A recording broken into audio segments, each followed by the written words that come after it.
Welcome back. A warm welcome to the delegates who are joining us today. A very interesting day awaits us. The theme of the day is regulating the market shift to decarbonization. And we are having the first session, open access and power market development. We would be covering consumer choice and ease of approvals, capacity markets, future, spot, swap and derivatives, exchange and OTC market, decarbonization of industries. We'll be talking about green energy open access, peer-to-peer solar rooftop, green captive power. And moderator for this session is Mr. Balwant Joshi, MD, EDAM Infrastructure Advisory Private Limited. I have the honor of inviting Shri Ashok Tandon, Chairman, JE. So, I'm sorry. Shri Alok Tandon, Chairperson, JEREC, Goa and UTs. Shri P.K. Agarwal, former Director, CISO and POSOCO.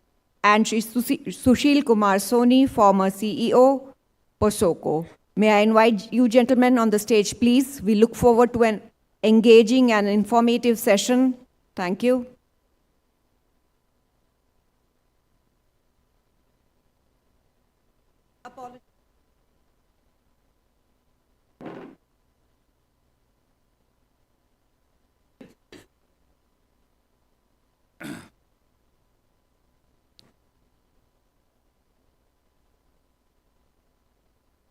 Good morning, everyone, and welcome to the fourth day of Regulators and Policymakers Retreat. It has been a wonderful journey of 3 days, and we had a lot of very interesting sessions from the day 1 to day 2 to day 3. The way it was structured, the first one was about geopolitics of energy security. Second day was dedicated to the water, food, energy nexus. And third and fourth day dedicated to power sector. And also within power sector, the second day, that is today's day, we thought of dedicating it to the shift to the market and decarbonization. I think these are the two major themes in the power sector that are running along. And both are very critical. Why are these so critical? We heard Chairperson CEA Ghansham Prasad ji yesterday morning, very fluent and exhaustive presentation about the power sector, changes that are happening in the power sector, the resources that are coming into the sector. He elucidated to one shift in the sense, and that was also subsequently described in detail by Ajay Shankar ji in his keynote address at the end. And that was increasing importance of electricity. Traditionally, if you look at the contribution of electricity into the energy mix, it is less than 20%.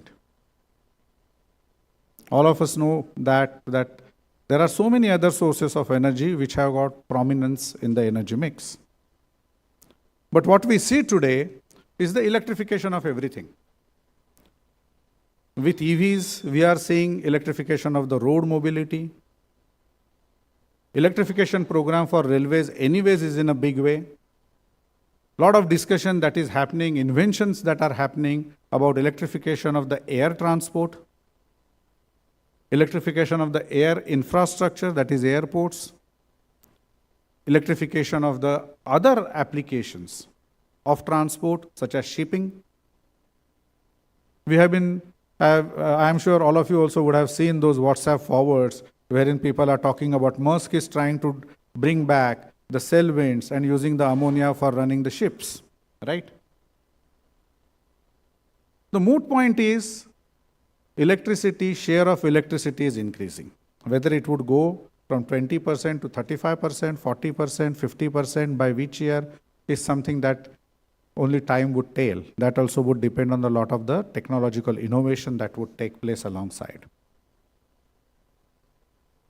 And if electricity is going to be the key component of the energy mix, it's important that we procure that electricity in a most competitive manner.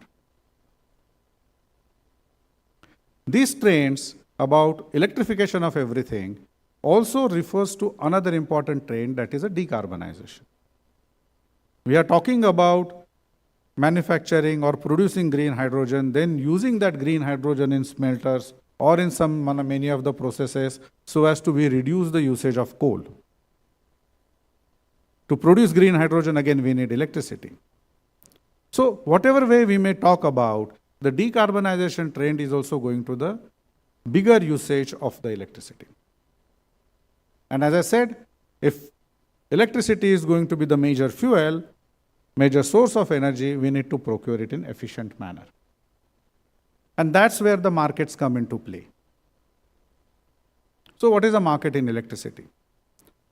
As all of you would have seen on your desk, there is one course that we run with IPPAI, that is IDM Infrastructure runs with IPPAI, and that is an intensive course on the policies and regulations in the power sector. And one of the questions in the power market session I typically ask is, what is market?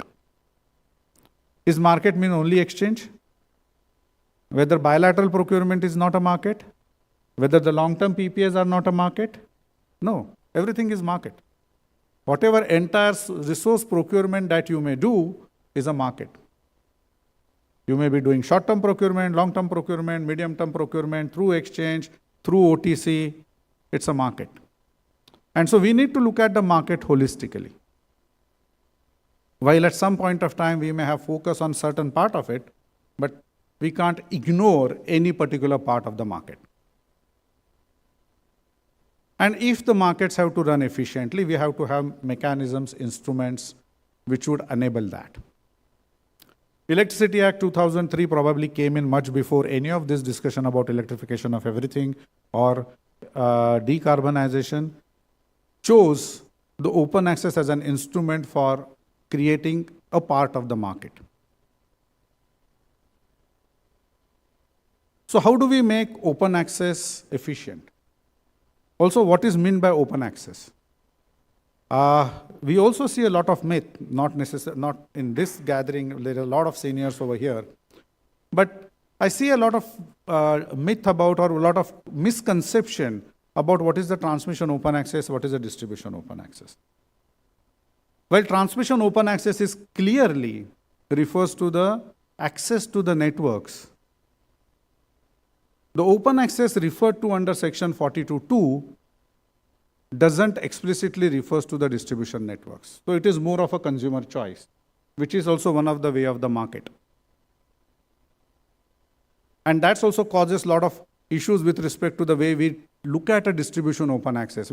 Section 42(2), we call it a distribution open access because there is a word willing. We have taken the transmission as a separate transmission charges. Willing, we have conveniently believed that it is only meant for distribution. But if you see the definition of the willing, even in the Electricity Act, it refers to both transmission and distribution. Nevertheless, what is important is that we understand what are the issues with respect to the open access and how do we really increase the access to these particular mechanisms to large number of consumers so that we have really an efficient market. The market has also got another side, and that is with respect to the market operations. How do the exchanges operate? There are different products within the exchanges, whether we talk about the day ahead, term ahead. There is something discussion about OTC. There is a discussion that is happening about a market coupling. And then there is a third aspect to the market, and that is really the integration with the power as a business. That is a integration with the SLDCs. How do we really imbibe the basic principles of the efficiency, basic principles of the merit order dispatch, whether SCUC, SCUD. So these principles, how do we really integrate into the market? And in order to decipher these issues, we have got the three eminent speakers on the panel today. I welcome all of you for this particular session. Looking forward to hear from you. What are we going to do? The way we just discussed, we talked about We'll first talk about open access, and I would request Alok Tandonji, Chairperson JERC, to present his views, especially with respect to the recent changes that have taken place in the open access framework, and that is with respect to the green energy open access. So, welcome, Tandon sir. Thank you.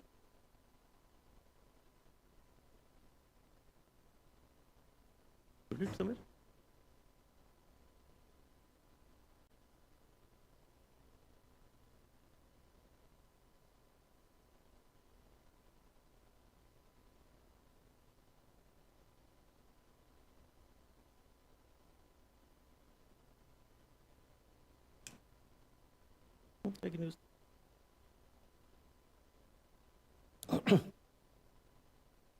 Good morning, everyone. This being the last day of the conference, it's also a bit difficult as power being sort of interlinked. Most of the topics have been what I intended to cover, have already been covered in various sessions earlier. And also being the last day, people would be taking the afternoon flights and would be busy tracking the flights. But nevertheless, I would try to cover the topic of green energy open access from a regulator's perspective and what we have done in the last couple of years. Though the environment is a bit fluid these days, recently there has been a judgment of the Karnataka High Court which has struck down the rules issued by the ministry, and it's in a bit of a flux, but nevertheless I will cover the broad principles.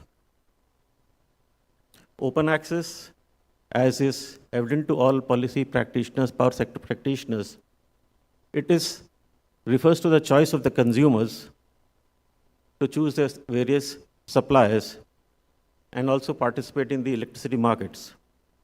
And it is expected that this will bring about competition, reduce the costs, and also improve the quality of services. As mentioned, consumers can choose from multiple electricity providers based on the preferences. The preferences could be a preference for green power, it could be a preference for price, it could be reliability, and so on. And as mentioned, open access means both transmission as well as distribution open access, and the power generators and distributors and other market participants can also use the transmission and distribution infrastructure which has been laid by someone else. I would like to very briefly summarize the provisions in the Electricity Act regarding open access. Section 2 of the Act defines open access as the non-discriminatory provision for the use of transmission lines or distribution system or associated facilities by any licensee or consumer. Section 42 lays down the roles and duties of the state commissions. It mentions that they shall introduce open access in such phases and subject to certain conditions, which also include laying down of various charges, which has to be paid by the open access consumer. Section 42(4) of the Act says that the consumer shall be liable to pay an additional surcharge on the charges of wheeling, and also says that Section 86 says State Commission shall determine only the wheeling charges and surcharges thereon. Which charges are leviable and what has JRC done in its constituency, that will cover in subsequent slides. The rationale for open access has been made very clear in the opening remarks, but nevertheless, and also in the previous sessions, but I would mention them very briefly. First is this India's net zero commitment. Second is driving the renewable energy market, and for that we have the RPO trajectory laid down for our distribution licensees.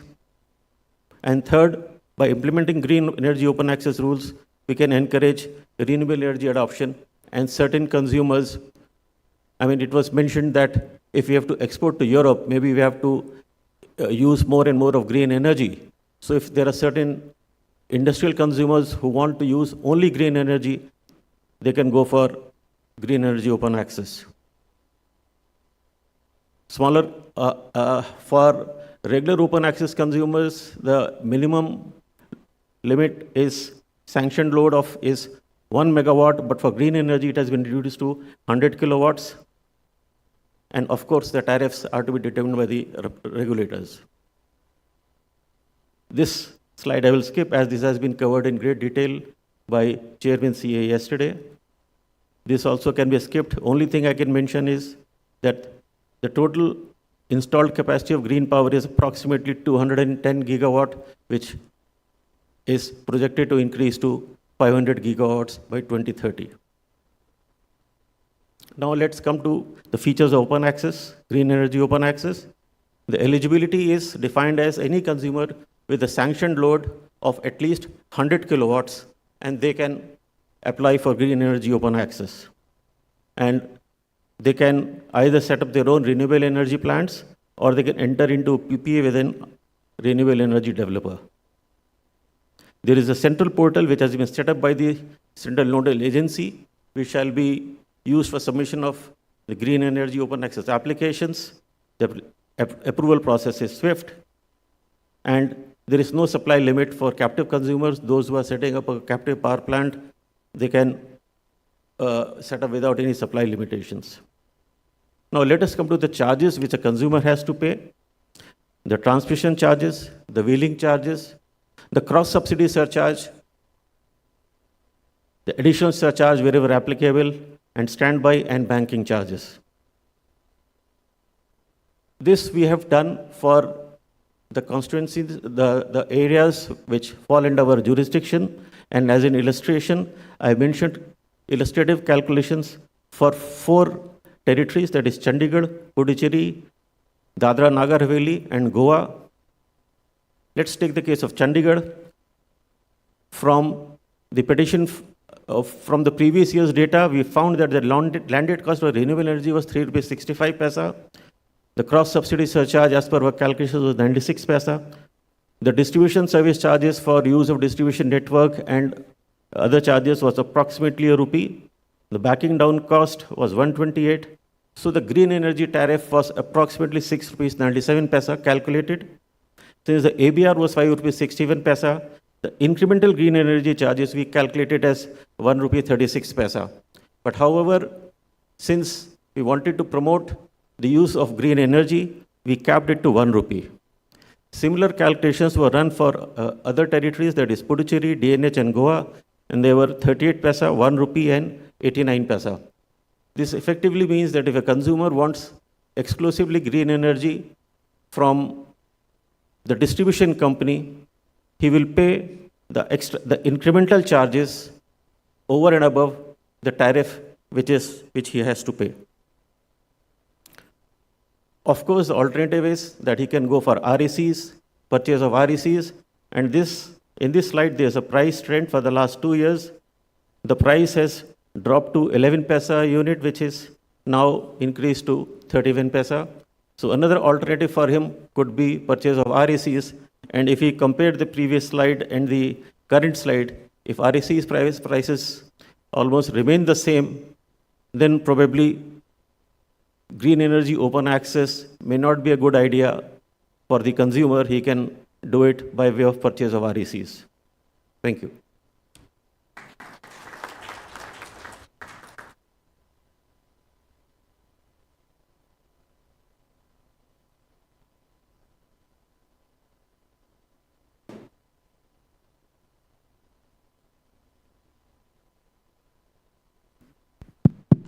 It's okay. Yeah. Thanks a lot, sir. Can we have a couple of questions, quick questions on this from the audience? Yeah.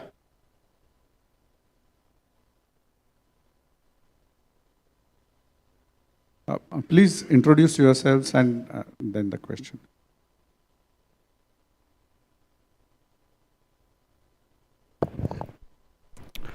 Morning, sir. I'm Gaurav Sharma, Director C&L from Uttarakhand Regulatory Commission. So, I just want to ask Tandon sir that, sir, for captive power plants, maybe captive we can say fully or a commercial arrangement for those who have plants behind the meter. So I just want to ask that the open access definition by itself asks for the that energy should flow from the distribution network, that it should move from it. But for the behind the meter generation plants, the support of the grid, the fixed charge that has been put on by the distribution company has been used actually for the stability of the plants by the behind the meter plants. But they are not covered under the open access regulations. So how would it be charged? Is it right to get it charged, or we should slightly tweak the open access definition by itself so that include them as well in the ambit, and for the utility to get their fixed charges back from these plants as well? Yes, thank you, sir. If I remember correctly, there is a Supreme Court order on this by which the captive plants are exempt from paying any charges. There was a case before us filed by Vedanta vis-a-vis with our utility, and that Supreme Court order was cited, and it was found that such plants don't have to pay any charges. Sir, that's the reason, that's why I'm asking that through some regulations or through some provisions that should be included or not, because they are actually taking benefit of the grid.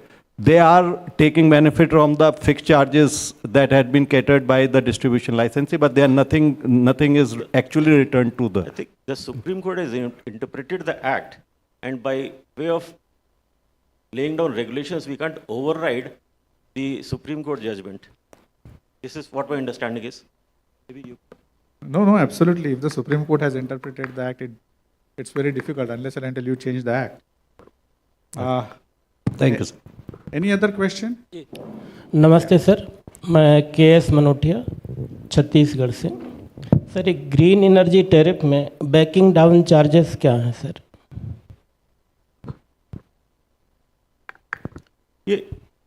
My understanding is that the standard capacity, we calculate the charges for that and include that as backing charges. Thank you sir. Yeah. Sir, my question is for whole of the panel. Shouldn't there be a floor price for RECs? The way it has plummeted means what is the incentive for the incentive goes down for development of RE. So what are your views on that?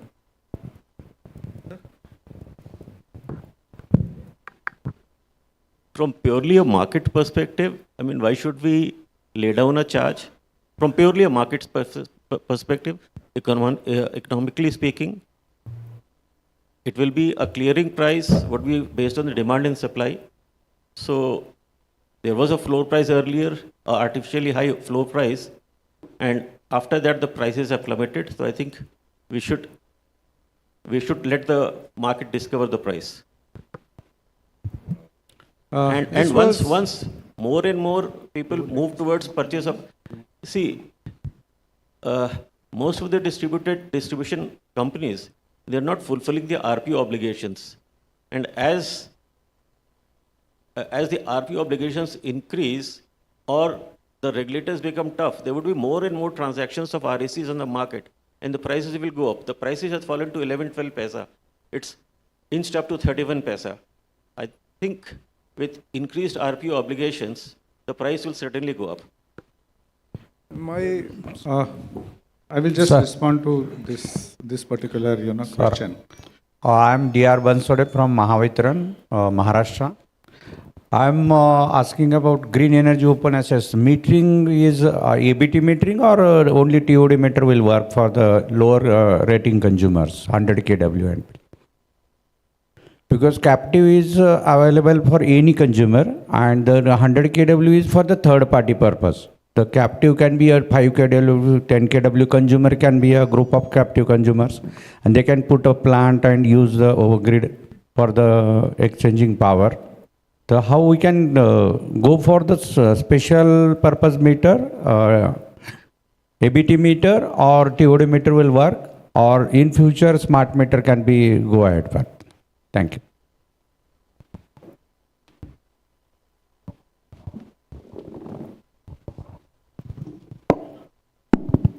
Yeah. So the moment you want to go to market and have granular trades and at your own price, then that has to be measured, accounted for.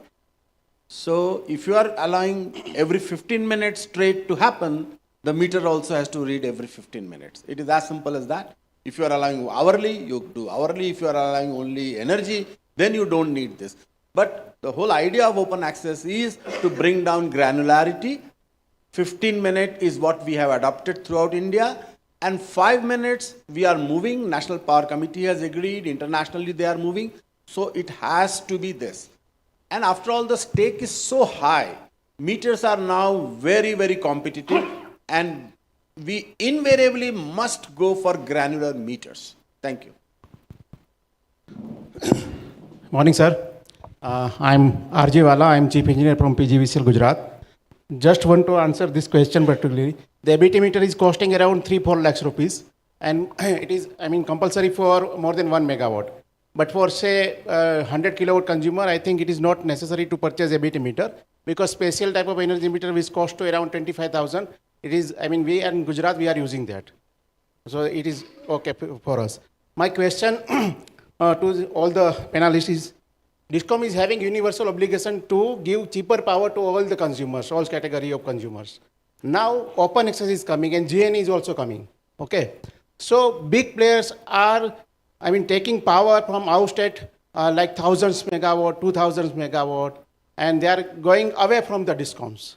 So don't you think, even if a captive power plant, don't you think any upper limit for this open access or a GNA to restrict this kind of input power in the particular state?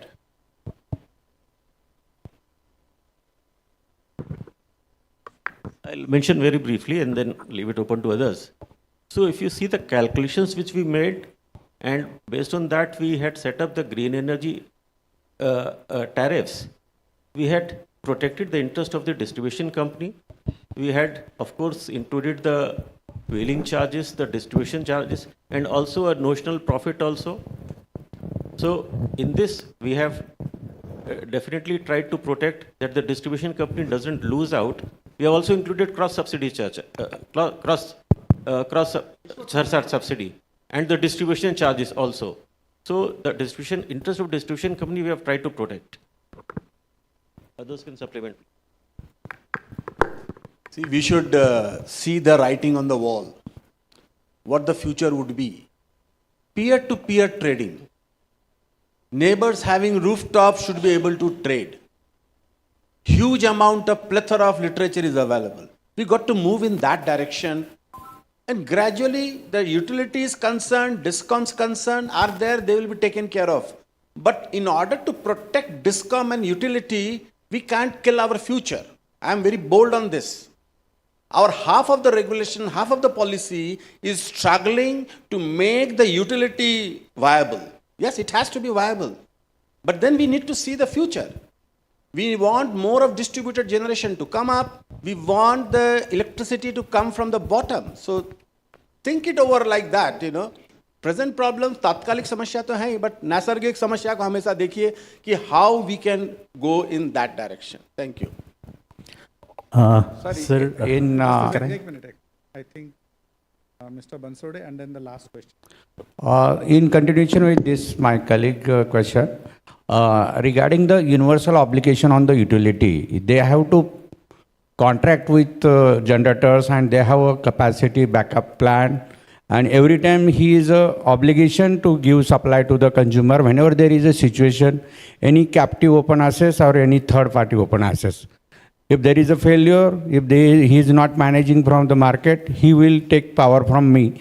And that is costing me to maintain my tariff minimum, and how that care can be taken in for utility to compete in open access market, and the third party charges only.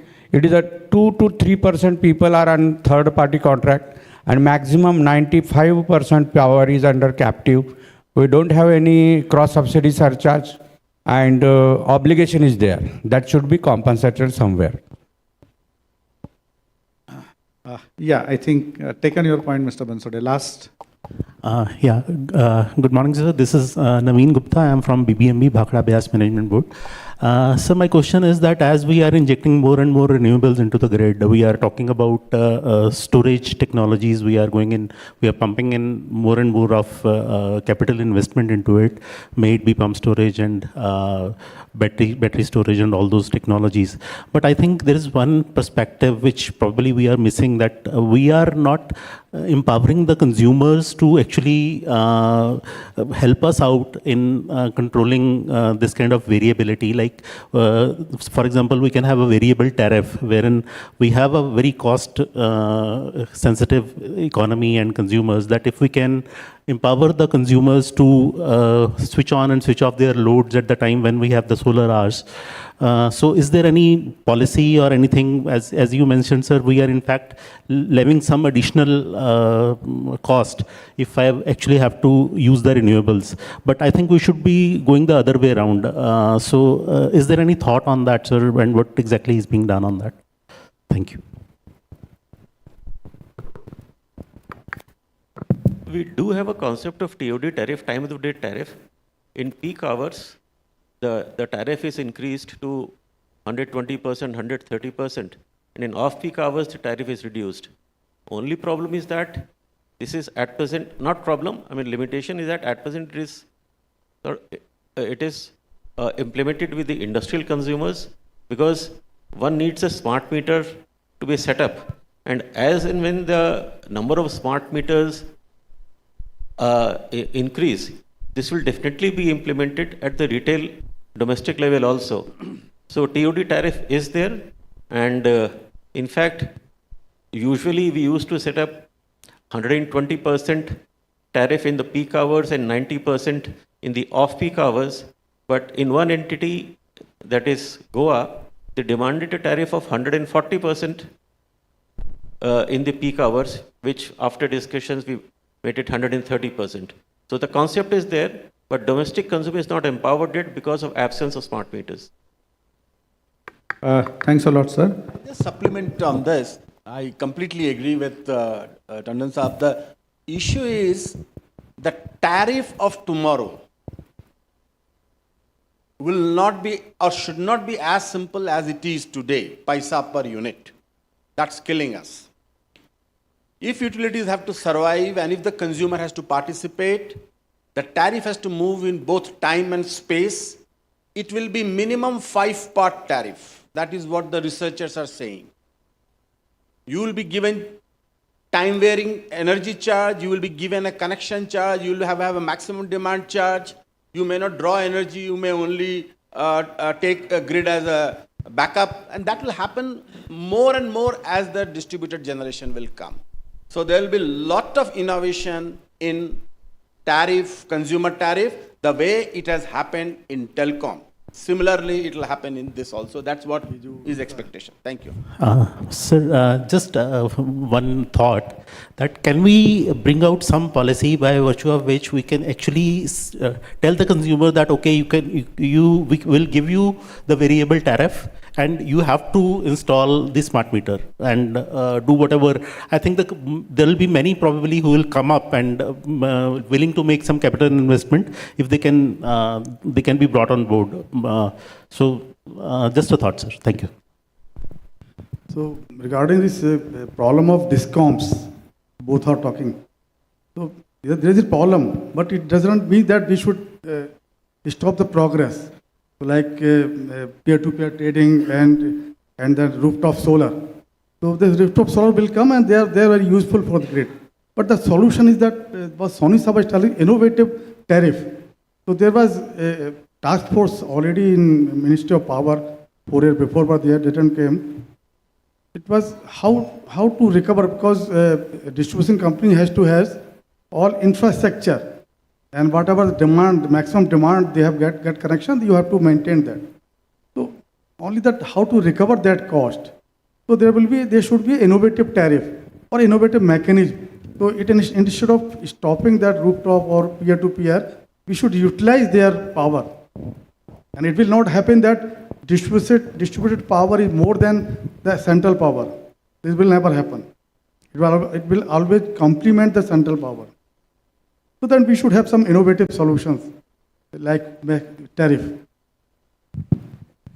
Sir, just to add one more point, sorry, what sir has said that the present scenario of 2 people unit will move away and the flexibility of the tariff will be there. So should we not go and try to have more fixed charge as compared to today and the lower of the per unit tariff? Is this going to be future of the even ERCs to determine the tariff of the distribution licensee, we can say? Because when the consumer is not bound to take supply from me, but I need to maintain the grid and I need to maintain the facilities. The fixed charge which is right now fixed by the ERCs need to be increased to a greater extent and the per unit charge needs to be down. Is this going to be future of the tariff determination? Yes, actually, this is exactly not the part of the deliberations over here on open access, but I take your point on this. There is certainly need to have a look at doing the rationalization of the fixed charges. And if you see, the first tariff order of Maharashtra Commission, which came out in year 2000, had a lot of discussion about what are the fixed costs, what are the fixed charges, why the utility need to recover higher quantum of the fixed cost through the fixed charges. And over a period of time, I think that's what would happen, that recovery of the more fixed charges from the consumers, so that their more fixed costs are covered. But I think, as Suni sir rightly said, we have to see the writing on the wall. Every sector we have seen the change in the business model. What were banks, 10 years banks, those are not the same banks today, right? Every sector, what was the telecom sector 15, 20 years back, what it is today. Why electricity sector thinks that they need not change? Okay, so it's very clear. The distribution has to change, whether through peer-to-peer, whether through any other distributed renewable, whether PM Surya Ghar would kind of be that catalyst. Yes, there is bound to be huge quantum of distributed generation. Role of the distribution company as a supplier would go down. Today, distribution company may be supplying 100% of the power. It will go down 90%, 80%, 70%. There would be time come when it will go down to 40% or even lower than that. Only the consumers with universal service obligation would remain with them. We would have certainly some changes into the subsidy mechanisms. It would move to DBT.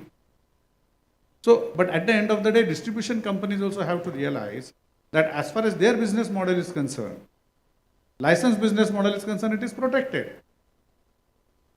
Right? You are going to get whatever is the 15% or 16% return on equity post-tax based on the regulations, you are going to get it. You are not making a lot of money. Look at your own numbers on the power procurement and power sale. What you are doing is only you are taking more risk. And then passing on that risk to the consumers who are still with you. Okay? So I think the writing on the wall is very clear. We need to figure out a way how do we let's have that discussion probably in the master class for the regulators in the subsequent session. But yes, that point is taken.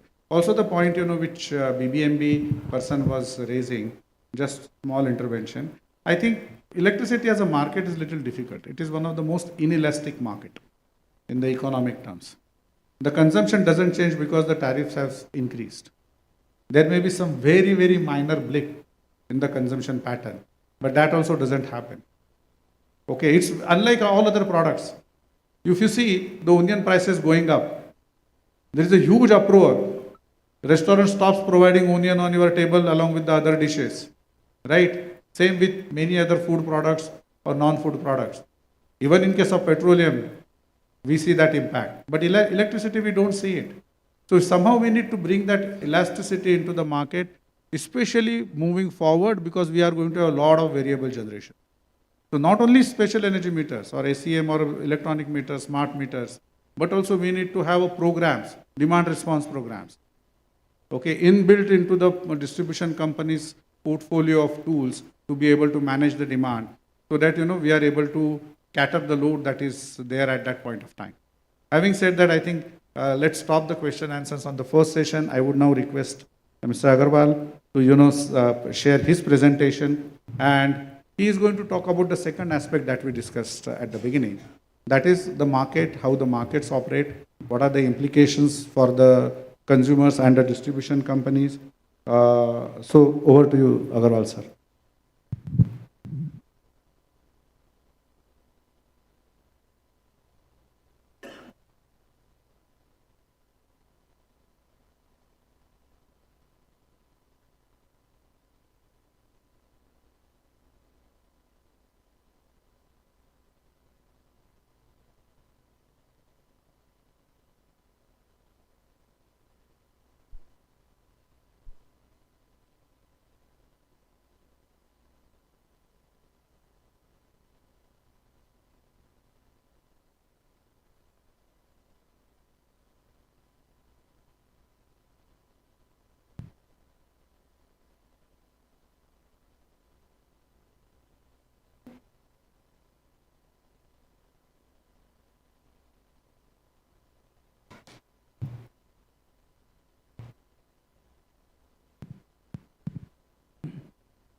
So while Agarwal sir is fixing the presentation, I would like to invite a comment from the regulators who are over here on the discussion, especially about the green energy open access and the regulator challenges that are associated with the green energy open access.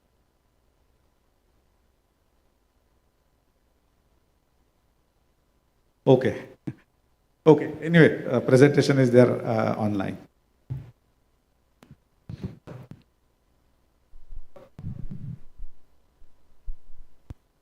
After much discussions, so let us see about this market in India, and which is mainly our topic is exchange and OTC market, but I will deal with a different type of market. So let us first see this, how the market is evolved in India.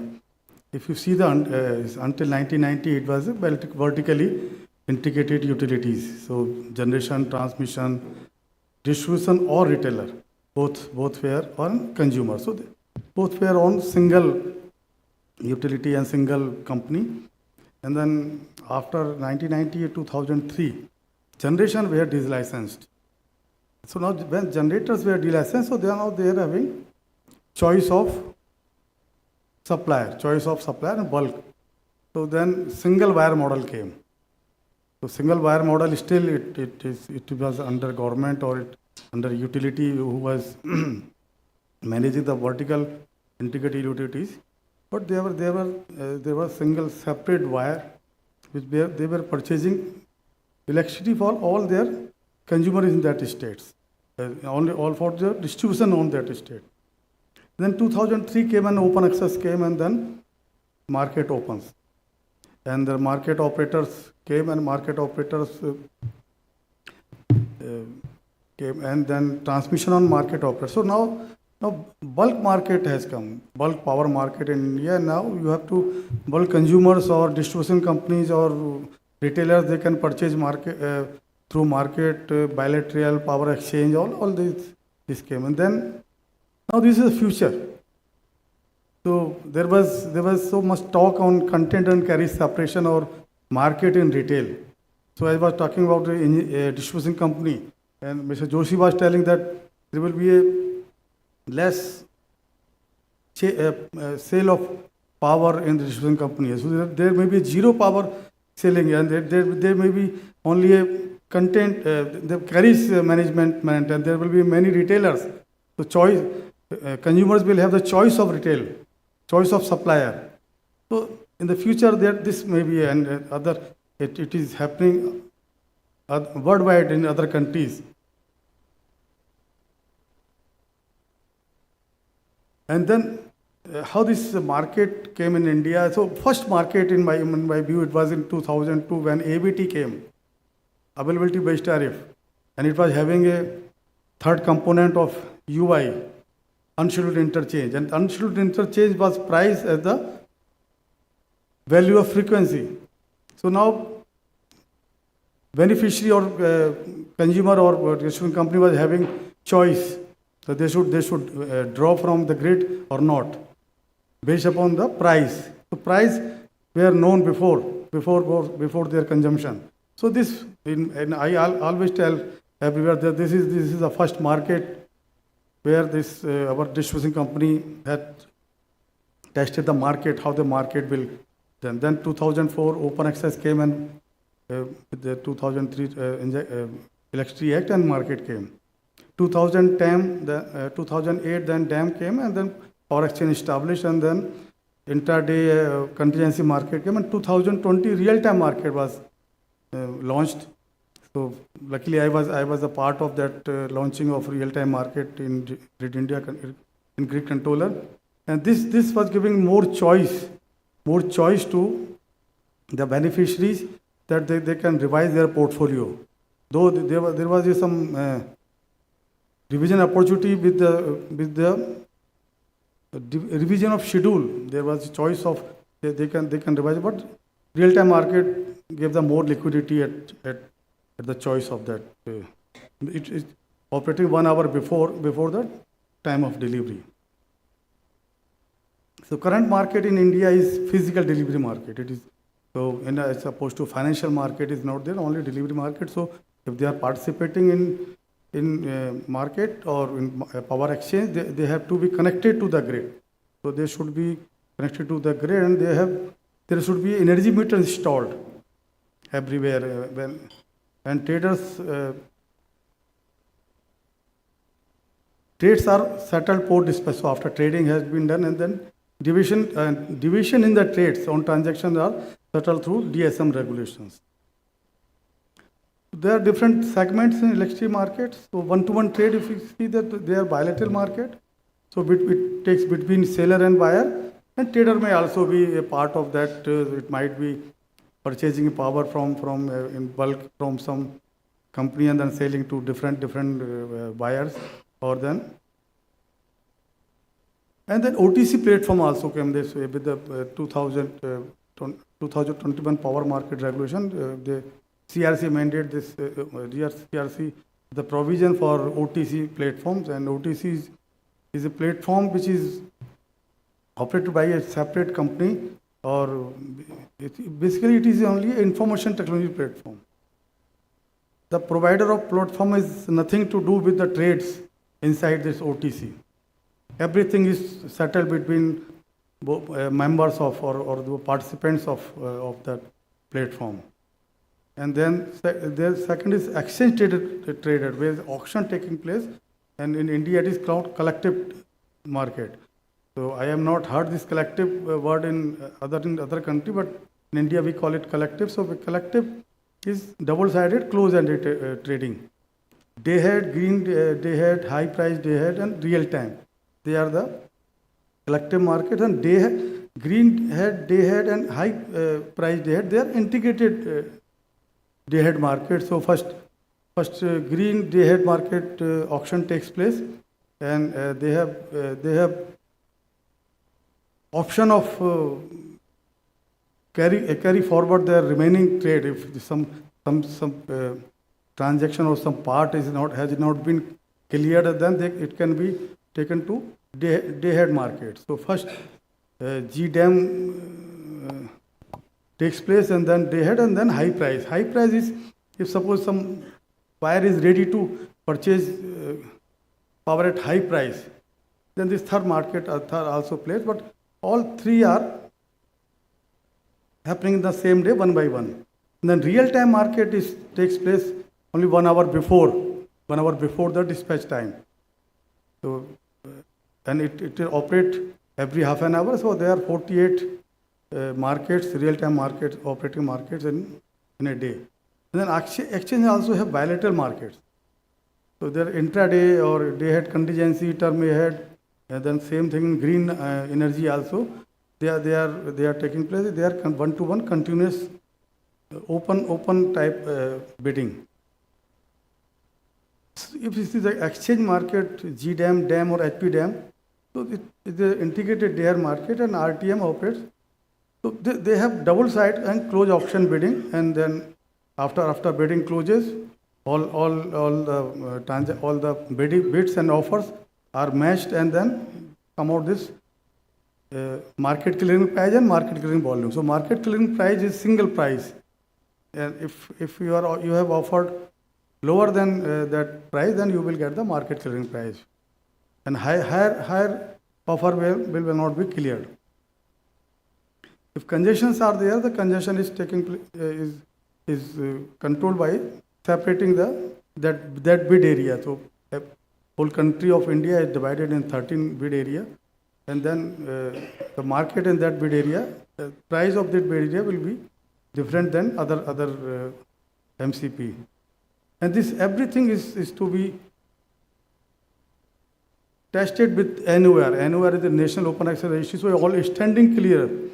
Standing clearance means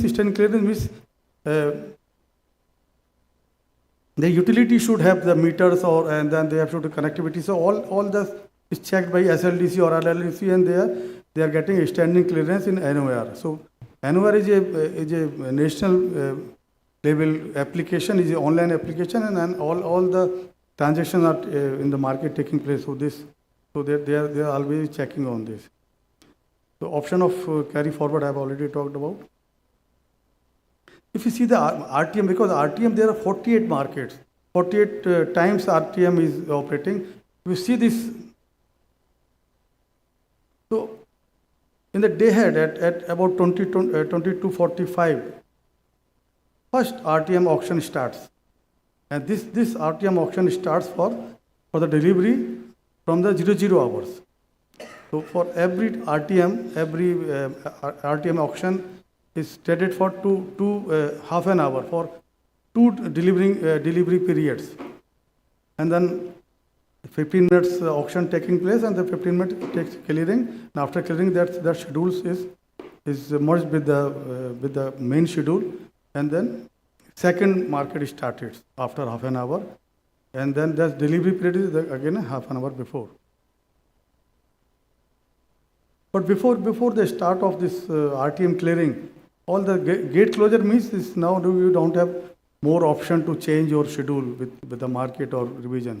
And revision, the right to revision is stopped 15 minutes before this, so that RTM auction could take place.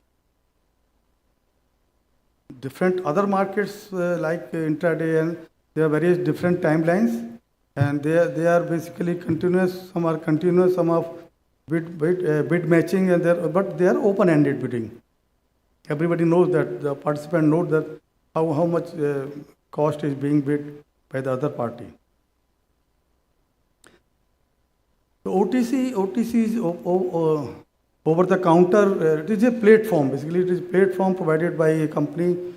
It may be any company, and it gets the approval from CRC. So in India, NewGen is provided this OTC platform, and it is basically only a IT system, which IT application as a service they are providing, and they don't have any role in that clearing or payment security or anything. Everything is done between the members of or participants of that OTC market, and it's had all the provision for this.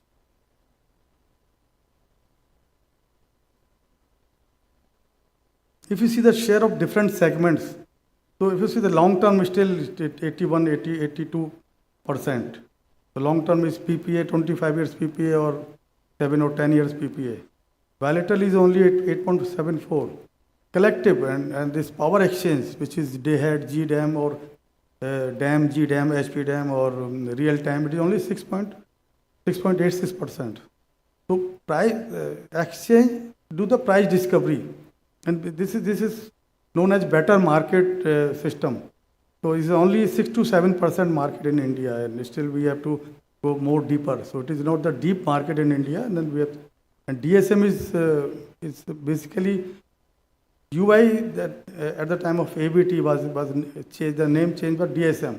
The difference between a UI where you were allowed to overdraw or underdraw based upon the frequency, but DSM is only for inadvertent interchange. Because in AC system, you cannot control your schedule exactly that much megawatt. There should be, because AC power flows so based upon the physical characteristics. So there will always be some deviation. So only this mechanism is only for settling that inadvertent change. There should not be any trading or any market. They should not use it as a market. And then in the end, financial market, so which is not there in India at present. So what basically it is settled financially, like if you know that stock market, their future and options, all their market are financial markets, and they has the risk of the physical market. So in physical market, you have the forward market and a spot market. Forward market, like DAM is a forward market because it is taking place one day before. And real time you can take a spot market.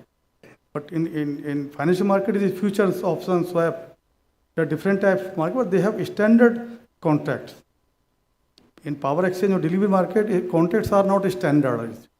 You can bid or offer as per your capacity or your availability. Financial market settled financially. There are standard contracts. So future is like a market, a financial contract where somebody their standard contract in an exchange, and somebody some member is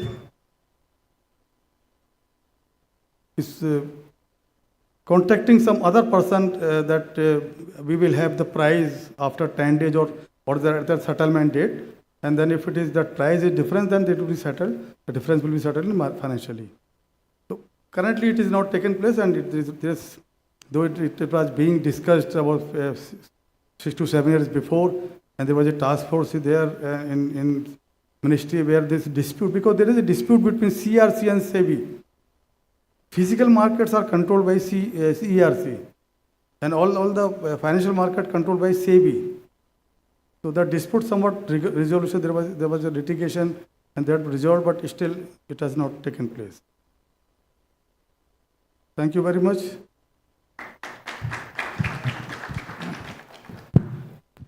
Thank you very much, sir. 2-3 questions. We also have to close the session on time, but if there are questions.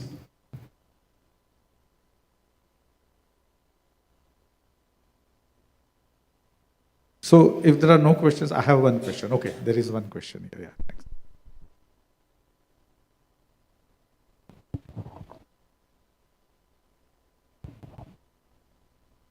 This question is in continuation to my yesterday's question about the Karnataka High Court decision on the regulation, and that was broadly touched upon Raja Saab in the latter part.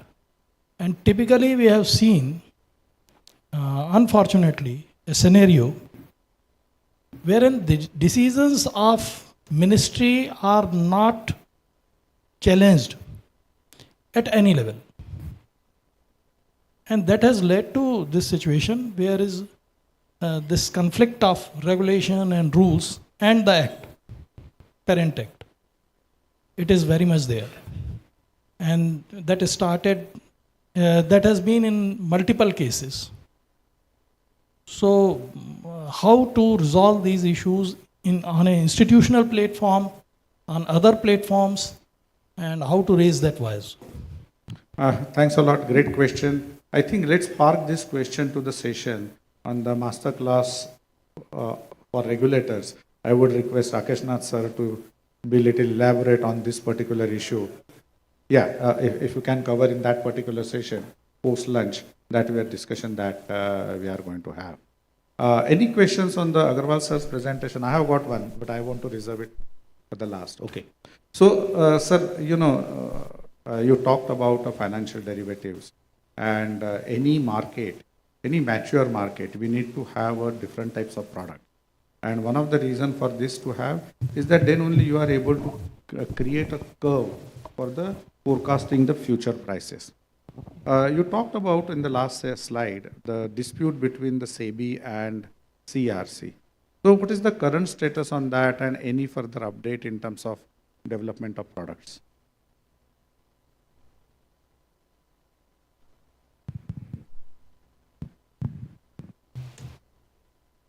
dispute was there and there was some litigation between CRC and SEBI going on in Supreme Court, and then the committee was created in Ministry of Power. So I was a member of that committee also, and everything was settled at that time. So it was in 2020 or 90. And after that, I thought that market will take place. And even NSC contacted me that they want to have me on their product advisory committee. And then we had a meeting. But after that meeting, nothing happens. So I don't know what's the actual status at present, because there may be still some litigation going on or still some dispute between them. So if anybody has, then please update me also. Thanks a lot, sir. I think with the Supreme Court decision in the matter, I think the litigation point has been settled. There could be some operational issues that we may have to sort out. And I think that's a perfect segue to, sir, to your presentation. So I would invite Suni, sir. He would talk about the challenges in implementing the market. So, and of course, some views on how the future power market would evolve. Thank you. Okay, thank you very much. So, great presentation on green open access and then on the market.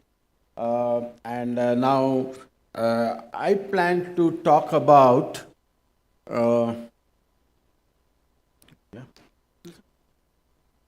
अभी चलाया था ना interest हाँ तो don't worry बिना screen के भी चलाएंगे ऐसा कुछ तो the topic which I wanted to cover is security constraint economic dispatch and power market coupling. They are the future. अभी तक जो हुआ वो तो अग्रवाल साहब ने पूरा कवर किया एंड देन वो डेरिवेटिव वगैरह की भी बात करेंगे उसके बारे में. So this is the topic on which I will try to talk. How much time I have, moderator sir? 15 minutes. Very good. So, while coming to this place, Panditji was in the flight. I was sitting along with him, and I was telling him that ये सब तो issues है, लेकिन problem कहीं समस्या कुछ और भी है, उसको देखना चाहिए. So, based on that, I have jotted down 12 points, which I thought that I will try to place before you. Very learned audience. ये तो इस टेबल की तो इंश्योरेंस ही 1000 करोड़ की होनी चाहिए, इतने बड़े बड़े वेटरन्स बैठे हैं. तो मेरा एक कहना है, सबसे पहली बात है कि डिबेट क्या क्या है अपने देश में before we come to the market और SCD और so many things. The first and foremost thing, we are a federal union of states. ये पहले सबको ध्यान में रखना है. राजधक्या कमेटी रिपोर्ट 77 में पढ़ी तो वो एक बहुत इंपॉर्टेंट है और जरूर पढ़ाना चाहिए सबको कि you are a federal structure. दूसरा इशू आता है, एक ये debate throughout the world चला, centralised versus decentralised. And somehow the narrative, even academics, they give a prescription for a centralized. Why? In mathematics, it is very simple that if you make everything together, it will cause more cheaper thing. It's no brainer. सबका kitchen एक साथ कर दो, सस्ता पड़ेगा, लेकिन करने देंगे क्या? हम नहीं करने देंगे. So, similar thing is there. So, that's another debate I want to flag. That centralized versus decentralized, इसके बहुत nuances हैं, but I will come to that. And मैं आता हूँ उसके बाद में. दूसरा इशू आता है, if you see the act and all the discussions behind this act. आप आर्काइव में, नेशनल आर्काइव में चले जाइए, या आप तो है, तो ये जो 6263 है ना, इसका अपना एक अलग इतिहास है. क्यों बना 6263 और क्या 6263 में वाटर टाइट कंपार्टमेंट है? ये भी एक बहुत बड़ा विषय है. इसके बारे में हमें थोड़ा सा सोचना चाहिए. विपरीतार्थक है, जैसे लगता है कि या ये होगा या ये होगा, या ये होगा या ये होगा. वैसे ही एक है कि कहते हैं पे एज बिड और यूनिफॉर्म क्लियरिंग प्राइस. बहुत बार डिस्कशंस पेपर आते हैं कि बताइए पे एज बिड करेंगे कि यूनिफॉर्म क्लियरिंग प्राइस करेंगे। दूसरा डिबेट आता है पावर एक्सचेंज में जाएंगे कि एससीडी में जाएंगे, बायलैटरल में जाएंगे कि पावर एक्सचेंज में जाएंगे, एनर्जी ओनली मार्केट करेंगे कि एनर्जी प्लस कैपेसिटी मार्केट करेंगे। समय कम है लेकिन ये सारे प्रयोगशाला में चल रहे हैं। टेक्सास ने एनर्जी ओनली मार्केट किया, क्या हालत हुई सबको पता है। और सिर्फ कैपेसिटी साइड में चले जाएंगे तो क्या होता है वो भी हम लोग को मालूम है। ये मतलब ऐसा डिस्कशन है कि almost like socialist versus capitalist type का है। मैं एक बार एक एससीडी का प्रेजेंटेशन दे रहा था तो किसी ने मुझे बोला कि ये तो कम्युनिस्ट है। मैं बोला अच्छा, ये भी एक पहलू है कि that means they are looking it as a socialist and capitalist, और जो भी मार्केट की बात करता है वो उस साइड में है। तो अभी एक फैशन है मार्केट की, एंड अच्छी फैशन है, I am all for the market, but the point I am trying to say, इन्होंने एक पाई चार्ट दिखाया, 81% इज लॉन्ग टर्म, और मार्केट में भी 4 कंपोनेंट है, वो 6 से 7% से ज्यादा नहीं हो रहे, 20 साल हो गया है, और सब स्ट्रगल कर रहे हैं कि मार्केट बढ़ जाना चाहिए। What is the core debate? The core debate is we can't be finding one over the other. And it has to be finding the right blend, balance करना है. And acknowledge that each approach has strength and weakness. So I will very quickly cover on each of these topics. By the way, Parashar साहब एक बार हमें, उनको नहीं याद होगा, 2001 या 2 की बात है, तो हम एक प्रेजेंटेशन दे रहे थे, बीबीएमबी का था ये सारा, तो इन्होंने सिर्फ एक वर्ड बोला, सुनिए एक जरा एक चीज देख लेना, कहीं ट्रांसफर ऑफ वेल्थ तो नहीं हो रहा है। वो मेरे माइंड में इतना घर बैठ गया कि हम जो भी कर रहे हैं, यदि हम यूनियन ऑफ स्टेट को एक साथ हैंडल कर रहे हैं तो हमें यह देखना है कि कहीं भीतर भीतर कहीं ट्रांसफर ऑफ वेल्थ तो नहीं हो गया। यदि वो हो रहा है तो अन्याय है, वो आज नहीं तो कल निखर के आएगा और आप उसमें फंस जाओगे। तो मेरा यह कहना है कि जो भी हम चीज करें उसको हमें देखना चाहिए, और क्या पाथ फॉरवर्ड होना चाहिए। पाथ फॉरवर्ड बहुत मेरे हिसाब से बहुत क्लियर है, और पंडित जी ने फ्लाइट में बोला नहीं आप सही, आप जोर से बोल सकते हैं, ये वो है मध्यम पंथा। हम ना इधर जा सकते हैं ना उधर जा सकते हैं, हमारे हर स्टेट की अपनी कंडीशंस हैं, उनको रिस्पेक्ट करना पड़ेगा, उनके अपने सर्कमस्टेंसेस हैं। So that is something absolutely essential. Academician से मैं बोलता हूं कि सेंट्रलाइज्ड मॉडल मैथमेटिक्स में काम करता है लेकिन रियल लाइफ में नहीं करेगा काम। जैसे मैं एग्जांपल बोलता हूं कि यदि 2 स्टेट को एक साथ जोड़ के चलाऊं सस्ता पड़ेगा, सब स्टेट को एक साथ चलाऊं सस्ता पड़ेगा, लेकिन समस्या कहां है, सस्ता तो पड़ेगा लेकिन इसमें मुझे क्या मिलेगा, कहीं मेरे से ज्यादा उस स्टेट को तो ज्यादा नहीं मिल जाएगा। यहीं पे पूरी गेम थ्योरी आ जाती है और प्रोपेंसिटी टू डिसरप्ट होता है। पीछे पीछे दिमाग में आदमी का रहता है, अच्छा यदि मैं एग्री करूंगा तो मेरे को लॉस हो जाएगा, यदि मैं एग्री करूंगा तो उसको कितना प्रॉफिट हो जाएगा, ये सब सोचता है, और ये बड़ा नेचुरल बिहेवियर है, इसके बारे में कहीं पे भी हमें शर्मिंदगी की जरूरत नहीं है। अब आते हैं मार्केट वर्सेस रेगुलेटेड। अच्छा, जब मार्केट नहीं था तो भी इकोनॉमिस्ट थे, तो भी माने रेगुलेटर्स थे, सारे थे। वो क्या करते थे कि एज अ स्यूडो कॉम्पिटिटर वो उसको कॉम्पीट करा करा के इकोनॉमी लाने की चेष्टा करते थे। सो मार्केट आने के पहले भी इकोनॉमी लाई जाती थी, और बढ़िया से बढ़िया प्रिंसिपल्स हैं, उसको यदि आप देखेंगे तो वो भी एक बहुत अच्छा चीज है। सिमिलरली 62, 63 कई लोगों का मानना था कि ऐसा हो जाएगा कि 62 खत्म ही हो जाएगा, सब 63 में चला जाएगा, लेकिन अब हम वापस देख रहे हैं कि 62 में वापस आ रहे हैं। तो ये दोनों को एग्जिस्ट करेंगे, दोनों के अपने अपने एडवांटेजेस हैं। Similarly pay as bid and uniform clearing की प्राइस की भी बात मैंने कही कि यूनिफॉर्म क्लियरिंग प्राइस भी बहुत अच्छा है इकोनॉमिस्ट, लेकिन इकोनॉमिस्ट ये कहते हैं कि दोनों ही काम कर सकते हैं। तो हमें ये देखना है कि हम कैसे इसको लाएं। तो without going much into this, we need flexibility, we need pragmatism, and how do we couple things so that we get good of both the worlds? That should be the target. अच्छा, आधे ये कहते हैं कि पहले दिखाओ कहीं हुआ कि नहीं हुआ, मैं कहा यदि यही मैं हर समय डर से जीता रहूं कि कहीं हुआ है उसी को मुझे कॉपी करना है, तो हम कभी भी आगे नहीं बढ़ पाएंगे। हमारा भी एक है, हमारा अपने कंट्री का तरीका है, हम उस तरीके से चलेंगे। ये उसका बहुत बड़ा एग्जांपल है DSM, फ्रीक्वेंसी लिंक टैरिफ। बहुत लोग उससे शर्मिंदा फील करते हैं, they feel very apologetic. I am not at all, I say this is one of the greatest thing this India has done. और बाकी के लोग भी बोलते हैं कि थ्योरी में नहीं हुआ तो ठीक है, आप थ्योरी में नहीं पकड़ पा रहे हो, उसको कन्विंस करो। सो कपलिंग वही एक प्रयोग है, और I will take few minutes to explain what exactly are we trying to do. अब इशू है हमारा mathematical side, regulatory side, legal side, operational and physical system, सबको एक साथ जोड़ के देखना है और फेयरनेस देखना है कि किसी के साथ अन्याय तो नहीं हो रहा है, वो निकल के आ जाता है। So this is what the coupling is all about. But before coming to coupling I will very quickly cover that ये SCED क्या करता है। SCED बहुत सिंपल सी बात है, इकोनॉमिक डिस्पैच करता है। इकोनॉमिक डिस्पैच ऑब्जेक्टिव फंक्शन है social welfare maximization, that's the ultimate objective function.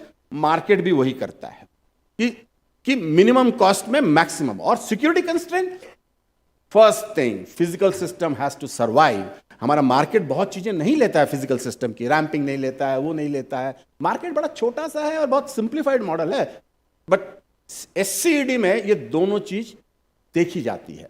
सो वो करके देखा जाता है कि फेडरल स्ट्रक्चर में, कंकरेंट लिस्ट में डिसेंट्रलाइज होते हुए कैसे हम पैन इंडिया मेरिट ऑर्डर ला सकते हैं, ये है इश्यू।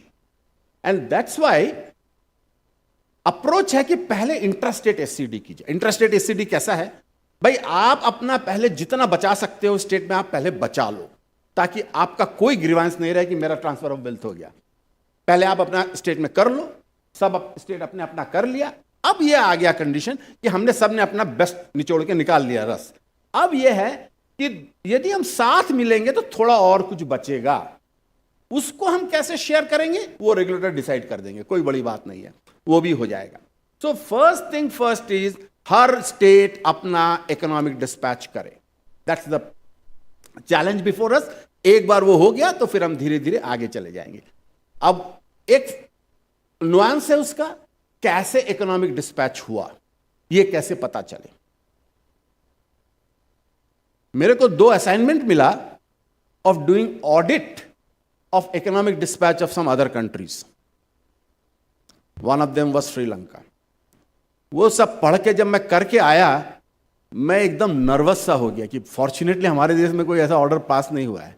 यदि हो जाए, कोई रेगुलेटर किसी दिन जरूर पास करेंगे, उस दिन हमारी सब पोल खुल जाएगी। तो वो ये कहते हैं कि आपने इकोनॉमिक डिस्पैच किया, आप प्रूफ कीजिए कि यही ऑप्टिमल था। हाउ डू यू प्रूव उसको? Then we move to mathematics. Mathematics में क्या है? Local optima, global optima, linear programming, non linear programming, quadratic programming, and there is a criteria called KKT, Karush-Kuntukar criteria, where objective function and constraints are jointly taken and then an optimal point is reached. So whatever the state is doing, it must pass that test. वो अभी हमारे यहाँ नहीं होता, अभी हम सब bucket filling करते हैं। Bucket filling is a very old style thing. We must move to linear programming is the first suggestion I would have. Somehow in our country it has not come. FARC has given order long back, and I strongly believe that at every place our optimization should be open to audit. And how the audit will be done? Naturally we will follow all the process of that. So that's basically the idea here. Now what will happen through that? वो करते ही आपको अपनी खुद की marginal price निकल के आ जाएगी। अभी टंडन साहब कह रहे थे कि मार्केट स्प्लिट किया, तो मैं कहा मार्केट प्लेस में भी shadow price of every constraint निकल के आएगा, and then you will be a different person as far as the decision making is concern. Now shadow price SCED से जो निकलता है, that is nothing other than price. So हर state market की price देख रहा है, वो तो करेंगे ही, बट पहले आप अपनी तो निकाल लीजिए, अपनी पड़ता क्या पड़ती है, तब जाके मार्केट में जाइए। अभी अपना कोई नहीं निकाल रहा है और मार्केट में चले जा रहे हैं, उससे वॉल्यूम नहीं बढ़ेगा, लिक्विडिटी नहीं बढ़ेगी, ऐसा मेरा मानना है। अब आगे चलता हूं, थोड़ा टॉपिक्स बहुत हैं। तो अब ये डे हेड है, ये छोटे मोटे, ये सब तो ठीक है, ये समय के अनुसार बदलता रहेगा। गेट क्लोजर बहुत जरूरी है। गेट क्लोजर किस लिए होता है? फ्लाइट में आप चढ़ना चाहते हैं लेकिन फ्लाइट खड़ी है लेकिन गेट क्लोज हो गया, क्योंकि उसके पहले सब सिक्योरिटी चेक हो जाएगी, फिर आप उतर भी नहीं सकते हो और आप चढ़ भी नहीं सकते हो। वही हालत मार्केट में है, तो ये बहुत जरूरी है। बट आ जाने के बाद हमको ऑप्टिमाइज करना है, सारे मार्जिनल प्राइस निकालना है, and marginals are called duals, they are called Lagrangian multiplier, and that is what every regulator should ask कि मुझे कुछ भी चाहते हो तो मुझे उसका मार्जिनल प्राइस बताओ, एंड दैट्स नाउ डूएबल। अब एक छोटा सा एक स्लाइड है, बड़ा कंजेस्टेड स्लाइड है, गलत बनाया हूं, वो है एससीडी और मार्केट में क्या क्या सिमिलैरिटी है। बहुत सिमिलर है, दोनों ही ऑलमोस्ट सिमिलर है।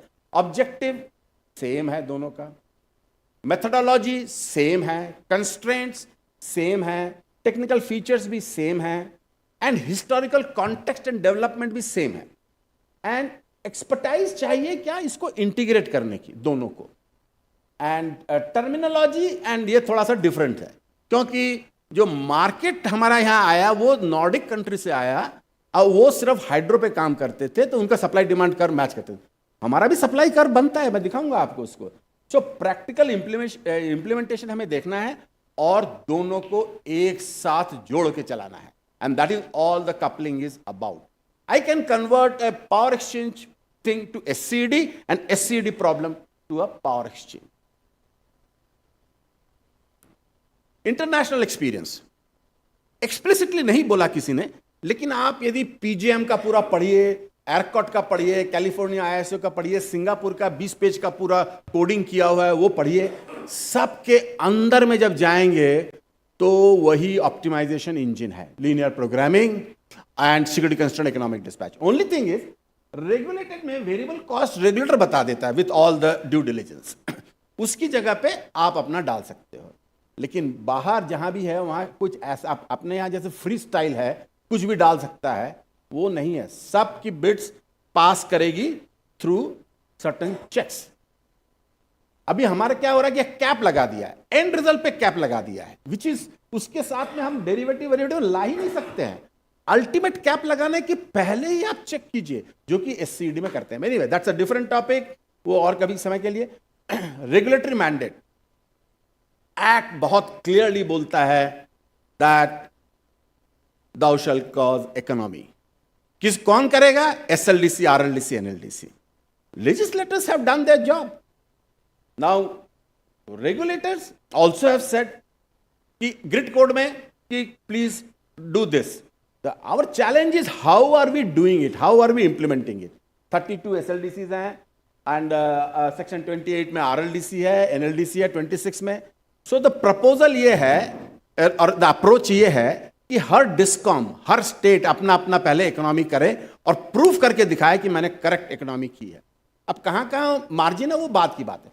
फिर इनको कपल किया जाए एक एक करके, फिर धीरे धीरे रीजन लेवल पे आए, फिर हम नेशनल लेवल पे आए. उधर पावर एक्सचेंज भी 3 चल रहे हैं, वो भी चलें, कोई प्रॉब्लम नहीं है. उनको सबको हम कपल करते चले जाएंगे और हम एट पैन इंडिया लेवल पूरी इकोनॉमी कॉज कर सकते हैं. This is the theme. अब बेसिक रिक्वायरमेंट बहुत सारी चीजें हैं. इकोसिस्टम बनना है, हाइजीन फैक्टर रहना है, डिमांड फोरकास्ट होना है, डेली शेड्यूलिंग होना है, मीटरिंग होना है, कंस्ट्रेंट सब डिफाइन करने होंगे. वेग बोलने से नहीं होगा, हर चीज को इक्वेशन में लिखना है, उसके नंबर आने हैं. देन इनपुट आउटपुट डेटा का पर करेक्ट होना चाहिए. ऑप्टिमाइजेशन की एल्गोरिथम.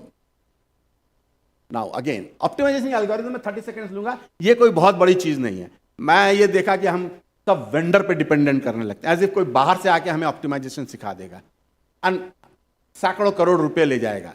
ये सब बंद होना चाहिए इस देश में. हमारे सारे यूनिवर्सिटीज में ऑप्टिमाइजेशन है. ऑफ कोर्स मैं अभी रिसेंटली देख रहा हूं कि बीटेक इंजीनियरिंग में लीनियर प्रोग्रामिंग एंड ऑप्टिमाइजेशन नहीं पढ़ा रहे हैं. मैं जाके हर स्टेट में एक सर्वे करता हूं, कितने लोग यहाँ पे हैं जो एलपी पढ़े हैं. अच्छा मुझे ये सर्वे जरा सा देख लूं, barring the first sheet. Yes, कितने लोगों ने एलपी पढ़ा है अपने? यस, एमी टोपो मैडम ने हाथ उठाया. Anybody else? 2 3. But the question is, ये बहुत 101 है ऑफ इकोनॉमिक्स. यदि मार्केट कर रहे हैं और आपको एलपी नहीं पढ़ा तो कहीं पे गड़बड़ है. तो आई हैव गिवन फीडबैक कि आप लोग ये सब पूरा क्या इकोनॉमिक्स के ऊपर छोड़ दिए हैं. इंजीनियर तो हम बीटेक लेते हैं, तो वो भी एक अलग समस्या है, उस पर आता हूं. तो अब मैंने 9 IIT के साथ बात किया, हर स्टेट के साथ में एक IIT को पेयरिंग करा सकते हैं, लोकल IIT को, and they will give you fantastic optimization algorithm. 10 line के अंदर में पूरा प्रोग्राम होता है, 10 lines, not more than 10 lines. आपको जो मना है कंस्टेंट डालिए, जो है गेट क्लोजर लाना है, रिजर्व्स लाना है, और बाद में अकाउंटिंग एंड सेटलमेंट पक्का बनाना है। Who will pay to whom at the end of the day, वो पक्का होना चाहिए। कहीं मैं पूरा चेक कर सकूंगी, कहीं मेरे को मन में डाउट नहीं रहे।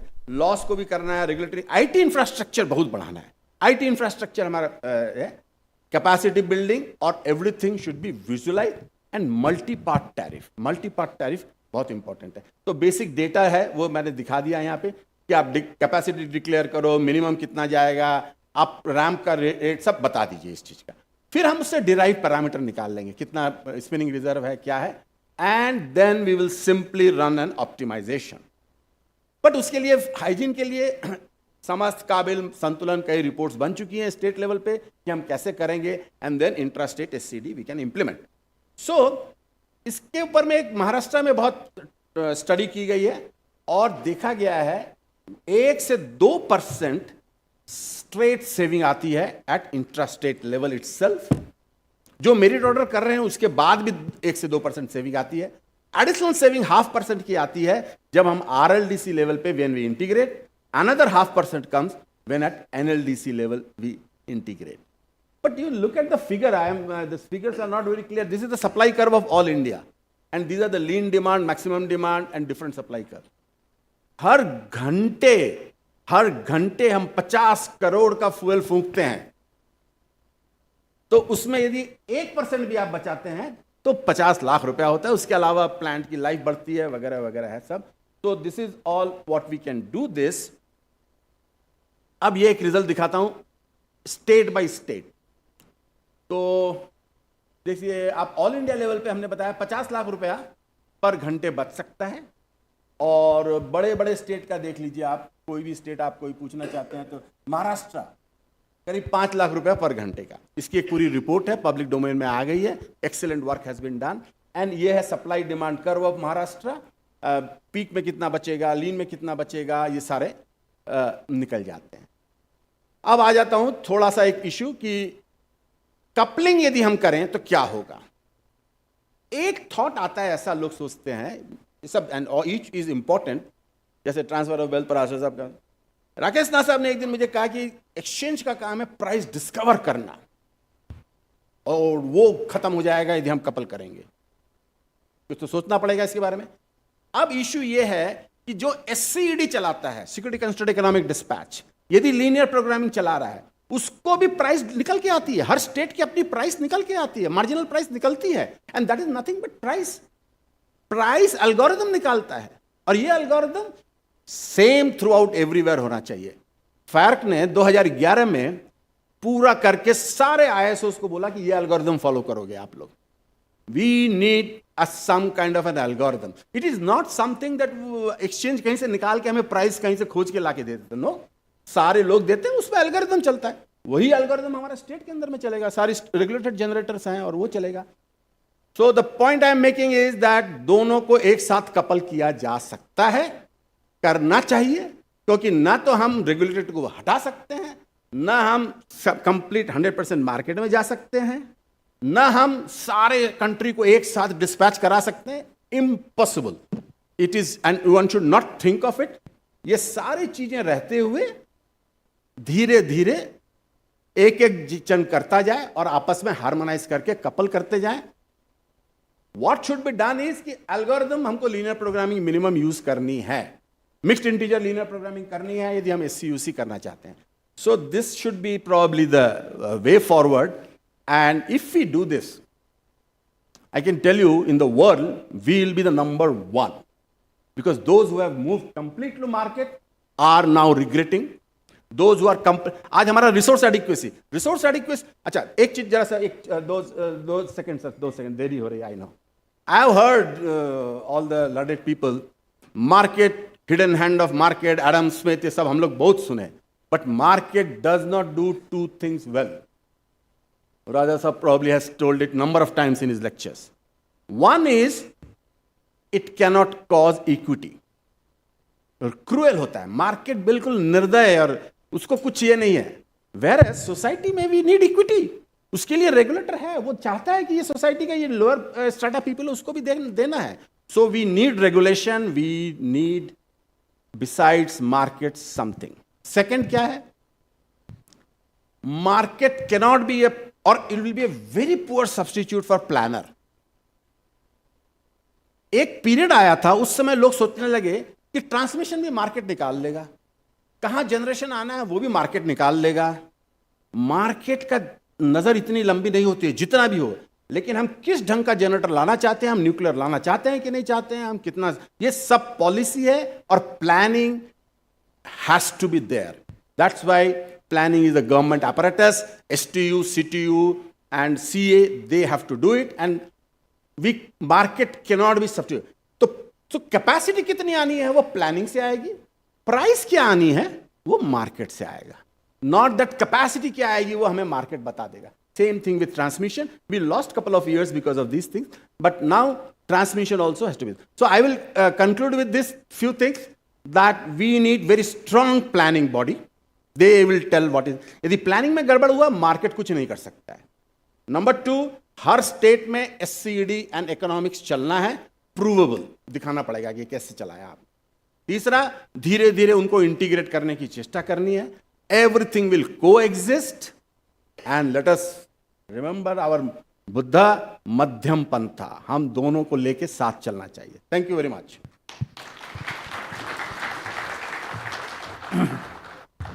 Yeah, as always, Sunesh sir has made lots of points with a lot of conviction. Thank you, sir. Yeah, questions. Yeah, first one over here.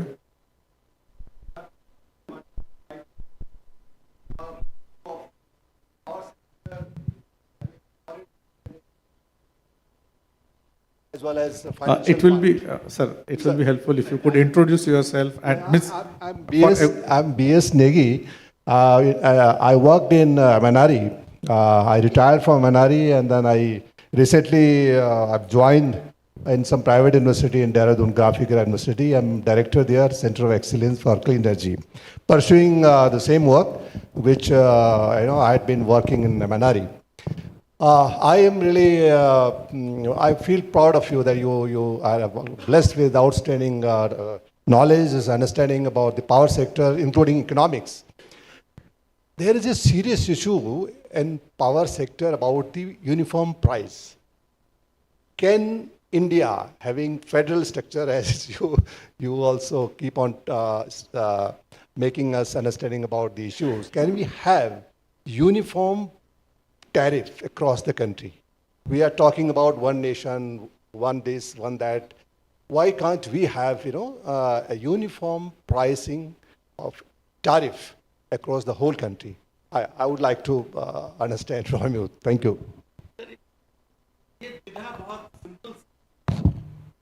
No economist will agree uniform price because you have to incentivize. हमारा freight equalisation के सारे literature आप पढ़िए, से लेके parliament हुए हैं, equal सबका कर देने के लिए ह्यूज क्रॉस होता है. पराशर साहब बोलेंगे ट्रांसफर ऑफ वेल्थ हो गया हुआ. तो यूनिफॉर्म प्राइस हर नहीं हो सकती है, होनी भी नहीं चाहिए. तो हम ये भी नहीं चाहते हैं कि यहाँ का पेट्रोल पंप एक प्राइस दे, बगल वाला पेट्रोल पंप अलग प्राइस, सब अलग अलग अलग, हर आदमी हर घर की अलग अलग, भी नहीं. And that is where our three wise men, the regulatory commission side and the policy. तो अभी हम लोगों ने कंट्री को डिमार्केट किया है 13 पॉइंट. हो सकता है उसको हम पॉइंट विच यू मेड, हम लोकल मार्जिन प्राइस निकालेंगे, लेकिन सबको प्राइस एक देनी है कि देनी है. It is more of a policy factor that what kind of discrimination. Ideally मान लीजिए 1:100. आप हमारी बेसिक देखिए ना, मेरे से 100 टाइम्स मेरा नीचे वाला काम करता है, सैलरी बढ़ा सकता हूँ, नहीं बढ़ा सकता. ये है more of a political arena and depends on what like all my very clumsy answer. Single tariff हो जाना ये एक इंटेक्ट चीज हो सकती है. प्रैक्टिकल लाइफ नहीं होती, होनी भी नहीं चाहिए, नॉट पॉसिबल.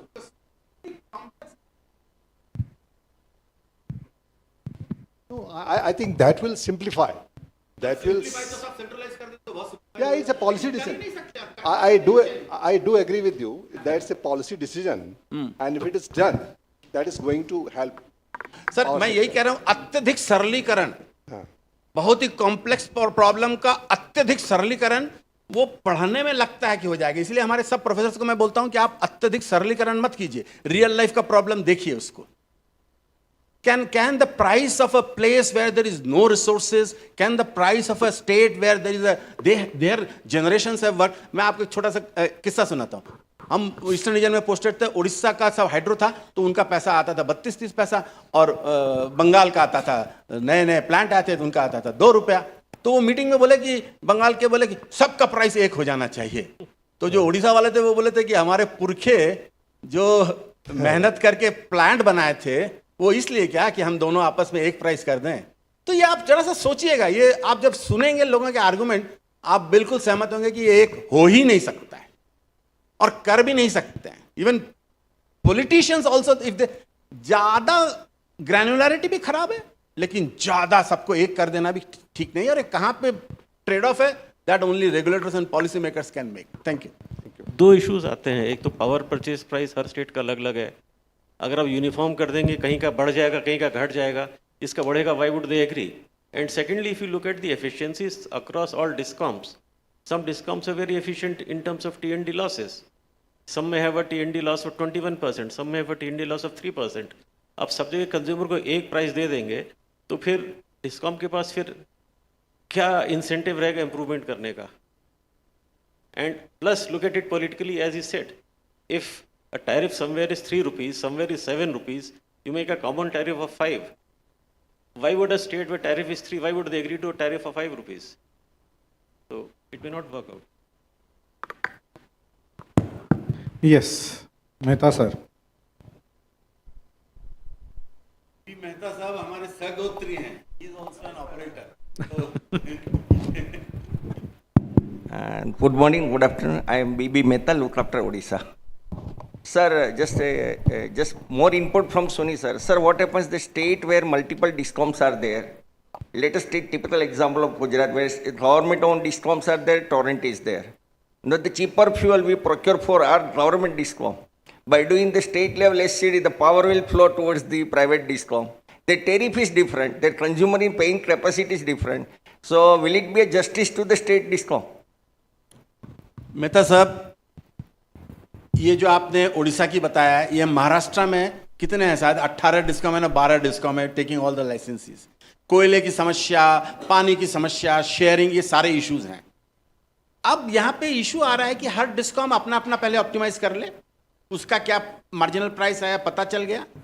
अब जब हम स्टेट लेवल पे करेंगे तो बिटवीन द डिस्कॉम्स एक ट्रेड होगा and that will be win win for both. All other constraints पीछे में आप उसको फॉर्मुलेशन में रखिए, कोई इशू नहीं है. लेकिन ये तो नहीं चल सकता है ना कि हम स्टेट के अंदर में देखते रहेंगे कि एक हाई एमिशन हाई प्राइस का जनरेटर एक जन चला रहा है और दूसरा सस्ता बंद कर दे रहा है. वहां पे as SLDC, as SCRC, as the state government you have a responsibility कि ओवरऑल पहले स्टेट में तो सेविंग होनी है ना, उसको कैसे रिजॉल्व करेंगे उसका method. If you give, there are plenty number of methods and the regulators will agree to that. Sir, first thing is we show that unless you cooperate with each other you will not get this gain. That's the point. That is the, but sir, generally the not operating or the saving is to meet the needy days power requirement of the state also. Now what happens that if it's generously shared with the other discom, then in a needy days the same discom has to buy more costly power and the delta gain in SCD will be very limited or marginal only. Sir the question है marginal का. जहां तक सवाल है, मैंने कई बार लोगों को सुना, अच्छा ये तुम्हारा 1% है क्या, सिर्फ 1% है ना, और यहां तो तुम इस स्टेट का तो 0.1% बता रहे हो. But sir 0.1% is a princely sum. हम 10 लाख करोड़ रुपए का काम कर रहे हैं, वहां पे 1% मैटर्स. सो वो हमें देखना है.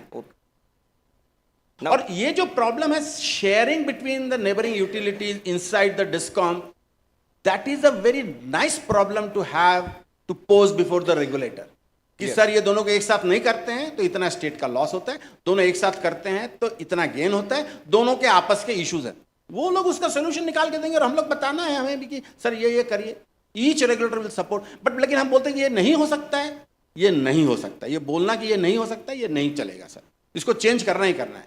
बिकॉज देखिए इस कंट्री में हर घंटे में 50 लाख रुपए का हम एक्स्ट्रा इनएफिशिएंट फ्यूल जला रहे हैं, ये तो नहीं चल सकता है। बाकी देशों में इसी को पकड़ लेते हैं लोग। Thank you sir. Sir, one more just input I need. That market coupling you said. Now what happens? Suppose we go for a market coupling and exchange B has some cheaper rate, but the quantum of power offered in the exchange is very limited. So, because I talked with one of my financial expert, he said that is why the NSE BSE has not been coupled so far. देखिए ये भी आप मेहता साहब इतना तो discount हमें दे दीजिए कि जब हम कपलिंग की बात कर रहे हैं तो हमने जितने तरह के एक्सचेंज हो सकते हैं सारे को स्टडी किया है। हमारा यहाँ पे क्या इशू है, दोनों एक ही फिजिकल सिस्टम में काम कर रहे हैं और यदि बेसिक इकोनॉमिस्ट क्या बोलता है कि जहां पे भी आर्बिट्राज है उसको घटाओ, cheaper power must replace costly power till the marginal price becomes same. How can we agree कि एक एक्सचेंज में 4 रुपया आ रहा है, एक में 3 रुपया आ रहा है और दोनों चलता रहेगा? नो, दोनों के बीच में इतना मार्केट का, ये जो आपने स्टॉक एक्सचेंज का कहा, ये देखिएगा कि ये दोनों के प्राइस प्राय कन्वर्ट करा लेते हैं। And the second point I want to say is उनके कमोडिटी डिफरेंट है, हमारा तो इतना हेवीली रेगुलेटेड है। So coupling is a very simple thing to do, nothing very big in it. देखिए आप जो एससीडी चल रहा है अभी नेशनल लेवल पे, वो भी क्या कर रहा था, पहले भी हम 10 साल 15 साल ऐसे ही चला है कि नहीं सब अपना अपना चलेगा, बाद में क्लियरली दिखाई दे रहा था कि अरे ये तो सस्ता चल रहा है, महंगा चल रहा है, इतना सा somebody will do at the layered optimization, एक लेयर पे आके करेगा।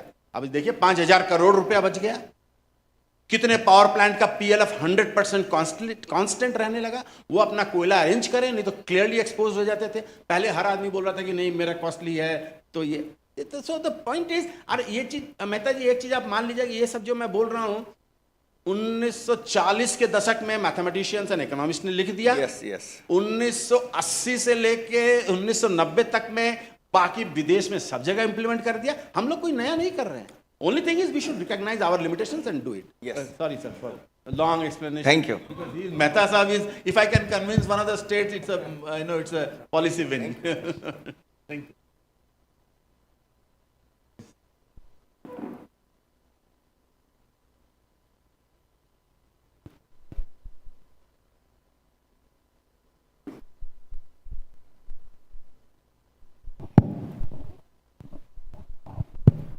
Yeah, any more questions?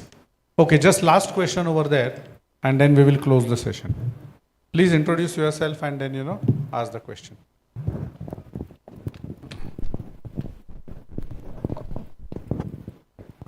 Good afternoon. My name is Praveen Goyal. I'm from Noida Power Company. So this question is in regard to the demand response program. So being on the DISCOM side, there are many technology companies which approach to us.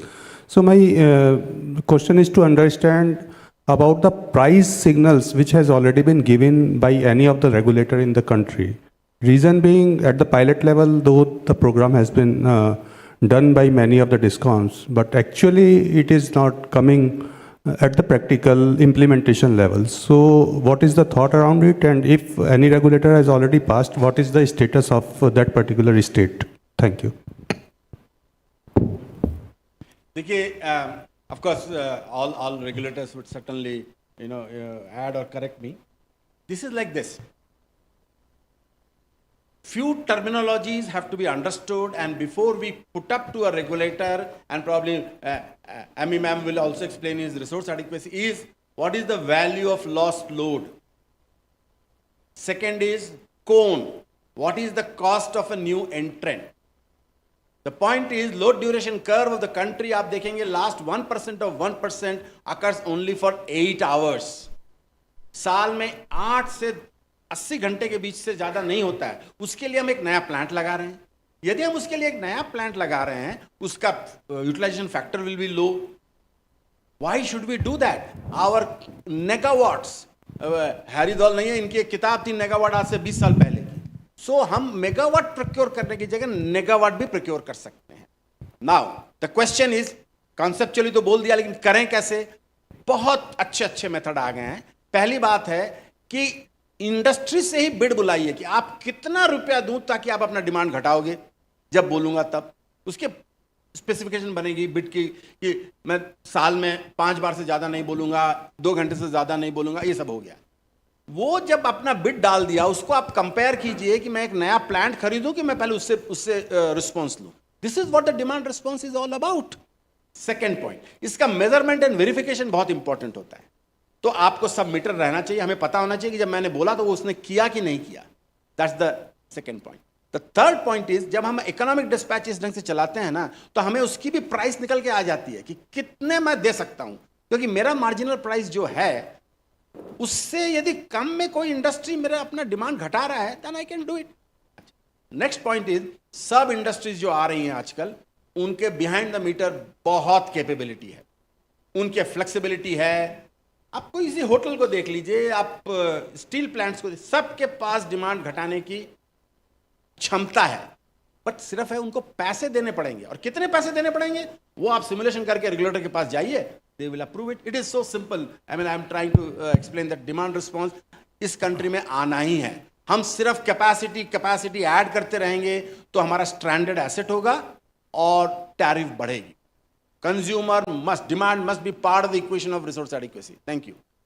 So just to elaborate on Suni sir's point, two regulators have come out with the demand response regulations, Maharashtra as well as Assam.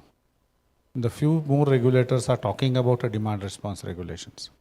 Also, there is an effort going on to prepare the guidelines. See, because what sir said is absolutely a basic fundamental principle, but how do you really implement in the practice?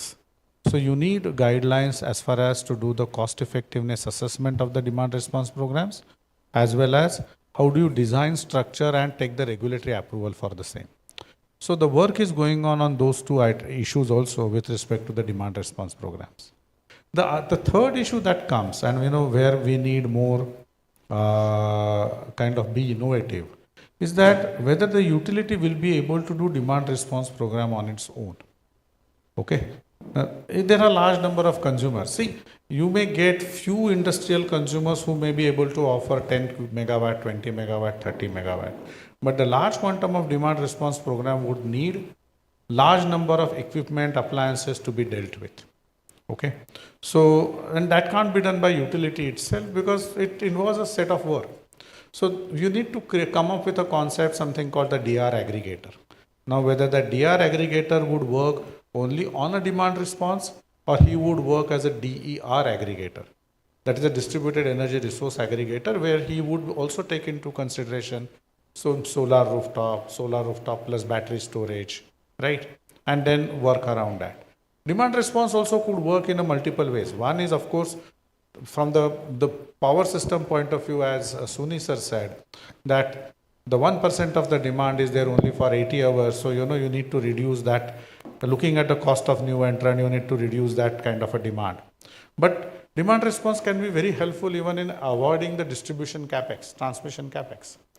So how do we really deal with, suppose we are in Belgundi, there is a sudden load in Belgundi, whether there is a possibility of demand response program so as to avoid the load shedding. So there are large number of aspects or different aspects that come into play when the demand response program has to be designed. And the work is going on that in that direction to create DER aggregator model as well as the DER cost effectiveness guidelines to assess that. And of course, then next process would be the M&V, as sir said. How do you really do the M&V? So that would be the third part of the process. But the work is progressing on that front already. 2 states have taken some lead. Maybe other states would follow the suit. Thank you. Okay. Thanks a lot. Thank you so much. I take this opportunity to thank my panelists. Thank you everyone for really great insights into the aspects. We had a session with a wide variety of subject. and we picked up the right set of subjects and a great discussion. So thank you very much. Thanks, sir.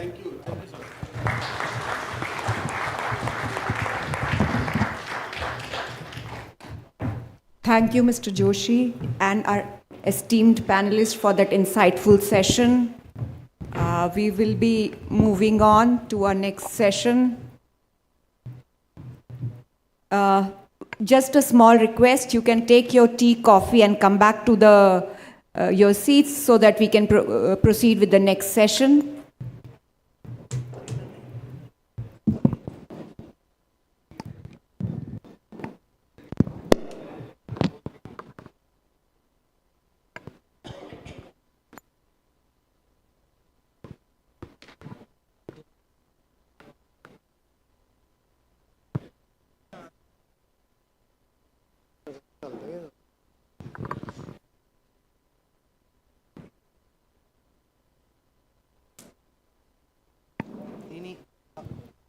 असलं हे वरती ठेवायचं नसतं.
This. Hello. Hello.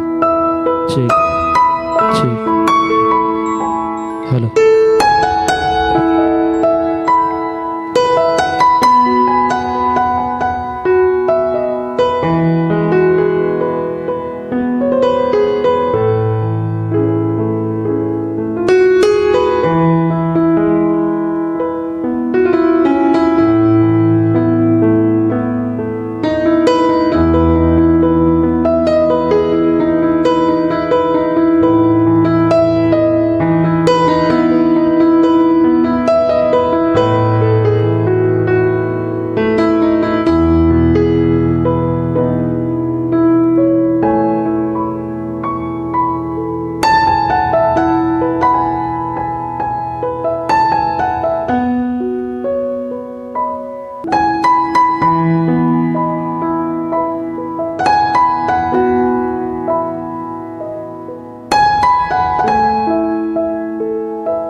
Gentlemen, please take your seats. We are about to start the next session.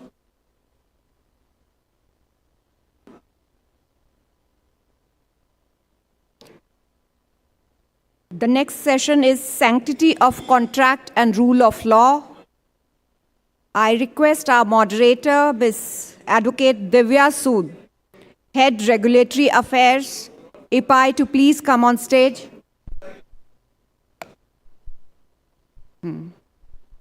Our esteemed panelist, Shri Rakesh Nath, former member, APTEL, Dr. B.S. Negi, former advisor and scientist G, MNRE, and Shri Ajit Pandit, Director, EDM Infrastructure Advisory Private Limited. This is going to be a very informative and engaging session. Gentlemen, please take your seats. May I request you to take your seats, please? The esteemed panel is on the dais, please.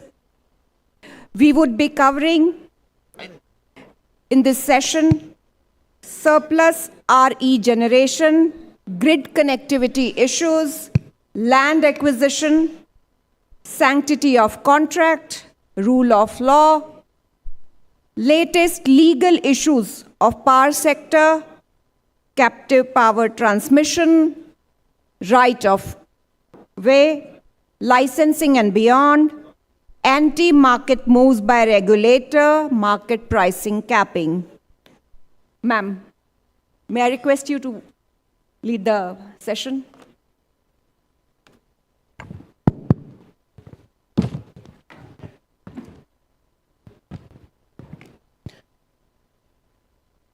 Greetings from IPPAI to everybody.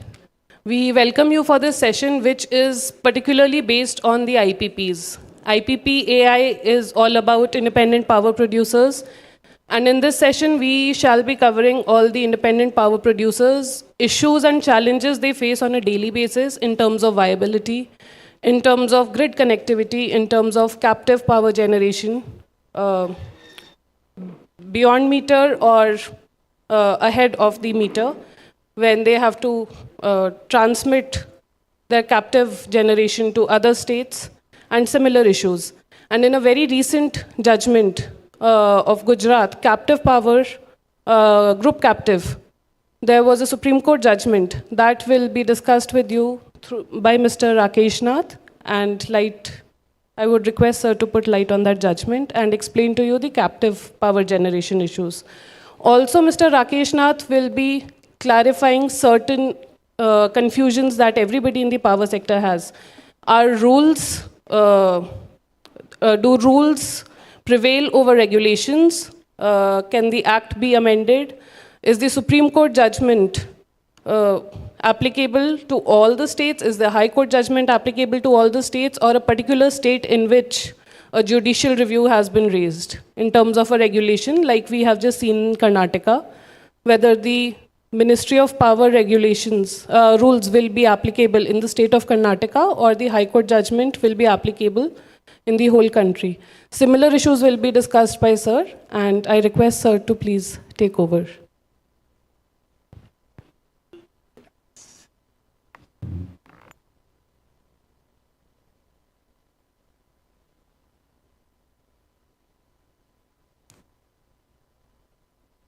Good afternoon.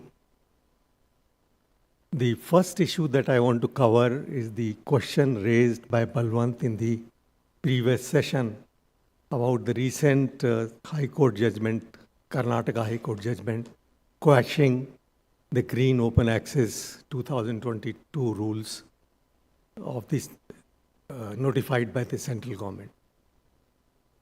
Now, in last few years, we have seen a lot of rules being notified by the central government under the general powers of making rules, which says that Government of India can frame rules for carrying out the purpose of the Act. That is a general clause. And then there are specific rules which have been specified, for which the Act says that for this particular issue, central government will make rules. So those are clarified. But then there is one more specifics that any other thing which is required for carrying the purpose of the act. So under that general provision, they have issued number of rules, and some of the rules are conflicting with the encroaching on the powers of the State Commission. So what the Karnataka High Court judgment says, three things. They have said rules exceed the limit of authority conferred under the Enabling Act.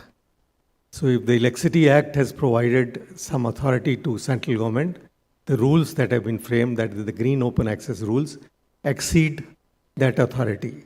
Number two, delegated legislation should not travel beyond the purview of the Parent Act.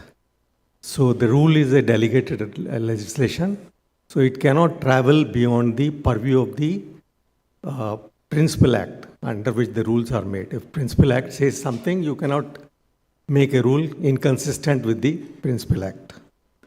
Number three, when powers to make rules and regulations are separately specified for different authority, one authority cannot frame a rule which has an effect obliterating or diluting the substantive power granted to another authority.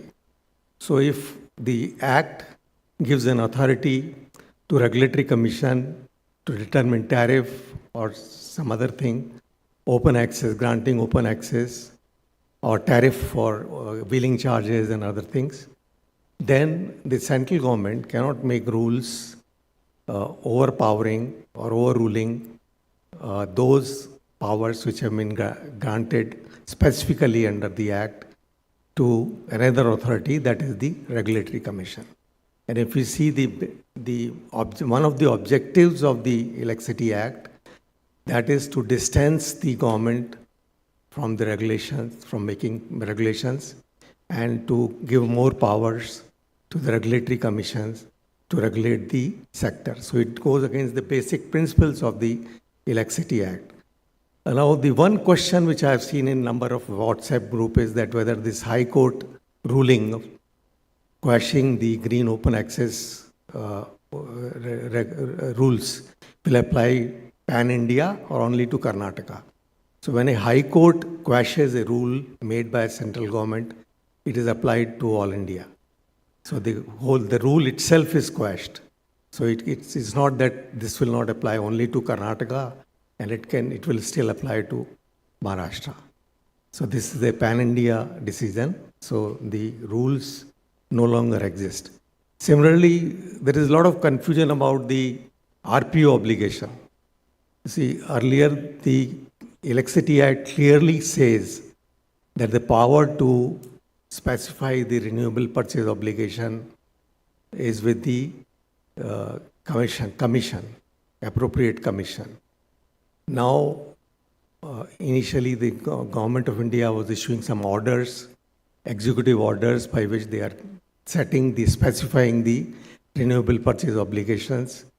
And later on, the Energy Conservation Act 2001 was amended, where the central government could issue orders specifying the renewable purchase obligation applicable to the designated industry. And designated industry included the distribution companies.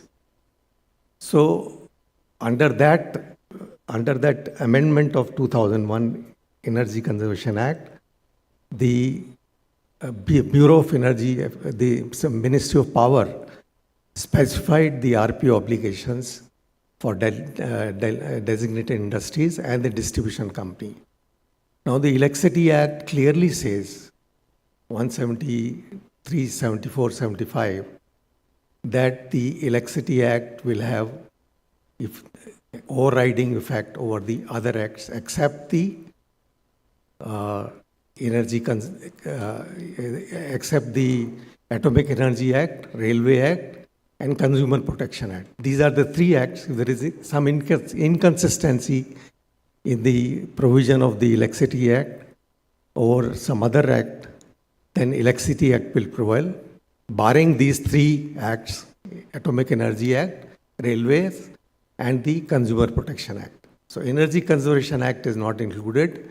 So if Energy Conservation Act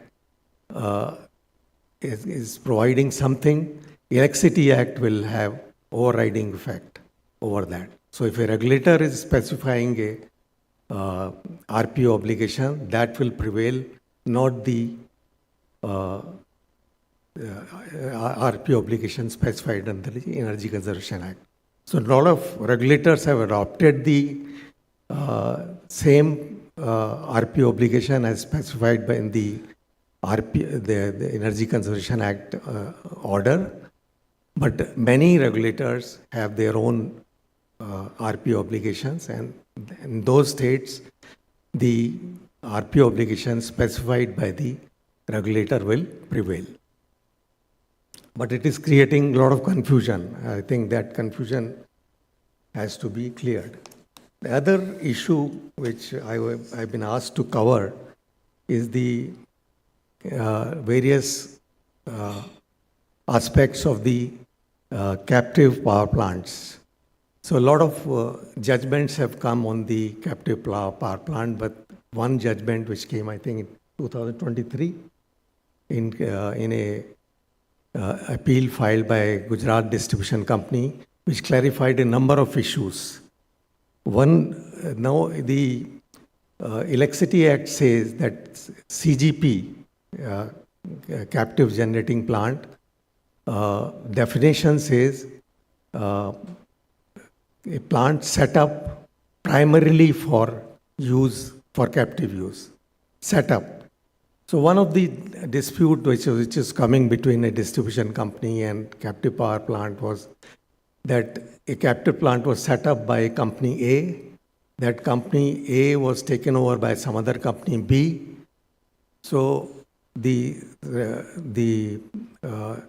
distribution company said that this, since the B company has not set up the captive plant, it loses the captive character and it is no longer a captive plant, and company B cannot take the benefit of the captive power plant as provided under the Act, where they are allowed open access and they are exempted from the cross subsidy surcharge and additional surcharge. So that has been clearly decided by the Supreme Court in this judgment, that even if the plant is set up by company A, if company B takes it over, because this is a normal practice, the transfer of companies is a normal business practice. So it doesn't mean that company B will, that the generating plant, if changes hands, ownership changes, then it will lose the character of the plant. It will still remain a captive power plant, provided it meets the conditions laid down in the Electricity Rule 3. What Electricity Rule 3? There are twin conditions: 26% equity holding by the captive users and 51% of the total consumption consumed on an annual basis. So that if those conditions are fulfilled, then the captive power plant status is maintained. The subsidiaries holding company, having a captive plant, the subsidiary availing power, then that will be, if it consumes 51%, then that will be get the captive advantage of the captive consumption. Now in the Rule 3, number of terminology have been used, like cooperative society, registered cooperative society. So if there is a registered cooperative society, then the twin rule, that is the 26% of the whole ownership and 51% of the energy consumption has to be met, combined by all the members of the cooperative society as a whole. So if they meet as a whole, they are meeting these two twin conditions, then this plant will satisfy the conditions laid for the captive power plant. Then there is a issue about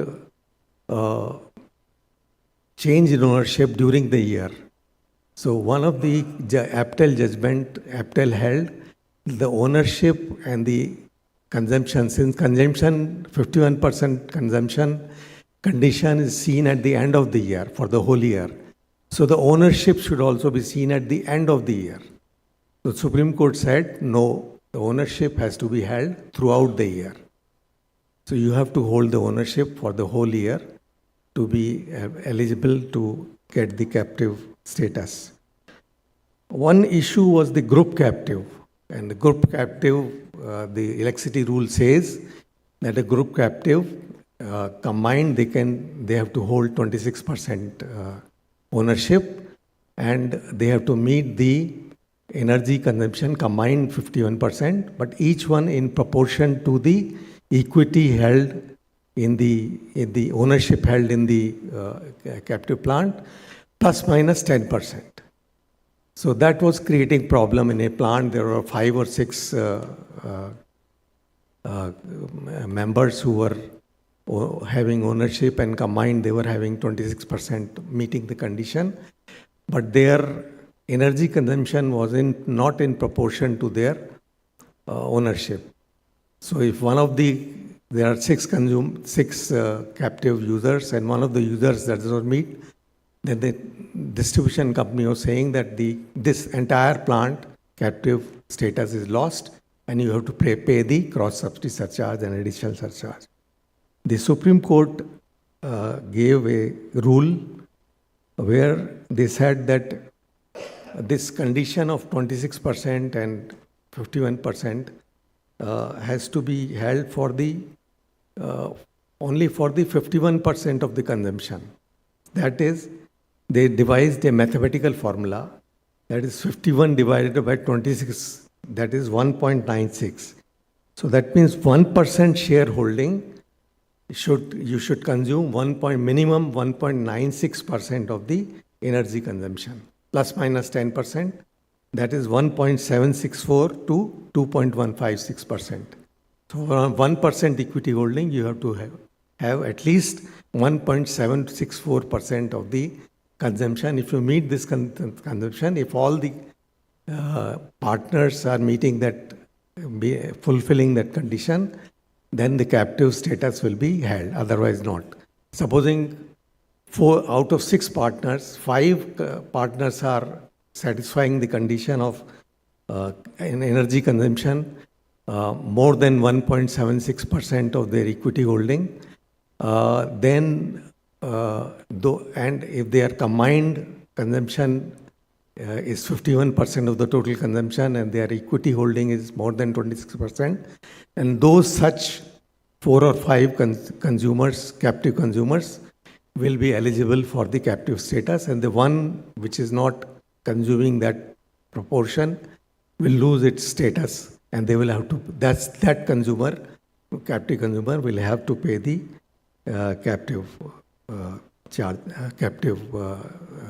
lose the captive character and pay the cross-subsidy surcharge. Then there was a question whether SPV is association of persons, and they held that SPV is also association of purpose. If there is a SPV, which is where there is a number of beneficiaries, then the law of proportionality will also apply to them. One issue that came up subsequently was that there is a company, for example, Vedanta, and Vedanta has 2 shareholders who hold 10% and 15% equity in Vedanta, and Vedanta now owns the plant and captive plant, and that supplies to these 2 shareholders who hold the 10% or 15% in the Vedanta company. Then it was held that it will be combined ownership and combined consumption of these will be seen, and the law of proportionality will not apply in such cases. All various issues have been settled by this Supreme Court judgment, and subsequently the appellate judgment which clarified one issue which was left out. Another issue on which I have been asked to speak is the dedicated transmission line for a consumer. Now the GNA regulations which have come recently, they allow a consumer to take GNA directly and get also connectivity directly to ISTS if it has a load of 100 megawatt. So a distribution company or a consumer who has a load of 100 megawatt can get seek direct connectivity to ISTS and also take GNA to enable it to source its power from sources other than the distribution company. So how will, if there is a captive generator, there is no problem. A distribution company, no problem. But if there is a consumer, how will it build the transmission line? Because a consumer is not a transmission licensee. It cannot build a line. And only a licensee can transmit the power at a voltage above 11 kV. So up to 11 kV, it's okay, you can build a line. But above 11 kV, a transmission line can only be built by the distribution company. Now, green open access, I think not the green open access, the rule 21 of the electricity rules, Ministry of Power said that that a consumer can also construct a dedicated transmission line. Now, if you see the definition of dedicated transmission line, it is a line which is connecting a captive generator or a generating plant to another generating plant or the grid substation or a load center. So a consumer getting connected to the grid does not qualify to be a dedicated transmission line. So I don't know how this rule will apply, and there will be problem in getting the approval for construction of transmission line under regulation under section 68, where you require the approval of the appropriate government to construct a line. But of course, a consumer can ask a transmission licensee to construct the line for him, and the full charges and operation and maintenance charges for the line can be paid by the consumer exclusively to the licensee. For example, they can, if they are getting connected to a ISTS, they can request Power Grid. Power Grid can construct a line and charge the operation and maintenance charges and full capital cost of that line from the consumer. So that is the way out that is possible. These are the few issues I was asked to cover. If there are any questions, I'll be willing to answer.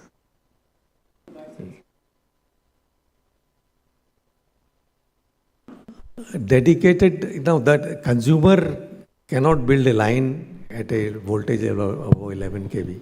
License is required. So that is why I said the way out is that a transmission licensee who has a license or a deemed licensee can construct the line at the cost of the consumer. That is possible. But open access, the electricity rules 21, which have come in 2024, they permit a consumer to construct a line. So unless the rules are challenged by somebody, consumer can construct the line under the shelter of the rules. I have a question. There is these new kinds of consumers. It's bound to happen. One is data centers, which require a lot of electricity. Yeah. Second is super specialty hospitals, which do have dedicated feeders. But there may be situations when they want to take it directly from the transmission company rather than through the distribution company. Perhaps this is a reality which needs to be handled. Yeah, that is why the GNA regulation provides for it. And GNA regulation says that the consumer or distributed licensee can ask a transmission licensee to construct the line for them. So this can be taken care of. This can be tackled under the framework of the Electricity Act. The second question is what you mentioned at the beginning, what the Karnataka High Court has done. There are a large number of rules in that. That is basically when the government of India found that attempting amendments to the Electricity Act, if I remember from memory, about 4 attempts have been made. And in some of those attempts, it went to the standing committee, consultation, everything. But none of them went through for various reasons. That's when this kind of rulemaking was taken as a method of getting over that and amending the Conservation Act, because you are not able to get amendments to the Electricity Act through Parliament. So you also started amending the Conservation Act of 2001, where some of the things which you want to achieve through amendments in the Electricity Act got achieved through. So these were the two ploys used. Whatever may be the... but most of this, in a real judicial scrutiny, is unlikely to stand. Because they violate basic constitutional principles. For the same reasons which you gave in the Karnataka High Court judgment. The Karnataka High Court also said the same thing, that the legislature have framed the Electricity Act. Yes. So you can't overrule that through rules. And if you want to bring some changes, bring it through the proper channel, amend the Act. Let the legislature amend the Act the way you want it. So if the circumstances want to change in the provisions of the Act, it's better to amend the Act rather than getting a shortcut, because taking shortcuts in the long run don't help. But I Because presume... once somebody is getting impacted by that rule, they will go to the court, and the court is definitely going to strike it down. I presume Government of India will find a way out. Yeah.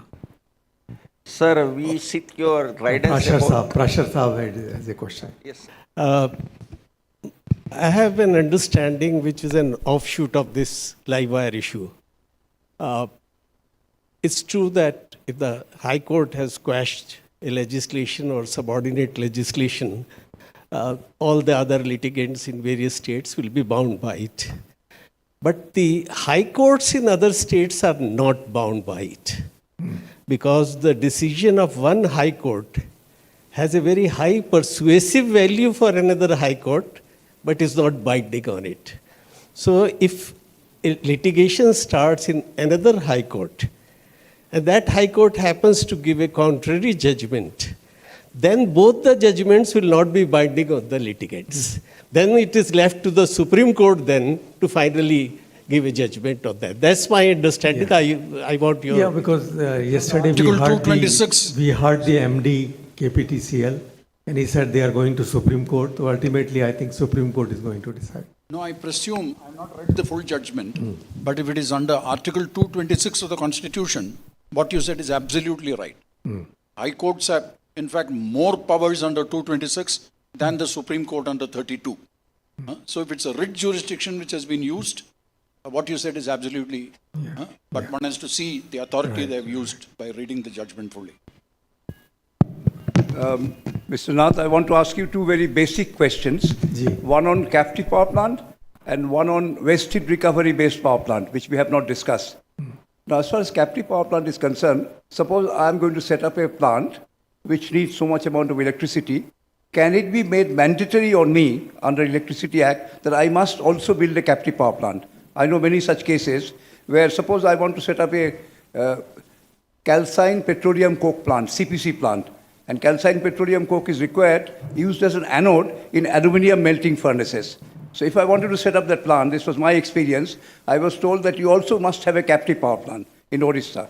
Now, is it a must? Is it mandatory? And my second question is that, you know, in the same calcined petroleum coke plant, we emit a lot of high temperature gas, which can be also made into run a wasted recovery-based boiler. Now, the electricity produced by wasted recovery-based boiler, we have not discussed that so far. Can it be called a renewable energy, or can it be called as a case of energy conservation? The basic thing is that if electricity in waste heat recovery boiler, the basic source is fossil fuel, then it is not eligible for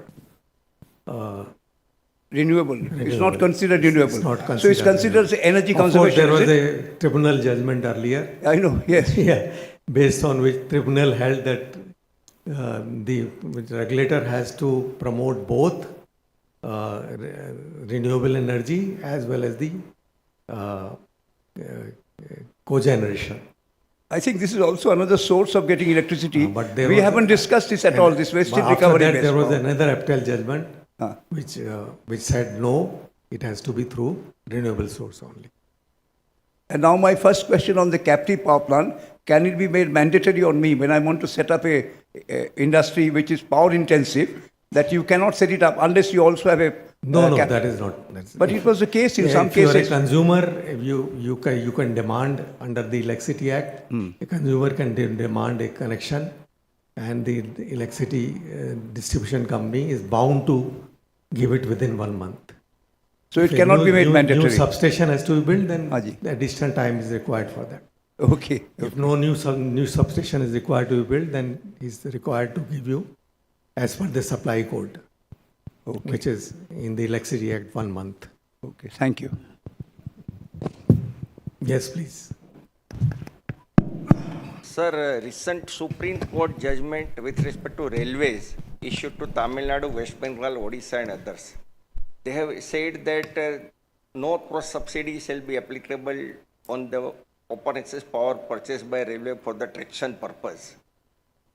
So, in Odisha, no cross-subsidy shall be admissible, means we cannot charge them cross-subsidy even though they purchase power on open access.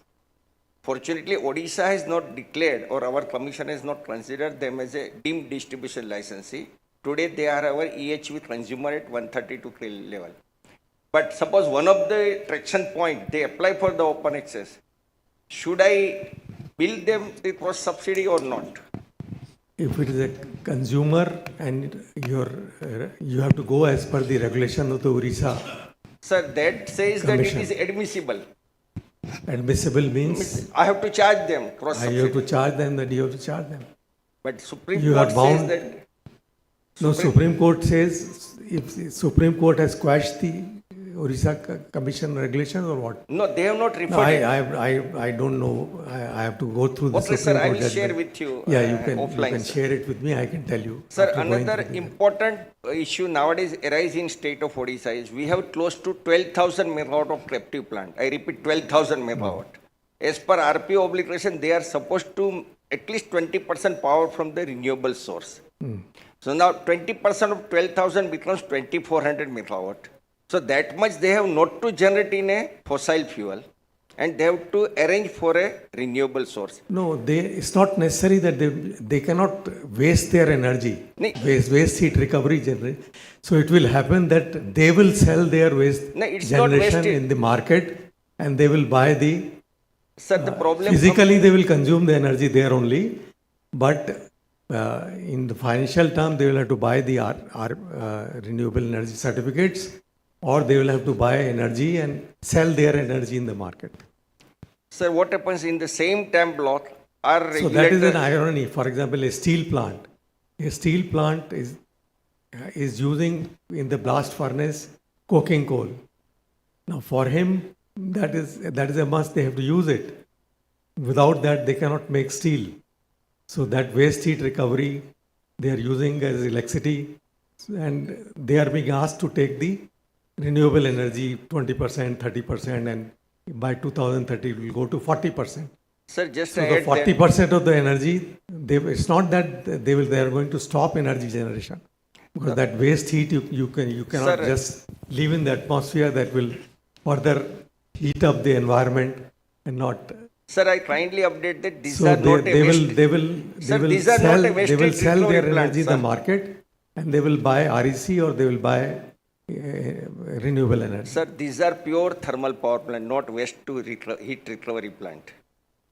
Now, when 12,000 megawatt of captive plants across the state try to If it is a pure thermal station, pure thermal, then, sir. Now, then just they will have to meet the RPO obligation. now, but to meet the RPO, there are some practical problem arise that I wanted guidance for that, sir. When a 20% is to be managed from the renewable, they will buy from outside. So they cannot keep that 2,400 megawatt sizable capex investment idle. They have to sell it also. Because net energy will be. So now my regulation does not allow me to have a sale and purchase in the same time block.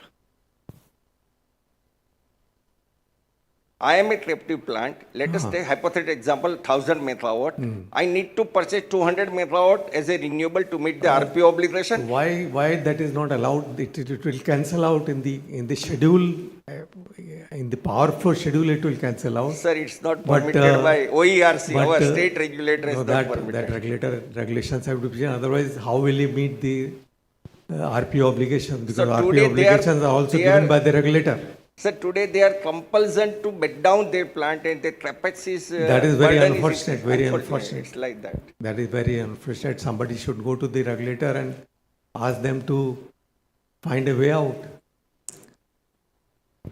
I will share the Supreme Court.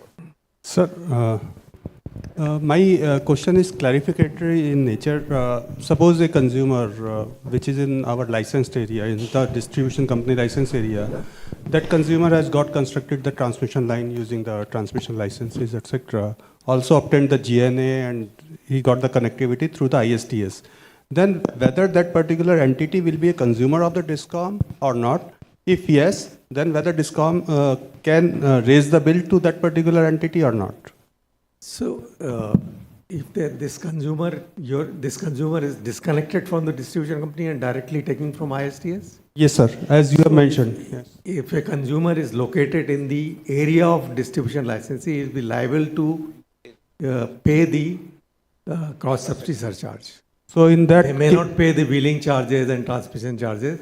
Right. If they are building directly connected to ISTS, but they will be liable under the Electricity Act to pay the cross-subsidy surcharge. So, meaning thereby then in that because case... the area of distribution where the license is given is clearly defined in the Act. It is a geographical area. Right, sir. It's not the electrical area. I got it, sir. Thank you. Sir, can in that case, can I account for the energy which is consumed by that particular consumer for calculation of my T&D losses? I don't know what is the method used in here. This time I'll have to see. It's a matter of detailing. Offhand I cannot tell you. Okay, sir. Thank you. Maybe we can discuss after this session. Sir, similar case in Gujarat also. One particular industry is buying and transferring power from one state to Gujarat state, and the consumer is not the consumer of the distribution licensee. At present, the consumer is off-grid. And now they are buying power through using this GNA, using ISTS line, and also constructing their own. This consumer is directly connected to ISTS? Yes. Okay. So should we, charge this cross-subsidy charge, even though if the energy is captive, well, generating plant is also captive? No, captive you cannot charge, because captive is, if he's taking the captive power, then you cannot charge cross-subsidy surcharge, because captive under the Electricity Act is exempted from cross-subsidy. Now DISCOM is, my question is, DISCOM is having universal service obligations. Now they are buying bulk power, dumping in the state, and we are not able to charge anything. That is an issue now. All large consumers who are directly connected to the ISTS and not taking any contract demand from the distribution company, because they are not connected to distribution company also. I think they should meet their own resource adequacy. They should plan their own requirement and meet it on their own. They can't be dependent on the distribution company. And now, if this generator is situated in another place and the captive status is given by CEA, by taking the permission of the Chief Electrical Inspector of the both state, the CEA, Central Electricity Authority, will give the captive status. But at present, we have not having this captive status. So, should I require to charge this cross-subsidy charge as treating as a third party? The consumer is saying them, I am captive, but CEA is not given the captive status. No, that captive status is given by CEA. CEA, yes, because the generation and consumer are in different states. Yes. So if CEA has not given, then you have to ask for it if they are not able to produce that certificate. So at present we are charging them cross-service charges. So unless they give you a certificate, 100 crores. Unless they give you a certificate of meeting the twin conditions of 51% energy consumption on an annual basis, you can charge it. Okay. If they produce that certificate, then you will have to refund that. Okay. Okay. In this scenario, sir, if there is a generator is having other state and consumer is in other state, CRC is the power, but the consumer or generator is not moving there to certify the captive status.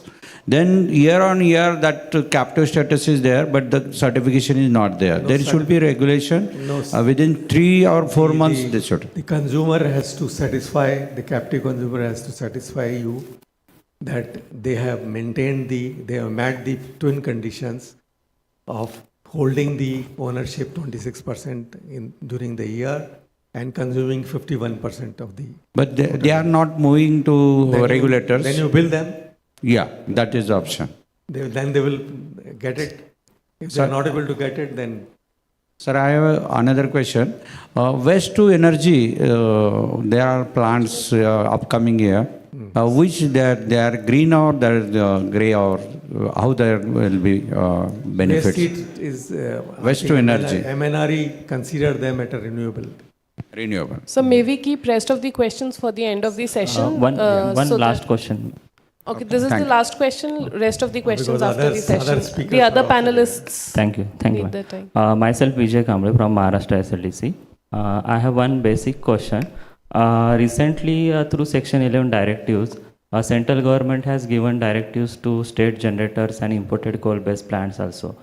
But as far as the Act, we see that this electricity is a concurrent subject. So as per Section 11 directives, can a central government give directives to a state-connected generator which are under the state jurisdiction? No, appropriate government has to give direction. If there is a interstate generator, then the appropriate government is the state government. Okay, then because already the directives to imported coal-based plants were given by the government through a letter. So those generators are binded to follow that? The appropriate government for the interstate generating station is the central government, and the appropriate government for the intrastate generating station is the state government. That is, the law is very clear about that. Okay. And then my last question is, so and the compensation is also to be decided by the regulator. The central government cannot decide. I mean, for operational purposes, for operating the system, so that because the regulator may take time, some interim rate can be decided. But ultimately, I think the compensation has to be decided according to Act by the appropriate commission. Okay. Last question. Suppose any generator is having dual connectivity with the state and with the ISTS. So in that case, can that generator surrender its partial capacity for the state and can connect to the central? I think GNA regulation provide for dual connectivity to interstate as well as the interstate system. There is a regulation which allows that. Okay. Thank you, sir. Thank you so much, sir.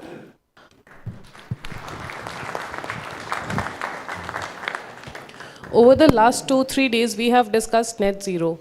We have discussed certain targets that our government has already decided for 2030, 2070 going net zero. And yesterday in the presentation, Chairman CEA said we are trying to achieve that target specifically in the energy sector by 2050. Mr. B.S. Negi would put some light on how this target will be achieved in terms of supply chain, how the infrastructure will be developed.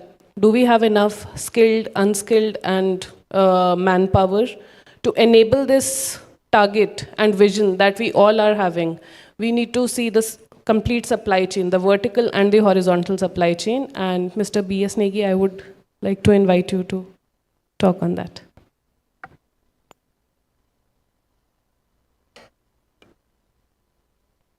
Thank you, Advocate Divyaji, for introducing me. I would like to thank first IPPAI for giving me the opportunity to be part of this talented gathering of veterans from power sector, experts, policymakers, and industry representatives from energy sector.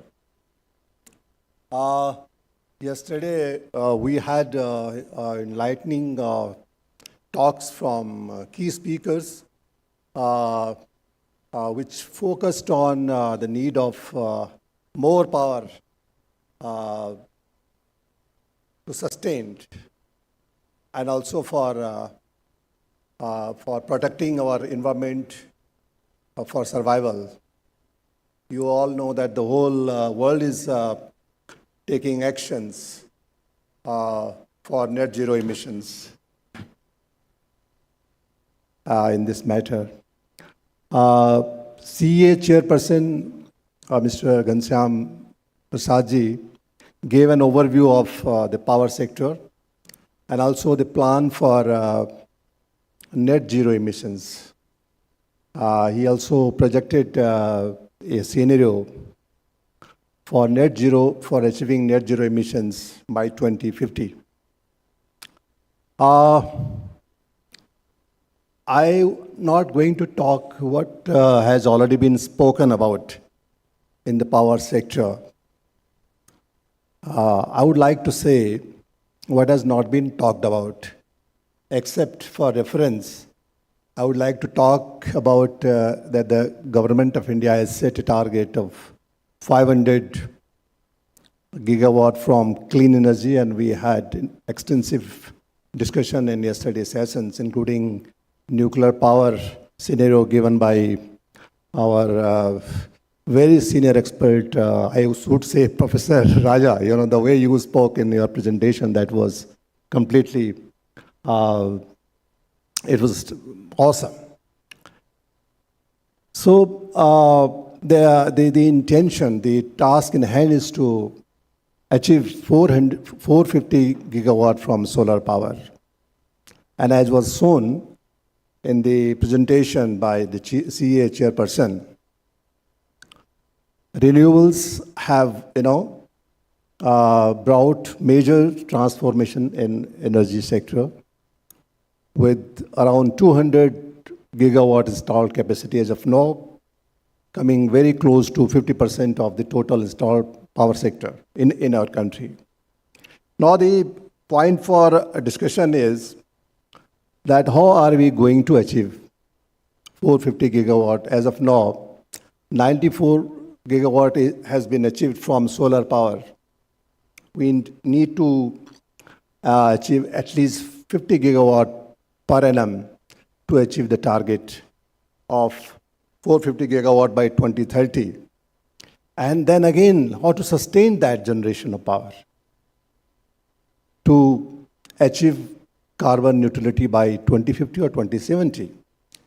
So if I refer to the figures presented, given by the CA chairperson, to achieve that zero emissions, net zero emissions by 2050, we need to have around 1,000 gigawatt installed capacity by 2050.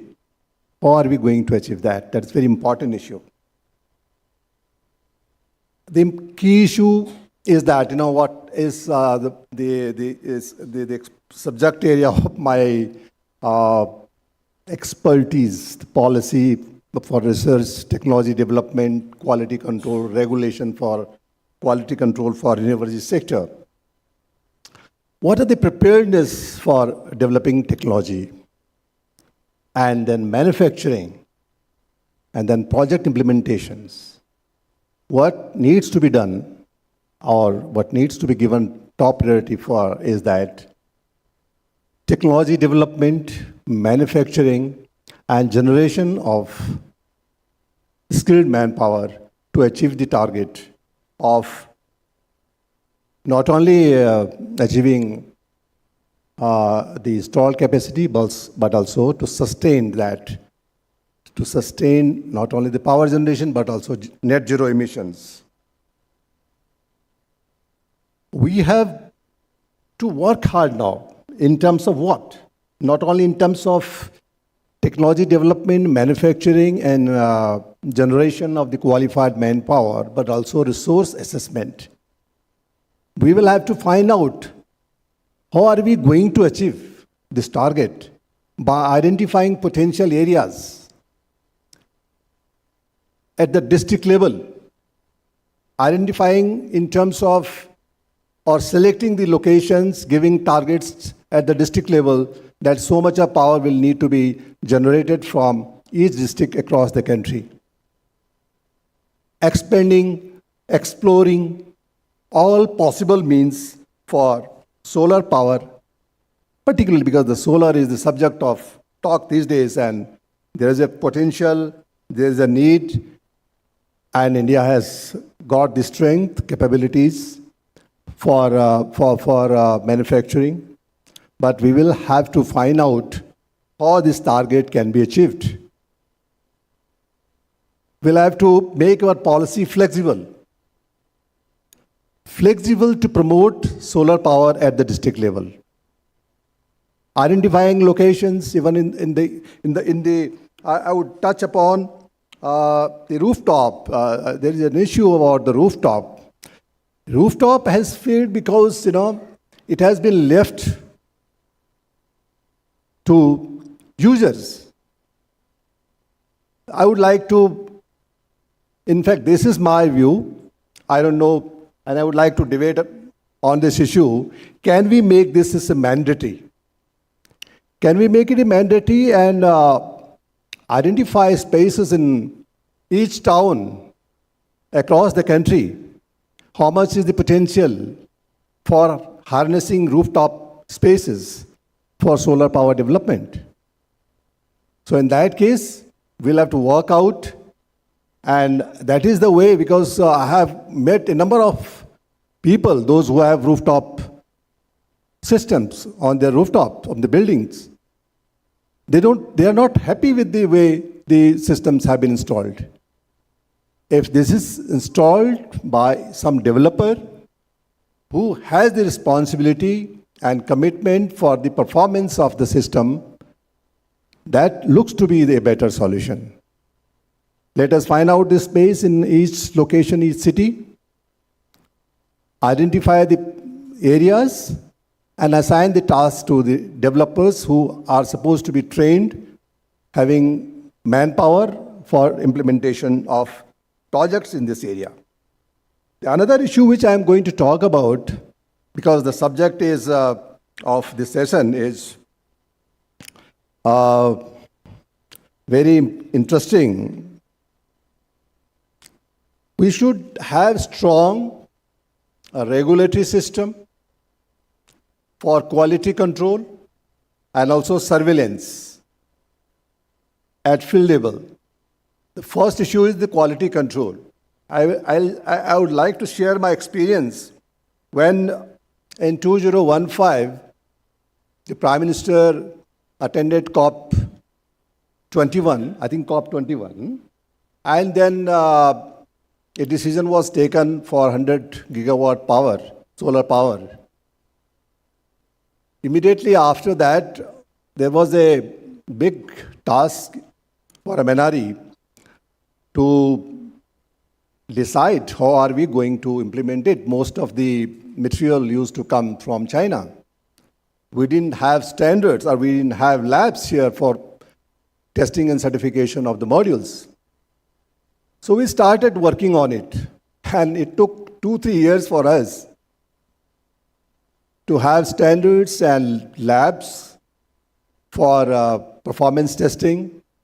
Then we had discussion with NABL for accreditation of the test labs as per the internationally recognized procedures. And then we started implementing a quality control order that is called technical regulation under BIS Act. And that is how the quality control in solar power modules, battery storage systems, inverters, to some extent, because inverters, the standards were, taken from IEC, and we didn't have sufficient time to incorporate the Indian climatic conditions into those standards, and then accordingly the products were tested as per the standards we adopted from IEC and ISO. So we will have to strengthen quality infrastructure to ensure the quality of the product. Mr. Soni also touched upon this point in his lecture yesterday. The demand is rising, so the quality has also to be maintained. That's obvious. So we will have to, work hard in all directions. Research for technology development, process development, manufacturing in India, manufacturing from the cell level, not from the, wafers level. We'll have to generate. As so far, as per my conversation with my industry friends, around 14 gigawatt capacity has been, established in India for cell manufacturing. I don't know to what extent that is correct. 4 gigawatt is Adani, then 4 gigawatt from Tata Power, and so on and so forth. So we'll have to give top priority on the manufacturing. We'll have to give top priority for generation, manpower generation, for implementation of the projects, quality infrastructure, for sustained growth of the power, and then, of course, the issues, sanctity of contracts and rule of law. That's very important for the successful growth of the power sector, particularly in the renewable energy sector. So anything that is there, there should be some binding. I've said that there should be some surveillance in field, how the plants are working. There's a component in BIS Act that surveillance has to be done in the field if the quality control is ordered, how the projects are working. I was encouraged to see the data in the presentation which CA chairperson showed yesterday about installation and generation, including solar power and wind power. So that's very interesting. I was not aware that these all data are being recorded, but we will have to have a transparent system of generation from each and every, at least, states. And then we will also need to have strict rules on the implementation of the contracts, implementation of the projects at the field level. Someone yesterday asked about, somebody would again ask this question, so I leave it. I'll not touch upon that subject. So that's what I think I have in my mind as per my experience, understanding about the sector, which I thought I should share with you. And that's it, madam. Thank you very much. Thank you so much, sir. We will keep the questions for the end of the session. Now, finally, we come to the challenges faced by the IPPs. Across the countries, we are having a number of IPPs. Each state has a geometrical and growth of the IPPs. But right now, even with the must-run status, some IPPs have to curtail their power. There are back-down instructions due to grid constraints, especially in the solar hours. There's surplus generation, and the IPPs, alongside our thermal, are instructed to back down and curtail. And in the evening hours, when they're peak hours, the power cost is going geometrically high again. How can we handle this issue? Can we mitigate this issue by giving the IPP generators a flexible way of selling the electricity, partially by PPAs, partially in the market, or even keeping them as an ancillary by storage systems? I would call upon Mr. Ajit Pandit to discuss these issues, and also sanctity of law, where with time, as we see, we are moving towards smart contracts in terms of peer-to-peer, which has already come up in certain states. Do flexible contracts hold a scope in the whole power scenario, or do sanctity of contracts, even though they are legacy contracts, have to be followed despite the consumer has to pay the brunt of it? So I welcome you, sir, on stage. Thank you, Divya. At the outset, let me thank IPPAI for this opportunity. And I'm standing here to talk about IPPs, and more specifically the renewable energy IPPs, their issues, challenges. We have been doing a lot of work with renewable energy developers, generating companies, IPPs, industry association. And the topics that I wanted to actually present is what is actually going to stop or going to be pose a hurdle in terms of accelerated pace of capacity addition going forward, and if there is a possibility of potential litigation emerging out of what we are currently seeing a situation. I'd like to borrow from Ghanshyamji's slides yesterday to state the overall context. We are talking about today we are about 210 gigawatt of renewable energy, including large hydro 48 gigawatt. Large part of it is solar, as we know, 98 gigawatt, and wind about 47 gigawatt. And our pace of capacity addition, particularly in the last 7-8 years, has increased from 8 to 10 gigawatt per annum to last year about 18 gigawatt, and this year probably will clock 22 gigawatts per annum.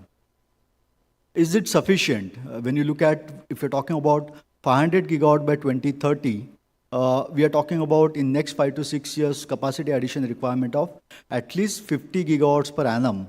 And we see about from the current pace of roughly 20 gigawatt per annum, it's a humongous task before us. And where do we stand, and what are the current challenges that the IPPs and the developers are facing? And we can bucket them in terms of maybe 5 or 6 categories. And I'll try to take with some examples, and I don't want to just pose problems or issues, but also possible solutions or the way forward, how we can look at them. First and foremost about the offtake or PPA agreements.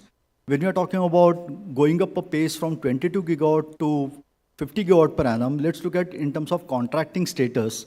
And today we know SECI, there are 4 or 5 renewable energy implementing agencies, whether it's a SECI or NTPC or SJVNL. They have floated tenders, they have signed the PPAs, the bids are being conducted pretty regularly. But as we speak right now, there is more than 45 to 50 gigawatt of capacities. There is no back-to-back PSA with the distribution companies. And that's a serious concern or a risk for the developers having signed a PPA. If there is no back-to-back PSA, all other implementation of right from the land, grid connectivity with the bank guarantees which are already there on the ground, they are seeing it's staring at them whether it will be able to actually achieve the commissioning as per the scheduled commissioning date under the PPA that is being signed. And we will not be able to actually meet the kind of pace that we are talking about. So we need to really do this. And when you look at it, why the PSAs are not happening, look at it, the distribution companies, are they meeting their current RPO targets?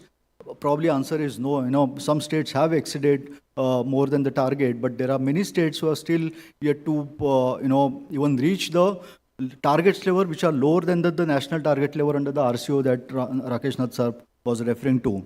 So on that count itself, probably we need to put our act together to be able to do a monitoring and tracking of the RPO and RCO compliance very seriously. And the issue there is, how does basically the RPO compliance of distribution companies take place?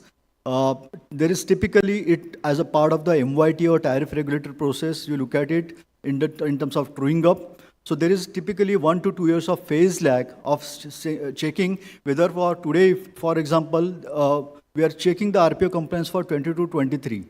This requires an advance actions or proactive steps. So the regulator need to have a visibility. They had given a mandate to the implementing agencies, which is state nodal agencies.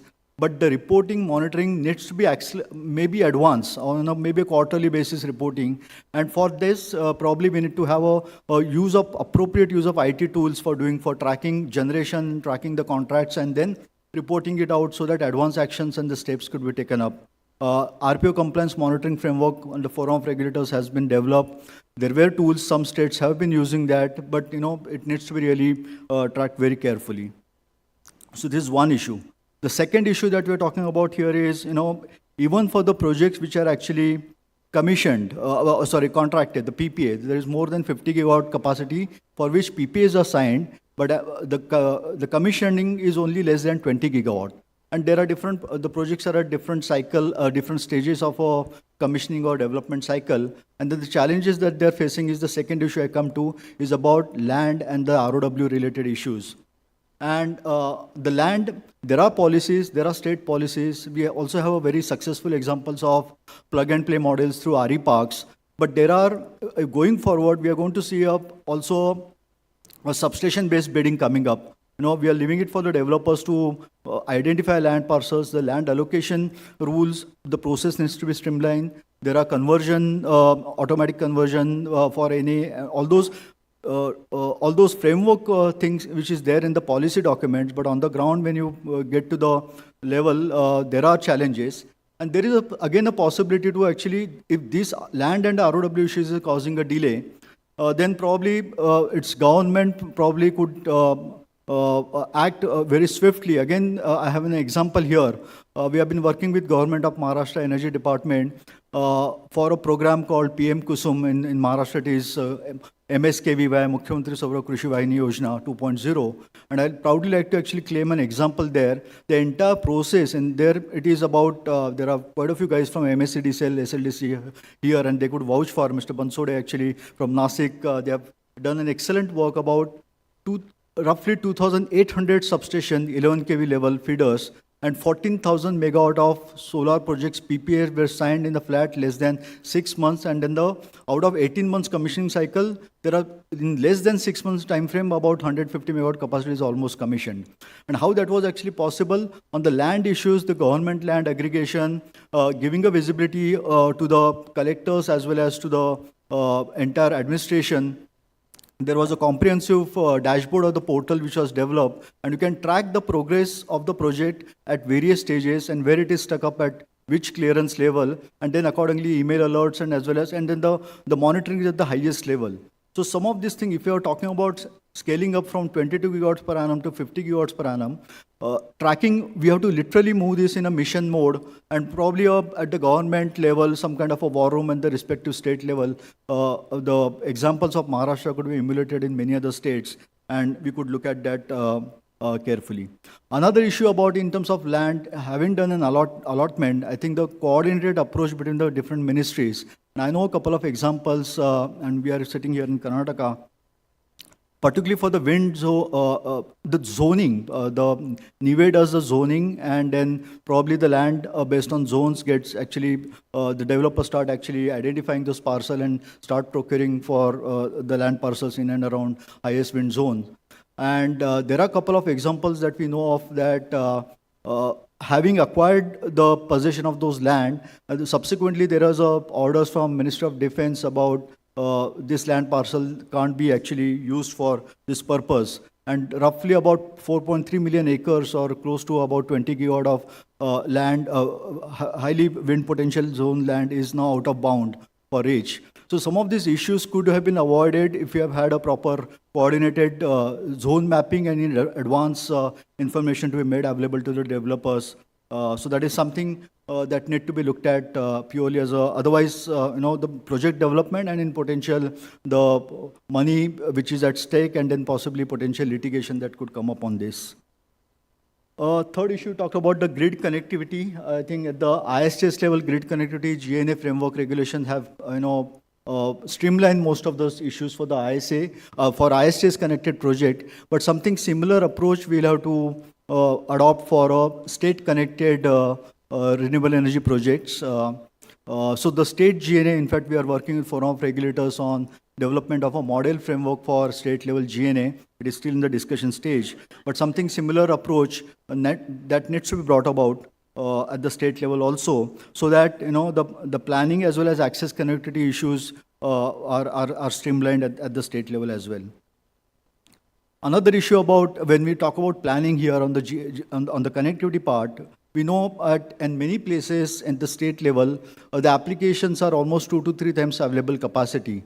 So whatever is the planning done at the ISTS level, something similar framework need to be put in at the intrastate level. Otherwise, there are delays. We know in Rajasthan, I think yesterday or some of the presentation covered that the next connectivity application that could be processed in Rajasthan based on the current allotments is only in 2027-28 or so. Or the project, unless new substations are commissioned or the bay allocations is done. So that's very serious issue about which will hamper the pace of capacity additions and further project development. Another issue is also about when we are discussing delays and also the bid participation from the developer's point of view, is about the money locked into these projects for these delays in terms of EMDs and the bank guarantees. So we are collecting almost about 9 to 10 lakhs per megawatt for the EMDs and about 25 to 30 lakhs per megawatt for the PBGs. So and for today, about 50 gigawatts of projects for which PPAs are signed, we are talking about nothing less than 5,000 crores of money, which is already there on the ground. And any of these delays subsequently adds to the cost for the developer. And so maybe an alternate arrangements in terms of insurance surety bonds or other instruments is something that could be looked at to free up some of these cash flows. And that is going to be a otherwise serious challenge for the developers going forward. Two last important issues in the bucket list, and I'm conscious about the time, but is about the policy provisions about ISTS waiver, as also the other charges which are being levied at the state level. ISTS level charges, at least there is a trajectory and there is a clarity which was given, but since it is linked to the June 2025 as a project commissioning date, and because of the delays and then the reasons sometimes beyond the control of the developer, there are now demands that developers are seeking for extension of this timeline or deadline, or at least, there is a recognition that this delay could be permitted on a case-to-case basis considering the force majeure or for the reasons which are fully not attributable. But something like this, ISTS waiver, I think in stages we are going to relax those. That clarity was given well in advance, but now there is a demand that because of this delays beyond, if we need to have some more clarity, I think the implications of these are significant. ISTS waiver, I think it's a different topic altogether. We can discuss that in a separate forum because it has implications not only for the developers but also for the utilities and also for the planning framework. The second issue, but at the same time, that is being raised, and now there is, at least in Tamil Nadu, there was a clarity with the High Court that when they started imposing this for the export of power from the state to the outside of state, the additional charges or fees, or similar dispensation in Rajasthan in terms of development fees for the resource, or in Madhya Pradesh, some kind of charges. So this additional charge burden is basically, when you're talking about interstate development of and then procurement of renewable energy, such fees and charges levied actually hampers the growth or increases the cost of development for the project. And the last but not the least, the issue in terms of priority from the developer's point of view is about the RED-ASM framework or a forecasting scheduling related mechanism which has been brought in. Rightfully so, with the increasing level of penetration of renewable energy, we need to have a more disciplined and more improving the accuracy of the forecast. But the formulation which is right now given there with the denominator X factor and to what extent we'll move from the available capacity towards the scheduled capacity based regime is causing some kind of a concern. So that is one point. And second is, even if we are trying to tighten up this, probably this should be done with the perspective for the new projects instead of the existing projects. So these are again the demands. There are both sides to it when you are trying to manage the load generation balance and to minimize the mean absolute error of forecast. You need to have measures and also the tools to be able to do that. So there are various work in progress items, but the kind of scale, again I repeat, for 50 gigawatts per annum, these issues is something that we need to bring in the clarity at the on an urgent basis. That will be useful for the developers. And Can I ask you a question, sir? Yes, sir. Today, I am forecasting in 15-minute time blocks, most of it renewable energy. Karnataka, for example, someone gave an example that the load is 3,000 megawatts and then the next 15 minutes is 300. The deviation penalty is currently being paid by the state, is what I understand. I am not an expert. But also, a consumer who say a 100 megawatt or a 50 megawatt consumer, he doesn't give any schedule. Yeah. It's assumed that his load will be flat, but it is not. It deviates. The current penalty that is being paid by the state for deviations, will it and can it and should it be transferred to the consumer so that he gives a forecast?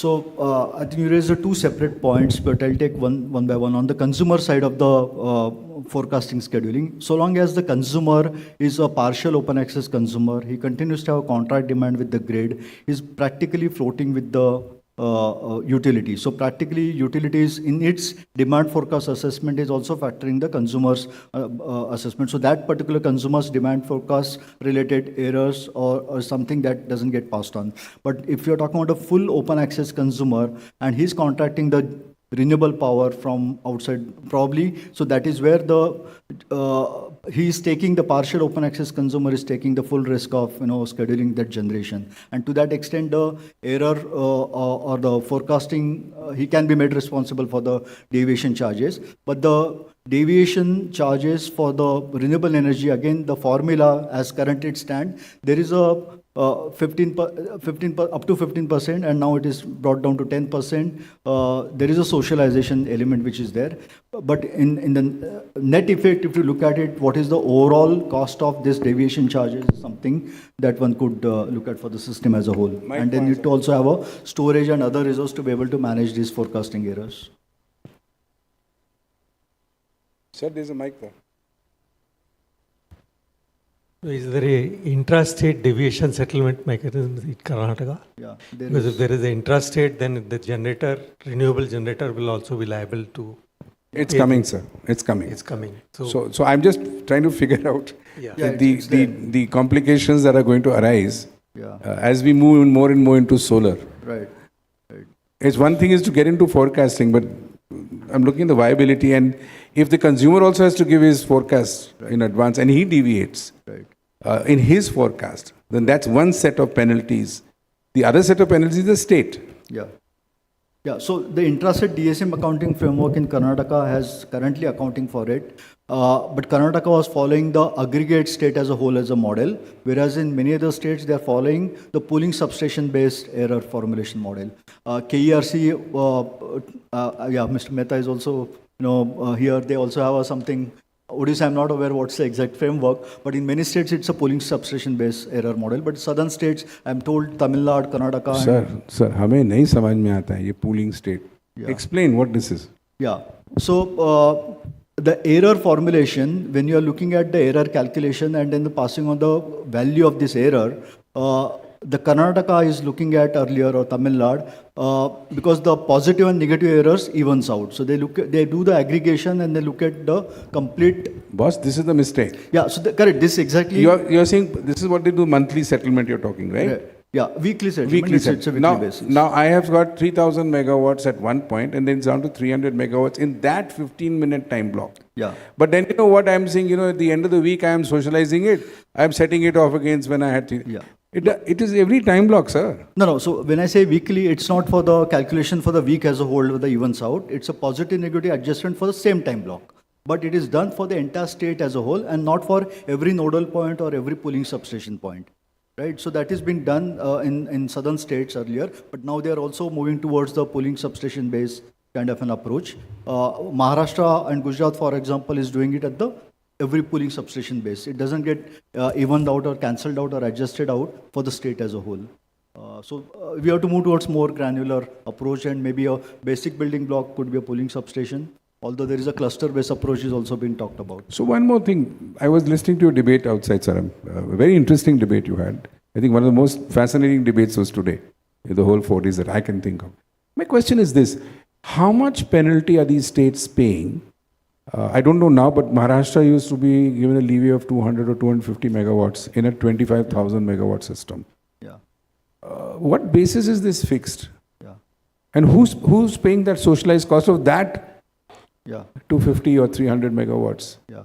So there has been a demand from the RRE states to actually increase this error factor, and maybe Agarwal sir and Soni sir can talk more about in terms of the AC area control error factor, how that gets determined. The issue was also when we didn't have a elaborate mathematical modelings, nor does the historical data about to be able to do accurate forecasting, some kind of a levers to adjust this variation was actually provided.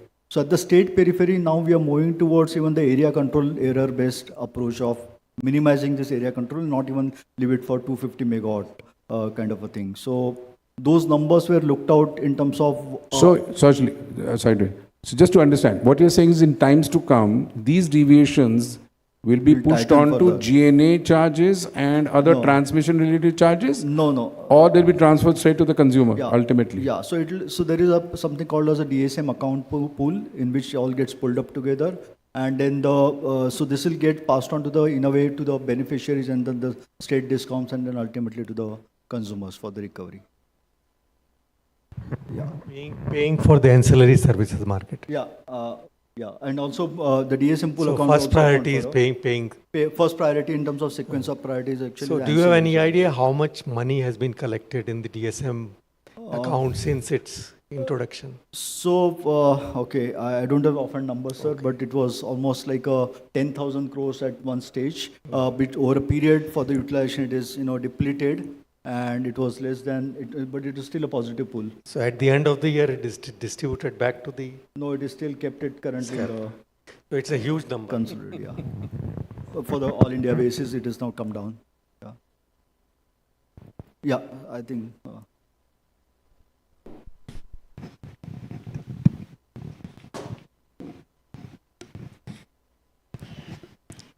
Sir, DISCOM being the important stakeholder in this scenario, I just want to know that DISCOM is absorbing the uncertainty of the RE generators, because in most of the DSM regulations, we have seen that these RE generators are exempted up to certain levels, that 15% variation allowed, and in quite a many states even they are not accounted in the DSM. So actually the DISCOM is absorbing first. Secondly, that generator can change its schedule just 5 to 6 cycles prior to that.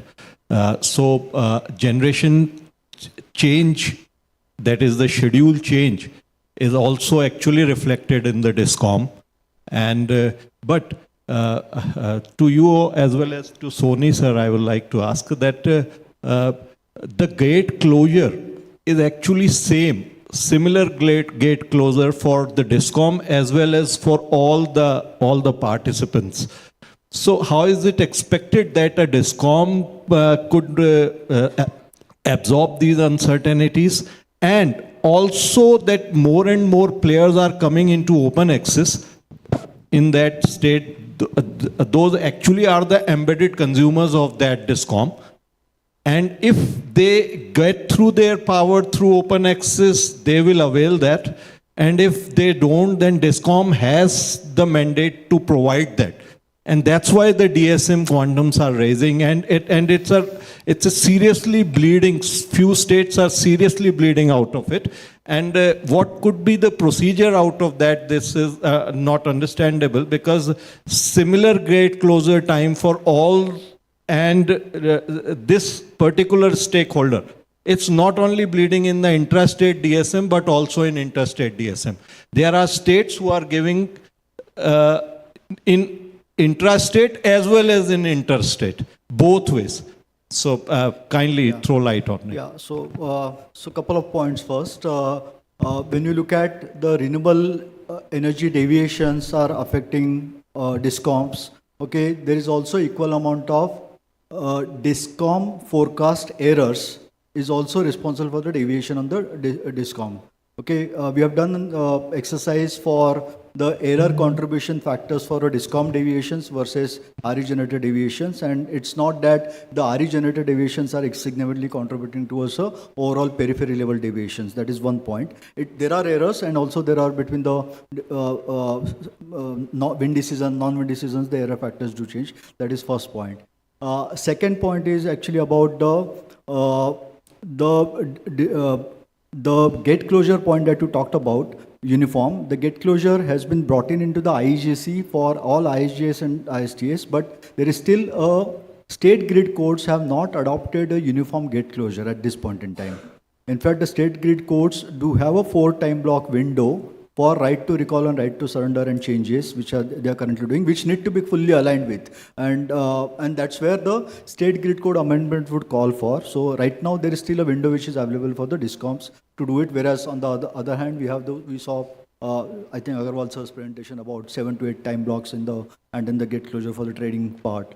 But for intrastate, it's a different thing. A third important thing, we also need to be investing in the reserves and ancillary to be able to manage the errors on both sides, on the generation side variations as well as on the distribution side variations.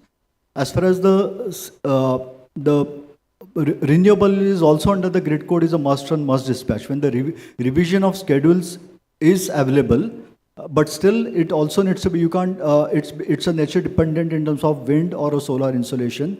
So there would be a variation, and also it needs to be must dispatch, so that revision in, there is also, what we have noticed is that not many renewable generators have even exercised their whole right of actually revision of schedules actually. There is also a linkage to the weather data, how frequently and how accurately with the spatial and granular distribution it is made available for them to be able to do accurate forecast. So there are various pieces that need to be put together to improve upon the forecasting accuracy. These are 3 points from my side, but maybe Suni sir, since you said, if you want to add anything on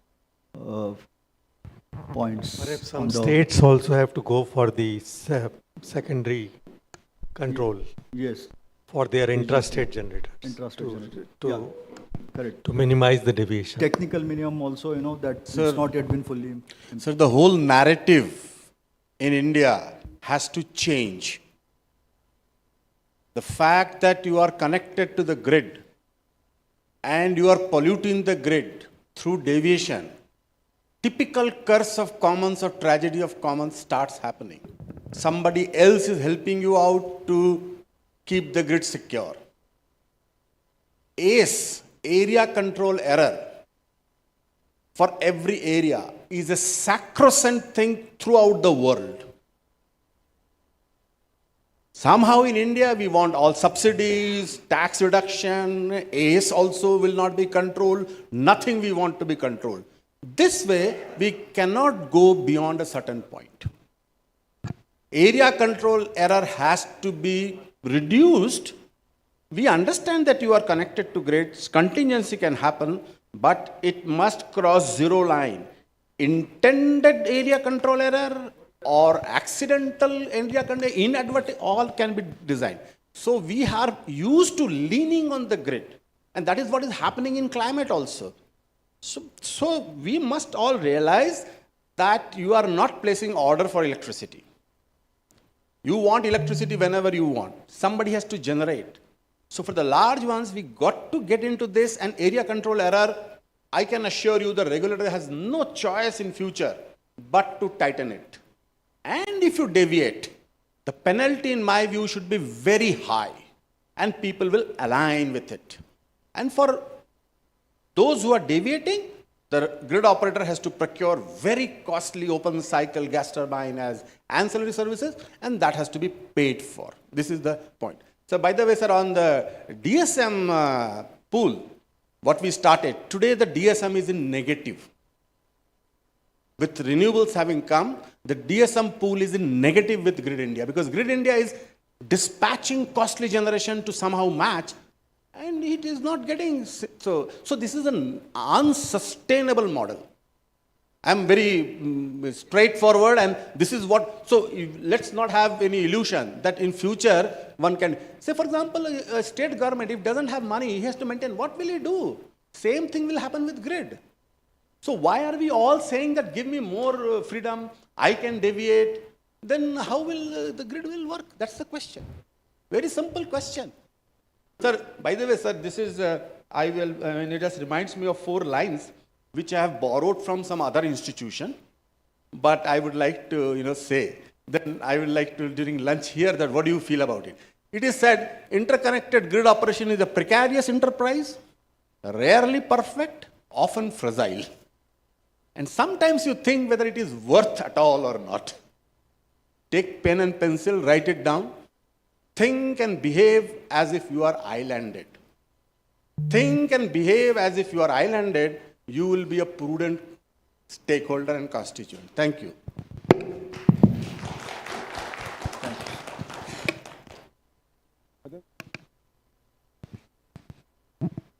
Mehta sir. Take one. I think we can skip lunch and go straight to tea, the way it's going. Soni साहब को खासकर सुनने का बड़ा मजा आ रहा है. Sir, what I understand that Harry sir wanted to know that suppose a deviation of 250 megawatt is there by the RE project, it reflects on the interstate boundary also, and that is being settled by the state. Now the deviation amount received by the SLDC or the balancing utility for the RE is negligible. However, he'll end up with 1,000 or lakhs of rupees payment for the 250 megawatt deviation. And that is socialized in the DSM charge of that SLDC, and consumer pays that. Now things doesn't stop here, sir. Now at that time there is a deficit in the region, so Grid India will dispatch some costly power. So Suni sir rightly said that earlier there was a kitty from which this fund was used. Now that kitty has to be recouped by all of us.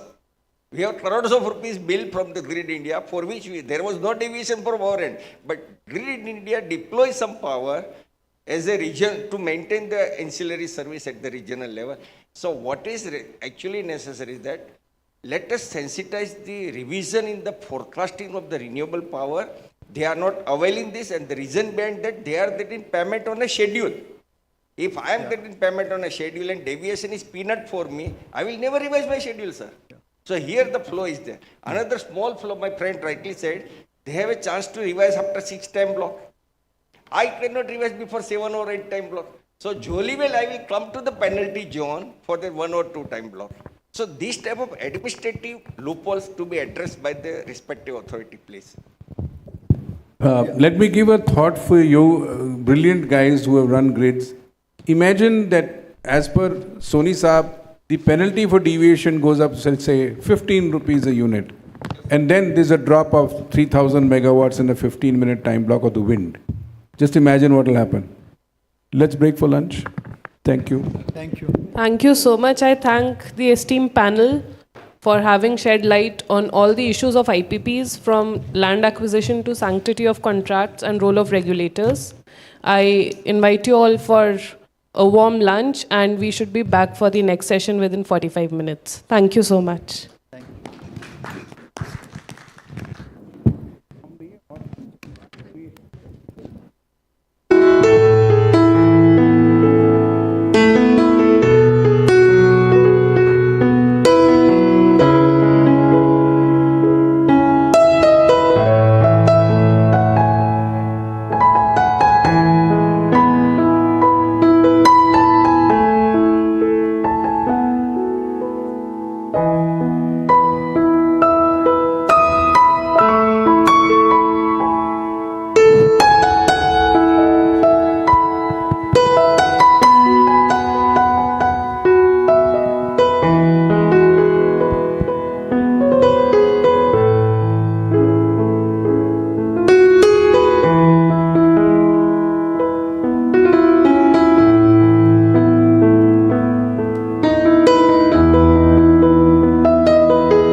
Hello, test. Hello, check.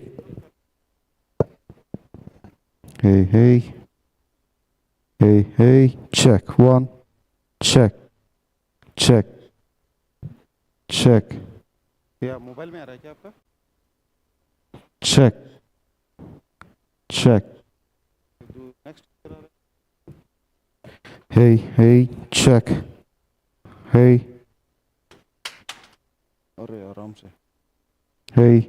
Check. TV में था क्या आवाज है? Hey, hey. Check. Hey, hey. Hello. Check. Hey, hey. Hey. फिलहाल इसमें तो क्या delay नहीं है अभी. Hey, hey.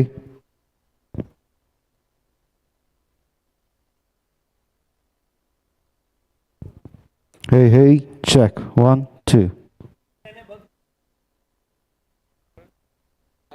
Hey. Check. Hey. Hey, hey. Check. Hey. लेकिन इंटरनेट के थ्रू आ रहा है. हाँ? इंटरनेट के थ्रू तो ये आपने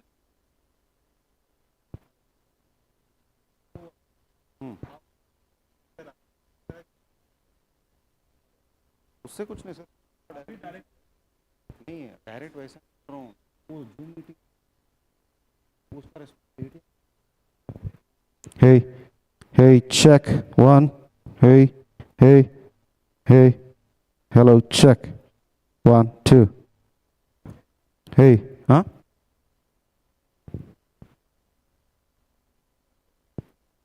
इथं बाहेर आहे. Hey. Hey. Check. Hello. Hello. Check. One, two. Hey. Hey. Hey. Hey. Hey. Hey. Hey. Hey. Check. Hey. Hey. Check. Hey. Check. Hey, hey, hey, check. One, two, hey, check. Hello, hello, check. One, two. Hey, hey, check. Hey. Hey. Hey. Hey, check. Hey, hey, hey. Hello. क्या क्या नहीं आ रहा?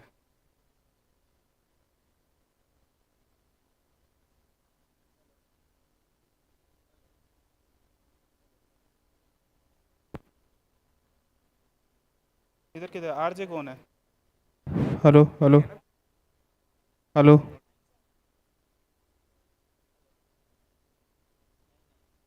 राकेश राकेश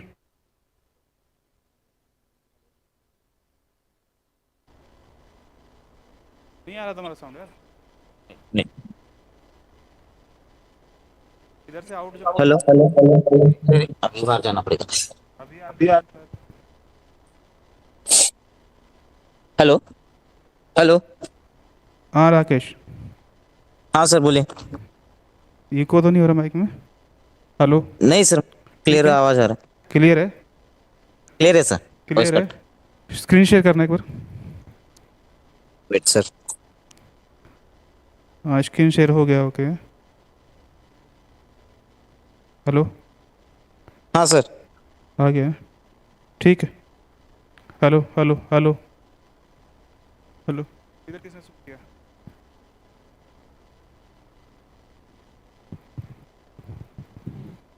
आपने switch किया ना?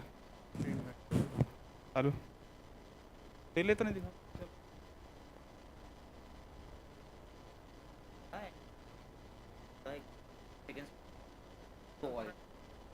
Online है actually, delay रहेगा ये. इको ना हो तो का कहेगा वो जूम का अभी इधर है ना, वो माइक का रोल कैप्चर करते जाता है ना. ठीक ऐसे वॉल का आपको ऐसा विंडो के अंदर है ना, वो ऑडियो का इधर रुक के बात कर सकता है. वो वही बाहर से बात करेंगे तो आएगा, कि वो दूसरे वाले जो बात करेंगे तो उनका प्रॉपर आएगा इधर. इधर वाले बात करेंगे इधर माइक पे नहीं वही वही इधर बात करेंगे ना डबल डबल आएगा ये माइक से अभी इधर है अभी देखो ना हेलो हेलो आप ये करो ना हेलो नहीं आप ये ऑन करते हो तो इसका हाँ फिर नहीं Hey, hey, check. Hey, check.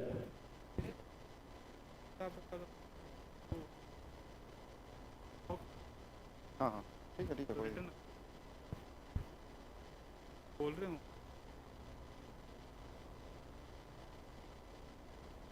Post के लिए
about to start our next session.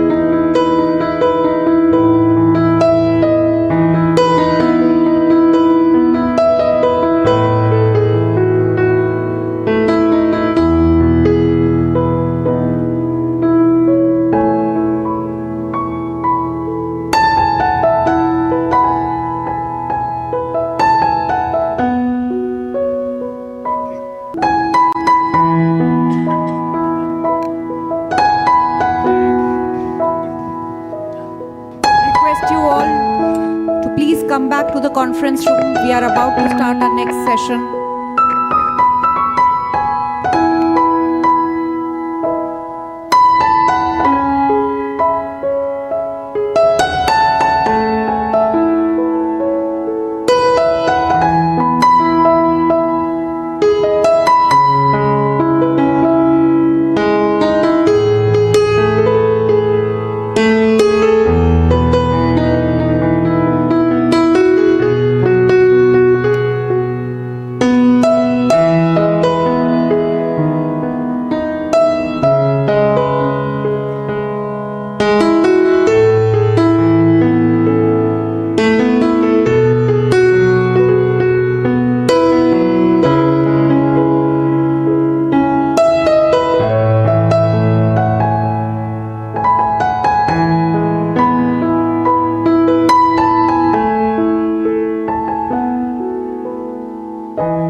Welcome back.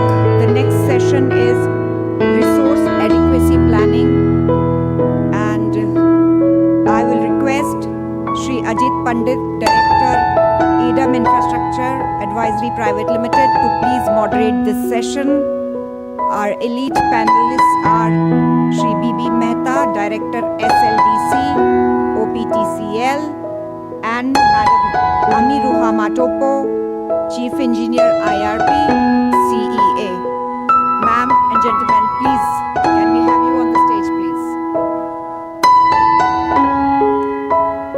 In this session, we will be covering policy and regulatory framework, demand forecasting, capacity planning and reserve margins, simulation tools for energy planning. I have a small request. Please, can we have the question and answers at the end of the session?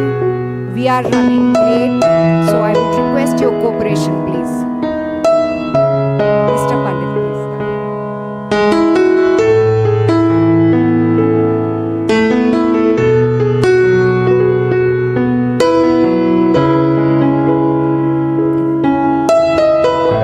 Good afternoon, everyone, and welcome back after the lunch break for this session on resource adequacy, which is the new kid on the block, but most talked about recently amongst power sector professionals, planners, regulators, and everyone.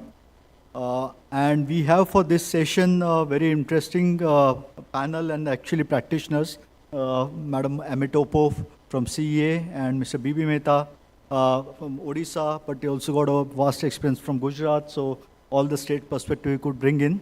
I have a pleasant duty to do a moderation. So to begin with, when we say resource adequacy, we started working on this almost 3-4 years ago, and we also worked with Forum of Regulators to develop a model RA regulations. And with that, we had also supported a couple of states for developing their state-specific RA regulations in Maharashtra, Tamil Nadu, Assam, Karnataka. And we are also holding now capacity building workshops across the states, amongst all the state sector stakeholders, whether it's DISCOMs, STU, SLDC, and ACRC. We have already held 2 such workshops in Maharashtra and Karnataka, and also going to hold similar workshop in Rajasthan in near future. To talk about RA, the very interesting definition, the IEGC, I'd like to borrow from the IEGC. What it has said is about resource adequacy is the planning framework of planning, and there are 6 important dimensions that it talked about. It is planning for generation resources, planning of transmission resources to optimally meet and reliably meet the projected demand while integrating variable renewable energy resources, storage, as well as demand response and such other resources. So there are 6 dimensions to it that they're talking about. First and foremost is the demand forecasting. Second is generation adequacy planning. Third is the transmission adequacy planning. Fourth is all this planning to have a optimization at the core of it, optimal planning, and also meeting the reliability indices which are required, and also to integrate the renewable energy and the variable renewable energy as well as storage and other such resources. So in the process of doing this, addressing the 6 dimensions of resource adequacy, there are many terminologies which have been talked about. We have been hearing it time and again, whether it's loss of load hours, LOLH, LOLP, loss of load probability, value of loss load, the energy not served, capacity factors. But what is important is that the entire planning paradigm is actually shifting or changing. And if I may quote just 1 or 2 examples, the demand forecasting so far, we were looking at only the peak demand-based forecast and maybe consumer categorized sales forecast in the MYT or business planning scenarios. But now we have to look at not only the peak demand, but also the hourly variation, hourly demand profiles, sub-hourly demand profiles, and different planning horizons, long-term, medium-term, and short-term. We also have to look at, instead of looking at only the deterministic-based forecasting approach, to a more scenario-based approach, which will require a lot of, uncertainty modeling and probability-based modeling tools. So to that extent, even the framework for modeling is also evolving. We have to look at not only the longer-term capacity expansion for optimization, the production cost optimization, and finally also the reliability assessment modeling. So there are all different things that is come into play for in terms of our overall economic planning of under the resource adequacy framework. And who are these obligated entities? Maybe we are talking about, it's not just a national level LTNRAP which CA would do, and also the STNRAP which the Grid India and POSOCO would do. But at the state level, the obligated entities here, we are talking about nothing less than 90 plus distribution companies if they are obligated entity, and plus 28 plus STUs as well as SLDCs. The kind of documents that we are talking about is LTNRAP and STNRAP, as well as LTDRAP, that is long-term distribution resource adequacy planning, as well as short-term resource adequacy planning. So at least 200 plus documents which will get generated, and it's not just a one-time exercise. It will have to be done on an annual rolling basis to be able to do this assessment and also do a course correction as we go along. So who better place to tell us about how this entire thing evolved and what are the important contours of it? Madam Amy Topo and her team at CEA has done an extensive work apart from the guidelines to the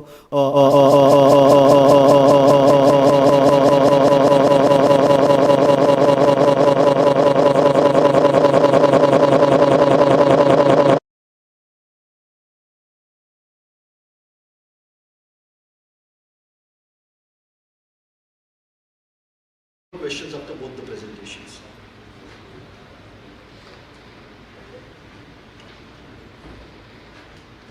Good afternoon, everyone. So it's a challenge for me because after the lunch session, after having such a wonderful lunch, it's a challenge for me to not allow कि किसी को नींद ना आए.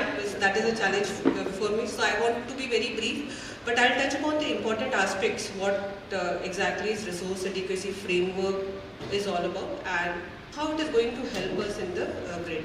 Soni sir, in the monitor is very well said that markets are there, but market will not bring the capacities. Capacities market में नहीं आएंगी. Market में capacities लाने के लिए we need to do planning at each and every utility level.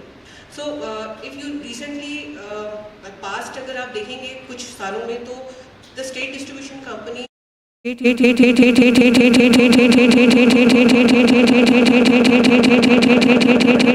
Market में तो capacity available है, पर कहाँ से आएगी मार्केट में capacity?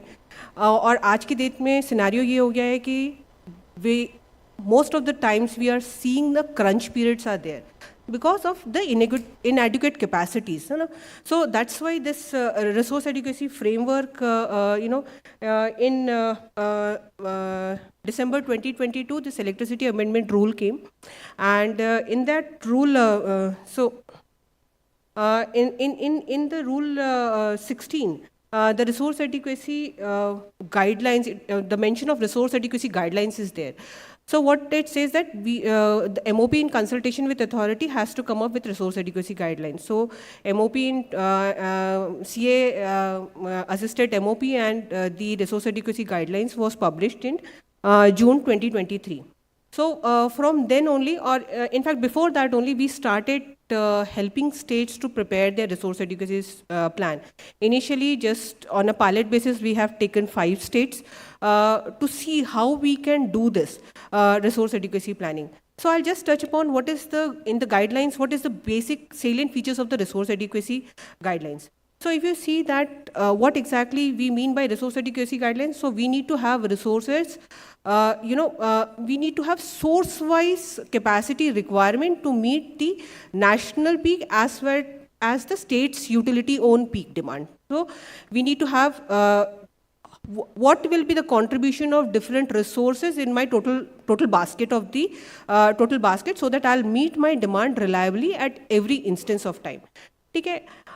Apart from that, we also, in the framework, it is mentioned that there will be a planning reserve margin should also be there. So what does this planning reserve margin is apart from the capacity which is required. So in any uneven or uncertain events which happens because of the increase in load or loss in the generation, we should be able to meet the demand reliably. So this PRM has to be determined for meeting for meeting the load reliably at national level and as well as the state level. Then the concept of capacity credit for the generating resource was very well framed in the resource adequacy guideline. What exactly is the capacity credit of the generating resources? So if you see that basically capacity credit is the contribution of resources to avoid risk of dropping load. So how much reliably that resource can give me the megawatt when I require, so that there is no loss of load in the system.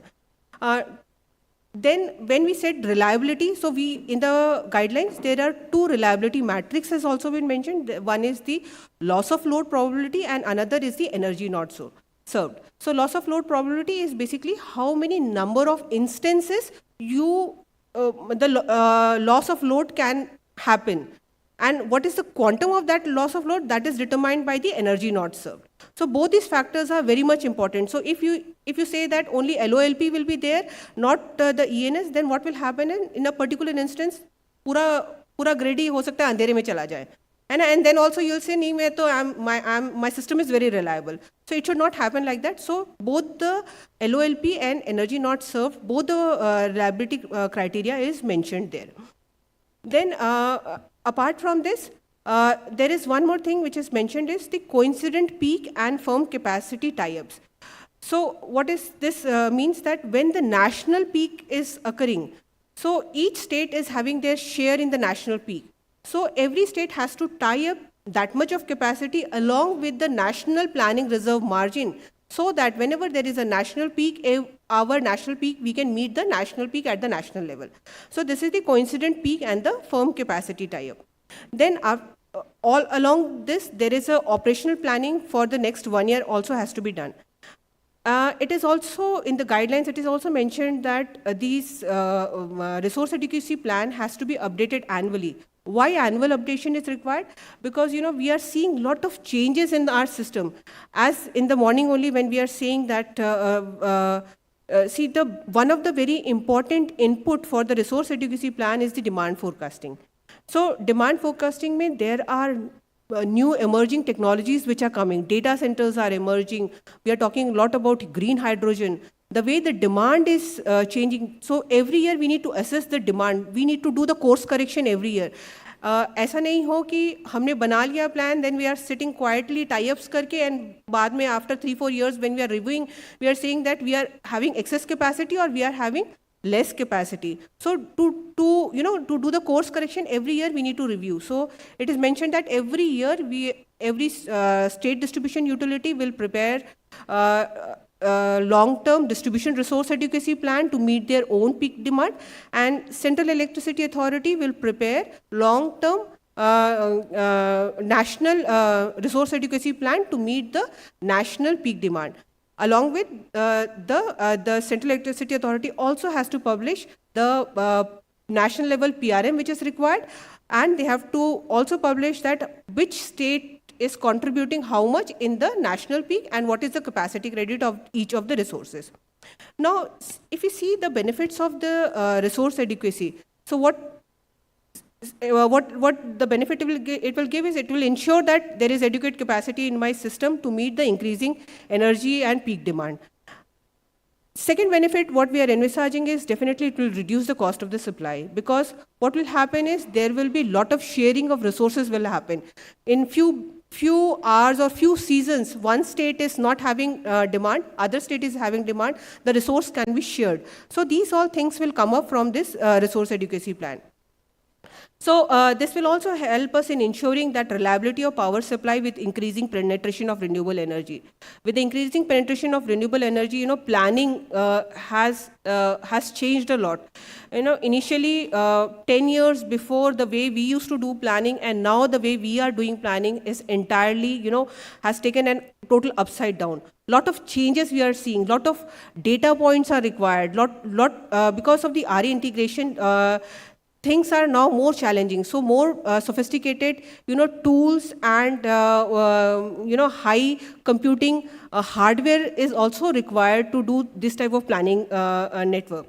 The other thing is, I came from Delhi, so I was talking in my home today. So they said, we are shivering here. I said, we are sitting under AC now. So this is the type of diversity we are facing in the country. So when this type of diversity is there, so we can take the advantage of this diversity, and the sharing of resources can be done so that we can optimize our resources. So when we say that the coincident peak and firm capacity tie-up, every state has to do a coincident peak and firm capacity tie-up. This is the first time when we are doing the long-term national resource adequacy plan. So before we are preparing this, when I was discussing with my team, we said, let's write a methodology paper that how we will determine this coincident peak for each and every state. And when we have prepared this paper and we have put it in the public domain, we've received a lot of comments. And now I think almost we have finalized it based on the comments, and we'll put it in the public domain, and we'll use the same methodology for this. So what we have observed while analyzing the data is that there are so much of load profile. Hour-to-hour load profile is also varying throughout the states. So if you see that in the month of January, February, March, the demand for southern region starts increasing. And if you see the load profile of Tamil Nadu, it becomes almost flat in the month of March. And in the month of July, August, the load profile of Punjab is almost flat. you know. So these type of diversity in the demand is there. And if you see the demand, if you demand profile of Telangana and in fact Andhra Pradesh, their demand profile is exactly the shape of a trapezium. You know, morning में the load is low. As soon as the solar generation starts, their load also increases, and it's just a trapezium shape because they have put lot of effort to shift their demand during the solar hours. So when we were discussing this with our own team, they said that we need to have this state-wise coincident peak demand. We need to give two demand, one for the solar hours and one for the non-solar hours. And this is the slide which I just wanted to show that this is the Maharashtra is the largest contributing of the Maharashtra is the largest share during the solar hours demand में. तो महाराष्ट्र का सबसे ज़्यादा है, उसके बाद में उत्तर प्रदेश आता है, and then Gujarat, Rajasthan and Tamil Nadu, Karnataka. This is it changes like that. But if you see the non-solar hours, Uttar Pradesh becomes the first. So non-solar hours में Uttar Pradesh का demand is very high. So when we say that we need to tie up adequate capacity to meet the demand reliably, because we have to meet the reliability criteria also. तो हमको ये देखना है कि we should have adequate capacity during the solar hours also and the non-solar hours also. So that's why what we have done is we have said every state will have to adhere to this two requirement. Solar hours में जो भी peak requirement है उनकी share है, that also they have to meet. Apart from that, non-solar hours में जो भी उनकी requirement आएगी, उनका share आएगा during the national peak, they also they have to meet. So this is what in the paper methodology paper we have mentioned. Apart from that, how to work out the capacity credit of different resources. So that was also a challenge. You know, different papers give different methodologies. There are a lot of methodologies across the world. So what we have done is we said we'll analyze the the demand and the RE profiles, like the solar and the wind, the VRE profiles. Basically, we'll analyze this, and we will analyze the critical days. So when the critical days will occur, mostly we have seen that the critical days will occur when low RE medium demand is there, or low RE high demand is there, or medium RE high demand is there.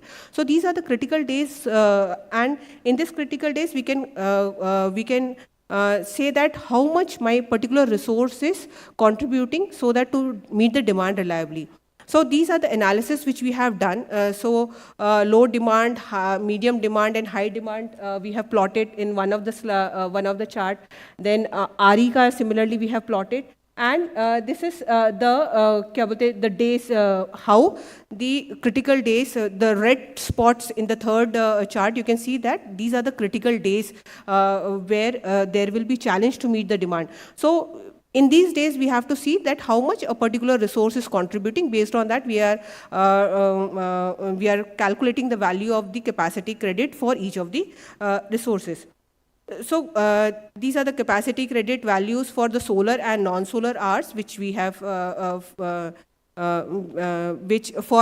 then what is there when we are saying coincident peak share of each state during solar and non-solar hour, then we are distinguishing the solar and non-solar hours. So capacity credit also we are distinguishing between solar and non-solar hours. So for solar hours, the capacity credit of solar generation is definitely very high. However, for non-solar hours, it is considered as 0. For wind, definitely it will change. So based on that methodology, we have done this. So framework ban gaya hai, everything is ready. How to implement that is a major challenge in front of us right now. So during the lunch I was talking to Sony sir, and he said he was giving an example that he was watching a cookery show, and उसमें ये हुआ कि जो judge था, he said कि आप मुझे ना अपने kitchen दिखाओ पहले, and then only I will give you what you have to cook. So kitchen दिखाने के लिए बोला, and then he has seen किसी का बहुत अच्छा fancy सा kitchen है with all the equipments and everything is there. किसी का थोड़ा सा कम equipped है, किसी का थोड़ा better है, किसी के पास kitchen में वो अभी भी वो चूल्हा जल रहा है with all the लकड़ी and all that things जल रहा है with very खराब स्थिति में कुछ utensils है. So I said, sir, resource adequacy में तो we don't have a kitchen also. तो हमारे पास तो kitchen ही नहीं है. तो जब kitchen ही नहीं है तो how to cook, how to make this plan. So this is a challenge in front of us. So first we have to ना हमको स्किल सेट भी तैयार करना है, हमको स्किल कैपेसिटी बिल्डिंग में काम करना है, हमको ये देखना है कि what type of data is required, because huge data is required, data points is huge. Because जब भी हम मॉडलिंग की बात करते हैं तो जितना अच्छा हम डेटा इनपुट करके दे पाएंगे, the best results you can get out of that. So data is very, very crucial and very, very important. अभी Pandit ji was saying that अभी डिमांड प्रोफाइल में single like peak and energy करने से ही काम नहीं बनेगा. We need to have that hourly profile, hourly generation, hourly load profile हमको चाहिए होगा.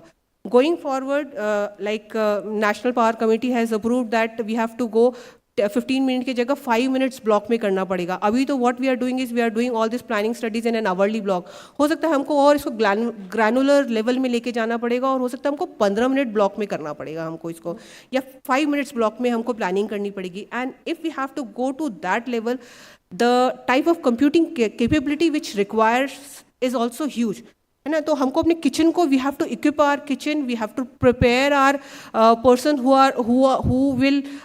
will be in the kitchen to cook and prepare this resource adequacy meal in front of everyone, you know. So इस तरीके की चीज़ें हमको बहुत उसमें देखनी है.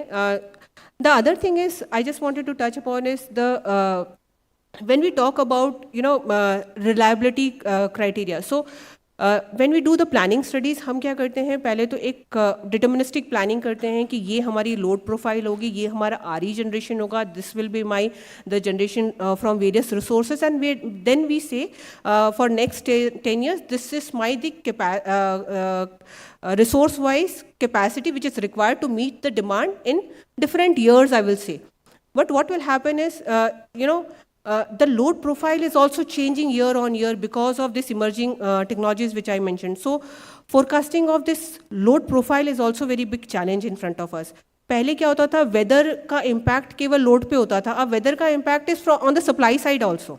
सो that's why this reliability analysis करने की बहुत ज़रूरत होती है, जिसमें हम what we do is we just analyze that what is the last year hourly generation, and इस year hour to hour generation को हम compare करते हैं, या hour to hour demand को we just normalize the demand and we compare what is the change we are seeing in the hour to hour demand. What is the we normalize the RE generation like solar and wind, and we see that what is the hour to hour variation in the RE profiles. तो जब इस तरह की variations आते हैं तो हमको एक रेंज मिल जाता है कि what is the variation range which we have to look into it. Like demand का 10 to 20%, सम स्टेट्स में 15 to +-15% का रेंज देखने को मिलता है. कई स्टेट्स में we have seen it is going up to +-20%. Wind में जो अनसर्टेनिटी का रेंज हमको देखने मिलता है, that is around +-50%. So huge.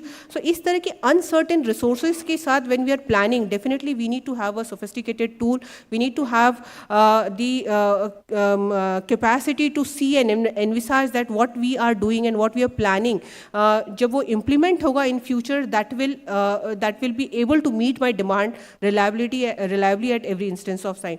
So what we have to do is, जब हम ये अनसर्टेनिटीज मॉडल में बिल्ड करते हैं, we run a Monte Carlo simulations, जिसमें हम बहुत we create thousands of samples, and then we see that whether our load we are able to meet, or loss of load probability or energy not service within a particular range or not, which is mentioned as per the resource adequacy guidelines. So if it is there within that range, we with a bit of confidence we can say that yes, this resources will be adequate to meet the demand. But the other challenge which we have just observed, that we have recently completed the study for the state of Kerala.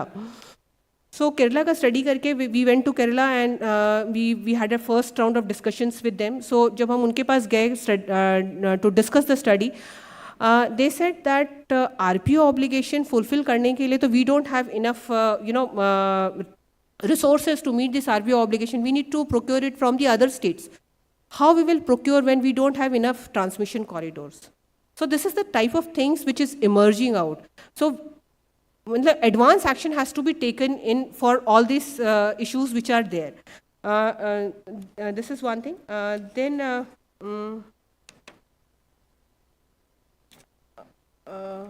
I think, the other thing I just wanted to touch upon the load forecasting thing.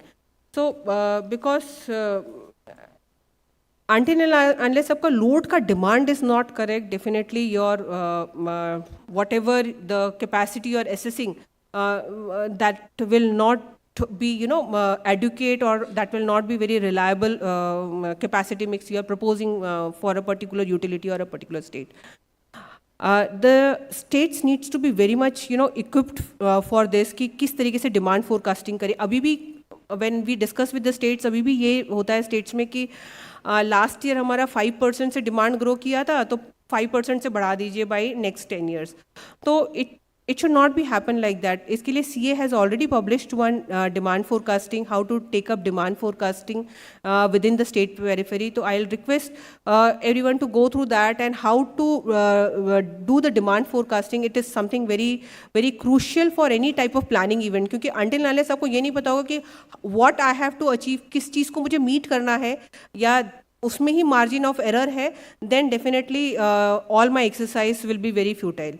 So that is there, and capacity building इसमें बहुत काम करना है. CA is handholding each and every state. We are preparing the resource adequacy plan, the long-term distribution resource adequacy plan for all the states.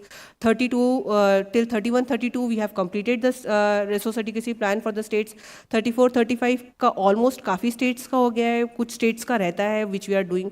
Apart from that, we are also I think Ghanshyam sir is not there abhi, but he has mentioned that we are also developing a modeling tool for resource adequacy so that we can give it to all the states and all the utilities so that they can utilize that tool and to prepare their own resource adequacy plan. So CA is already handholding and supporting all the states and utilities, and we will continue to do so in future also. But the states also needs to have to come forward and set up their kitchen in terms of resource adequacy so that they can do their planning themselves. Thank you. Thank you so much.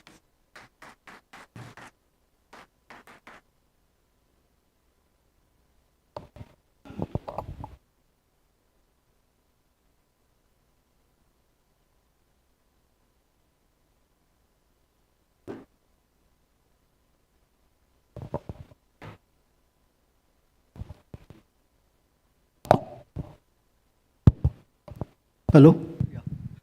Thank you, Madam, for an excellent overview about and taking us through the tour of your kitchen on the resource adequacy and then the work which has gone in, stupendous amount of work, and also the complexities of developing resource adequacy.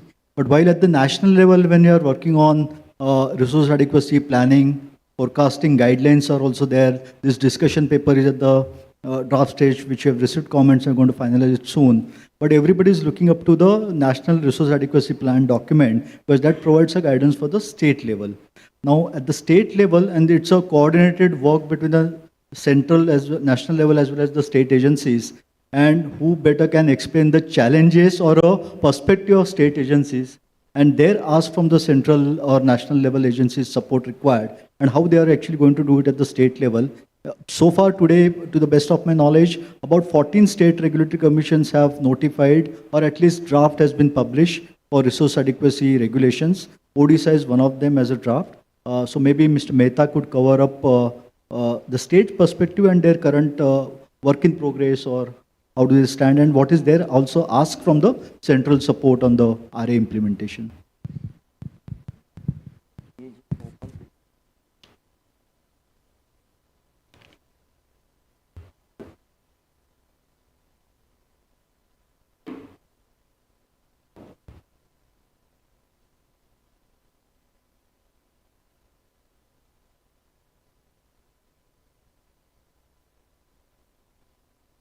Good afternoon. In fact, Madam has nicely narrated the intricacies of the resource adequacy and all ins and out of it. I need not to repeat that off.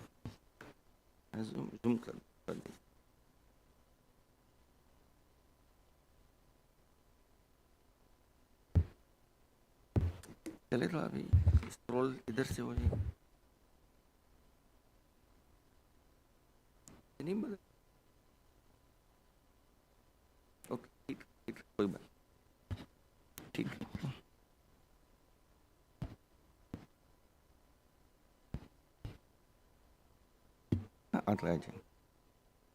Sir, what happens? Let us see the practical implementable aspect of all these things. Today we have a regulation that earlier it was like that each state has to maintain 50% own bar margin and at a regional level 100% own bar margin of the highest capacity of the generator. Had it been feasible by state at any time? Probably the answer is no. Sir, if it is a surplus, state will try to sell it in the market. Or if it is not feasible, state will try to surrender to the NTPC or the central sector, or they will save in variable cost. No doubt, it has resulted into risk of the liability. So, resource adequacy, theoretically, this is very good concept. It has to go a long way, but it has to meet with very important aspects she told about. There has to be demand forecasting. Sir, my simple request is that earlier we were able to revise our schedule after 6 time block. Now, after the introduction of RTM, real-time market, I have been told that I should go by 7 or 8 time block. Means मेरा vision दूर तक जाना चाहिए. So nearer is always easy. By doing so, did any state has been handholded or provided any tool, device or model-based software for demand forecasting? Probably the answer is no. We have last setup of the power sector expert. Barring urban area distribution companies like Mumbai, CSCS Kolkata, or we have Torrent in Ahmedabad, Surat, Delhi, I don't think the large spreaded geographical distribution companies has a model-based scientific demand forecasting tool. At Odisha, we made a humble attempt for that. I am going to cover it. The point is that, sir, unless otherwise I am not given a tool or the adequate know-how about how do I forecast my things, probably my resource adequacy planning may not meet what we are anticipating. I may not be 100% correct, but somewhat it is like this. Now, what happens with the, say today, it's not that states are not doing demand forecasting. So let me admit that our states are able to do the, at least they had demand forecasting with a 3 to 4% accuracy based on experience, Excel sheet and other things. What is important is that we all know that weather data is a very prime important with respect to availability of power for the renewable sector and requirement of power for the demand forecasting. Do we have any tool, model or advisory from the IMD? I do agree, they are the best in the world, rather, IMD. I am in the Odisha and we are a cyclone-prone state. We get a very timely advice and other notification for the cyclonic things. But as I understand, what is their focus, sir? IMD has been entrusted that whether main material animal are to be shifted or not, whether it will be flooded or not. The granularity at which we intend to know that whether temperature will rise from 38 to 40, my AC load, whether there will be rain or not, or whether there will be cloud cover or not. So the parameter which affects the demand or the requirement of power are probably not being emphasized by the IMD as per the requirement of power sector.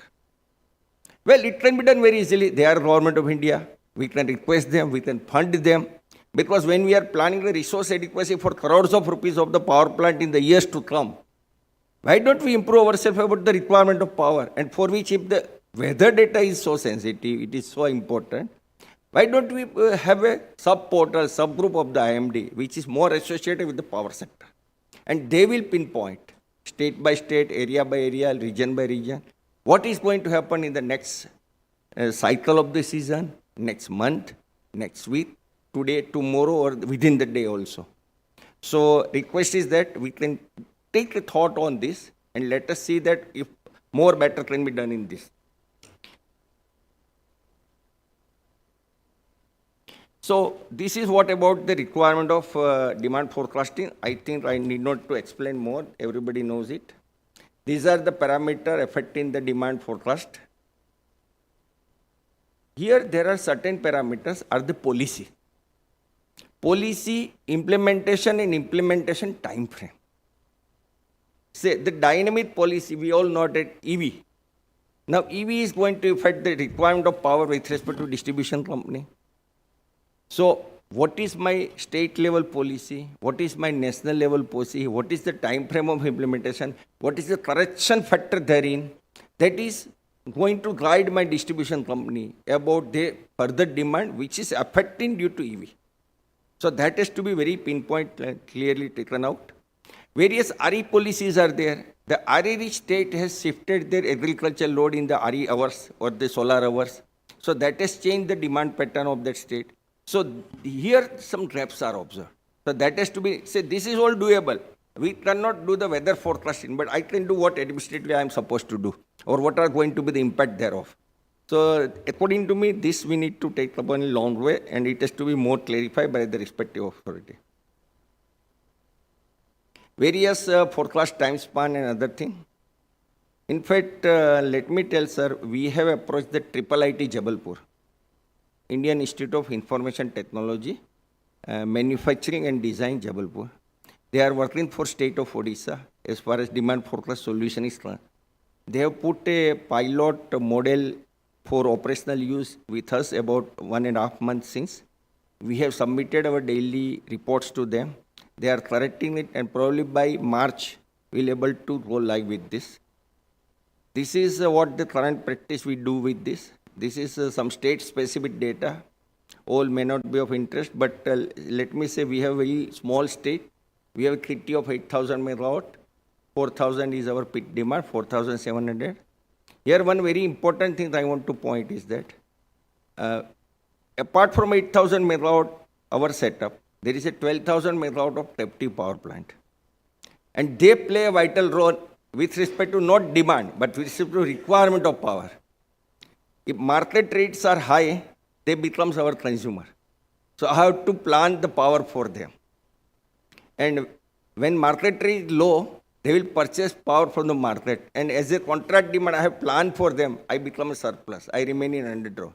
And when I know it, after 7 or 8 time block, because they play in a real-time market, once I know that I have no room to change my requirement, only thanks to, say, there is also one thing that God is always helping you in any difficult time. So here the Odisha is blessed with 2,000 megawatt of hydro stations. So we are able to manage the show. But theoretically speaking, that a administrative relook into such challenge has to be thought at a higher level, that a consumer opt for a power from the other source. He doesn't draw from you, and if it is a sizable quantum of power, then how you manage it? Either there should be compulsion to inform us, and we should have a room to change our requirement of power also. Another thing also which is not affecting Odisha but many RE rich states is that RE revision take place. Generally they don't revise because they don't get heavy penalty. And the state which is embedded with there, he is going to face lot of penalty. But they are able to revise after 6 time block. And as a state cannot revise before 7 or 8 time block. So suppose that there is a drop in generation of RE project by 2,000 megawatt. I have to jolly well admit it for 1 or 2 time block and I have to pay the penalty for that due to administrative reasons. Sir, here we have to play the role. We cannot prevent the variation of RE generation. We cannot do more about weather forecasting. But administratively, why we are not in a sync? That if he is going to revise the availability of power up or down, I am supposed to manage with respect to my variation in the central sector generation or our state generator. But administratively, I have some loopholes of the 1 or 2 time block. So there is a candid request that we should look into that. This is what our demand projection for the years to come by 2031. It is going to be almost double. This is availability of projection, what will be my surplus deficit. This is what IIIT Jabalpur is doing. It is a AI-based load forecasting model.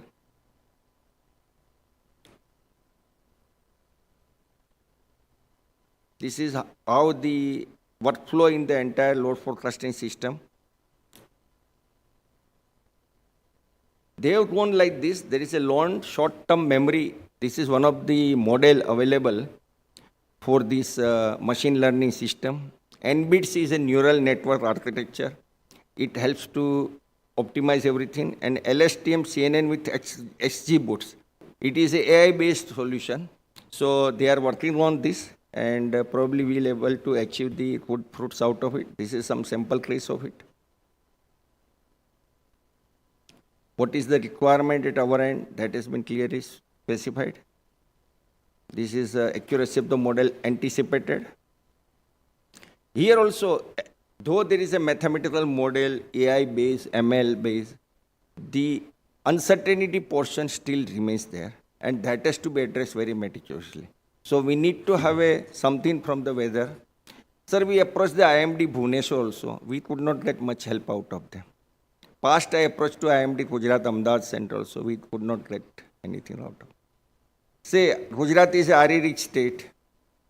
Now, if we say the wind speed, if it is beyond 10 meter per second, windmill to lock ho jata hai. And their sensitivity is 100 kilometer per hour ka wind forecast karna hai. So there is a trap. So we need to take a call that how it can be breached and how they forecast which is meaningful for the power sector. So these are certain things. I will add some line with respect to Ajit sir previous before lunch talk. For the renewable energy project developer, the red carpet is readily available at the state of Odisha. Sir, we have a special nodal agency, RENA, for that. It is a single window clearance.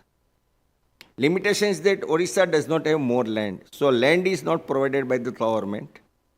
Assistance is given. Persuasion with the revenue authorities, etc. But there is one more fruits available in the Orissa, floating solar. Because Orissa is blessed with a large reservoir. There are about 30 reservoirs have been identified. It is anticipated that 10,000 megawatt plus capacity in the initial next 4-5 years can be done. There are certain issues like anchoring, rush of the water, the water level up and down, because there is a 2 cycle. Summer the water level goes low, and during monsoon it high. So length of the anchor is also important, how it will behave. And cost has been also permitted about 1 rupee high than the normal solar plant. So I think we are quite rear and eager to welcome the investment in the renewable sector with a floating solar or the solar project across the state in the state of Odisha. Thank you very much.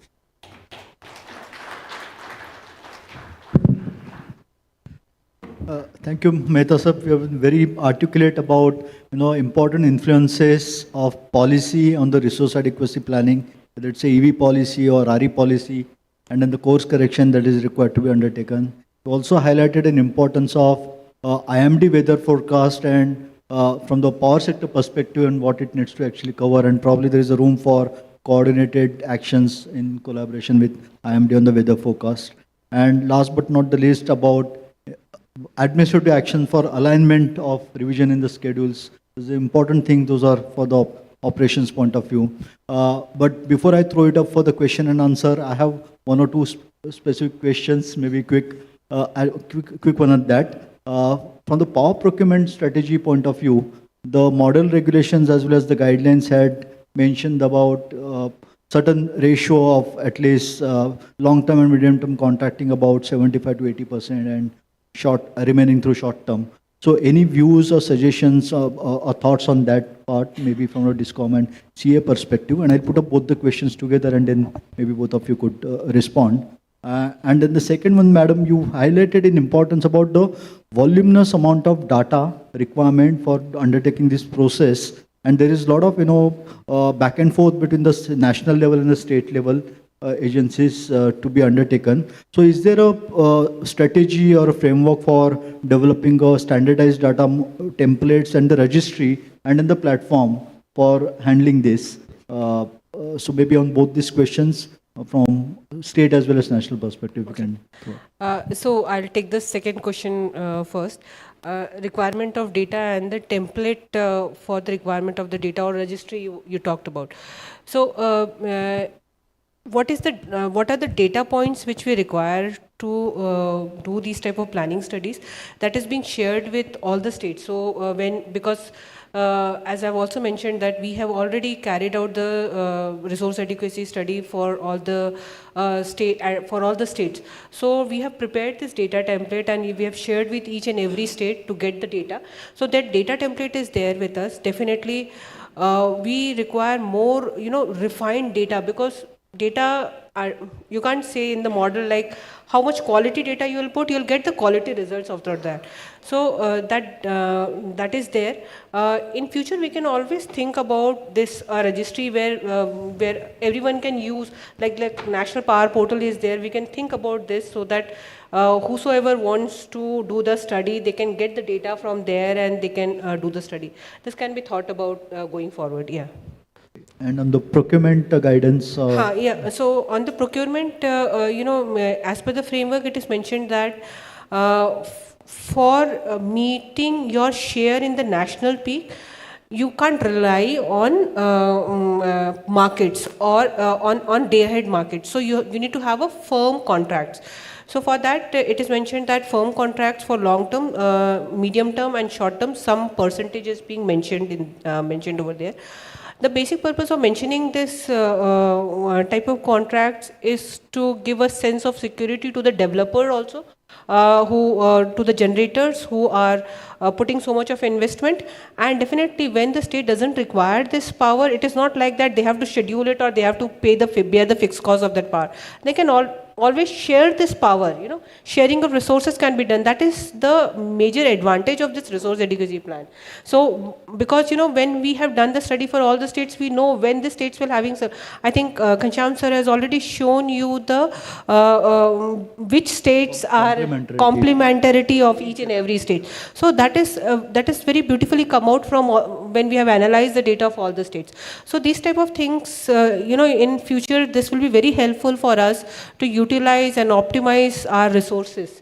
So that's the. Yeah. Thank you. And before I again go to the audience, Meda sir, you want to add on any of those 2 points specifically? I think she has narrated in a right spirit and right way. The point is that with this resource adequacy, the long-term planning has to be there. Probably to me, I may be wrong, the thermal plant we cannot rule out from our kitty. If you have to see the reliability of things, we have faced the bad days in past, specifically during 2022. So at that time there was a pause on development of thermal plant, etc. But I think now it has been once again cleared up.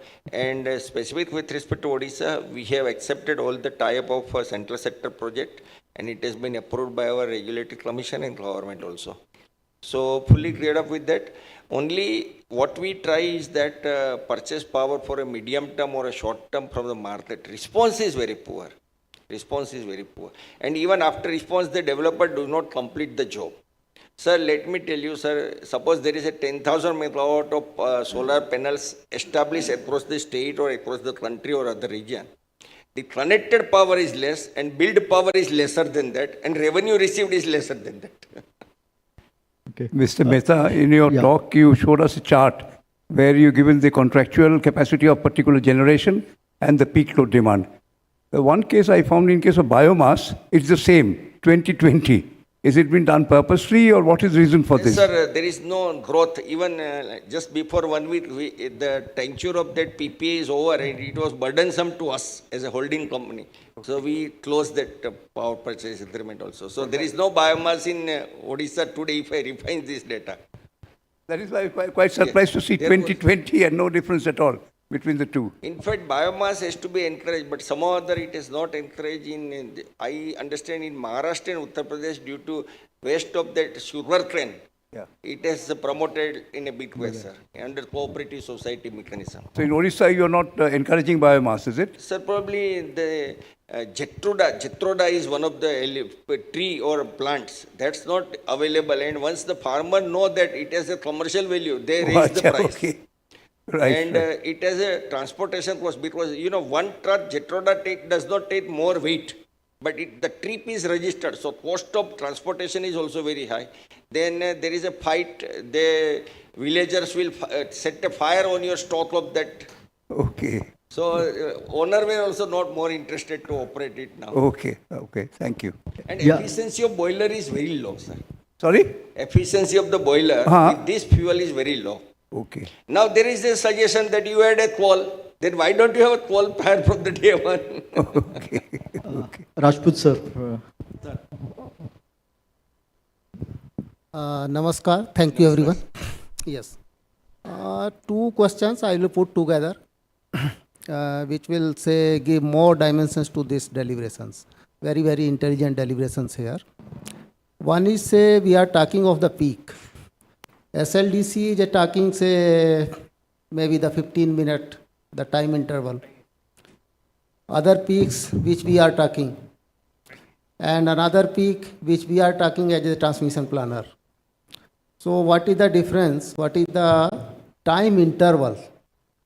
Because as per the expert definitions or the IEC definitions, IEEE definitions, every peak has to be defined and associated with a time interval. If time interval is not specified, it means it is hourly peak. So to my understanding, when we are talking of that peak is this much and peak is this much, I understand that it is hourly peak. Very true, sir. So please clarify. But whatever that SLDC and all those things are there, there are 15 minutes time block. So that is one of the things which need to be understood very clearly when we are planning. And our systems are quasi-static. They do not change too abruptly. Say temperature is rising off the conductor and the machines. So that rises very, very slowly. That also falls down very, very slowly. Another is in this particular exercise, when we are talking of the IMD forecasts are for different purpose. And whatsoever this wind and solar, they have the different method and the different number of frequency and the intervals in measuring the temperature. These things. Another is when we are talking of the energy transition, we are talking a lot about storage and so many things and so many things. One thing is missing is solar thermal storage need to be researched and then put into service. And there are other type of the energy storages, like say compressed energy storage is also. The magnetic and electrical energy storages are also there. And also cooling as a service is one of the component which can help us a lot. We are getting so many things here, but cooling as a service, entirely a different concept, will save a lot of energy. In order to avoid the transition and particularly the global warming, we have to concentrate on waste to energy conversion in different forms. Waste to energy conversion in high efficient, high-end technology boilers. That gives all the parameters of your CPCV and global warming potential is reduced. Main advantage of this under Swachh Bharat mission, which we should coordinate with Ministry of Housing and Urban Affairs and the development agencies, that lot of land for garbage dumping that need to be cleared, that need to be cleaned. Otherwise, what is happening? The harmful toxins are leaching into the water, and when they are meeting with the groundwater, the drinking water get contaminated. And if this is allowed to rotten, it gives 5.5 times the global warming potential that of burning. मतलब 1 kilo वो गलने के लिए छोड़ दिया जाएगा तो उसमें से जो मीथेन निकलेगी वो करीब 6 गुना उसका ग्लोबल वार्मिंग पोटेंशियल है. और दूसरा क्या है, वो मीथेन जब वहाँ एक्यूमुलेट हो जाती है कुछ आती है तो वो सेल्फ फायर भी करने लगती है, फायर हो जाता है उसमें. बाकी जो उसके इल इफेक्ट्स हैं वो मेडिसिनल बर्डन के रूप में, हेल्थ फैसिलिटीज़ के बर्डन के रूप में आते हैं. तो हमारे को जो प्लानिंग करना होगा, जो हम लोग IRP की बात कर रहे हैं और वाटर कंजर्वेशन एंड ये सारा कुछ डिस्कशन इसमें हो रहा है, उसमें वो भी एक बहुत इंपॉर्टेंट एलिमेंट है. बायोमास ठीक है, बायोमास में डिफरेंट थ्योरीज हैं. बायोमास एक बोलते हैं कि खेत में ही पड़ा रहे तो बहुत ज़्यादा अच्छा होता है, and naturally it's a good, जो बेसिक कंसेप्ट हमें बताया गया था. अभी क्या है, उसको इकट्ठा करके जलाना है. इकट्ठा करके जलाने के आपने कुछ एडवांटेज डिसएडवांटेज बताए. वो एक चीज़ है. Thank you. You want, yeah. No, I think so you have suggested actually very important points about different technologies or candidate technologies to be considered as a part of the RA planning and more wider integrated resource planning exercise. Now, some of these technologies may or may not necessarily in the normal course get selected in the RA planning because of the cost structure, and that is where probably the policy mandate could come in so that these technologies could get selected. But as far as the framework is concerned for RA planning, one should consider our various technologies. As far as the hourly and sub-hourly, I think Amy Madam did cover that topic in our discussion while we are doing with hourly, but in future we may have to go towards sub-hourly and even up to the 5-minute basis, unless anything else that you want to add, Amy Madam. And before any other questions we can, or you want to add on this right now? Madam I will Topo. Just add one line to Rajput sir, that solar thermal is very important project. Now we are talking about solar PV and talking about the battery. If we club together, I think cost of solar thermal is not much. I was fortunate to visit one Salona solar project, thermal project at Arizona in States. And the cost is higher, no doubt, but not that much. And the point is that molten salt conserves that energy during the night hours also. And boilers are operating, it was 27 megawatt project into 2. So they were able to generate during night also. So as I remember, way back to 2009 when the Modi Sahab introduced 19 rupees tariff for the solar in Gujarat, one cargo motor came with a 30 megawatt solar thermal project, but it never took shape. Day of the light it did not see. But it is time that we have to catch this train also. And another thing, sir, I would add that pump storage project, we all are talking, but still nothing is let it materialize.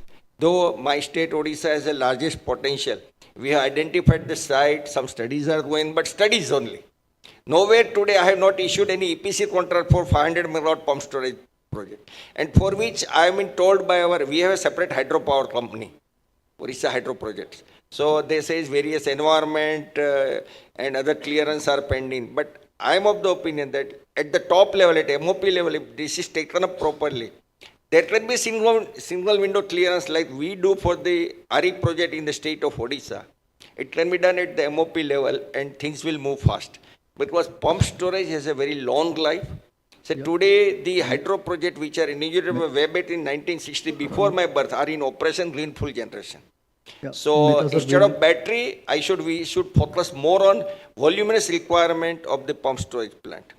One more small message I want to add. Mehta sir, probably, organizer pointing out those things. One last question. First of all, I compliment CA and your team Thank you, for sir. doing an excellent work for preparing the national resource adequacy plan for the country and for various states. I have gone through some of your studies for the states. One thing that you have mentioned in the guidelines, RAP guidelines, is that the states will prepare their respective resource adequacy plans and then they will submit to CA and that will be optimized. And then that will be the final plan to be put up to the regulator for approval. Now this process, I'm not sure because your time schedule is very tight. Some of the states will prepare, some of the states will not prepare. So how will you optimize? And once you optimize and you cut down the resources of one state, and the resource on the assumption that the resources will come in the other states, and other state does not take action, will it not be better that you allow the states to procure as per their own resource adequacy plan? Because there will be slippages all the time and the demand is constantly increasing. So considering the practical aspect, I was thinking optimization, I know it is very good. Optimization to take care of the diversity of demand and all that theoretically is a sound argument, but practically there are problems. Yes, sir. The timelines are very strict and very stringent. You are rightly mentioned. But इसमें जो वो guidelines में mentioned है, that is when the states will prepare their resource adequacy plan, LTDREP, they will give it to C and C will vet that resource adequacy plan before submitting it to the regulators. So vetting is one thing. And अगर states नहीं submit करता है during that time, how we will at the national level optimize? So national level में because we are already having data of all the states and because जैसे national level नहीं, you are saying that state level पे आप optimize करेंगे. Sir अभी दोनों चीज़ें होंगी सर साइमल्टेनियसली. स्टेट्स अपनी पीक डिमांड के लिए बनाएगा प्लान, वो अपनी पीक डिमांड के लिए प्लान बनाएगा और उसके हिसाब से प्रोक्योरमेंट करेगा. उसके साथ उसको ये भी देखना पड़ेगा कि जब नेशनल पीक आएगा तो उसमें उसका कितना शेयर है, उसके हिसाब से भी वो कॉन्ट्रैक्ट्स फुलफिल करेगा. जब हम long term national resource adequacy plan बनाएंगे सर, तो उसमें what we will do is definitely will take up जो जिस स्टेट ने डेटा दे दिया है वो डेटा हम ले लेंगे. जिस स्टेट ने नहीं दिया है sir, based on the past data which we are having, we will consider that data and we will prepare the and we will optimize the Madam, to add to what Rakesh Nath has said, that you prepared the resource adequacy plan from so many DISCOMs in the country, including Delhi. When Delhi returned your resource adequacy plan, giving some inputs further to be taken up. And now CA has not returned that final resource adequacy plan to them. They're not able to take some action. So how do you cut short this delay? Why don't you give some flexibility to DISCOMs to go ahead, maybe temporarily, and make some correction? Sir ये flexibility तो है, बस ये के पास तो wait होने आना है सर, उसके अलावा कुछ नहीं है. तो वेट होकर के हमने उनको दे दिया. हो सकता है किसी स्टेट में because of the data which we are asking them उसमें हमको डिले हो, या because of the delay from our side also. I don't वो deny this. There can be number of reasons of the delay, but उसमें ये है कि sir the states can go ahead with the plan. Sir उसमें कुछ I discussed with them, Delhi DISCOM, and they are telling me that it's pending now with CEA, so they are not able to go ahead. So maybe that this information gap or understanding gap you must remove. No, the plan is there with them. Sir, नहीं Delhi का is a specific case, sir. They wanted a decarbonization plan from us, sir, apart from the resource adequacy plan.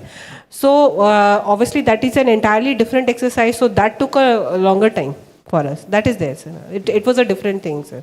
Great. Okay. So I think we are completely run out of time, because organizers are actually suggesting that we have award function and other more important session to be brought in. So.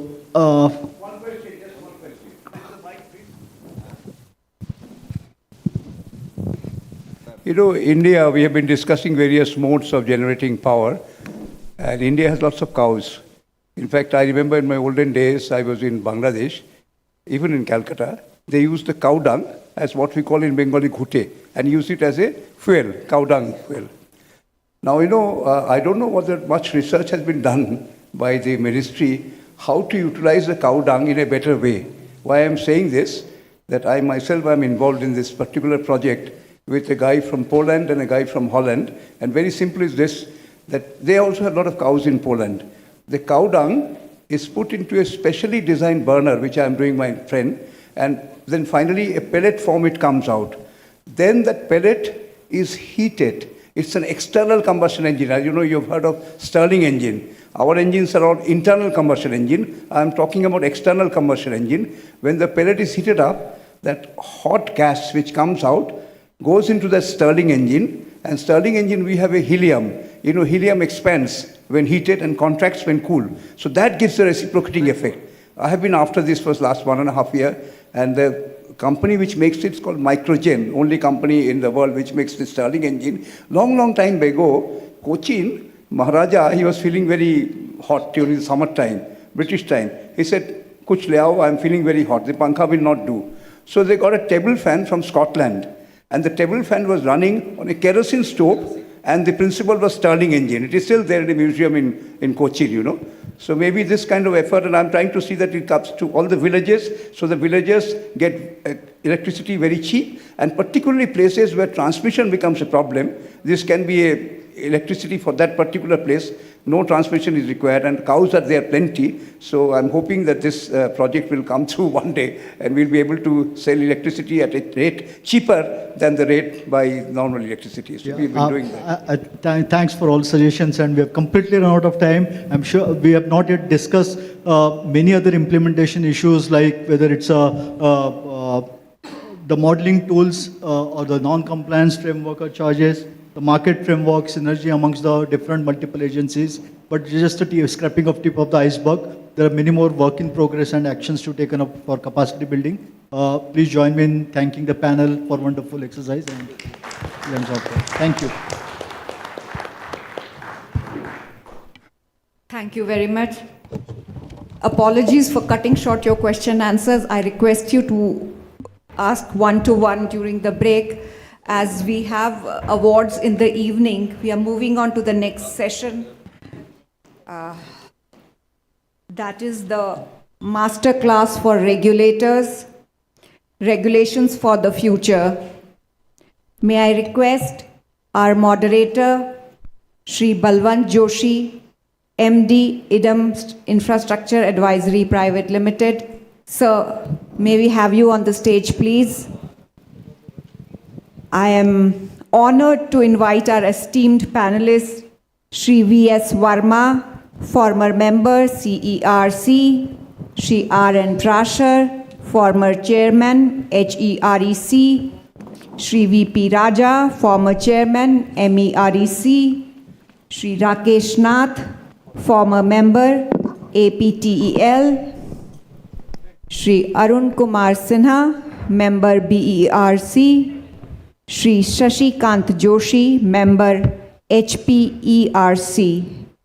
We are looking to discuss electric vehicle, energy storage, general network access, intrastate ABT, peer-to-peer transition, deviation settlement mechanisms, forecastings for consumers and generators, intrastate exchanges. Again, I request you to ask your questions towards the end of the session. We have a paucity of time, so I request you all to cooperate. Thank you. Mr. Sir. Yeah, thank you. Thank you so much.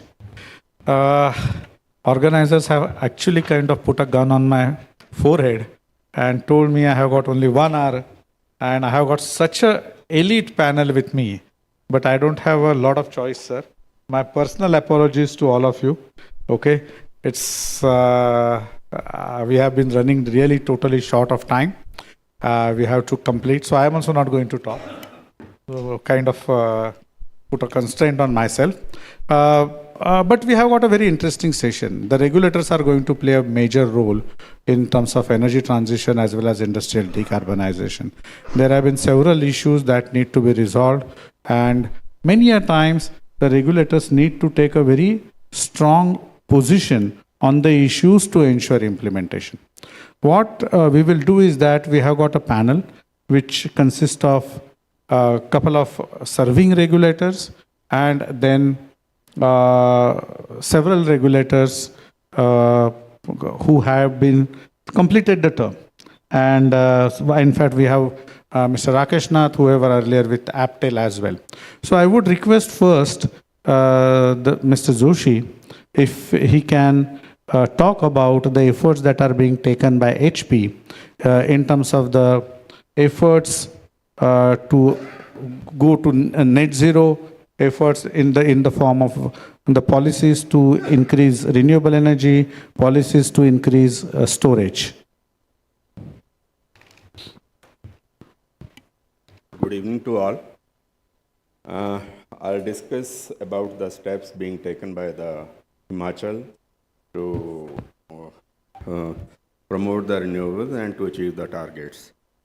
First of all, Himachal government has decided to be green state by the end of March 26 in the terms of use of green energy. So in terms of e-vehicles, government has taken many steps.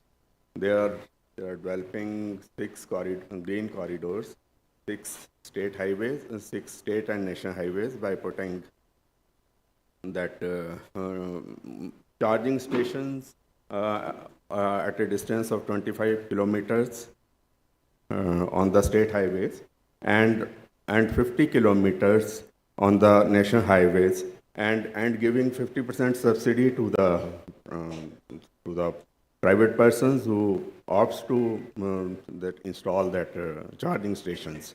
They are also given the instructions to all the state government departments, then in future only electrical vehicles will be procured, no diesel and petrol vehicles will be procured. They are giving 50% subsidy for e-taxis and e-trucks to the tune of 50 lakhs per person. So, and further they are replacing all their buses, diesel buses, in a phased manner with e-buses, and they are also giving incentives to meritorious women up to 25,000 rupees for 20,000 women who are meritorious. These are the steps being taken by the government. Commission is fixing the tariff under the regulations, retail supply tariff regulations, and presently it is linked with the average cost of supply. Regarding the storage of pump storage plants, Commission has issued the regulations wherein 20 paisa per unit has been given extra to the PSPs who generate over and above that design energy plus 75% of the energy consumed in pumping of water. This 20 paisa per unit is being given to them. And Commission has also issued that RPO regulations to meet the renewable obligations. In the solar sector, now if anybody wants to put his solar plant, he can simply register with the nodal agency and he can install the plant. Electricity board will procure all the power. And also government is giving 40% subsidy to install the solar plants to the unemployed youth on their own land, or they can use the leased land so that they can install and they can sell their electricity to the electricity board. Other measures are being taken by the government, or they are going to promote hydro installation also. They have identified two power pump storage plants also there, and so they are going to in the coming times they will construct those. And in the other this because in plenty of hydropower is available in that is estimated is around 24,000. Only we have harnessed around 11,250 megawatts, and 3,000 megawatt is in the different stages of the that is the progress is there. So other measures are being taken to achieve the targets. Rooftop solars are being promoted. For solar also, green panchayats are being identified in every district. There are 2 500 kilowatt plants will be installed with the help of the World Bank, and total 12 megawatt power will be there, and they can supply the power to surplus power. They can sell to the DISCOM there. So these are the few steps are being being taken by the government, and they have fixed that they will be green energy state by the end of March 26. Thank you very much. Oh, thank you so much, sir. May I now invite Mr. V.S. Verma.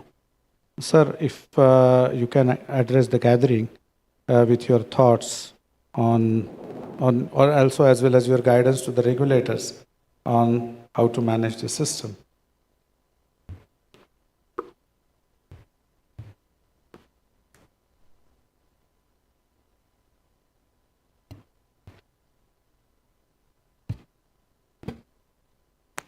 Good afternoon, everyone.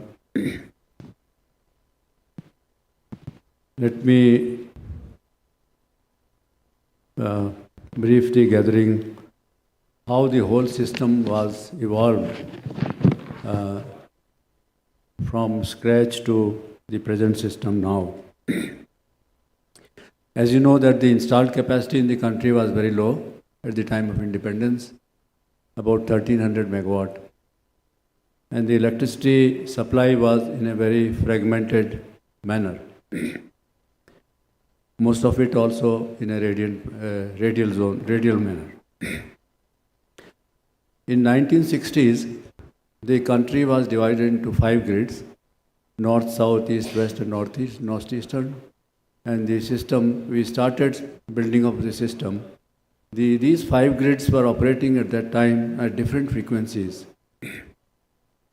And different regions were having a different combination of the power generation, mainly the thermal and the hydro.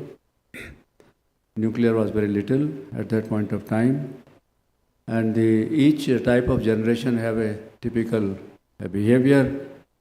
I remember the eastern grid was operating at frequencies even up to 53 hertz. And we were finding it difficult to control. There were central generators and there were state generators. When NTPC and HPC were created in 1973, the shares were allocated to the different states and they were supposed to draw their share, and the generators were supposed to give the generation schedule every 15 minutes. So 96 time intervals were there, and the deviations were there, then the penalties were imposed based on the deviations, which was based on the frequency. But it so happened that the states, due to the cost considerations and the frequency considerations, especially in the eastern region, did not want to draw the central sector power, and they would generate and they will pay the fixed charge, but not by the central power at that point of time. The RLDCs and the ERPCs had a difficult time. The modern system of controlling the system, automation, etc., was not available, and we were working only on telephone communications at that point of time. And there were great violations of the grid violations were there, and we were imposing penalties, and we were using the strict stipulations of the Electricity Act at that point of time, and trying to penalize those who were violating. This system was operating in that manner. It was very in a shambles state. The eastern region was surplus in thermal capacity, but the demand profile was such that the peak demand and the lean demand, there was too much of difference.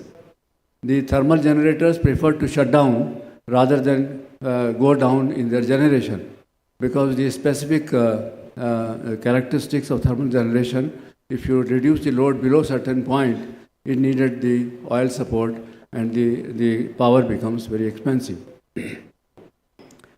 So then the availability-based tariff was introduced, that the generator will declare the availability, and based on the availability declared, his fixed charges were to be paid to him. Since that was the area of shortages, so even incentive scheme was devised that the availability, if increases beyond a certain point, some incentive would need to be given to them. Then when the power was to be moved from one place to another place, then everyone would charge for their wheeling charges, the transmission losses, etc. And I remember in 90s, about 100 megawatt power was to be moved from the northern region to Kerala state. And it was so difficult to finalize that power, because in the intermediary states, especially at that time, Orissa, I remember, was proposed to charge very high price for that, 15 rupees a unit.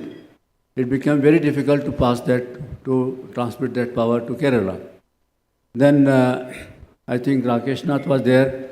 He had a great exercise to discuss with the Orissa state, and finally it was settled, and he devised a method of the losses, etc. at that point of time, and that power was moved.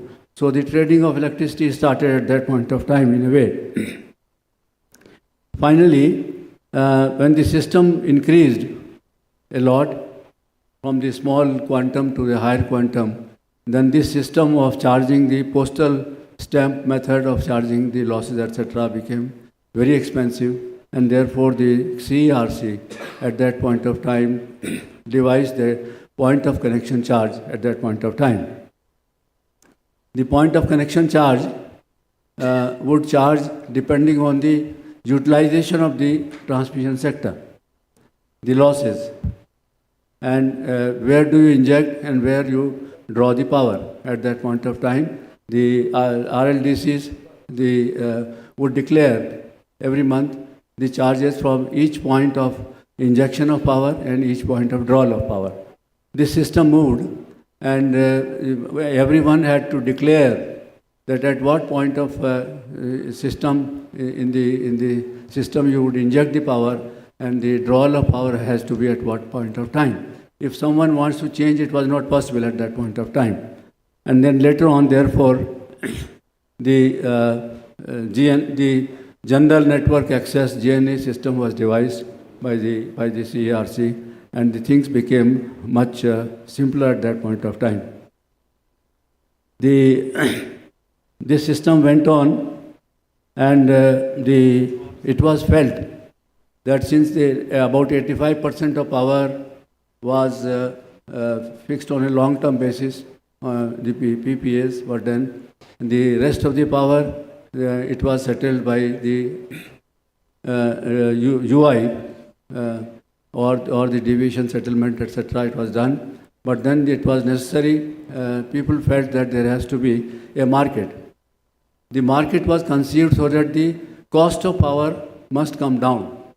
We were feeling in the CERC that once we are in the era of shortages, what is the use of the market being set up? But then it was thought that in a future vision, it is good to set up a market so that we gain experience, and ultimately there would be a competition, and the cost of power will reduce.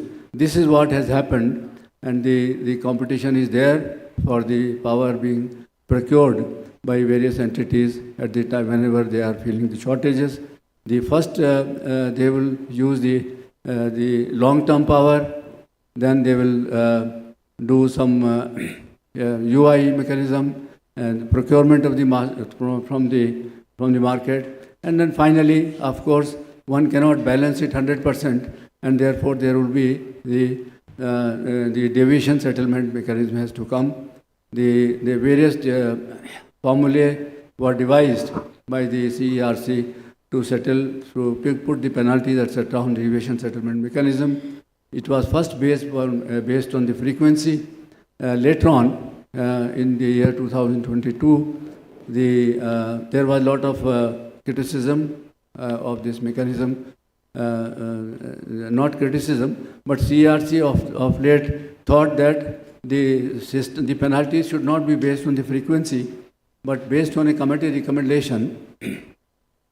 They based the penalties on the market price, the market evolution price, and many people were opposed that why did the system was changed, and there is no direct linkage, etc. After all, you have to put a penalty for a deviation, and penalty has to be linked with the frequency. The system was amended, and it was a combination of both the frequency-based as well as the market-based. Yeah, and I will let you. Initially, when we were trying to set up the frequency, people may not know that this frequency issue became very important, because the thermal machines were designed for certain frequency variations.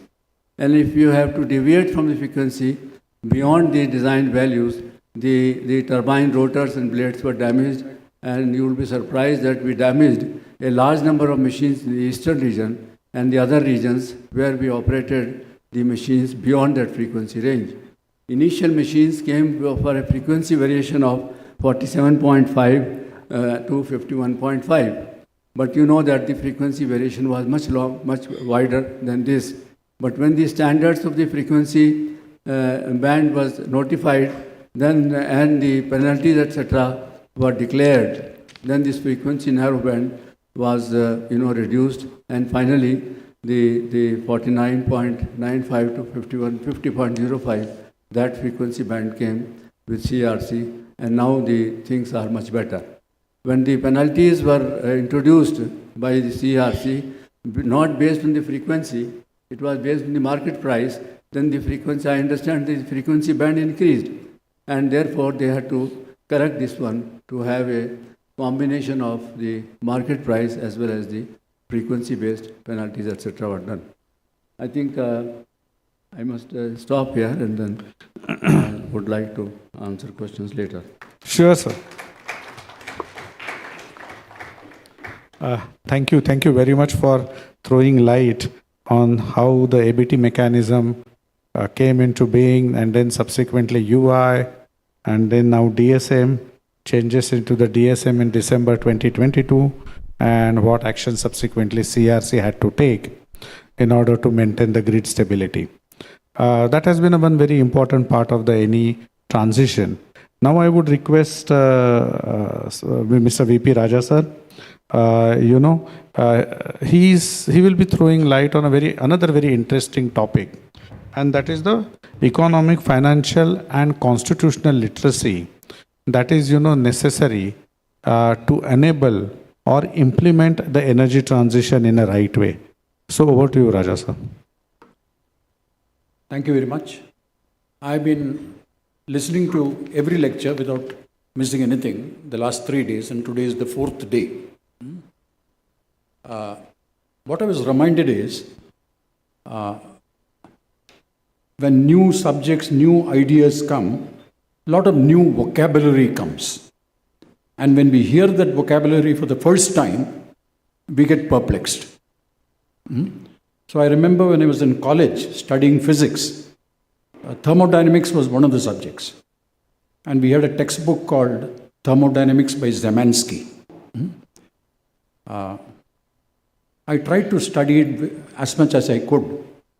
And then after a few months, I went to my professor and told him, "Sab, ye to samajh mein nahi aa rahi hai." And what he told me is, "Mr. Raja, you will not understand any more thermodynamics, because most of what we feel is understanding is you get new words, new vocabulary, new definitions. When you read it 2-3 times, next time you become more familiar with it because you have heard it before. And when you become more and more familiar, you start believing that you have understood. That is all. Most subjects are like that. There is no deeper understanding than understanding the words. Having said that, in the last 3.5 days of discussions, one common element I saw, wherever there was a challenge, a problem, an issue, comes from what is often called the fallacy of composition. The fallacy of composition is, what is good for the whole may not be good for the parts. Simple example, if population can be reduced in India, we'll all be happy, because lower population means the standard of living will go up. That may be the overall view. But for, let us say, a poor household, having more children provides them greater security. And from that person's point of view, that family's or household's point of view, one extra mouth to feed will have a cost, but the benefit of 2 extra hands to work is much more. A second example, if there is a bumper harvest in the country, obviously the nation will be happy, but an individual farmer will be unhappy. Because of oversupply, the prices will crash. Now, this is what is the fallacy of composition. I noticed that in many of the issues, problems can be explained by the fallacy of composition. What is the answer? consultation. Of course, Mr. Soni mentioned the issue of centralization versus decentralization. But we must remember, what seems good at the national level may not be good at the state level. What appears to be good or beneficial in a particular state may not be good in another state. So there is a lot of diversity in India, and one needs to have constant consultations and sincere consultations. In the name of consultations, if minutes are written up, even before consultations take up, and you only create a record that you have consulted, that is no consultation. So that is, I have often thought that like the GST Council, perhaps one could have some kind of a central power minister being the chairman and all state power ministers being members, and in a consultative form. But a friend of mine told me the GST Council was working very well when Arun Jaitley was the finance minister, because he had the quality of being a true listener and accommodating and trying his best to solve problems. I am told with the present finance minister, that was his view. The same thing is not happening. Things are just being pushed down. So that is one idea. But the important thing is consultation must take place. Because many issues come because of this so-called fallacy of composition. A second point I like to make is,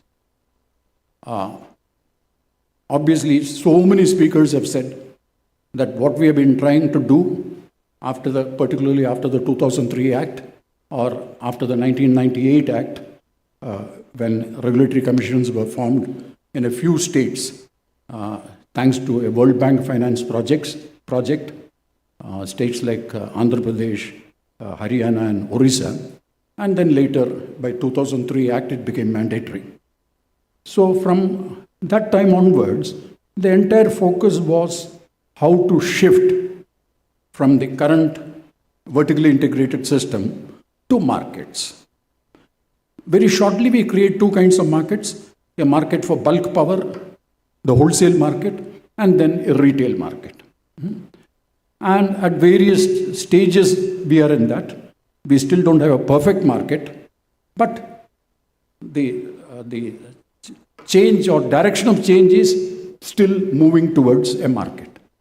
What is a market has been explained a lot of times. And also, when we talk of exchanges, etc., there were a lot of presentations showing supply and demand curves. And the intersection of the supply and demand curve provide you the so-called price, the correct price. But it's a little more than that. Basically, the pricing in a market certainly depends on supply and demand. But over and above supply and demand, it also depends on the price elasticity of demand. Of course, Mr. Soni mentioned that electricity is highly inelastic, or somebody mentioned, I think, Balwant Joshi mentioned, that which is true, electricity is an inelastic good. But the price elasticity of demand is important. Because what businesses want, whether public sector, private sector, anybody, businesses want to make profits. And what is profit? Profit is total revenue minus total cost. But total revenue itself is dependent on price elasticity of demand. It's not that if you increase the price, total revenue will automatically go up. It's likely to go up on the electricity sector because it is by and large inelastic, but not generally. So if you want to maximize profit, you have to maximize total revenue and minimize total cost. Now, total cost really depends, total revenue really depends much on the demand side of consumers. Total cost depends on the firms, on the businesses. And the conduct of businesses depends a lot on the kind of market structure in which they are. In fact, there are a series of what can be called as structure, conduct, performance models. What are those basic market structures? At one extreme, you have something called perfect competition, where there are very large number of consumers and very large number of suppliers or producers producing a homogeneous product. Everybody has all the information. In fact, it can be proved theoretically that perfect competition produces allocative efficiency and efficiency in all forms. And it is best for people at large, for the consumers. That is one extreme. The other extreme is monopoly, where there is only one supplier, a single supplier. In the integrated system, we were a total monopoly. Now we are trying to change that. But still, obviously, a monopoly can influence the price, because that firm is the only one producing that good. In between, there is something called imperfect competition, which broadly has two subsets. One is called a monopolistic competition, another is called oligopoly. Now, for the again, coming to the fallacy of composition kind of argument, for the nation as a whole, it is good if we can move towards perfect competition. Perfect competition is a vision, like a pole star, to which, if you can. Economic reforms brought about this change or direction of the change, and at least in some sectors, the country succeeded. The good examples are the TVs that you see, satellite, television, where before the economic reform, there was only DD1 and DD2. Now there are over 100 channels, and the consumer chooses. Airlines is a good example. There was only Indian Airlines and Air India. Now there are so many airlines, some have come and some have left also. Telecom is a good example. So in some sectors, this process is taken. In some other sectors, it is moving, but it is much more difficult. Electricity is one such sector. Broadly, sectors which were totally with the government of India, things moved. Sectors which was either in the concurrent list or in the state list, it has been more difficult to move. But still, the direction continues in the same direction. Now, price, if you're in perfect competition, you're a price taker. You have no control on price. The total demand and supply determines the price. That is what Mr. Soni mentioned, where marginal cost is the same as the marginal revenue. The concept of marginal is important. Marginal is the next unit that you produce. Suppose that you're thinking of cricket. Some cricketer has played in 100 innings. You can find his average. Suppose his average in 100 innings is 65. In the next innings, if he scores 80, the average will go up. If he scores 50, the average will come down. So the marginal is how much extra he is able to make it in the last. So this marginal cost, marginal revenue, everything means that.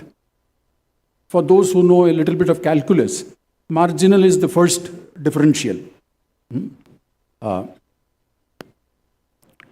Now, in all these market structures, whether you're in perfect competition, monopoly, oligopoly, the quantity to be produced is when marginal cost is the same as the marginal revenue. However, the price a person can charge, if you're in a monopoly kind of situation, your price can be much higher than the marginal cost. How much higher? That depends on the price elasticity of demand of that particular good. How much higher? Now, people in oligopolies market, oligopolies are where goods are produced by 10, 15 people, but 2, 3 control the 80% of the market. In electricity, particularly on the generation side, we are seeing a lot of oligopoly. If you see the kind of takeovers that have taken place. Now, Adani's, for example, long-term plan is to become a major market player in electricity generation. It happened through certain new acquisitions, certain putting up his own plants. So long-term strategy. Because the moment you're closer to monopoly, you get more market power. Another example which everybody will understand is how Jio increased the tariff. Jio Telecom is in a oligopolistic situation.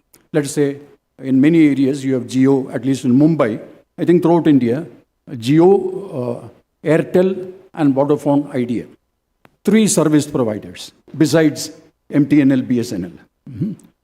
Now, Jio could increase the price and the others also increase the price. Because Jio has already become a market leader in that monopoly, in that oligopoly.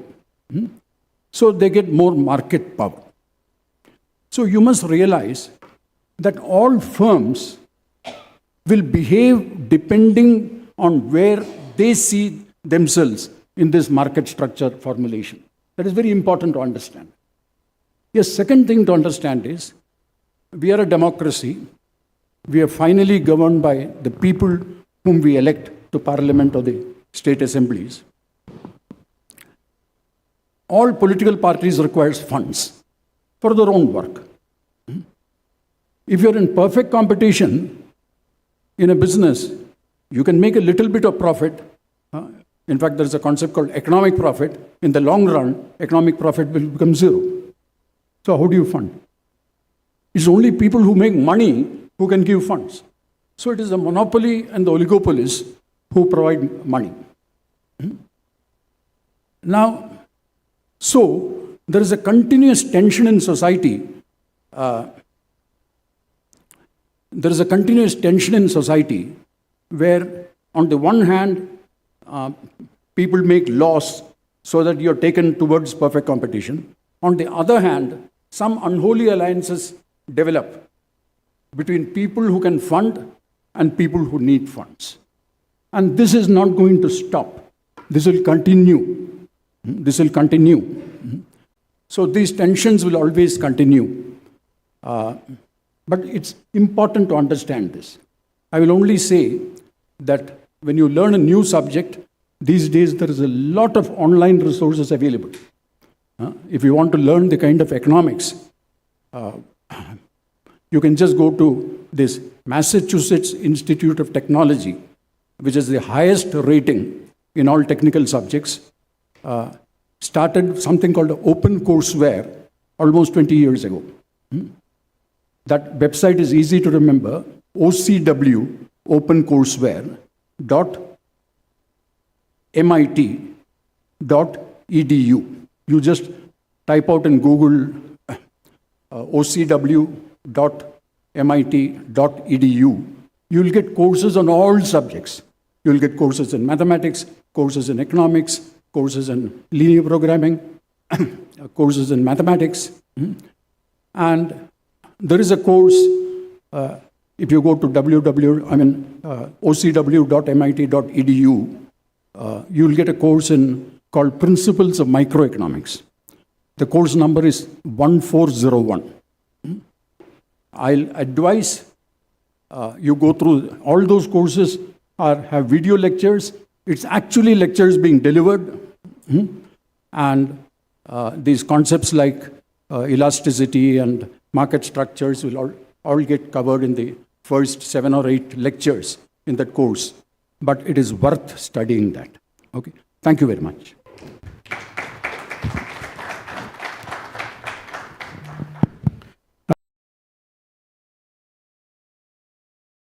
It's very important to understand how the market works and what are the players and what are the market structures.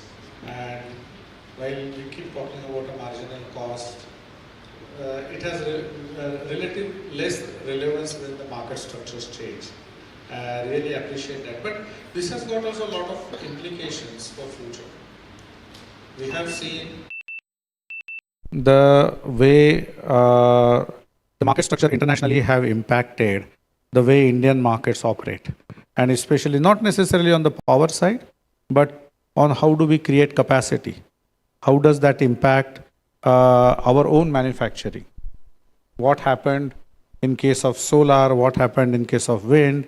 How it is likely to play out in case of green hydrogen and electrolyzers, their capacity that would come in, and what India needs to do in order to progress into this particular net zero environment. I would request Mr. Prashar, to share his views with all of us over here.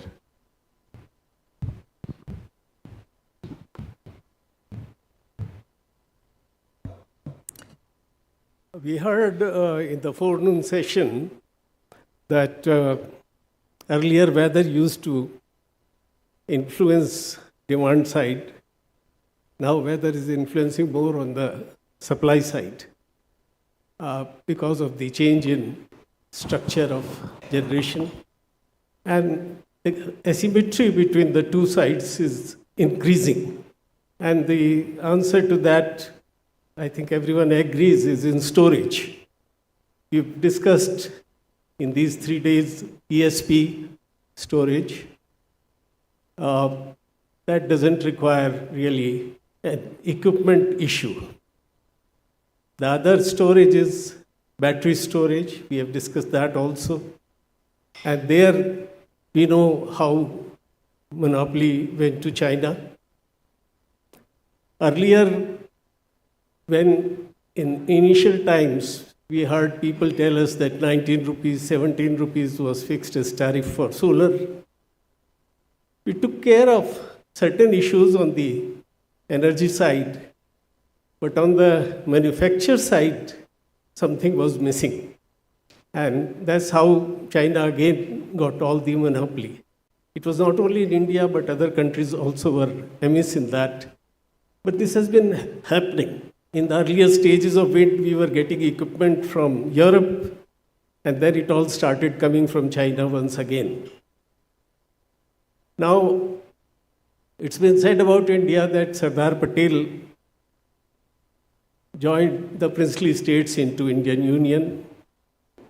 But then people also say that we need another Sardar Patel which will join the princely states called the ministries of Government of India into the Government of India. Because many of them act quite independently of each other, very jealously guard their empires. And so, on the one hand, one ministry promotes a technology, and on the other hand, the manufacture of that remains amiss. Now, the third storage, the fear is we are likely to suffer the same fate again, and that's hydrogen. It's a new area, relatively. Solar had been there for a very long time. Pump storage also we've known for a very long time, though closed loop has come recently. Now, hydrogen had fallen off the radar of the world with the Hindenburg incident. You might have known the airship going from Europe to America filled with hydrogen. It had burnt and crashed. A lot of people had died. And thereafter, hydrogen was kept at an arm's distance. But now the interest in hydrogen is coming again. And then on the surface, it looks very simple. You have surplus electricity, you use electrolyzers and make hydrogen, and then use a fuel cell when you need electricity and make electricity again. Use it as a storage system. But as Mr. Raja said about nuclear energy yesterday, it's a very, very complex area. One simple example I'll tell you, that when you hold hydrogen in a container, particularly under pressure, which it has to, because it's a very light gas, so if you store it at low pressures, it requires too much of space. So either it has to be compressed to at least 350 bar, or it has to be liquefied. So when you hold it in a container, it causes an effect called embrittlement. It makes the metals brittle. And it's not only the metal of the container, it's the nuts and bolts and rivets that have been used to hold the container together. and it can fall apart. This is just one of the complications. It's easy to talk about liquid hydrogen, but then you realize that its boiling point is minus 253 degrees. There's just 20 degrees above absolute zero. That's 273 degrees. So you're really going to very low temperatures. Then you store it. You need insulated storage. Without insulated storage, it cannot be stored. But having said all that, whenever a new technology comes, there are a lot of issues, and that these are gradually sorted out, as these have been sorted out mostly for nuclear energy. What we have to see is why we are thinking of going for hydrogen as a storage medium. As of today, the efficiency is lower than PSP, lower than batteries. PSP gives you about 70%, batteries give up to 80%, and hydrogen, as of today, gives you less than 30%. And coupled with all these issues, one can very well ask why we are doing it. And an obvious answer is that it has multiple uses. Even before this question of using hydrogen for storage of electricity arose, it was being used in furnaces in many places. Blue and gray hydrogen was being made and was being used in furnaces in steel plants and others. In some cases, it was still. Now it is being encouraged. You will be aware that in February last year, Government of India earmarked 450 crores to encourage use of hydrogen in blast furnaces and steel industry. Secondly, large-scale transportation of electricity in the form of hydrogen is feasible subject to solving the technical issues. Thirdly, if you are going to decarbonize, then all these large ships having those dome-type containers carrying LNG all around the world, because shipping of CNG is rather difficult, takes too much space, so shipping is by and large as LNG. And studies have shown that these ships can be retrofitted to carry liquid hydrogen. Lastly, we know that batteries do not have a zero carbon footprint, and their life cycle is relatively short. It's true that even the fuel cells which convert hydrogen into electricity also do not have zero carbon footprint, but it's much smaller than, at least, than the batteries which we are using at present. But the life cycle of a fuel cell can be as long as 80 years. You can extend it to very long time. 50,000 hours is feasible. And therefore, like you have to discard batteries in storage after a certain period of time, you will not have to discard your fuel cells. So, the process of making chemicals for those batteries, existing batteries, and the elements required for that have created a lot of geopolitical issues. Hopefully, if we pay attention, as I said in the beginning, if the ministries coordinate and if we pay attention to the manufacture of electrolyzers, which to me looks China is again monopolizing. I think about 50% capacity is in China as of today for electrolyzers. Then we could have hydrogen as a storage system with Make in India. There is a feasibility, but we have to put our act together. Last point I want to make is the question of regulation. As I said, hydrogen has multiple uses. In fact, the maximum talk about hydrogen is by Mr. Gadkari in transport sector. He keeps talking about it. In fact, I have prepared a book which will come out next month, in which Mr. Gadkari has given an article. And in that also he talks a lot about hydrogen. So transport sector is talking about it. Shipping will be involved. Steel industry will be very deeply involved. And of course, MNRE and Power Ministry will be involved. Whether we'll be able to coordinate these, and more than that, regulate. Who will regulate? As of today, MNRE is almost the regulator for hydrogen. In the country, there is nobody else who is regulating the promotion, use, manufacture, etc. of hydrogen. Now, do we need a separate regulator for hydrogen? This is a question we'll all have to decide. Thank you.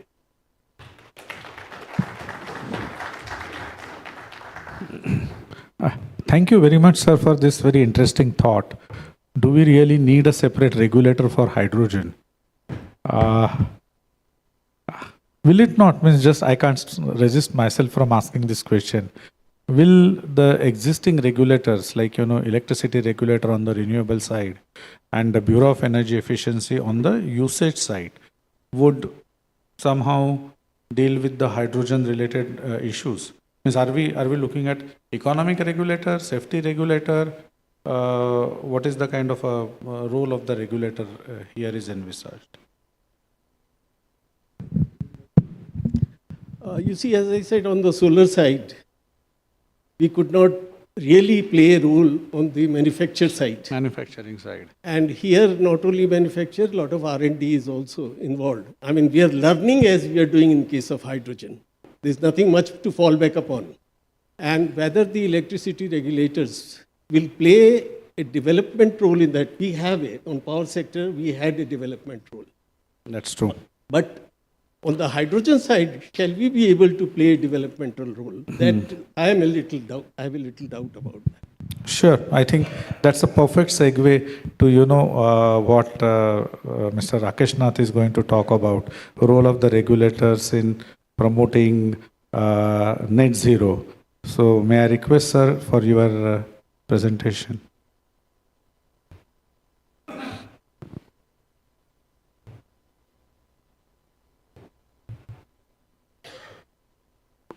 Good afternoon. Yesterday, we saw the elaborate presentation by Mr. Ghanshyam Prasad, Chairman CA, on the National Energy Transition Plan. And I was amazed to see the magnitude of the capacity addition, particularly the solar and wind energy capacity addition and storage capacity addition required till financial year 47. Just to recap it, by financial year 32, the installed capacity will be doubled to 875 gigawatt plus 77 gigawatt of storage for 4 to 5 hours, 5 to 6 hours rather. And FY47 installed capacity will go up to 2000. That means about 5 times the present capacity, plus storage of 475 gigawatt for 5 to 6 hours. The variable RE component presently is 29%. In FY23, it will go to 55%, and FY47, 79%. So the inertia component, that is the thermal, nuclear, hydro capacity, will reduce from 71% now to 44% in FY32 and 21% in FY47. Now, this is a very, very challenging task. We'll have to have more planning reserve margin to accommodate such a high variable RE. Maintaining grid parameters will be a challenge. We'll have to have better and accurate weather forecast, not only for demand, short-term demand forecast, but also for RE generation forecasting. And there may be need for curtailment, not now, but maybe curtailment requirement beyond 32 is going to increase. Today we are able to manage with available thermal and hydro capacity, but after a certain time, If the storage does not come at the desired level, then curtailment will be an issue, and all our PPA with the RE, solar and RE is a must run. So we have to think about that.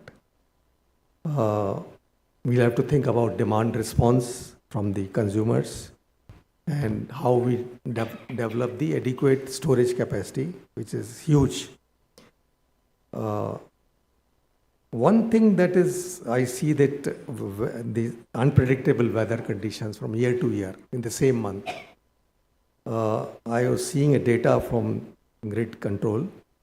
March, April 22, there was heavy demand and temperature crossed 122-year record. And February 23 was one of the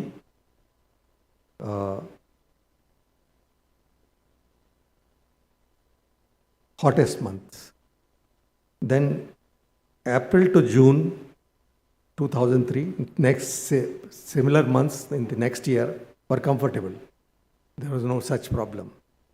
In the first fortnight of July 23, there was heavy rain and outage of flooding of number of hydro stations in regions had to be shut down. And after that, till 30th of September, there was a dry spell. So this type of unpredictable year-to-year, similar months weather changes is posing a very huge challenge before the our state and regional load dispatch centers. And we'll have to give them proper tools, strengthen them to handle this situation. Now, the role of electricity regulatory commissions, I think they have to play a very important role in the energy transition. The first and foremost, they have to demand the resource adequacy plans, both short-term and long-term, 1 year ahead and maybe 3 to 5 years ahead from the distribution licensees. And not only the plan, but also how they are going to procure the resources and what action they are going to take and in what manner they are going to procure. Everything they have to put black and white before the regulatory commission. They will have to also ensure that there is adequate capacity building at the SLDC and DISCOM level to carry out the resource adequacy planning, demand forecast in the short term and long term. And the short term forecast is much more difficult than the long term forecast. Then one important thing is the timely adoption of the tariff of the resources. I mean, we have seen that in the past, that is taking a lot of time and a lot of bidding carried out by SECI and other agencies. Unsigned PPR, they are more than 50,000 megawatt, I have been told. And one recent case we have seen for storage bidding, where the approval took more than 2 years, and by the time it came to the regulator and the agreements were signed, there were other biddings, and the price of the storage reduced to less than 50%. I think from 10 lakh megawatt per month, it came down to about 4 lakh and odd per megawatt per month. So it was difficult for the regulator to approve that case, and then the whole bidding process went haywire and the developers also, for no fault of theirs, had to suffer because they have to also invest in participating in the tender and making preparations. So I think prompt action by DISCOMs and also equally prompt action by the regulator to approve to adopt the tariff, because 63 they have to adopt. You don't have to undergo a very long process. Demand response directly or from the consumers or aggregator, I think we have to think about that, and regulators will have to frame proper regulations and give incentives to such consumers who participate in the demand response. because they can provide immediate relief to the load dispatcher in the time of crisis, and that those times will come as the variable RE generation percentage goes up. We may have to introduce the capacity market. We have the energy markets, but capacity market specially designed for the Indian conditions. I mean, we have to design the capacity market, and CRC will have to start working on that right now, so that in a year or 2 years we are able to design the capacity market for our condition and implement, so that every time the distribution companies don't have to enter into a long-term contract of 25 years. They can go for demand contracts for 5 to 10 years and have more flexibility. One important thing, I think, that all this regulatory system was implemented, and APTEL tribunals were established to expedite the matters, and the time frames have been given that within 180 days, tribunal has to dispose of the appeals, and distribution company has to determine tariff within 3 months. All those things are not they are not able to keep up, probably because the number of cases, litigations have increased. In the APTEL, I find that every year 700 new cases are filed, and the disposal is about 350 to 400. So every year, 350 to 400 cases are adding up to the backlog, which is already about 3,000 cases. So I don't know how it will be resolved. So unless we increase the number of benches from 2 to 4, I think there will be a lot of delay in disposal of the cases, and that is inevitable, because sometimes, I think when I was there in APTEL, we had taken up with the ministry, increasing the benches and amending the Electricity Act accordingly. And we were told that we are devising system when litigations will reduce, but that has not happened. So I think right time that we increase the benches on the tribunal, so that justice and the disputes are resolved in time. Thank you so much.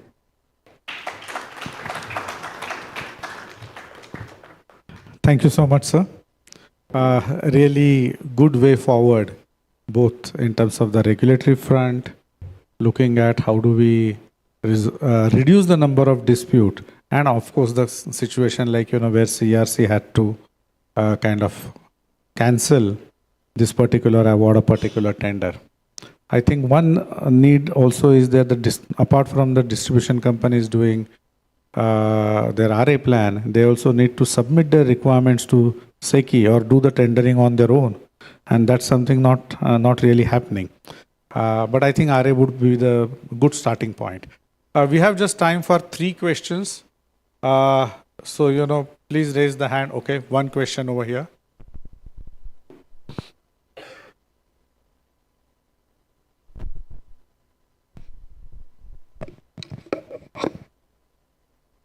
I know you had introduced yourself, but again, please introduce yourself and then ask the question. And if it is to a particular person, please be specific.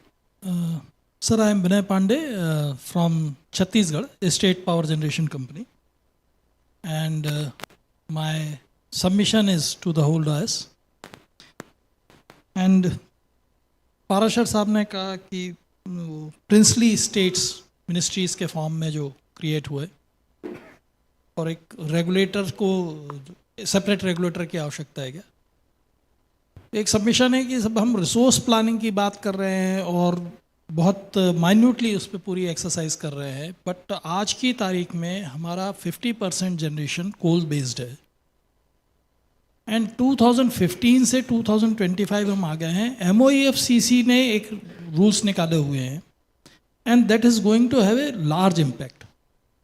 FGD 1% auxiliary consumption, we don't know ये factor in करना है कि नहीं करना है, क्योंकि जो rules आए उसके 2 साल बाद हमको पता चला कि मरकरी के बारे में हमें कोई जानकारी नहीं है. 5 साल बाद सुप्रीम कोर्ट के इंटरवेंशन के बाद तय हुआ कि NOx के लिए नॉर्म्स रिवाइज होने. FGD में स्टडीज़ आ गई हैं, IIT दिल्ली की आ गई, कानपुर की आ गई, नीरी की आ गई, बट डिसीजन नहीं हो रहा है। जो लोग प्लांट के ऑर्डर करके बैठे हैं वो 1,000 करोड़ का 1 करोड़ रुपये पर मेगावाट से ऊपर, हमारी बहुत छोटी कंपनी है लेकिन हम 1,500 करोड़ से ऊपर का एक्सपोजर लेके रखे हैं। रेगुलेटर्स अगर कल को इसकी ज़रूरत नहीं तय हुई तो रेगुलेटर अलाउ करेगा कैपेक्स को, नहीं करेगा पता नहीं, किसी को करेगा तो IDC पोर्शन में क्या करेगा वो भी नहीं पता है। तो ये जो इंटर मिनिस्ट्री कोऑर्डिनेशन है, बिना उसके प्लानिंग को कैसे फ्रैक्टिफाई किया जाएगा और कैसे प्रॉपर प्लानिंग हो पाएगी, क्योंकि अगर 10 साल 2 मिनिस्ट्रीज़ के बीच में तय नहीं हो पाएंगी चीज़ें टेक्निकल ग्राउंड्स पे, जो कि प्योर टेक्निकल ऑब्जेक्टिव डेटा है, तो whether we will need a regulator to regulate the regulators. Okay. He has raised an important question. My suggestion is we must do what I call as fault analysis in policy also. You gave the example of this desulfurization units. Now recently I think that has been made optional. It is no longer compulsory. Now we must investigate, at least internally, what were the circumstances in which FGD was made compulsory. Was it under pressure of foreign consultants? And everybody follows that same language? Similarly, CFL you mentioned. Yes, there is a serious mercury problem, particularly in some of the NTPC sites where there is a very large number of units. There is a serious fly ash problem. There are mountains of fly ash which are lying again in some of these larger sites. But there are also some positive examples. NTPC, for example, had developed a system by which any fault found in any of the plant is reported to the head office, to the technical group there, and they quickly check up at the time of next what do they call it? Shutdown they take, whether a similar problem is there and whether some changes have to be made. To the best of my knowledge, that system continues in NTPC even now, which means there is a learning, there is a fault analysis, how this fault came, what was the component used, do we need to change it in other plants also. So that is a continuous exercise which is important.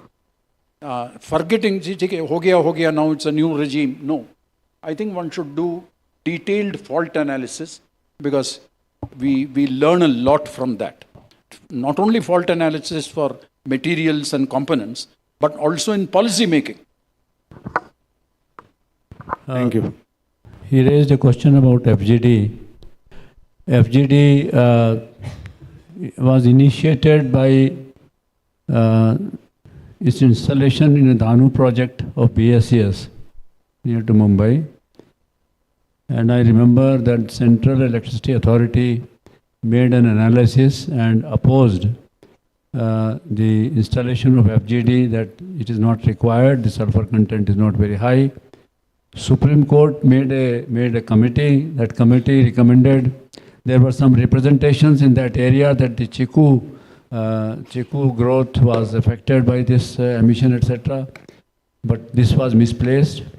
And then MOEF again made out a committee where CA was also represented.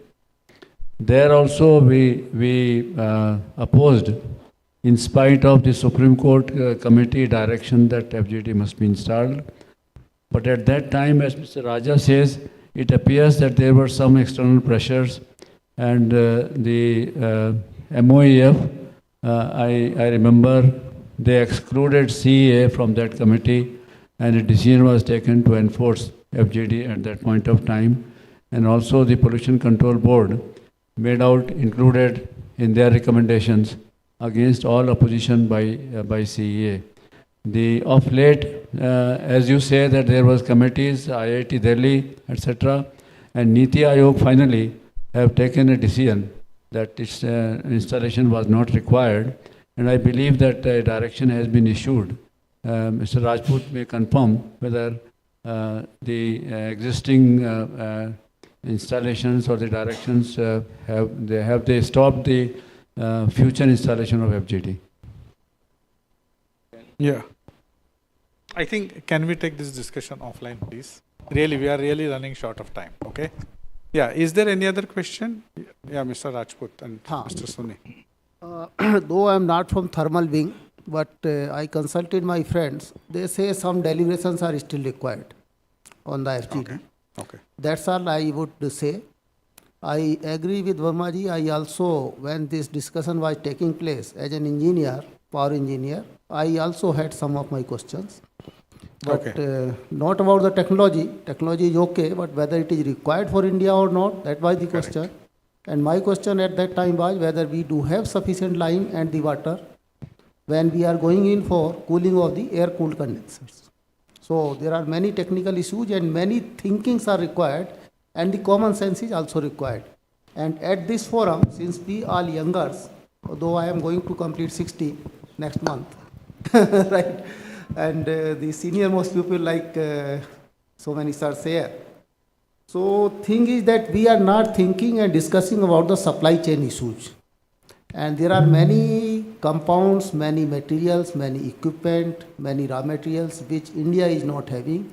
We are making big plans, but the small things we are not thinking. Yeah, I agree. I think supply chain is another big One component is made in India, and you see the geopolitical conditions nowadays.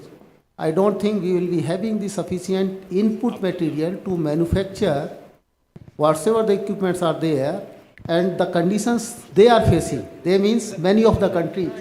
Sure. Because they have to build now the warheads, not the electrical machinery. Sure. Yeah, thank you. I just want to add to Rajput sir what he mentioned. So the FGD is not अभी उसको defer कर दिया है, court ने बोल दिया है 27 तक it is being deferred now, but it is not quashed. So they have to put FGD, but it is deferred. Okay, thanks, madam. My view on this is, I am infamous for talking in such a way. See, we don't think. Rajput sir, can we have a? ना just एक ही sentence है, कोई ज़्यादा नहीं है, काफी भारी है.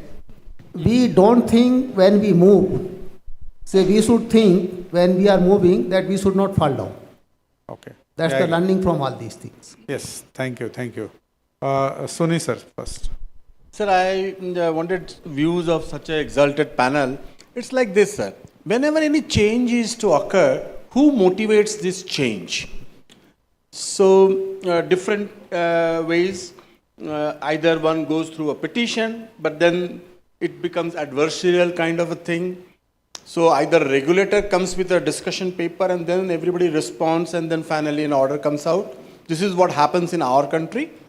Whereas there are many countries where a regulator with whatever limited wherewithal it has does not come out with any discussion paper. It comes out with the intent that please float some discussion paper on this. Then the operator or the utility comes with a discussion paper that is commented upon by all the stakeholders, and regulator listens to them and then finally gives his verdict. Now my submission is like this. Either of the side does not have much of a intrinsic capability for changes, but all said and done, utilities and operators in strength are much more. That could be gainfully utilized by the Indian regulators by driving them at the very beginning to come up with the discussion paper so that they themselves get committed while submitting the paper, rather than commissions with very limited one or two people trying to come up with a discussion paper, and then you become possessive of the proposals. So regulators, when they come out with a discussion paper, majority feel that whatever you may say, it is his proposal and hence that will be through. So I just wanted to mention this in a very clumsy part, two ways of doing it. What exactly should be the medium way or something like that? Thank you. Prashar sir, Rakesh Nath sir, anyone who want to respond to this? I think, okay. Suggestion. Yeah, I just have one comment from my side, even though you have not asked me. I think it is easier to do it this way. You know, you are talking about, if you are talking about a POSOCO or some central sector utilities, may be a little different situation. But if anything to be getting it done on a such a, is that from the state utility is always a challenge. So my hunch is that it is just the ease of doing business. You know, getting some proposals out for discussion, it is easier for the regulator to do it from the regulator side than, you know, utility side. Just again, this is one So of the... I have interacted with many state regulators in US, be it New York ISO, California ISO, and all of them say, by no means, we don't have that much of wherewithal. We cannot come out with discussion paper. We will give our intent and issue a suo motu order that you please come up with a discussion paper. And then we sit on it and take a call finally. So, you know, both ways. State regulators in all other countries are working in that direction. So that maybe, yeah. I think there are some vested interests also playing a part in India. One example is the about this market coupling. We know that there is disadvantages, but there are a lot of people opposing the coupling. Although government is going through, the commissions are taking part in this. Thank you. Yeah, I think last question, Ajit. Yeah.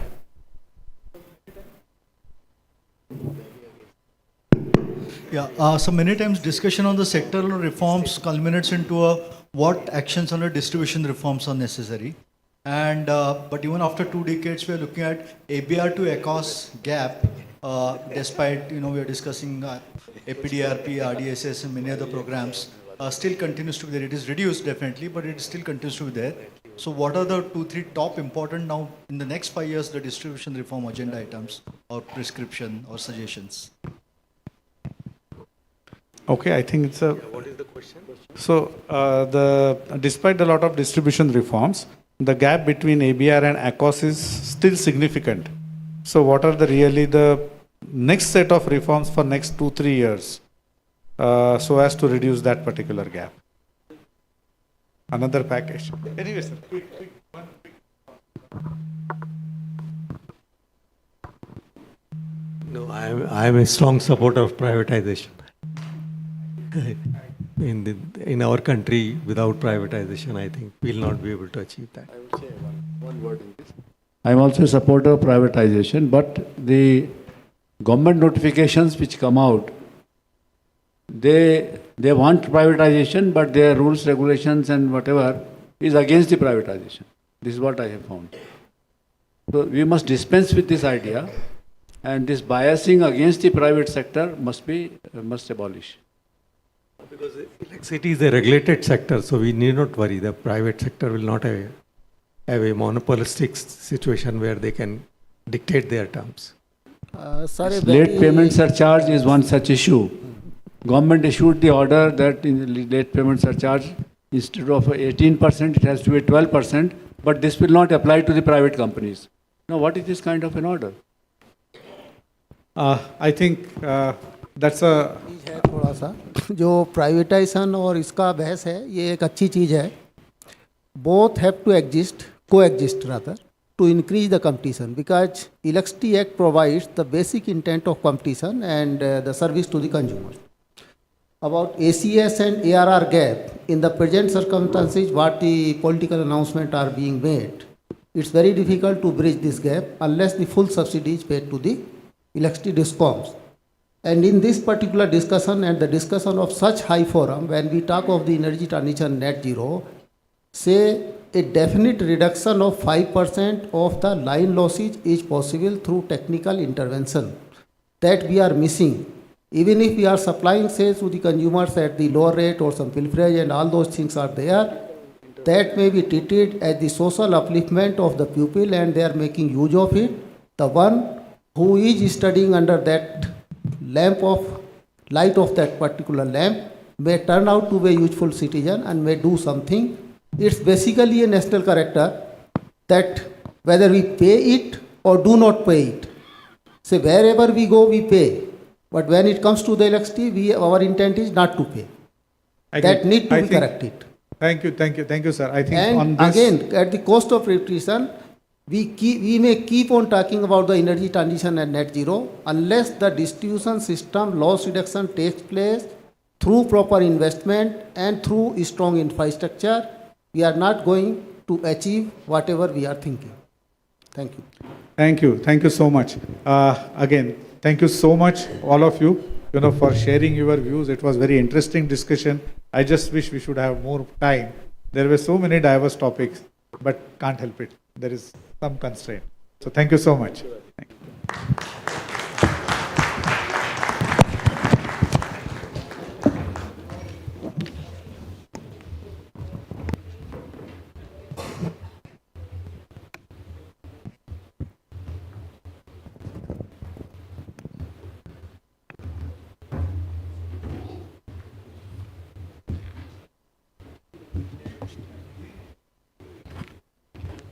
Many thanks to our esteemed panel for sharing their invaluable insights. Moving on, we are discussing a very, very important and a pertinent topic. I request Shri Karan Dol from Indian Eye Security to please come on stage and address the securing our energy assets. He will be talking about drones, anti-drones, physical security, and uses of drones in power sector. Sir, can we have you on the stage, please?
Hello.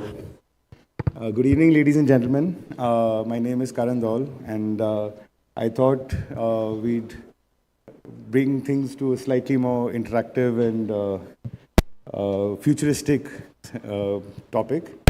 So what I'm going to start off talking about is the various applications for drones. And this is the most disruptive technology since the birth of the internet. And first thing I'm going to show you is a video of work we did in Karnataka, where for a smart city, we actually rebuilt their maps using drones.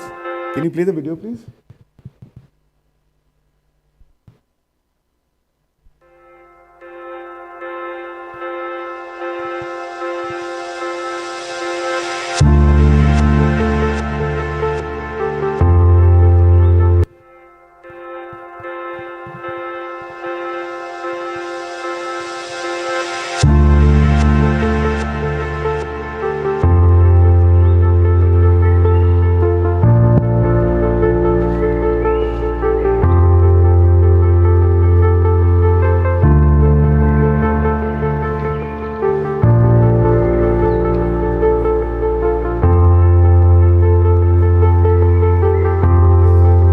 Some of the layers we created.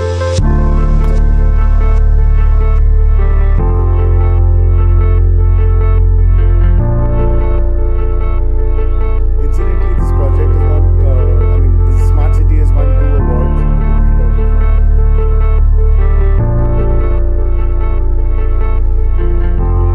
When we did this project, a lot of new interesting use cases came up where we learned that we're able to measure the size of properties and how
first of many use cases where you're using drones to replace satellite imagery. Satellites are thousands of kilometers away, drones are a few hundred meters away. That gives us advantages where we get phenomenal accuracy. In fact, in certain coverage of ours, you could actually see who was using Dish TV, who was using Airtel TV, who was using Tata Sky. You could even read the logo.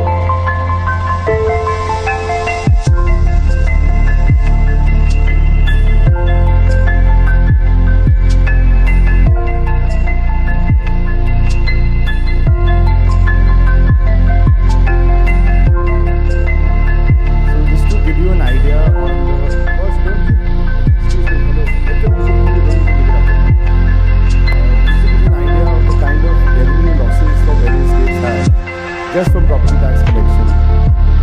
Punjab estimated revenue loss before they started doing this work was 550 crores a year. Haryana was 350 crores. That's a very interesting use case where we actually did a ground penetrating radar survey and we could determine where fiber optic lines are underground, where sewage lines are, telecom lines are, and power lines are, including the depth.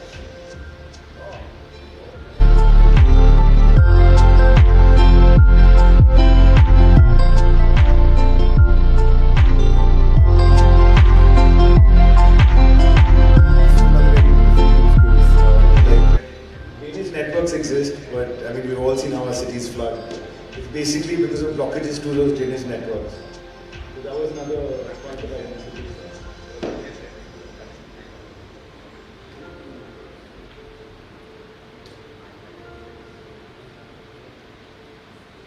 So we can actually now just show you how we can measure the height of a building once we have a 3D model of it.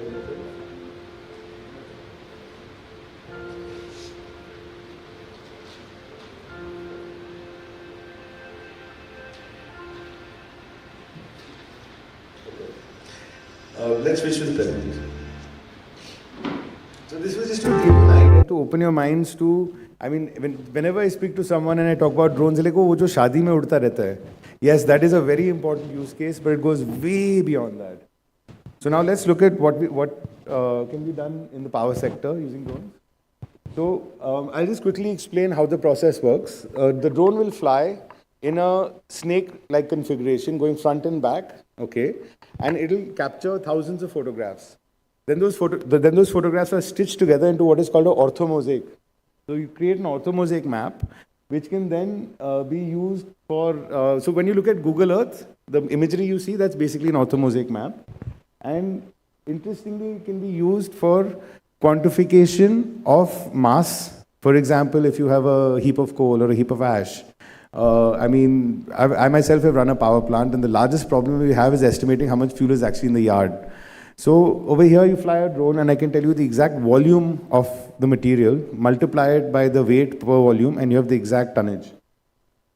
Also useful for mining. So this is a digital elevation model. It's basically the color code is based on height. Used for visualization of hilly regions, catchment areas, earthwork estimation, hydrological studies, canopy height, area measurement. So I'm going to share with you an interesting project we did in Mizoram, where there is this road called the World Bank Road, which was highly undulated, and the World Bank decided that, you know what, this road needs to have its gradient of 15 degrees flat. For 1.5 years, the project was stalled because people were unable to estimate how much soil had to be removed and how much soil had to be filled. The cut and fill estimation was very varying. We went there, and the first day we reached, because in Mizoram you reach by 3:34 in the evening, we were briefed by about 5:30. Next day we flew. 2 days later we processed the data and we handed it over to them. 15 days after that they came out with the tender, now the road is built. And the accuracy was 100%. There was not even a bit of deviation in what we had told them and what it turned out to be. So now, UAV versus satellite. Like I mentioned, when you look at satellite, which is 2,000 kilometers away, the curvature of the Earth, things like retinal lens correction, which is the edges of the camera or the payload on the satellite, it skews the dimensions. So as a result, accuracy gets affected. So the best satellites in the world today give you 0.5 meters. We are at 5 centimeters. And if we use something called RTK, which is called real-time kinematic, and we can go up to 2 millimeters.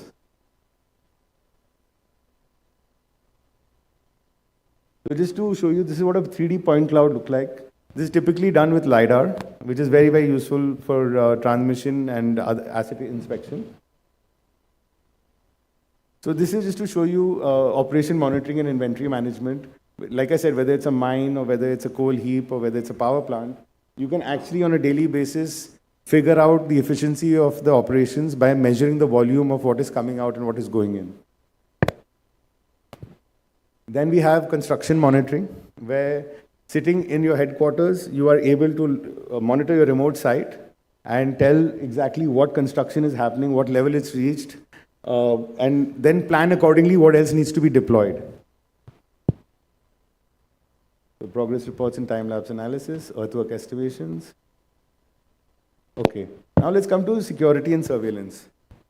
All of you, all those people that have that operate solar plants, one of the biggest issues that they find, and we've worked with a few solar companies on this, is how do you secure the plant? There have been situations where cows come into the plant, you know. So the standard operating procedures, you hire a lot of guards, obviously. Now, in such a large area, you don't know whether the guard is awake or asleep or he's on duty or not. So then you have to deploy supervisors. So there's a pancaking of costs just to ensure your site is safe and secure.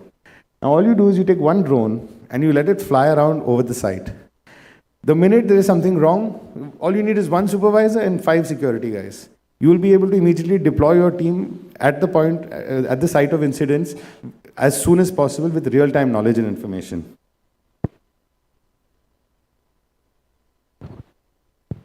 Now, the most interesting use case is the use of UAV in transmission and distribution system.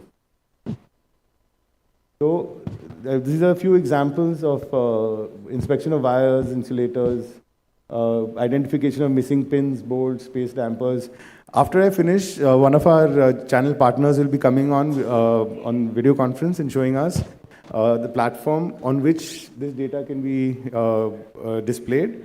And issues and missing things can be detected using artificial intelligence and machine learning.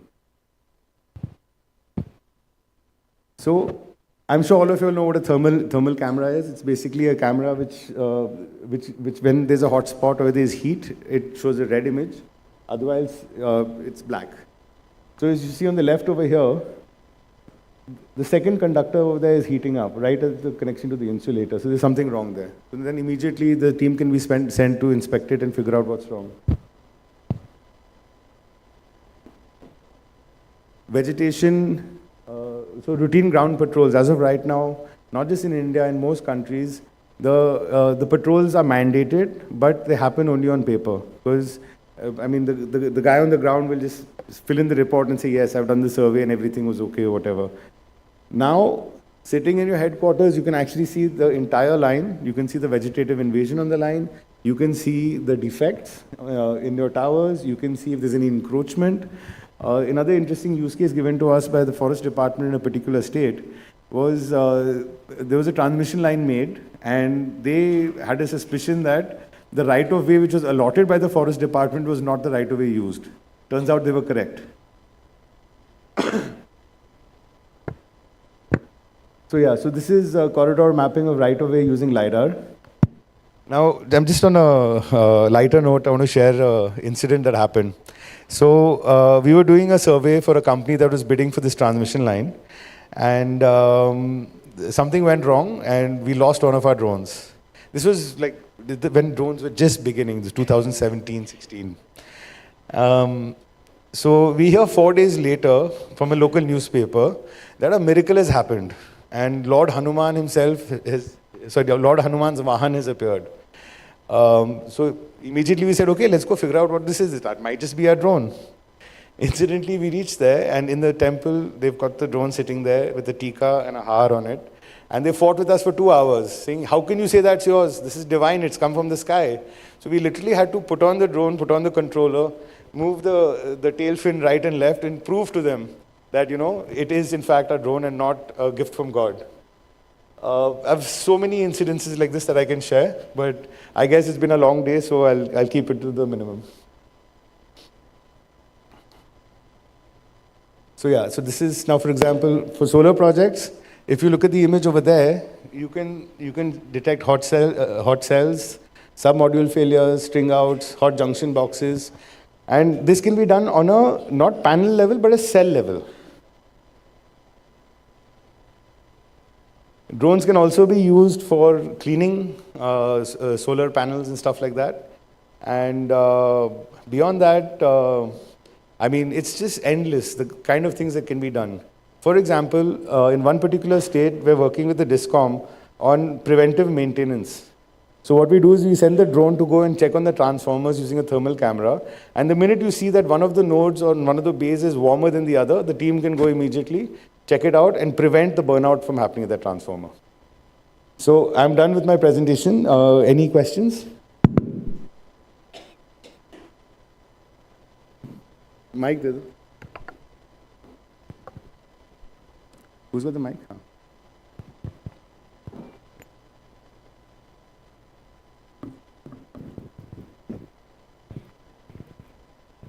Yeah, hi. Myself. Hanji? ठीक. Sorry, I'll just come to you 1 second.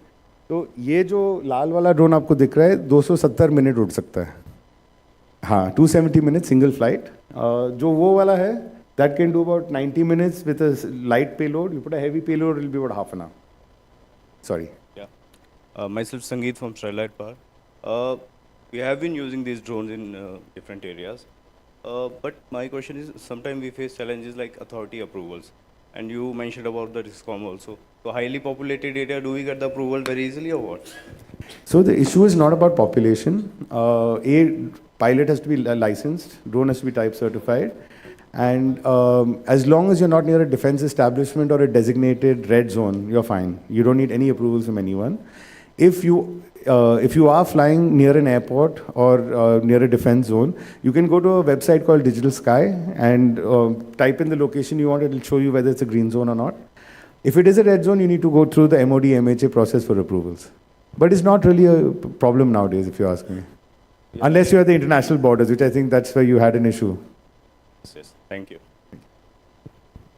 Yeah, so any more questions? So both are possible. Pardon? So if you look at the white drone, it's got a tank at the bottom, and the green things you're looking at are spray nozzles. The current configuration is for agriculture spraying, but just by changing the nozzles, water can be sprayed. And then for mapping, which map you are using? Which map meaning?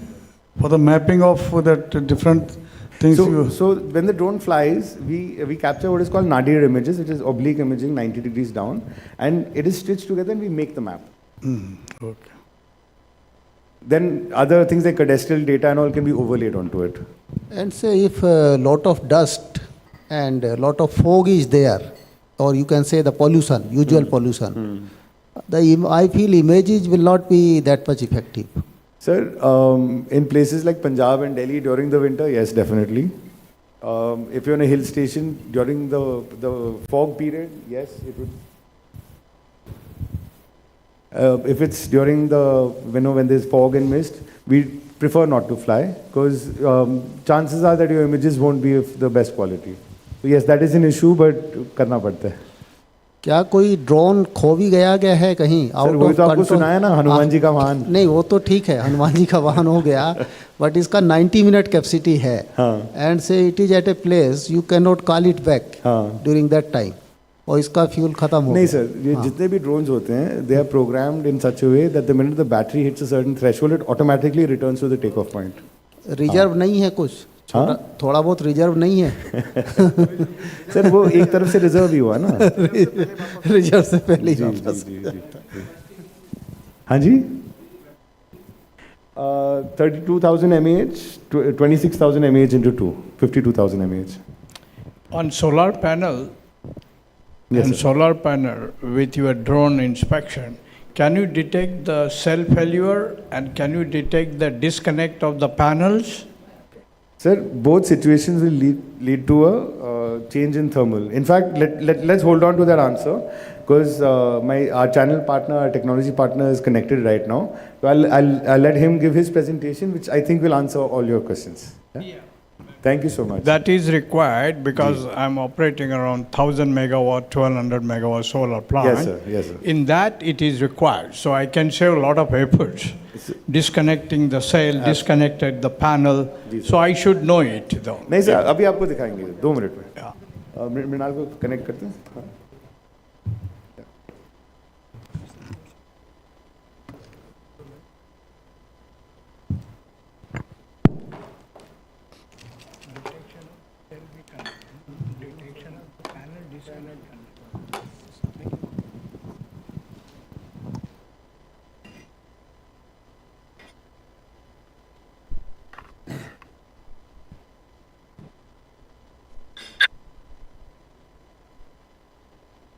Hi, Mrinal. Please introduce yourself and let's start. So, just to give you a heads up, just when I finished, the last question asked was, what all can we do for solar plants? And the gentleman sitting in front here has 1,000 to 1,200 megawatts of solar. So, please let's start with solar and then go on to transmission. On to you, Mrinal. Cheers. Sure. Hi. Just give me a current. I was prepared with power line. Let me just open our the thermal solar stuff. But anyway, I'll just quickly introduce myself meanwhile. I'm audible, right, Karan? Yeah. Please continue. Sure. I am founder of Alak Drones. We are a company based out of Bangalore, providing drone-based solutions 10 years in India, in Southeast Asia now. Current about what drones can do, these drones that can fly for 90 minutes, various payloads, can carry cameras, thermal cameras, LiDAR payloads, even agriculture stuff. What enable industry-specific reporting, inciting using data captured by these drones. End of the day, Sorry, these drones. Mrinal, I think there's an issue with your network. Yeah, just give me a second.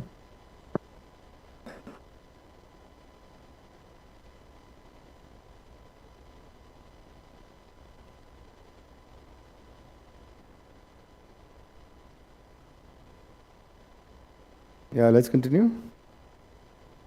Is it better now? Yeah. Yeah. So I was mentioning that we build software through which we provide asset management using data by these drones.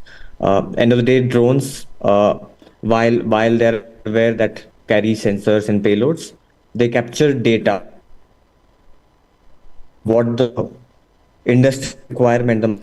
Sorry, Mrinal, is not. Is it our network? हमारे network में problem है क्या? Shall I turn off my video? It's okay. I think turn off the video. That'll be better. Yeah. I'm audible, right? Yeah. Better. Yeah. Okay. All right. Yeah. So I was mentioning, and the drones capture data in the raw form of, say, images and videos and such. The market requirement, the end user requirement here is like you rightly asked, what's the power loss happening at your site? You want to know at what module ID happening? What is it? A diode failure? Is it a failure? Is it a connection failure? Dust? Is it external object? So that kind of information made available at the site manager level, across the different sites. This is enabled by a software, right? While the drone is ultimately inside the solution is a drone coupled with this asset management software, and that's what we do at Skyla. I'll quickly run through the presentation that I have prepared and post. Mrinal, I have a suggestion. I'm going to call you over the phone. I'll mute your audio, and you can talk over speaker so it's more audible. Sure.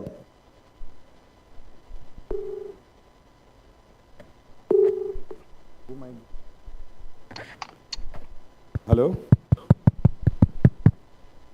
Mrinal? Yeah, am I audible now, Karan? Better. But इसको mute कर दो. Is it better now, Karan? Yeah, better. Yeah, let me share my screen. Yeah, please.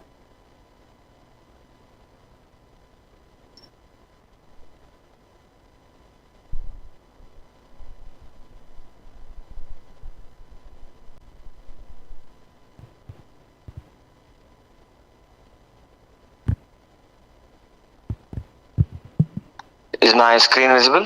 Yeah.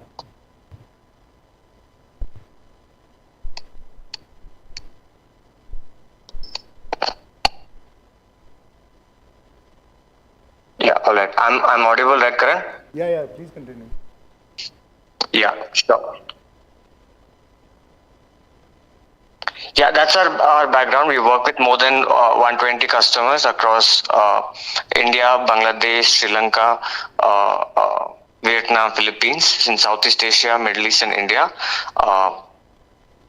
We do believe that drones as a technology is at its day one, right? What drones can enable for asset management, for infrastructure maintenance. We believe it's here to stay. Drones do provide safe, fast, efficient inspections, right? While it takes away the need for the human in the loop, right? This data that the drones capture are of very high resolution, which meets the requirement for it to be completely automated. The drone flies, you have a report, it tells you what kind of defect is going on, what is an issue. If it's a power line, it will tell you whether there is an issue with the conductor, the insulator, is there any, and it gives a complete audit report of where the asset stands. We have built what we call Spectra, which is an AI-enabled cloud-based software. The workflow involves the drone flying. You typically have a pilot flying a drone. These days, you even have completely automated drones, which don't even require a pilot, right? That's where the technology is heading towards. Once the drone flying is done, the data is then uploaded to our platform, which we call Spectra, via which completely AI-enabled reports are then generated. We enable all the data to be at one place. You can manage all your multiple sites, which can be periodically inspected using drones. We are a drone agnostic platform, which means we are not dependent on any one particular make and model of a drone. The drone could be of any make and type. All we are concerned about here is the data that these drones are captured. Drones capture could be visual imagery, which we call RGB imagery. Could be thermal imagery. It could even be lidar imagery, right? For example, if you want to know the sag of the power line, or if you want to have a detailed vegetation encroachment study, right? You need all forms of data type: visual data type, thermal data, as well as lidar data, and we support all forms of data on our platform. We look at these thermal hotspots, we look at temperature differences, we identify what kind of temperature difference, we'll give you a detailed close-up imagery of what the issue is. While we generate completely AI-enabled automated reports, we do also incorporate workflows where the engineer can take a look at the report, approve it, disapprove it, provide his comments, and which is made available to the site engineer.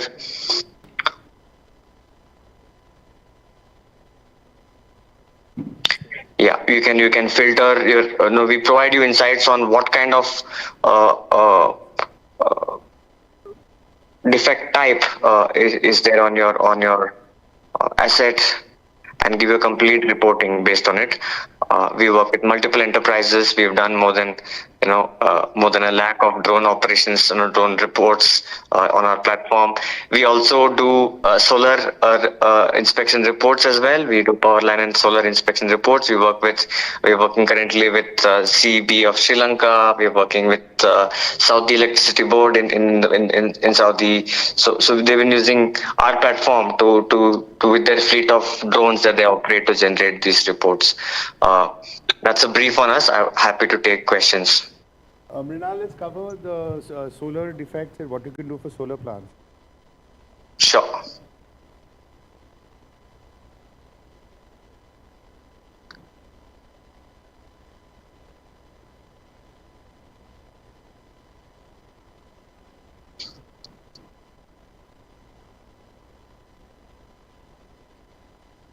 I'll just quickly play a video. Yeah, please.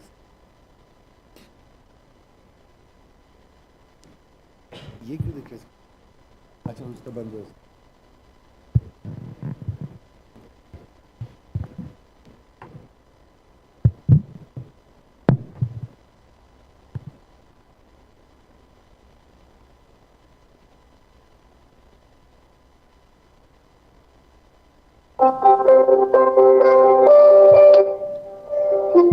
We live in an increasingly energy-hungry world. From generation to distribution, this energy infrastructure is essential to our everyday lives. Spectra makes it easy to perform routine O&M procedures for solar PV plants across the globe. Generate high-resolution thermal orthomosaic maps and measure the temperatures at any point. Identify and categorize defects in solar plants according to IEC standards. Get defect overviews and understand the health of your photovoltaic systems at a glance. Post the generation of power, Spectra helps in maintaining the power distribution infrastructure as well. Perform remote inspection using Spectra's powerful annotation capabilities. AI-based defect detection allows for remote inspections that can reduce your inspection turnaround times by over 40%. Create a repository of digital twins and manage thermal, RGB, and LiDAR data seamlessly in a unified platform. Improve your electricity infrastructure with smarter data management. From solar to transmission, utility inspections can now be transformed with Spectrum.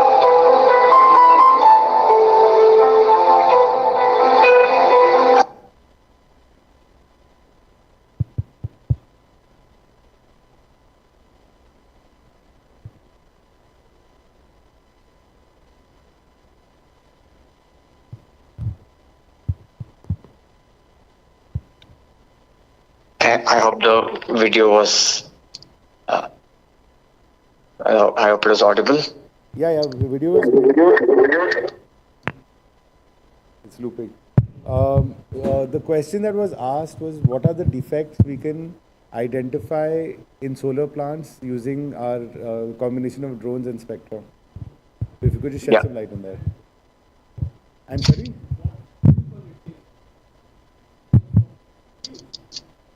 Okay, and what? Sir, वो मैं समझा दूँगा. I'll do that. हाँ जी. Yeah, Mrinal, please go ahead. Yeah, just give me a second. Correct.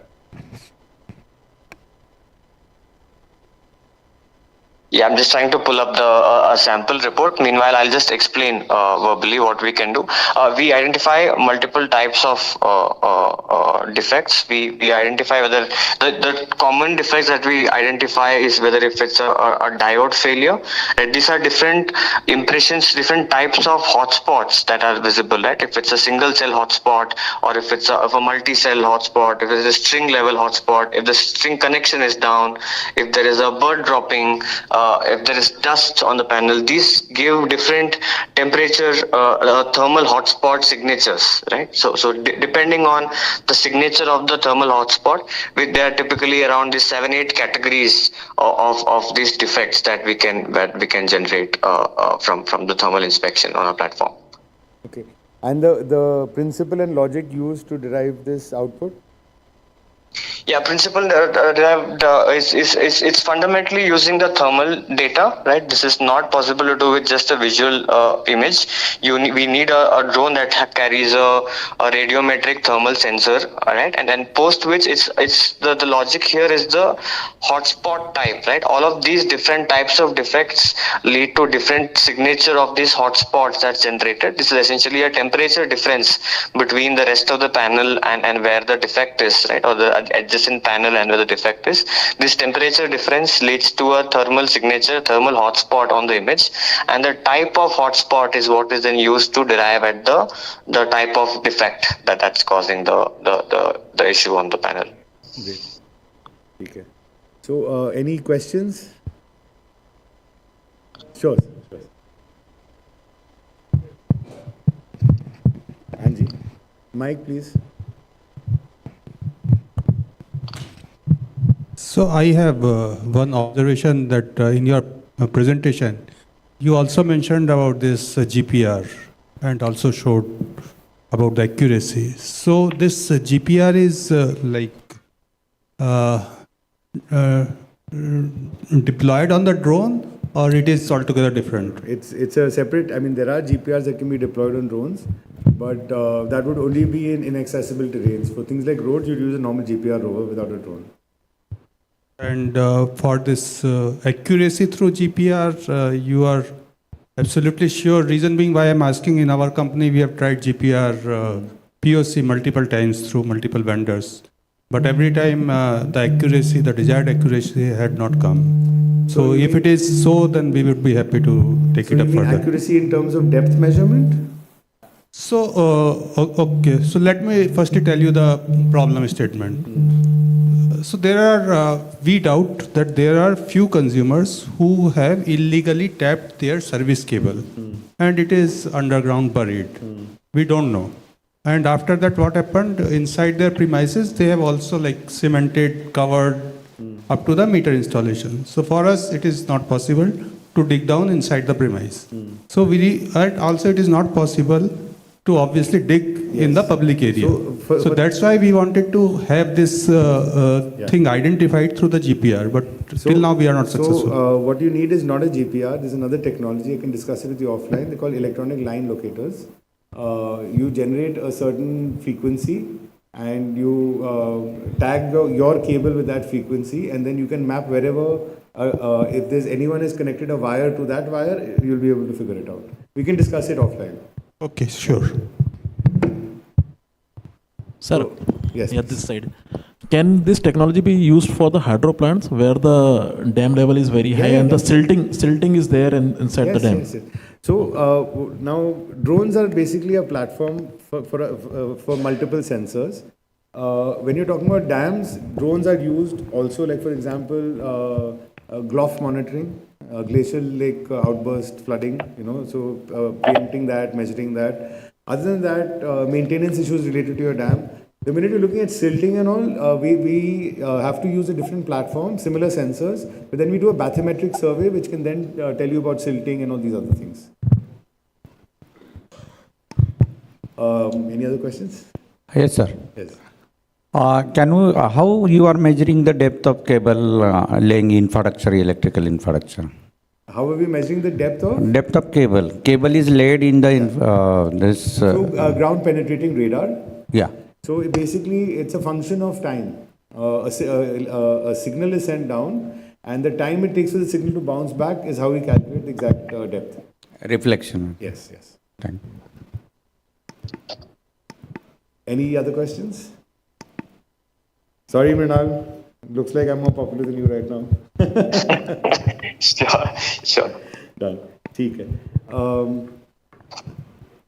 ठीक है. Mrinal, I think we can sign out.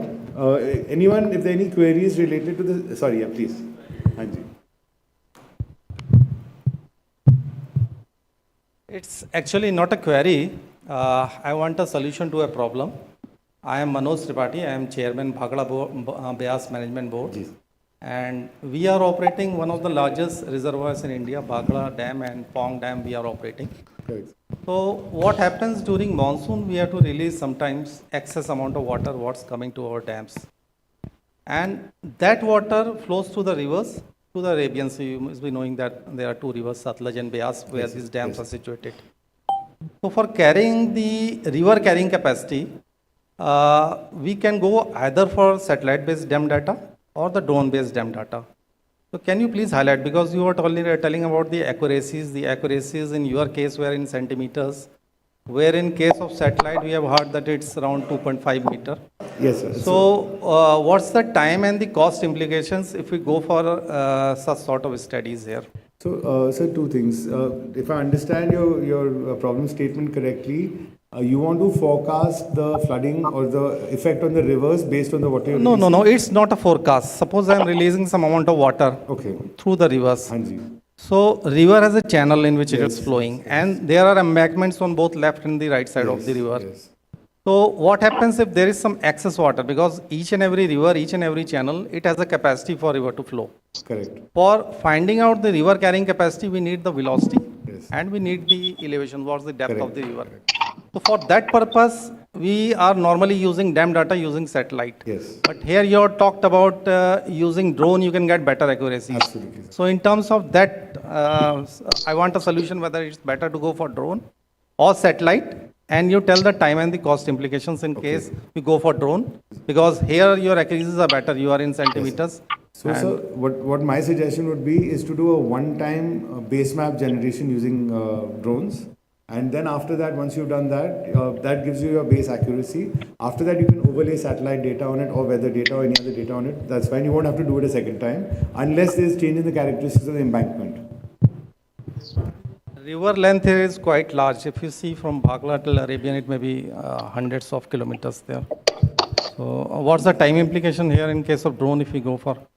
So, I mean, time is not a constraint for the simple reason being the more drones we deploy, the faster we can do it. Like one of the images you showed that orthomosaic images you have developed for the mining area, wherein you were able to find very accurately what is the amount of the earthwork that has been done. Yes, sir. But here it's a quite a large area, and the advantages of using drones vis-a-vis satellite imagery for dam, I think it will take too much time using the drones. No, sir, not really. In fact, whether you use satellite data or drone data in this particular application, the image gathering is not what takes time, it's the processing. So I would say it would be relatively similar time. And I mean, you can deploy 100 drones at a time, 200 drones at a time. Satellite data, you have a temporal problem where, you know, you get data on a certain day when the satellite flew over that point. When it comes to drones, you can have specific season or, you know, a certain time of day if you want to do, we can do that as well. So I'll connect with you offline, sir, on the commercials and other things, but it can be done, sir. Darun,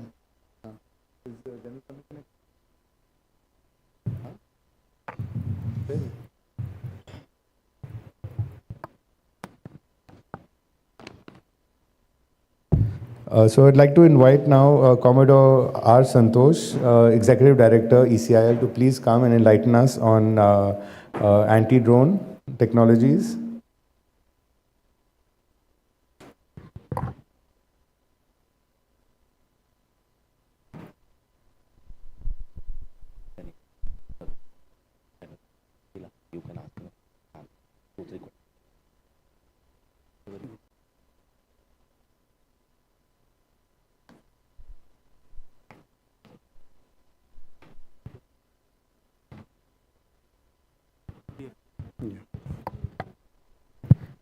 This is it's PDF. It's sent a PowerPoint.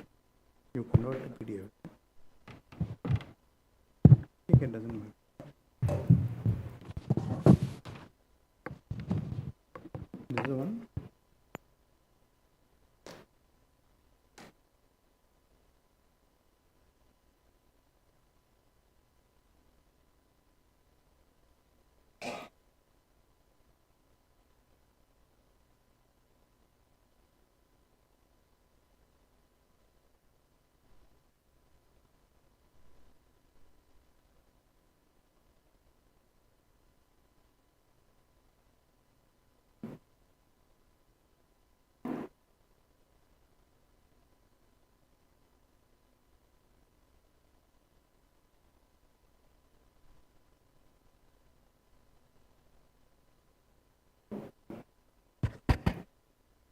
Good evening, gentlemen, ladies and gentlemen, I should say. I am Commodore Santosh, retired from Navy after about 31 years of service and presently working as Executive Director, Defense Vertical in Electronic Corporation of India, Hyderabad. So I've been delivered to give a talk on security-related issue, but which is our prime domain. But seeing the gathering here on the topic, first time I'll be speaking to some audience like who are Independent Power Producers Association. So I thought I'll just give an overview, but I think already the previous topic also has been speaking very heavily on how do you use drone to improve efficiency in terms of power transmission or finding faults on transmission lines or on systems. So, but anyway, I'll just run through it quickly and thereafter I'll come to the main topic. So basically my scope of my presentation is basically an overview on drones, which most of you may be aware, and use of drones in the power sector, and presentation on an anti-drone system. That is basically we have a smart jammer, that is basically detection and jamming and cyber takeover. So today actually we hear a lot in the newspaper also where the Russian-Ukraine war is going on, or the Israeli war either through Iran or through their Yemen and all their boundary people. So a drone has become a menace. But before talking about drone being a menace, I thought let me just talk about how drone can be used more effectively in the power sector to ensure higher efficiency, reducing the cost of transmission and power generation, so that we have a more efficient system here. So as most of you are aware, drone is basically an umbrella term that is used to refer to any aircraft that is operated unmanned without a human pilot on board. And of course, it can be remotely controlled by human operators or can fly autonomously based on pre-programmed instructions or a combination of both. So in this particular category, basically the drone can be pre-programmed and it actually uses the satellite system that may be a GPS or a GLONASS or anything like that, and it flies to a designated point. They vary widely in design, size, functionality, and they have a dispersed application in various fields during the military, including the military. Actually, the drones first appeared, that is basically during the end of World War I, and were primarily used for reconnaissance purpose across enemy lines or even within the own territory where the enemies have already occupied their area. And during early 2000s, when drones became very viable for military use due to technologies related to miniaturization, basically the semiconductors and other things started becoming smaller and smaller. The computing power started going up. And of course, it started with the artificial intelligence and satellite networks. So with all these things, we have been started talking more and more on drone applications, not only in the military field, but also for the commercial applications. So over the years, drones have become the cutting edge tool and have established themselves as an essential part of any warfare. And in India, UAVs was originally developed for the military and aerospace industries, but thereafter, the National Drone Policy legalized drone use in 2018 for the purpose beyond national defense and security activities, so that it could be used for commercial applications. And one of the applications where the audience we are sitting here is basically for in the power sector also, how drones can be used. And thereafter, this rule was as modified and notified as the Drone Rules 2021. So we have seen all these drones, and there are a few ones live here. So basically the drone operations, we have the conventional operations, which are basically used for reconnaissance, surveillance, real-time intelligence, target acquisition, communication, and electronic warfare. And of course, the autonomous weapons designed for suppressing any enemy air defense, loiter over the target area and engage enemy radar systems or any other critical assets. So drones themselves can also act as weapons, and they can go and strike any particular asset, any vital asset. It need not be only military assets. It could be a power plant, it could be a major captive power station, or anything like that. And of course, the sub-conventional operations, which more or less is becoming more of a menace today, because you have a full-time war, then there are people who can take care of it. But today the problem is the sub-conventional operations which are taking place. That is basically the menace, let it be through terrorism or Naxalite or anything such like that. So these are smaller things which needs to be taken care, and the responsibility of taking care of such threats falls on the individual who's running that particular specific utility. So this has become one of the major challenges so this is basically like suicide mission, dropping IEDs, that is the improvised explosive devices. Then of course the surveillance, then smuggling, arms trafficking. So these are the issues that are becoming a menace using the drones. Of course, drone size and payload is based on the mission that is required. And obviously the size of the drone will depend upon what is the package you want to drop. So a mix of manned and unmanned operations, including unmanned swarms, are becoming a challenge, and it is likely to be a menace in the near future. So just to classify drones, basically, the drones have been classified by the DGCA as nano, micro, small, medium, and large.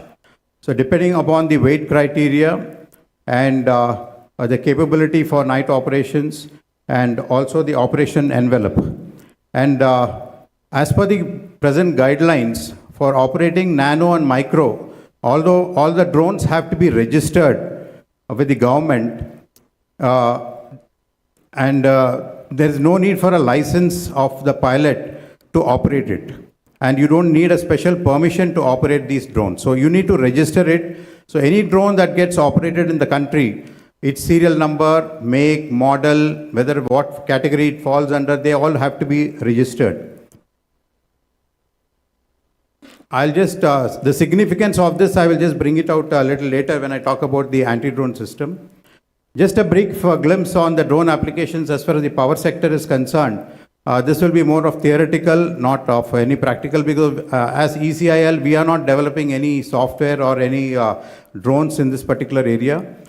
So just to classify the application of drones in the power sector, we have their applications in the distribution network, in the transmission, and of course applications in the clean energy projects, including solar and wind projects, and of course the conventional generation plants, which could be thermal, nuclear, hydro. So if you see each of these categories, basically the drones can be used under distribution. If you see, we can use it for visual and thermal inspection of distribution assets, GIS mapping, that is basically where exactly the transmission tower is there or any asset is there for in the power sector. Then of course, they can also be used for theft detection, distribution asset management and predictive maintenance using AI and ML. That is basically exactly see where the problem is, and thereafter you can actually find, do the preventive maintenance before the complete, disruption takes place. And of course, the vegetation management, I think, which was also covered during the previous presentation, and the distribution infrastructure installation and maintenance. And as far as the transmission part is concerned, you have the routine transmission infrastructure inspections, conditional monitoring, predictive maintenance using AI/ML. And of course, you can also see the corona detections with the different types of sensors which can be used as payload on drones, the line corridor inspection and emergency management on grid resilience. As far as clean energy projects are concerned, you can fly the drone over the solar power plants or the wind power projects, the windmills and other things which are very, very difficult otherwise to inspect them and see what is the maintenance that will be required there. And of course, the conventional generation plants, let it be for thermal, hydro, nuclear, there are different assets which can be easily examined. And of course, during their construction and also the emission monitoring also can be undertaken by using different payloads as far as the drone systems are concerned.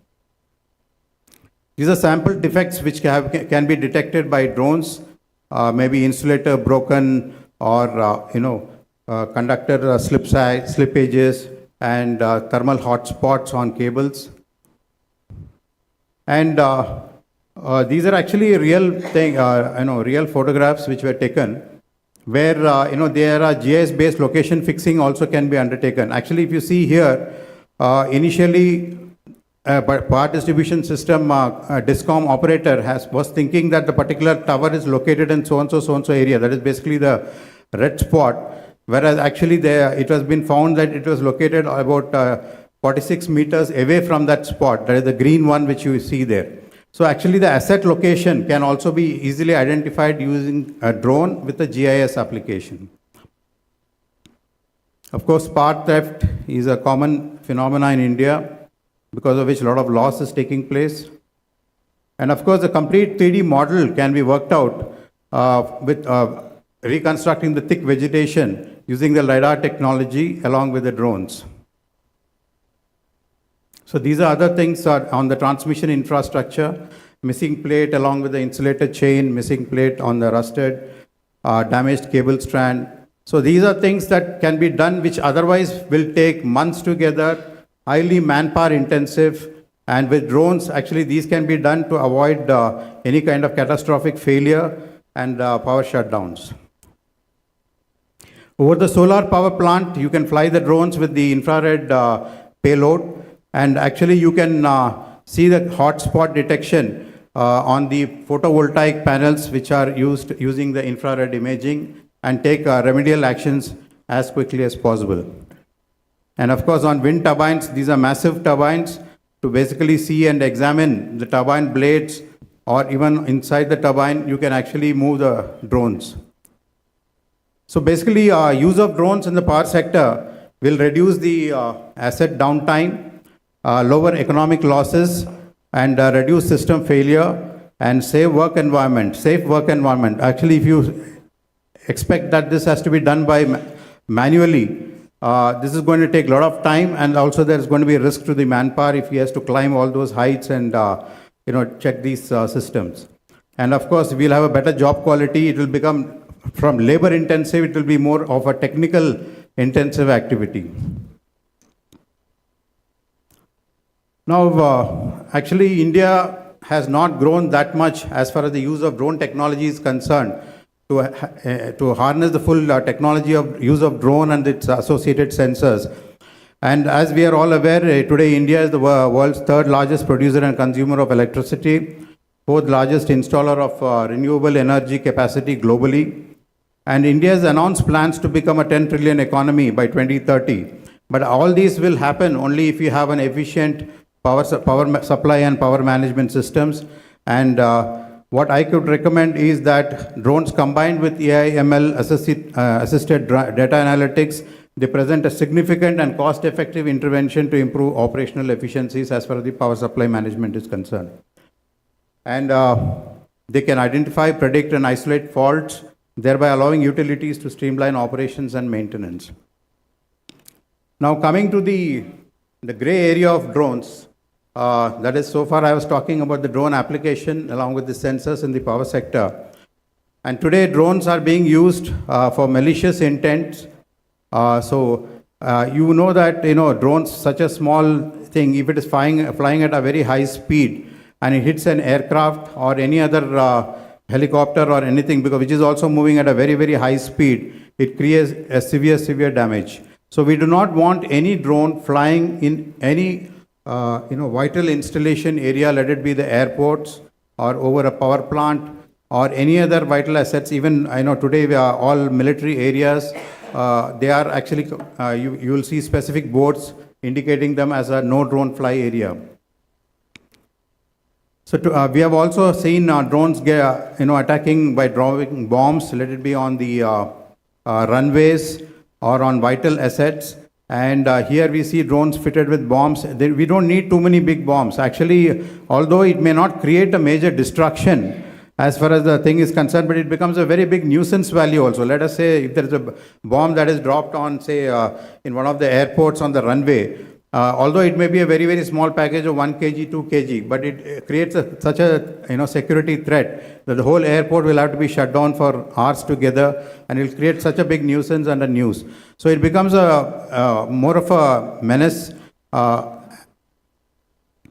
Now coming to the anti-drone system, so now people have, with all the proliferation of drone, so now people have started asking for anti-drone systems to secure their vital installation. So previously we used to have electric fencing, CCTV camera around your fence, and vehicle dispensing items on the road for with like tire shredders and things like that. Now all those are already there, but today we are looking at drones becoming a menace and coming into your airspace and creating a threat to you. So towards that, now many of the systems we have the anti-drone systems being supplied, designed, developed by DRDO and many other organizations. And this has become a major business area as well as a requirement as far as for protecting all the vital assets. So as I already told you that you can have any anti-drone system cannot work with a single sensor because each sensor has got its own limitations. So how does an anti-drone solution work? Basically, you need a detection. So early detection will give you an advantage of classification subsequently as to whether it is going to be it is a friendly drone or an enemy drone. And once you classify it, then you have to take a decision towards neutralizing that particular drone. And of course, you need to ensure a drone-free area as far as your utility area, your vital asset is concerned. So any anti-drone system, basically, as I told you, the first stage is the detection. So what we detect is basically the different sensors that are used for detection. Basically, we are trying to capture certain characteristic of the drone itself. So you have the RF sensor, then you have the radar, then the electro-optical and the infrared sensors and the acoustic sensor. So if you see RF sensor, basically any drone has a drone controller. So somebody is operating the drone from at a certain distance. So what we are trying to with an RF sensor is to pick up this particular communication that is happening from the controller to the drone. That RF frequency is what we are trying to pick up with a RF sensor.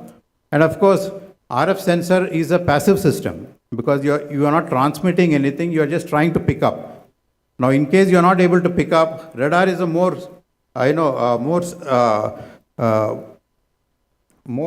accurate system where you are actually transmitting something and you're getting a reflection from the drone, and you can get the range and actual direction and position of the particular drone also.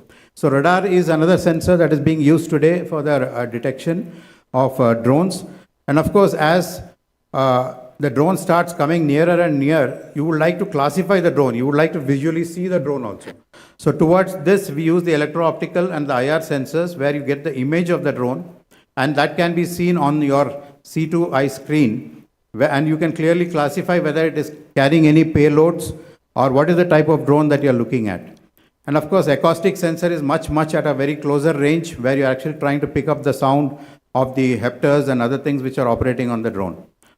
So once you have detected the drone, obviously, depending on the, whether it is classified as friend or a foe, you need to do the neutralization. So toward neutralization, we also call some things as soft kill options, and we also have the hard kill options. The soft kill options are basically the RF and GNSS jammer. The GNSS RF sensor is what we transmit a very high power in the same frequency what you're detecting, that is between the controller and the drone, who is operating the drone. And in that particular frequency, you can actually jam or send out a higher power signal so that you jam the drone's, the controller signal, and the controller signal does not reach the drone. So that way you're disconnecting the operator from the drone, and the drone obviously will fall down. Or there are certain drones which comes with a configuration of return home. So they return home automatically back to the thing without falling down. But at least it will not come into your area of operation or into your vital asset. Then we have GPS spoofers. That is basically a drone which is operating on GPS platform, that is through satellite navigation. Then you can spoof that signal. That is basically you're sending out a stronger signal than the satellite signal that the drone is receiving. And you can deceive the drone to take it to a safe direction or a different location so that the drone does not come into the area of our operation. And thereafter we have at a much lower range, high power EMPs. That is basically you send out a very strong electromagnetic pulse and destroy the electronics on the drone so that the drone does not fly and come towards you. And of course, we have the laser also, which also destroys the electronics on the drone. And all these things are coordinated through a command and control software where you can do the sensing. Based on the sensing, you do the classification of the drone, and based on that classification, you take the neutralization action. And of course, there are some drone guns and drone nets which are available, but these are all very, very limited.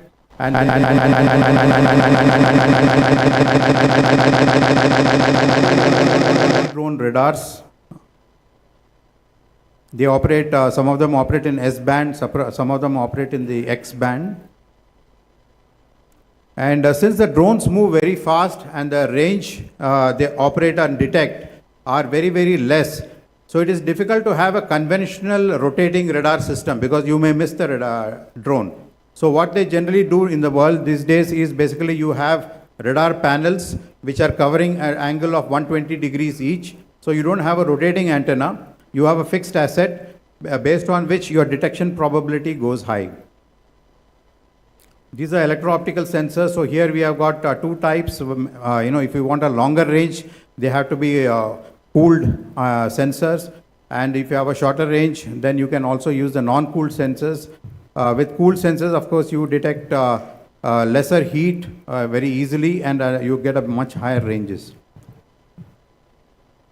So in ECIL, we are providing an anti-drone solution where it is basically an SDR-based RF sensor which can detect drones up. I'm talking about a nano drone being detected at a range of about 7 kilometers.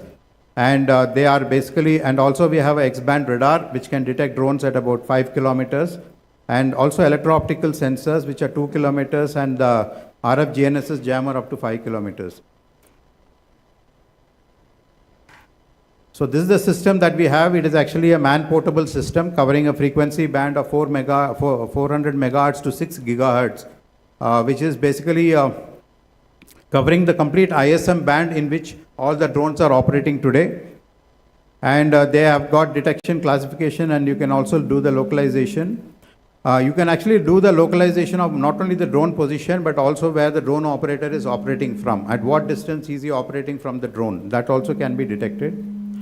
Then identifying pinpoint drones through the radio frequency, and utilization of ground-based RF sensor to intercept RF spectra utilized drones to establish communication with their respective controllers. The RF neutralization, again, we have the complete jamming bands. So these are basically omnidirectional jammers which operated up to 2 kilometers. We can also go up to 5 kilometers by enhancing the power amplifier outputs. And the jamming bands are generally for all the bands which generally today the drone operators are operating at. And in addition to that, we can also do the GNS jamming, that is the navigational jamming of GPS, GLONASS, BIDO, IRNSS, and Galileo. These are the satellite SATCOM systems. So these are some of the system capabilities which I had already explained, that you can get the precise position of both the drones and the ground controller. And the GUI has a real-time portal with drone coordinates displayed on the interactive maps. I'll just show you certain screenshots. So basically, if you have any vital asset, let it be a power plant or anything like that, you can create a secure dome around that particular vital asset to ensure that no drone can fly into that particular area. So you have the graphic user interface also coming along with this, which actually can operate even on desktops or a laptop, or even on mobile devices it can operate. So if you see this particular screen, you can also set up the red one.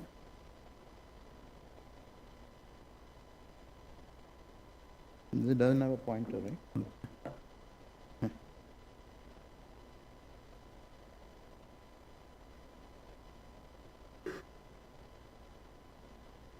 So actually, if this is the location, our location, and you want to set up a geofencing around our area, that means any drone that is approaching inside this area, you want to start automatic jamming and things like that.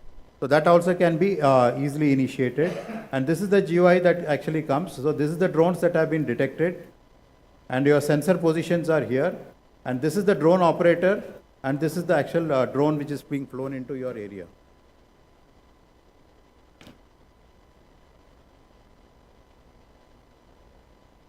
So you can actually classify, initially I said that any drone which is to be operated in the country, actually you need to register it. So there are people who, that means in case somebody is trying to do a malicious intent and they want to come into your area, and if you're able to get all the serial numbers, protocols and everything, you can actually classify the drone. And subsequently, you can actually apprehend him also. But in case it is an unregistered drone, obviously these details will not come onto your database. So you're not able to classify that particular drone. So that is another indication to you that this is somebody who's operating with some malicious intent.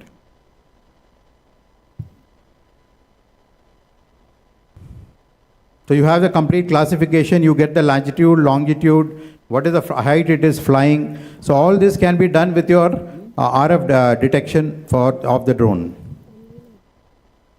You also get the waypoint as to how the drone route is going, and with that also you can classify whether he is approaching you or he is receding from you. So our ECL drones, anti-drone systems are being deployed for all VIP installations, including since 2023, our anti-drone systems are being installed at Red Fort whenever the Prime Minister is actually delivering his speech. And of course, during the G20 summit, also 3-4 of our anti-drone systems were installed in all vital assets where the VVIP movements were there. In addition to this technology, what I was talking about, there is a new technology which is called as the cyber takeover system. This is how the system looks like. Basically, what happens in a cyber takeover system is that we do not want jamming to take place. In the sense, you don't want collateral damage that you jam the drone and it starts falling into your area or something like that. Here, what we do is we detect the protocol that is being operated between the drone controller and the drone. In the previous case, we were actually deciphering the RF frequency.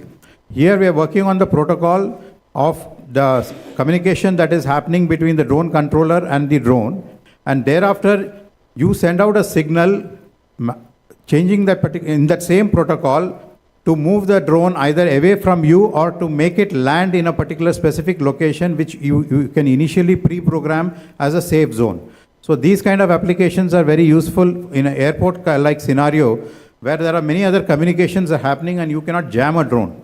So in that particular case, you can softly take control of the drone and make it land in a safe location. So these are some of the GUIs of the cyber takeover system.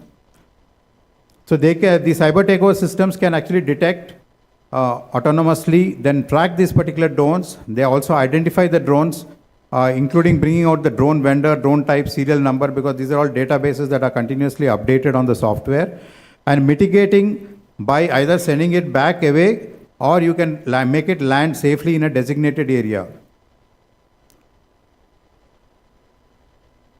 So these are basically can be used in places where jammer cannot be operated, and you cannot have there is no false alarms and other things that can interfere in this particular communication. So these can be portable system, vehicle mounted, or can be fixed in a particular area. So in conclusion, I can say that use of drones in the power sector will contribute towards enhanced efficiency and reduced operation cost. And the best drone detection and utilization solution is basically a mix of technologies that I have already brought out. Let it be radar, it could be RF sensor, electro-optical sensor, and things like that. And for any vital asset, there is no one single solution. We'll have to do a threat perception for that particular vital asset. Like for example, ECL is under the Department of Atomic Energy. So we are providing the anti-drone system for the Baba Atomic Research Center, which is there in Mumbai, where actually there is a threat perception that, okay, from the sea side, many of you may be aware it is on the sea front at Mumbai. So from the sea side, they have no threat because that is being taken care by the Navy and the Coast Guard and other people. But then there is one side where there is the Dharavi and other slum area. So they are expecting threat from that side. So we need to protect and provide a solution for any drones coming from that area. So accordingly, we'll have to build a custom-made solution depending on the threat scenario for a particular vital asset. And that we as ECL is capable of doing it. We'll do a study, and based on the ranges and that we can propose different sensors that can be given as a protection for any vital asset that you have. And this particular solution can also be integrated with the already existing solution of, let us say, CCTV cameras, perimeter security systems, and other systems.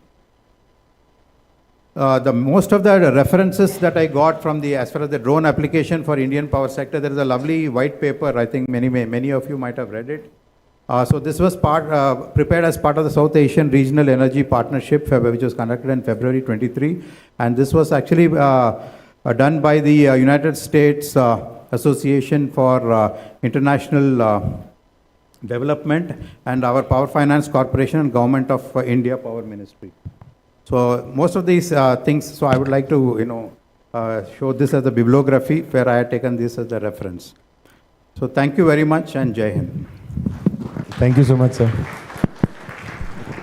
Next, we have Do you have any questions? Sorry. Yeah, I have a question, sir.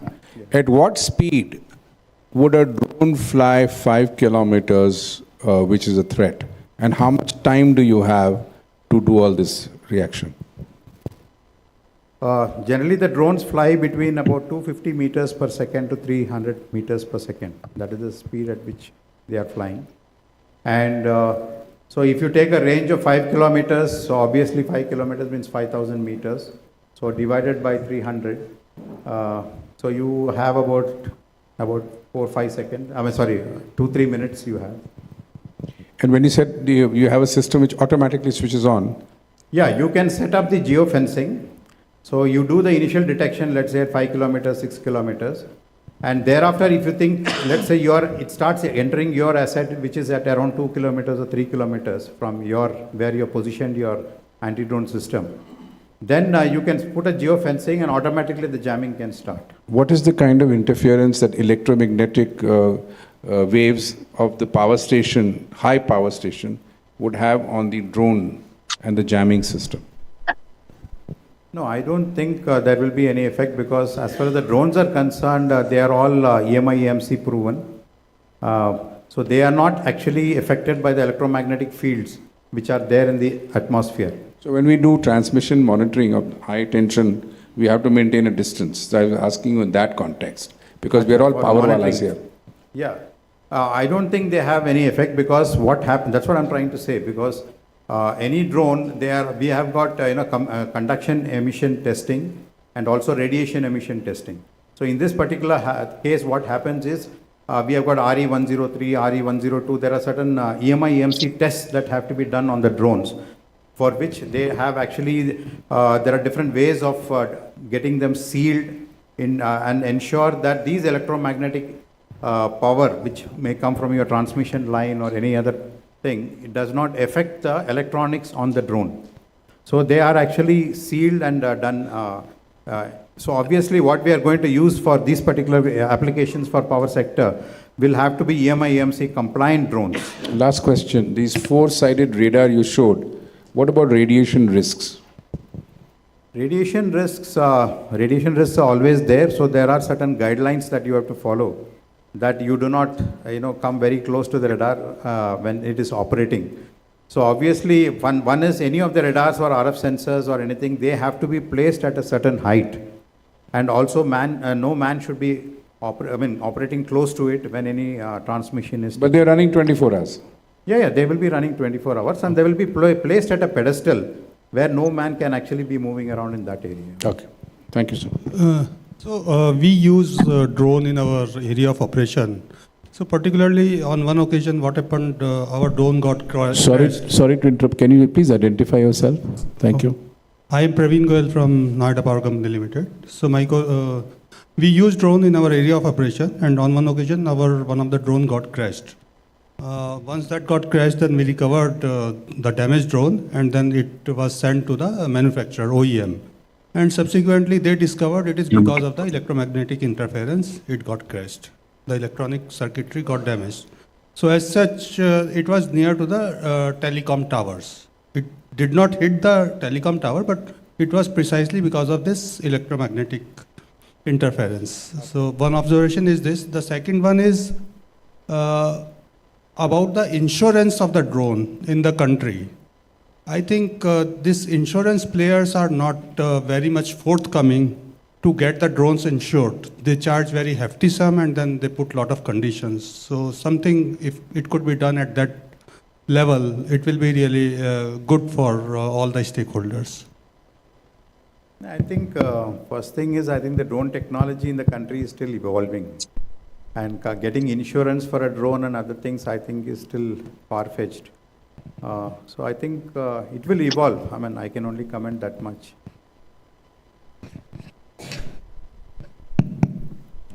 Ramesh Suryavanshi, CEO of Power Assist in UAE. My question is, no electronic things in the world. All electronics are immune to electromagnetic interference. But that distance if you keep, then it is okay. Otherwise, as he was asking on transmission line on 400 kV or higher voltage, you have a big problem. So you're keeping some distance. If you go into electromagnetic thing, you'll have a big problem. The electronics will fail. So let me know the distance what you're keeping and what kind of electronics you are using. Is it military specification or normal specification? Thank you. Thank you, sir. See, any electronic component obviously will get affected by electromagnetic fields. Now, you cannot protect a component. We generally don't protect a component. We protect the complete system per se. In the sense, like say, for example, the electronics in this particular case is inside a drone. Okay, so now the drone body is actually a plastic or it could be any other metal. Now, when I'm sealing that particular drone, there are certain shields and other things that I have to use, like copper shielding and other things that we use, so that that copper shielding forms a conductor there itself and it does not allow the electromagnetic field to get inside and destroy or affect the components. So that is what we do. It is not only in the case of drones, like we supply a lot of military equipment. Like for example, I am from the Navy, I can tell you in one compartment, there is a communication system, there is a radar system operating, there is a sonar system operating, there is hardly any space inside a ship or a submarine. So they all have to coexist and operate together.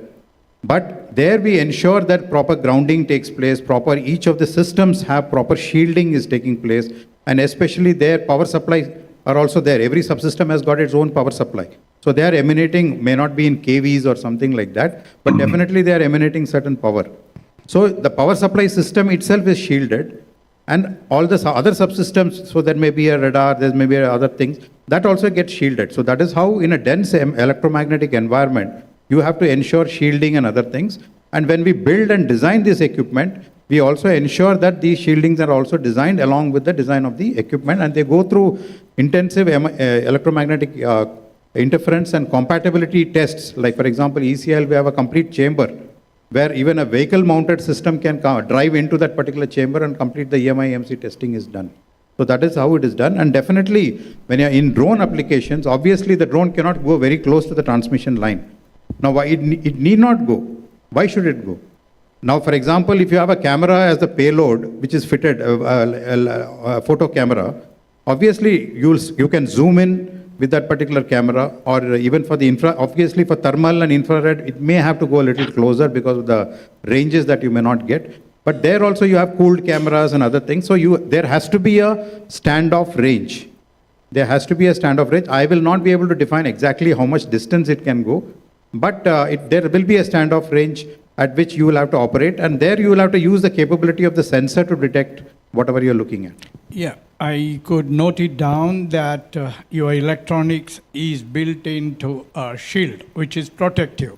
So that making you immune to that. And another thing is the distance is required to keep the safe distance and the zooming of the Can I resolution request camera. you to, Mr. Suryavanshi, to stick to your question if you have any other answers? Otherwise, you can have an offline because we are really behind schedule.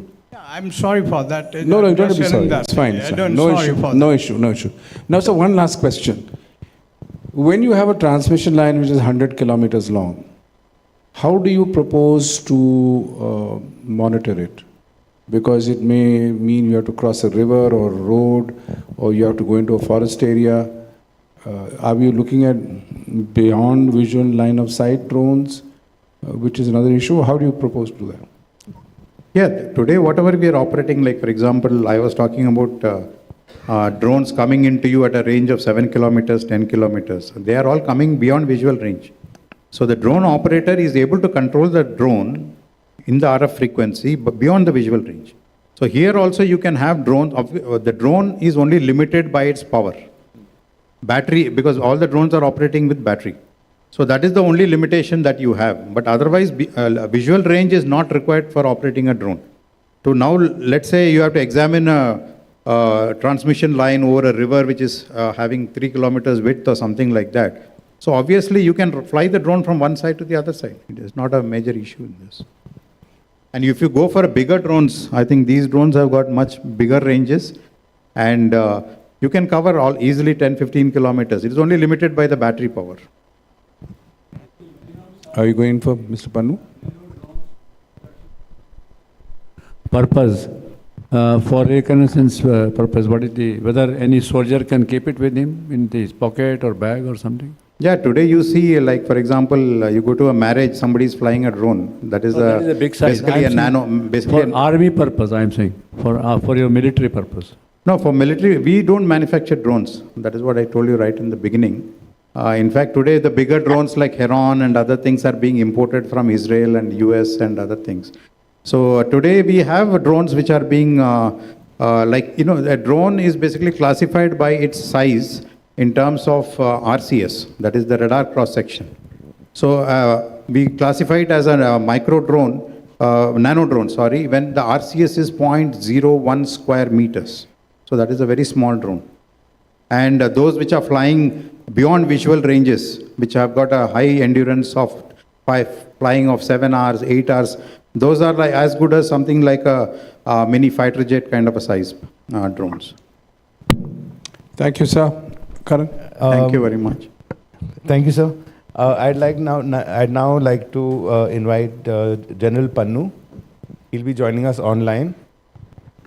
Can you please connect? Karan, I'm already there. Can you hear me and see me? So while we're connecting, I'll just give a brief introduction. We're connected. Okay, fine. Good evening, sir. Good evening, Karan. Good to see you. I'm sorry I could not come to Belgaum because I was indisposed for reasons of funny weather which has prevented me coming there. No problem, sir. Sir, we have one basic question, sir. What would you suggest as strategies for securing critical infrastructure with the current technologies going on today? See, Karan, the national infrastructure basically is a cause of concern for everybody because if the infrastructure is down, it will affect your national security, economy, public health and safety. And if any of that is disrupted, it means that the nation is under threat. I was running a space war game some time back, and all those infrastructures on which the dependency is very high on public safety and the national security are the ones who are branded as critical infrastructure. But two things have not yet been put on the critical infrastructure list. One is the space, which is extremely important because now everything that you're doing is through space. And I'm not very sure whether at the moment I'm connected with you through space or not, because there are multiple channels from where you and me could have got connected. And it could have largely been from the space, which is not a critical infrastructure. Second is the sea cables are not protected. So therefore, these are the two places from where you make international communication, or all the networks are running. And when the networks go from one country to another, they go pass through the gateways. And once they have come into the gateway or go out of the gateway, these are the two places where you know whether you have the correct data coming in or not correct data coming in. But the problem is that if you do not have your own operating system or you don't have your own internet, you are largely dependent on something which is beyond you, and that is the problem. Second thing is that in the computers, earlier, of course, we used to talk about the information technology, the operating technology, and the consumer technology. These are the three layers on which we worked earlier. And later on, they were all put under one dashboard. But as we go from 5G, and of course, 2030 onwards, we'll go to 6G.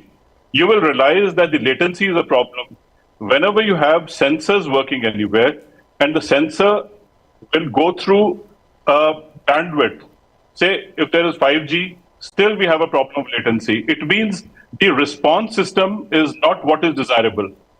And the response system, that is the latency, will only be handled if you go into the 6G regime.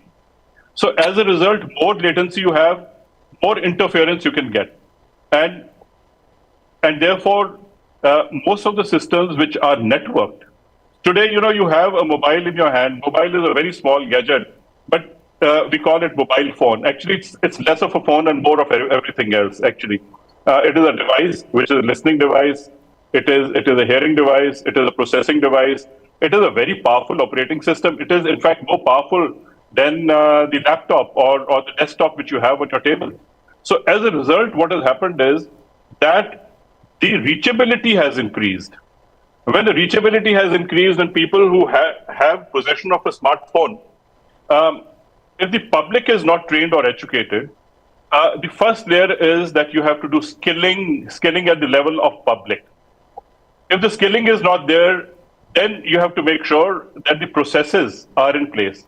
Now, largely the processes are not in place, and then when you're talking about the National Critical Infrastructure Protection Center, that is NCIIPC, well, they can only do certain amount of work where your critical infrastructure gets protected.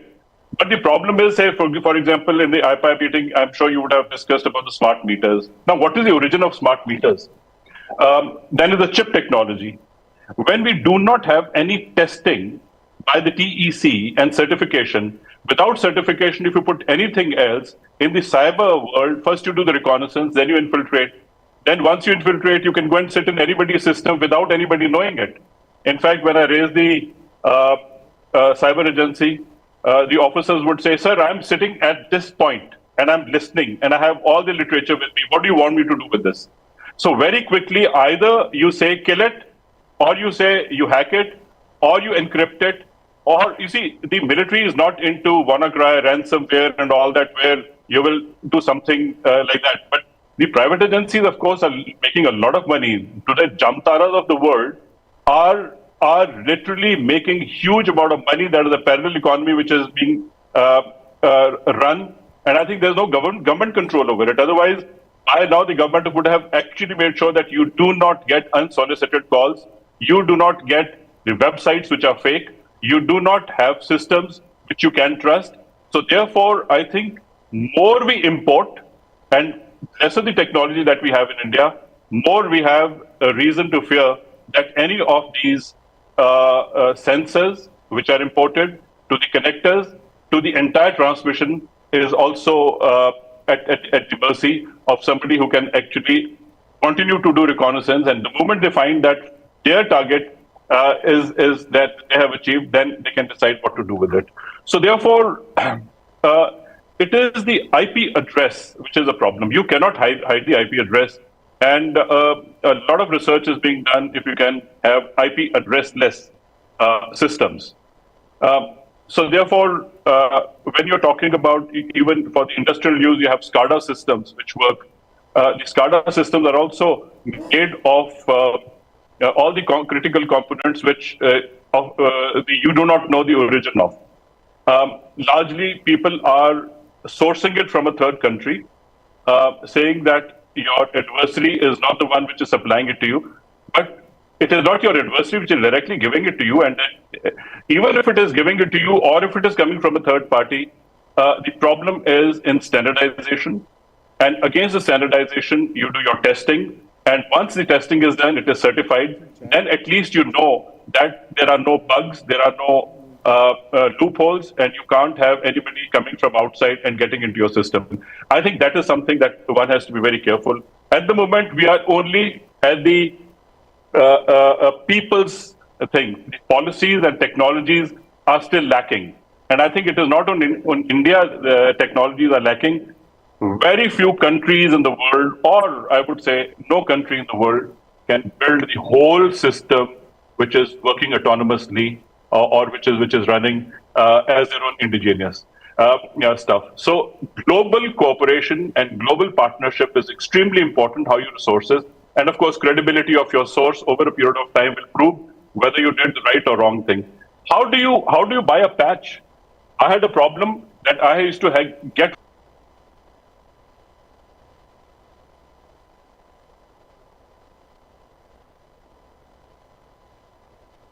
to your requirements when you do not even possess an operating system. So the operating system is outside. It comes from outside. The patches come from outside, and you have nothing of your own then. Sorry, sir, we lost you after you said, I get files.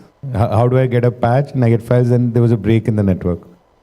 No, for example, if you get a file and you have to approve whether you want to buy this patch or not for your system, how do you on a piece of paper know whether this patch is going to be the right patch for you? You buy it with huge amount of money, and at the end of it, you will find either it will keep asking you for an upgrade, or there are bugs which are not there in your system, and now bugs have been inserted. And once the bugs are inserted, there's this program running as bug bounty. Now, the whole lot of people trying to take responsibility, all the CISOs are now outsourcing it to somebody else because, they are not adequately upgraded because the apps are being actually put into your mobile phone without your giving permission. You don't even know that there is an app which has been loaded because all of a system gets disturbed and you are in a hurry and they say, if you do press this button, your system will become all right. So as a result, if the operating system is imported, if your applications are imported, your supply chain infection is a major concern today. But whatever, the IPPAI is trying to catch up and do the level best to make sure that all the data centers are protected, and they do DevOps, they do all the diligence. When you build a data protection system, we also have a problem of the legal data privacy, legality of it, unless we have the act going and people start going to jail because of whatever they have done. The cybercrime itself is a cause of concern that whether legally you can take action against somebody or not. IPC as IPPAI, and I just want to share this. We used to visit the load dispatch centers, and Mr. Agarwal was kind enough to help us a lot in those days. You were running the NLDC, was it? Or NRLDC, right? NRLDC. What we found is that they were having cyber hygiene and all that, but what you say is correct. The problem that we found was more than the bugs and the apps, it was the CISOs. A guy who's a CISO is a senior guy, he's going to retire in 2-3 years. He's not really interested in learning a new field at that stage of his life. He's more interested in doing other things. So that was one challenge we found in the power sector. The second challenge we found is that cyber hygiene and the importance of it was given a lot of attention, particularly in NRDC and others. But people didn't understand that even putting what is it called? USB or phone charger. USB or a phone charger or something was coming through the Wi-Fi system. So it was never understood the seriousness of the situation. Although the Gridco and the NLDCs and all, they talk about the fact that they are isolated from the internet, etc., because they have their own dedicated system. But I don't know how much that actually works. But I do find the big challenge is how do you train a guy who's around 56, 57, who's going to retire at 60 or 58 or whatever. How is he going to change his entire lifetime's this thing from electrical engineering to the world of computers? And this is a challenge, and it's an open thing. Soni Saab, you can also react to this because you've seen some of this very, very closely. I've seen you watching this very closely. And the second thing on patches, very few organizations maintain a list of patches and how and where was that patch fixed in the past while fixing the new one. Okay. So you may have a patch which is going to fix this problem, but then you don't have the history of what happened before in terms of a cyber attack, and then you went ahead and fixed a patch. तो वो patch का वो history नहीं रखते. So they are in deep shape, bad shape, if I would say so. If I may like to add a dimension to it, I think there was also a concern about whether your mobile will explode or your pager kind of attack will happen to anybody at any time. let me tell you that, these pager type of attacks now that it has become, a known thing, these are not something which can be rammed over a period of time. So as a result, the Israel Hezbollah story or Hamas story has been that they have been trying to put a threat where some mobiles which were very cheap, but otherwise very expensive, but they were sold on some kind of very cheap rates. And a lot of people started buying those mobiles. And you found that since, these kind of organizations do not have much budget and they want to do many things, a smartphone, which is actually very expensive in the market, is shipped to a place where it is very cheap, so everybody starts buying. Now, the identification comes to them exactly who's bought it. Their sensors, as I'm saying, it is a listening device. It has got sensors in it. It has got a protection, the data, which completely is owned by somebody who's supplying it to you. So as a result, the pagers were also then supplied because the ones who were suggesting to them that now the mobile attacks have started happening, that you should shift to a pager system, was also actually the idea induced by the attacker. And then there was a shell company which was created through which the pagers were made with the explosive, and those pagers were shipped through a third party. So, whenever you're buying something from a third party, it doesn't mean it is coming directly from your adversary. One has to be very careful. So, as a result, whatever you get in your shop, you do not know whether it was conforming to a standard, or there's a national testing standard or a testing lab through which it comes and comes into your hand. You're just buying to a shopkeeper or somebody who's on the street and selling you something cheap, which works for you. And I think that is where the beating happens, where nobody should, no ordinary person is important enough here that you will get a pager, because huge amount of money is being spent to send this kind of a device to you. There are large networks which work towards it. So I think no ordinary person should get worried, unless, of course, a person makes himself so extraordinary that then you have to make sure that you have your own testing systems and you have something on which your supply sources in your control. Question to you, sir, is was something planted in these phones, or it was just reprogrammed at a certain level? No, they were explosives. Sorry? They were explosives. They were electronic circuits which created a spark, that is a surge of energy. And blew up the battery. Even batteries can explode, but you have to put a chemical. And there are many chemicals which can explode on certain electronic surges. It can explode. They can also explode on heat. They can also explode on orders, because all the IEDs are actually improvised IEDs. That is how it is. So these are IED attacks, and literally in Pakistan, there are many small villages which are running IEDs as cottage industry.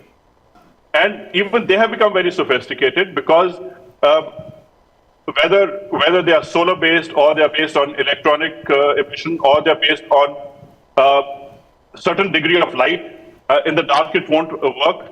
The moment it is daytime, it gets activated. At night again it sleeps. Or if you want to activate by night, it starts getting. So there are photo cells which are programmed, or there are timings based on which it can go. There are sensors. So what is happening is that today the IEDs are becoming very complicated, because there are multi-sensors and multi-programs which have been fused together as a hybrids. So therefore, their possibility of hitting the target is also improving. So basically, for the infrastructure, for the power sector, which is what our focus is, now our guys need to be careful with their phones and the other devices that maybe they may not be. Maybe the networks are dedicated and protected, but what you're saying is another way the third party could think of these ideas is that we need to be very careful on the phones and this thing. The other thing which thought comes to me is when you fly, right now mobile phones are allowed, and I wonder what happens in future. Any thoughts in your, I must say, General Panu just finished a fantastic conference in Delhi on space and security. So any ideas on what's going to happen to us when we carry mobiles on planes? Actually, if you go to Delhi airport or Hyderabad airport, there are two labs which have been established by the ISAC. These labs actually have demonstrated as to how every person, whether he has DigiYatra or otherwise on a cell phone, they get tracked.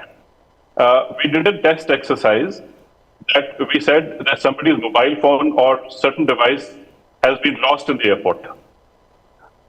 We were very surprised. They said, who is the person who has lost it? Can you please give the boarding pass, or can you please describe the person? By surely describing the person, they fed that, and the picture came up, 3-4 pictures came up. Is one of them? So it said, yeah, all of them, because it was taken from different. So they said, okay, now this person has been tracked right from a person arrived at the first entry gate, and till the boarding of the aircraft, they had the recording of the activity of that person. Now, as far as device is concerned, that is a bit of a challenge, because after pager attack and smartphone attacks, they are at the moment looking at the abnormality in a system. Either if the system is already overheated, or a system is emanating something, some kind of radioactivity which is happening inside. Those are the ones, I think sensors are being put there gradually.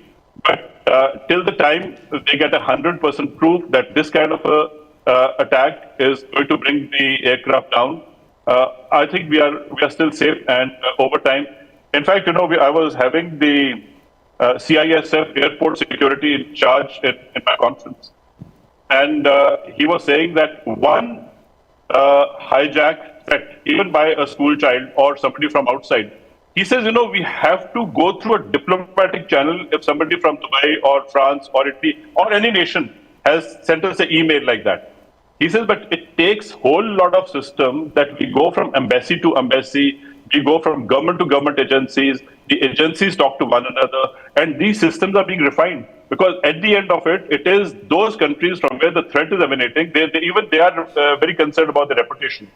Till the time all this is done, they cannot let the aircraft fly. It is the weather, and on the other side, the threats, I think combined, it's a very big problem. I think our CISF and those working on these technologies are doing a great job. That they are still pushing the aircraft out after giving a certification that we have checked it and everything is fine.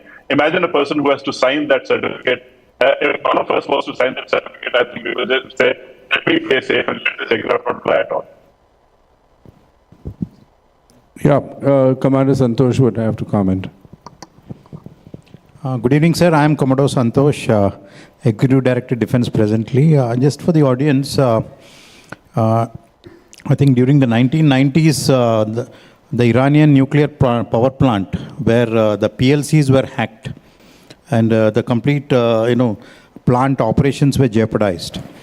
So here, what happens is that we are buying all these, the PLCs, of course, and the SCADA systems are actually the control systems which are there in all, not only nuclear power plants, in all, power sector, and of course steel plants and everywhere. Wherever you need a control system today, we have PLCs and SCADA systems. They have embedded software. Now, most of the PLCs and SCADA is all coming from either European countries or American companies. Okay. So now, like what the general was saying, that yes, who's certifying it, who's verifying it, what is the source code? Of course, there are certain agencies who are doing it, but then they can always be bypassed and things like that. So towards this, I'm coming from Electronic Corporation of India Limited, and we were set up to basically do the control systems for the nuclear power plants. That was our mandate. That is why we are coming under the Department of Atomic Energy. And we have developed our own PLCs and SCADA systems in-house, where the firmware control, hardware control, everything is with us within the country. So, this is some input that I wanted to give you, that for power plants and already for Durgapur steel plant, and of course all the NPCL nuclear power plants are using our PLCs and SCADA systems. So the same can be used for the power sector also. So one has to make sure that the cooling system in every critical infrastructure is kept. By the or the computer programs might tell you that the temperatures are in control, but actually there could be a surge in temperature in one of the critical infrastructure, and whole thing can come crumbling down. So I think cooling system is one big issue at the airport or in power plants, which has to be kept under check. Great. Any questions? Oh my God. Oh my God. Okay. Soni Saab first, then Rajput ji, then of course. Not exactly any question. Sir, short kar dena, please. Bilkul. Uh. So, the way I hear Pannuji, last time he was here, this time he is not present physically. Yeah, But that's another concern. So why aren't you here physically? Is there some reason for it? Security. So the way he relates infrastructure with country security, it gives me goosebumps. And that's what should happen with every operator. Now, my question or my concern is, reliability is also equally like this. You are trained, you are reached a certain level, but how do I depend on you? So we introduced what is called reliability certification specialist. We have got to go through all the process, and then only the public will have the confidence that the system is in the right hands. Coming to CISOs, something of that kind must be introduced. Before you designate somebody CISO, he should go through the entire rigor of certification. The question is what kind of a system we build. Next is that this certification has to remain valid only for 3 years. After that, he has to again reappear. And I tell you, we do it for reliability. It's not very easy to clear that exam. And that is what is required probably for CISO. I am not aware of the latest development, but I have been always concerned that by just giving designation CISO, it doesn't. And you are very right about that. Half-life of technology is quite worrying. Thank you. Mic here, please. Mic. Rajput, sir.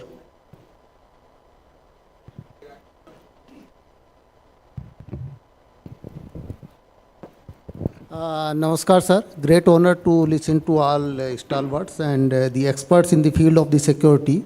As an individual, I am also concerned about the security as well as the development. 2 small questions, rather 3, but not very long. One is, can this particular drone do the interference with the signaling system, any type of the signaling, say railway signaling or signals from the ATC to the aeroplanes? And another is whether surveillance camera, which we are putting each and every place and also at the critical installations, they also can be hacked and their data can also be manipulated. And I know that there are some thermal imaging cameras, they can create a lot of problem. And as far as CISOs are concerned, I think they should be properly trained. They should be of middle age with good experience. They should undergo from integrity test and the psycho test also. Putting a CISO just as it is, raw form, is not going to serve the purpose. Rajput sir. Sir. Sorry to interrupt. This is not a question, this is a comment. हाँ चलिए जो भी कुछ है ये जो भी है वो जरा पर कंसर्न है टाइम नहीं है सर यहाँ पे नहीं सर एक बहुत बड़ा कंसर्न है देश में GIV नाम की चिड़िया है ग्रेट इंडियन बस्टर्ड उसने आपका 50,000 स्क्वायर किलोमीटर में तो राजस्थान में डेवलपमेंट रोक दिया है सोलर पैनल लगाने का तो इससे जो हमारे कैमराज हैं उससे उनको लोकेट कर लिया जाए वो कहते हैं ख़त्म हो गई हैं मर गई हैं इससे टकरा के मर गई हैं कितनी है किसी को पता ही नहीं है भी कि नहीं ये भी नहीं पता है खासतौर से गुजरात सवाल क्या है सर क्वेश्चन क्या है तो क्या ये कैमरा जो हैं उनको लोकेट करने में और उनके जो अंडे हैं उनको लोकेट करने में ये जो ड्रोन्स हैं वो यूज किए जा सकते हैं हाँ Can I request that मैंने अभी पूरा सर्वे किया था कोई नहीं है उनको जवाब देना Yeah, the first question is whether the RF signal can be interfered with. Yes, definitely it can be interfered with because that is what we are trying to do in the anti-jam, anti-drone system. You can build a jammer. See, it is basically RF signal. If you transmit a signal which is stronger than the signal which is controlling something, obviously that operating system will pick up this signal only. So that is what we call as jamming. So it happens at signals level. In fact, we supply jammer to the military where across the border it is there. We pick up cross-border communication or across the border communication also, and thereafter, if required, we jam those signals. So that can be done, and it can be done from a drone also. But the problem with the drone is that, see, the payload is very limited. So how much wattage can it carry on top? And it is, amplifiers are very, very power intensive. How much power can the drone give it to it? So you will have to maybe have a tethered drone or something where power supply is going down from the ground level. The second part of it was whether you have the camera, whether it can be hacked or anything like that. See, please understand that anything on a network can be hacked. So that is why in the armed forces, we always separate out our day-to-day functioning network with internet. Internet does not flow into our day-to-day functioning computers. Internet is a standalone PC, we give it in the corner, you can do whatever with that. That does not come into the main system.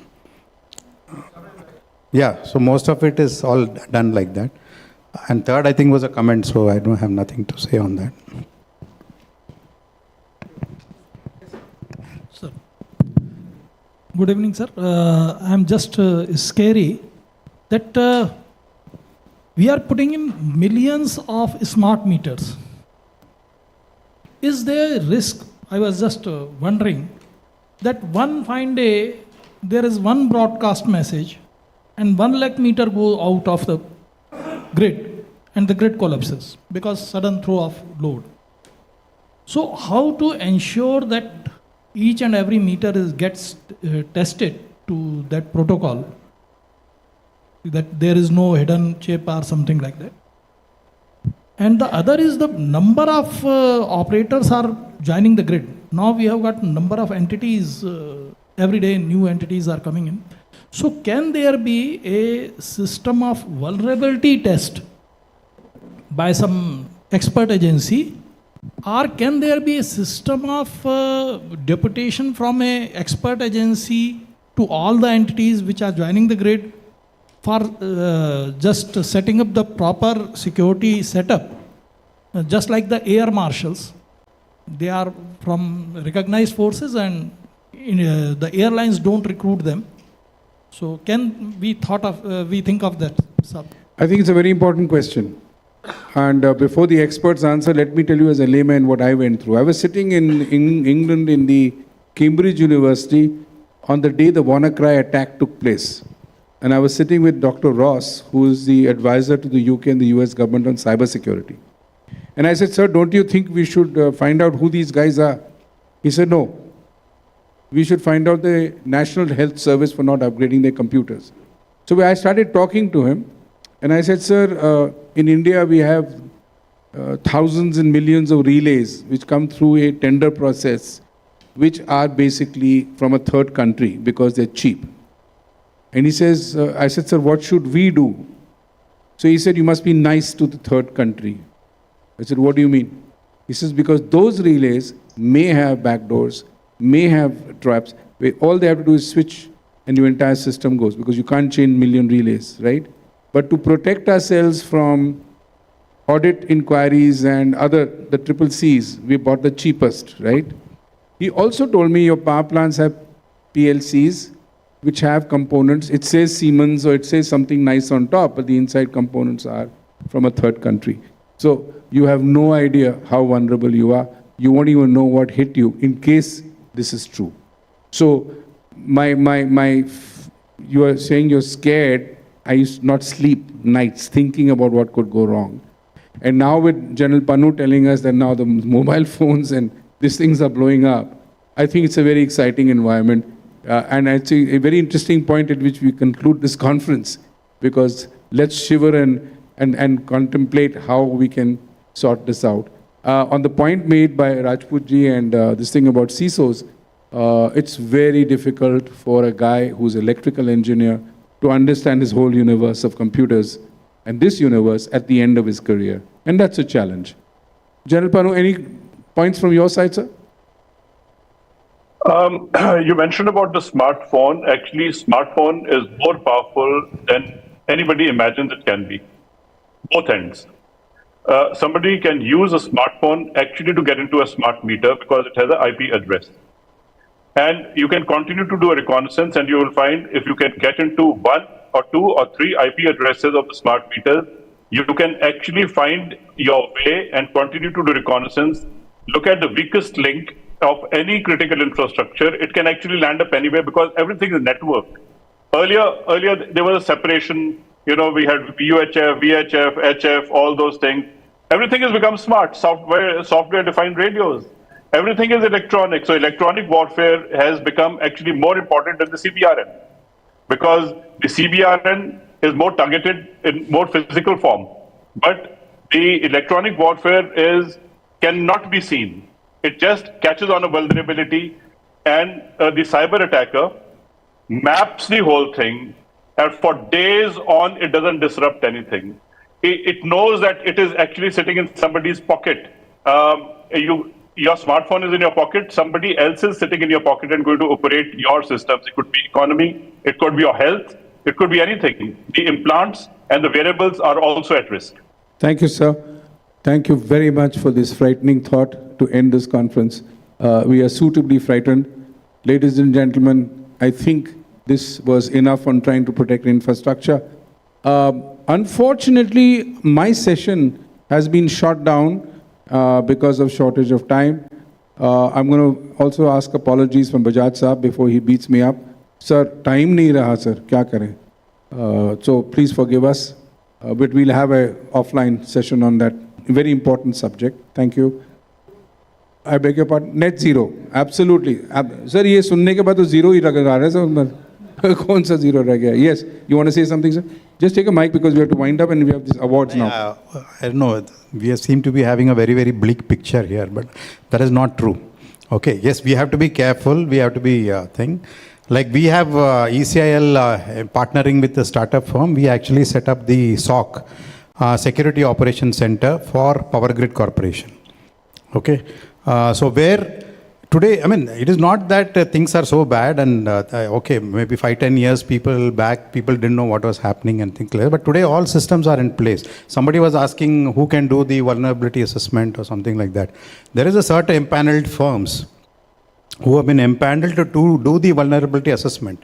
Any software that we put into the, we make C4I system for BrahMos, missiles, we make for Akash missile, we make many things. So all that go through a third-party vulnerability assessment. Similarly, SOC is there. For example, Power Grid Corporation, we have set up a SOC. Now the SOC has got complete, I mean, there are softwares. Okay, that software itself may have some vulnerability. That is a different story. Okay, but that software is able to have the complete assets which are there on the network. He can give you on a computer what are the different assets which are there, which are the softwares that are running in each of these assets. All those details are available. So it is not as bleak as it looks, but yes, we have to be very careful on this. And there are systems and procedures. Somebody spoke about energy meter. We also make energy meters. So, sir, hold on. Certification. Sir, hold on. 1 minute. Sir, आप 5 minutes ले लो, but now let me make one announcement. There's a tea break. I suggest you catch hold of Commander Saab. He's a brilliant man. Catch hold of him. Get your fears sorted out. He'll give you a lot of comfort. Okay. Atomic Energy Commission is a comforting organization. So there's a 10-minute tea break and the awards start. Sorry, we have to do it this way. Tea break, sir. कोई सुना नहीं किसी ने?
Come on, please.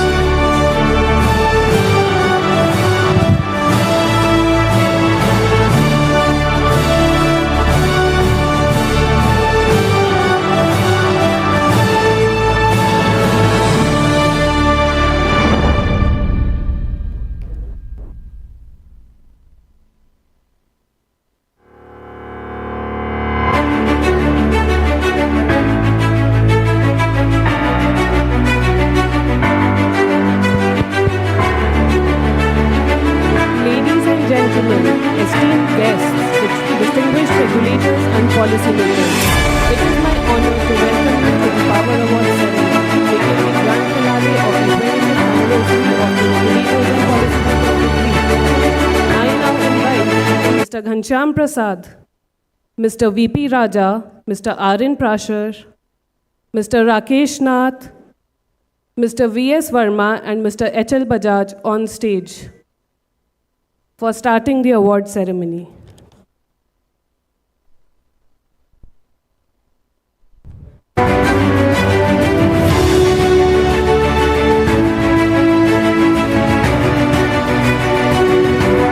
Before we proceed with the award ceremony, I would also like to express my sincere gratitude to the esteemed jury, which consists of Dr. Dio, Mr. VP Raja, Mr. Rakesh Nath, Mr. Chintan Shah, Mr. Ajay Shankar, Mr. V. Subramaniam, Mr. Balwan Joshi, and Dr. V.K. Garg.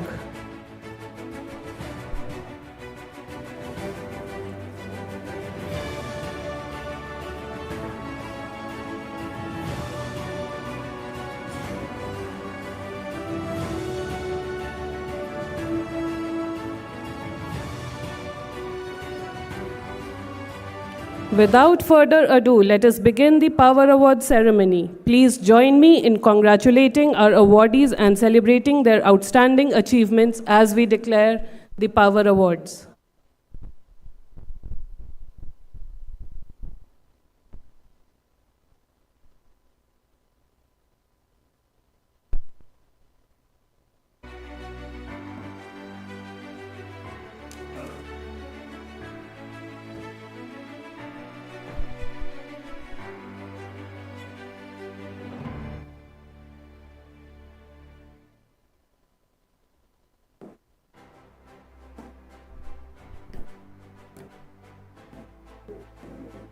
The award ceremony will be conducted category-wise as were the nominations filed, and we start with the Best Thermal Power Generator commissioned before December 2012. The first outstanding achievement goes to JSW Energy Limited, Ratnagiri.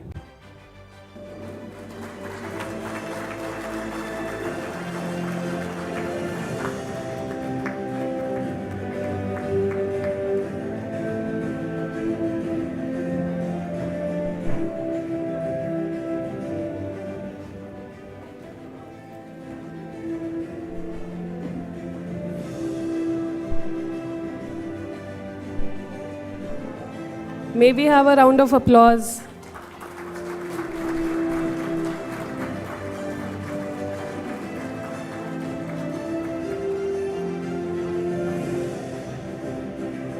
The second runner-up in the same category goes to Aprava Energy.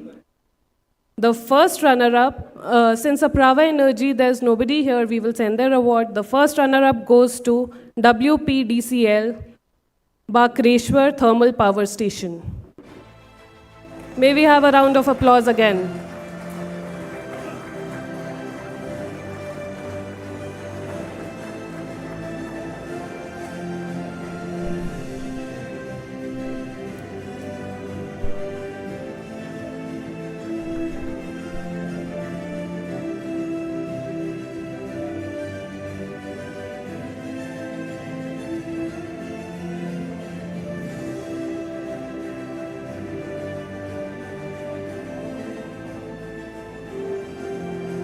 Finally, the winner of this category is Chhattisgarh State Power Generation Company Limited, DSPM TPS Korba East.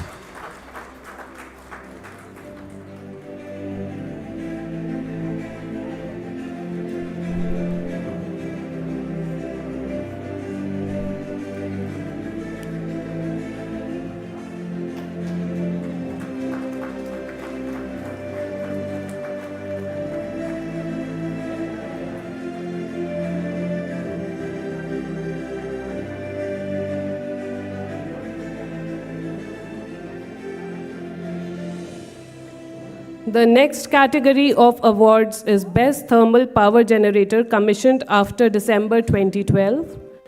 The second runner-up in this category is again Chhattisgarh State Power Generation Company Limited, ABVTPS, Marwa.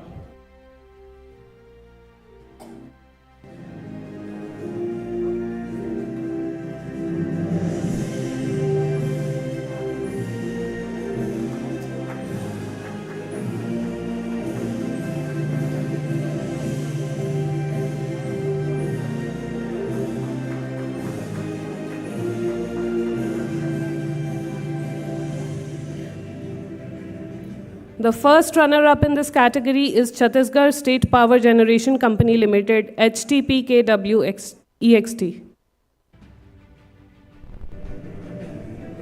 A huge round of applause.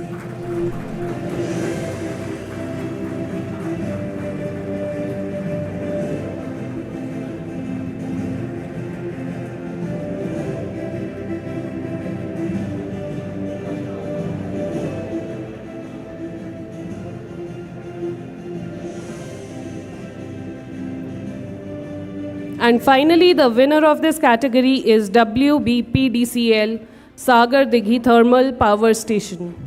May we have a huge round of applause for this.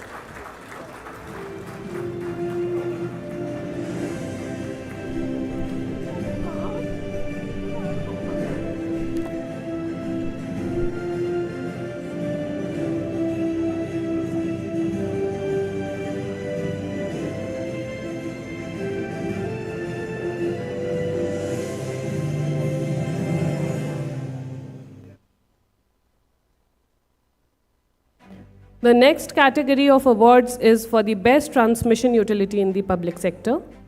And we start with the first runner-up, which is again West Bengal State Electricity Transmission Company Limited.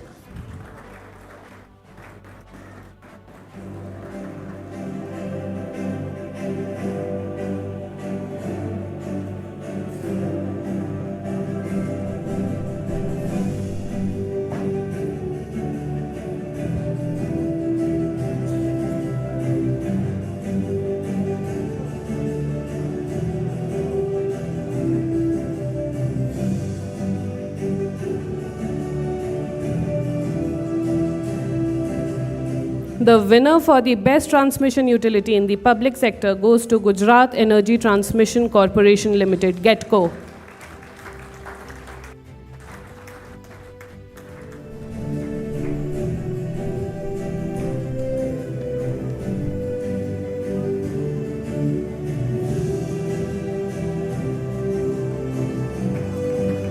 A huge round of applause, please.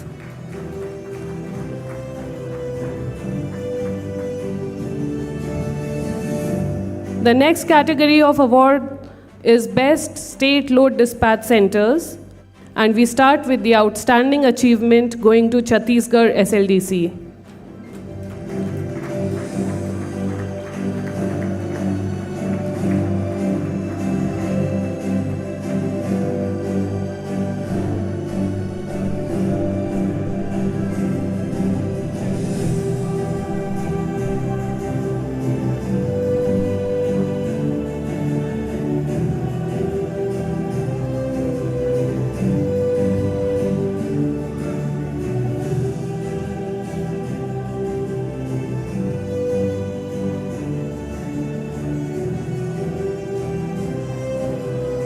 Outstanding achievement in the Best State Load Dispatch Center also goes to West Bengal SLDC.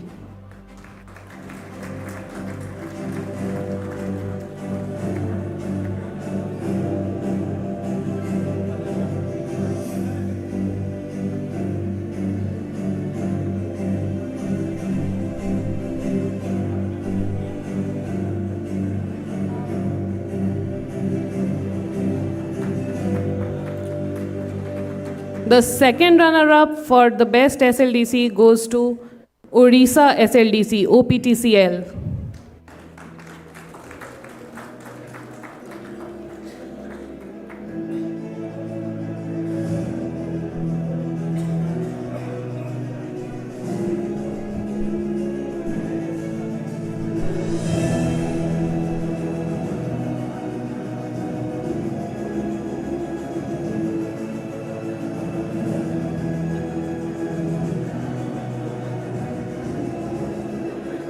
The first runner-up in the Best State Load Dispatch Center goes to SLDC Getco, Gujarat.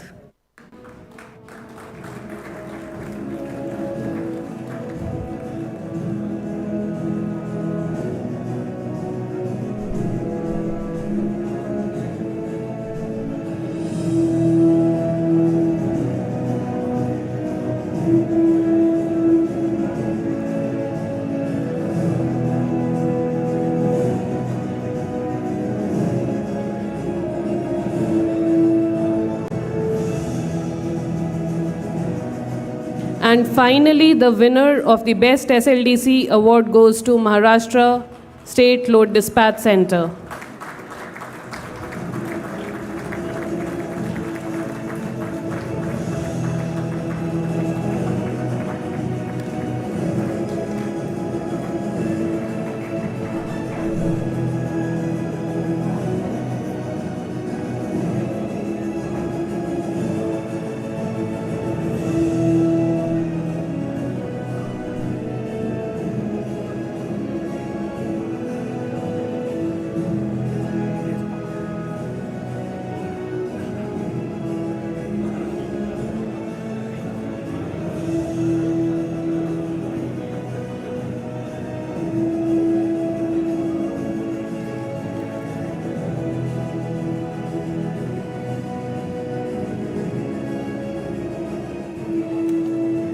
The next category of awards is Best Performing Distribution Company, City Base. And the second runner-up is Noida Power Company Limited.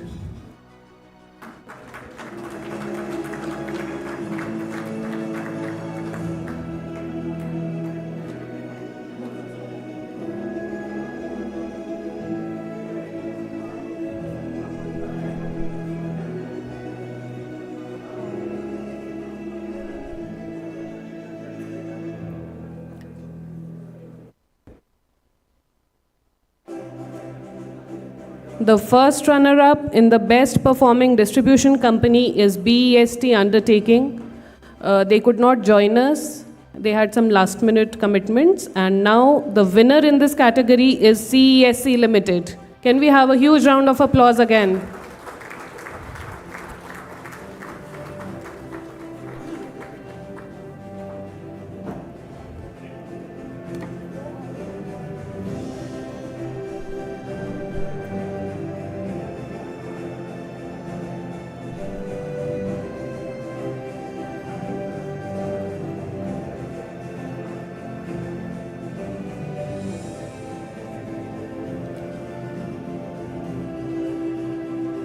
The next category of awards is the Best Performing Distribution Company, Large Companies. Best Performing Distribution Company, second runner-up award goes to Maharashtra State Electricity Distribution Company, MSEDCL.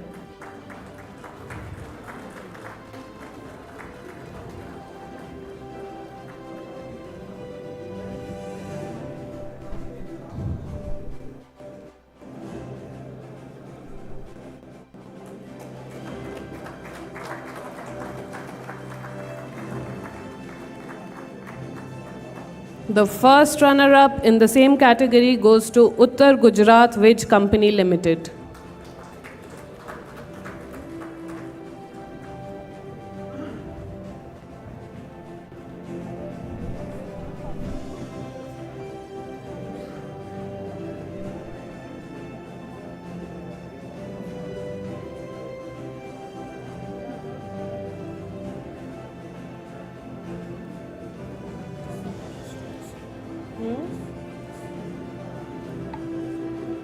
That's what I'm doing.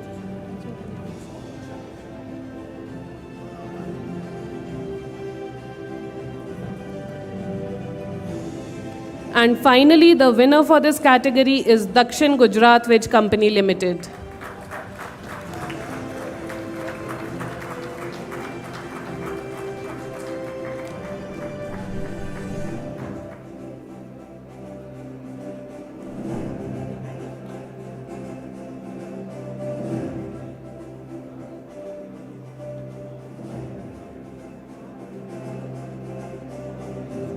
The outstanding achievement in best performing distribution companies goes to Paschim Gujarat Wijh Company Limited.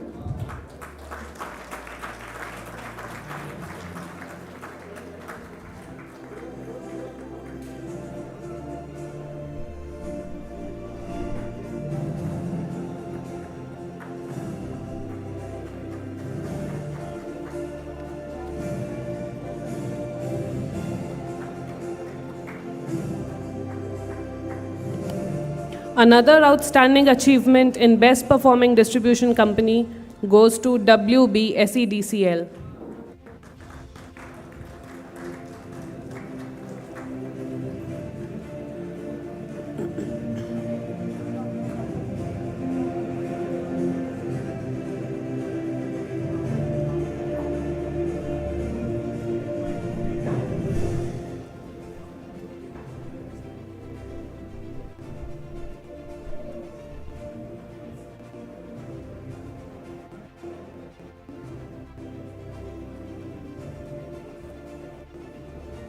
And finally, the last outstanding achievement award for the best performing distribution company goes to TGN PDC.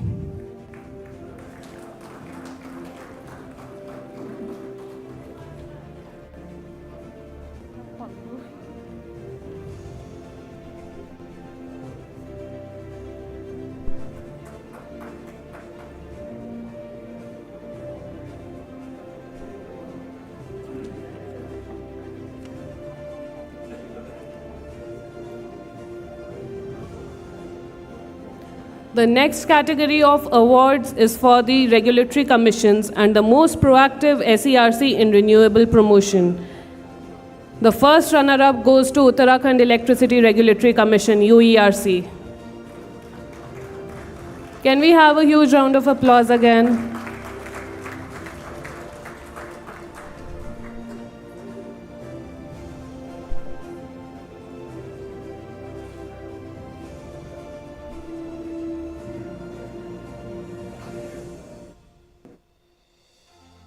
And the most proactive SERC in renewable energy promotion, the winner is MERC, Maharashtra Electricity Regulatory Commission.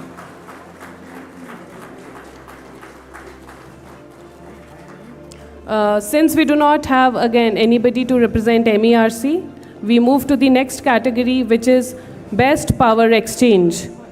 And the award goes to Indian Energy Exchange.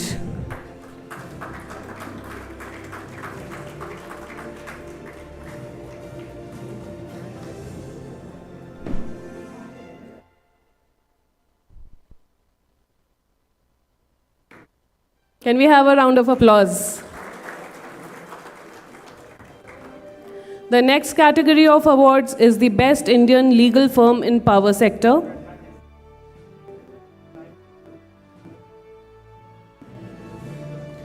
The Outstanding Achievement Award goes to Sagas Legal.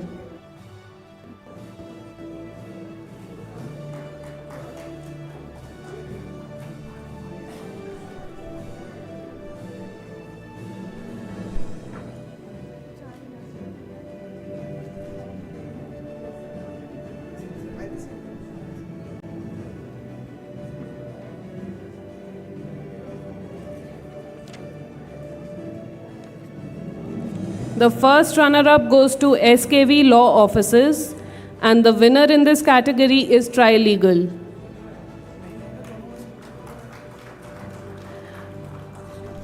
We again do not have representatives from these two law firms, so we move to the next category, which is Best Distribution Company, which is promoting consumer awareness.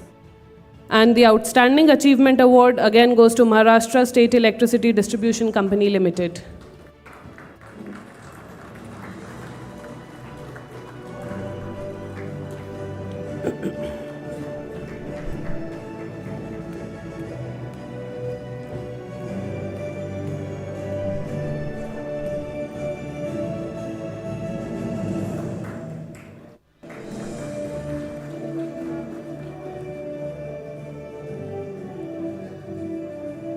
The next outstanding achievement in Best Distribution Company to promote consumer awareness goes to CESC Limited.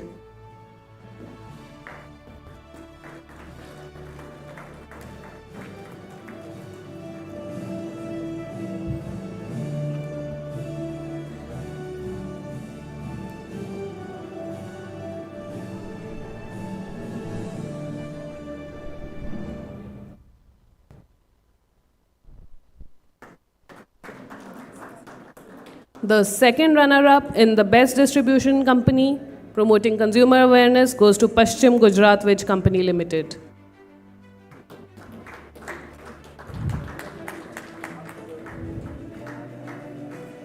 Let us all put some more energy in the applause and the congratulations for all the winners.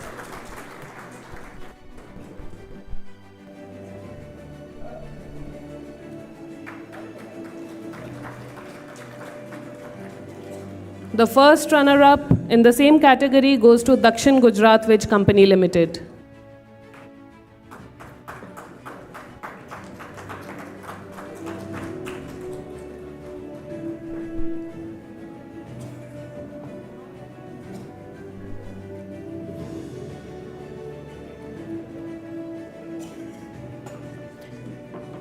And finally, the winner in this category is APSPDCL.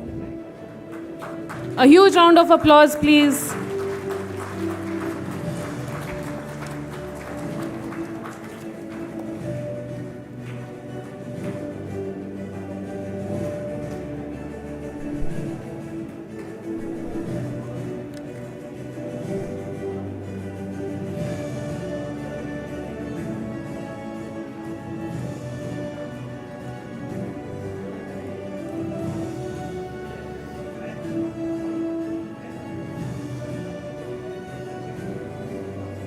The next category of awards is Best Hydro Power Generator, Public Sector and Private Sector.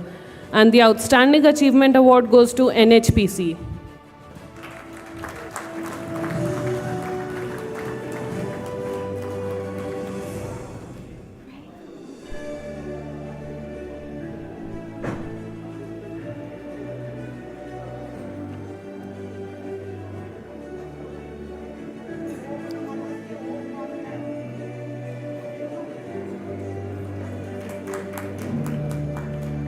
And the winner in the private sector for the best hydropower generator goes to the Greenco Group.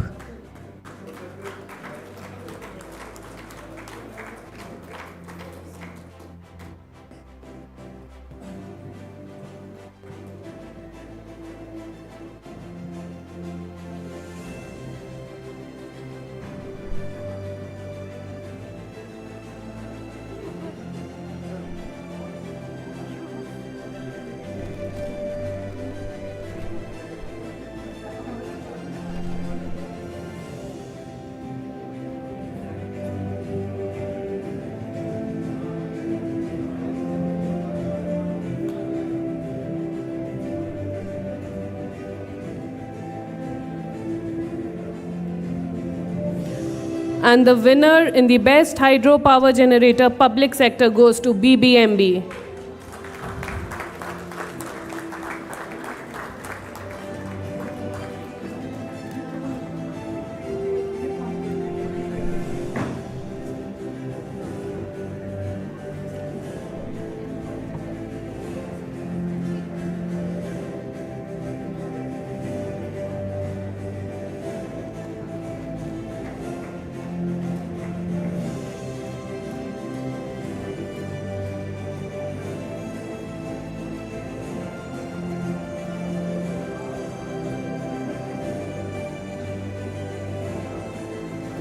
The next category of awards is the Best Solar Developer, solar PV based on cumulative MU generated and supplied during April 2023 to March 2024.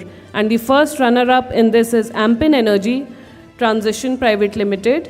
The representative is not here, so the winner of this particular category is Greenco Group again.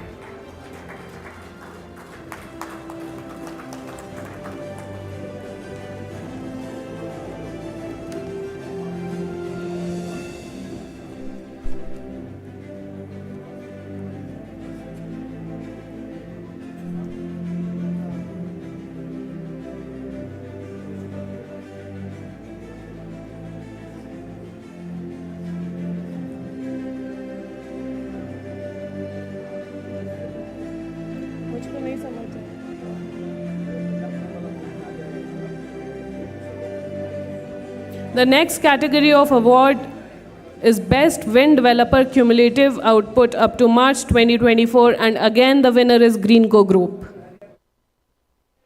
A huge round of applause, please.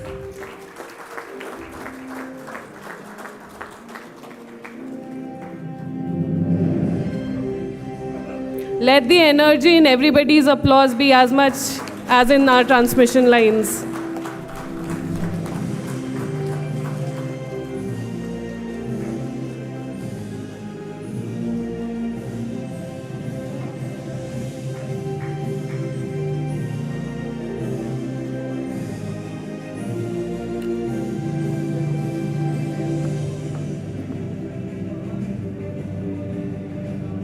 The next category of award is Best Solar PV Plant, and the winner is again the Greenco Group.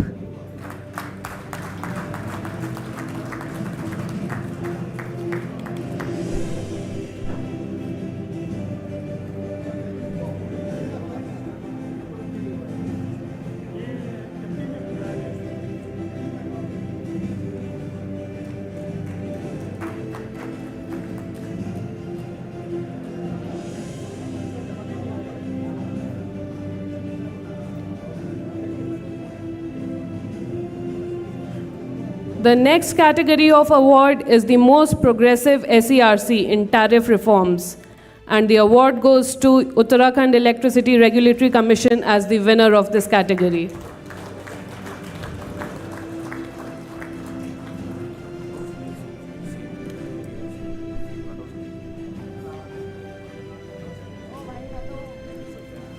And the most progressive SERC open access first runner-up is also UERC, so we will also present this award at the same time. Sir, Anurag sir, another award. Most progressive SERC in open access, consumer choice. A huge round of applause. And the winner in this category for the most progressive SERC open access consumer choice is MERC.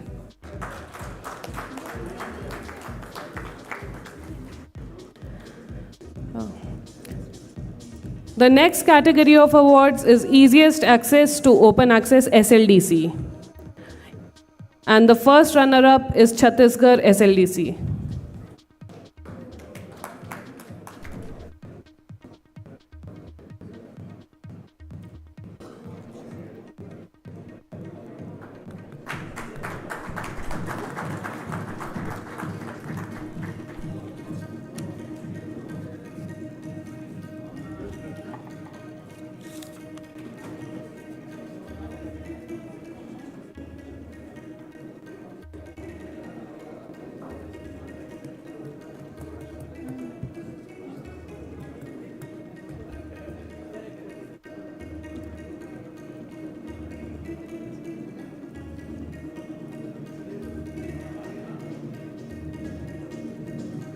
The winner in the category Easiest Access to Open Access SLDC goes to Maharashtra SLDC.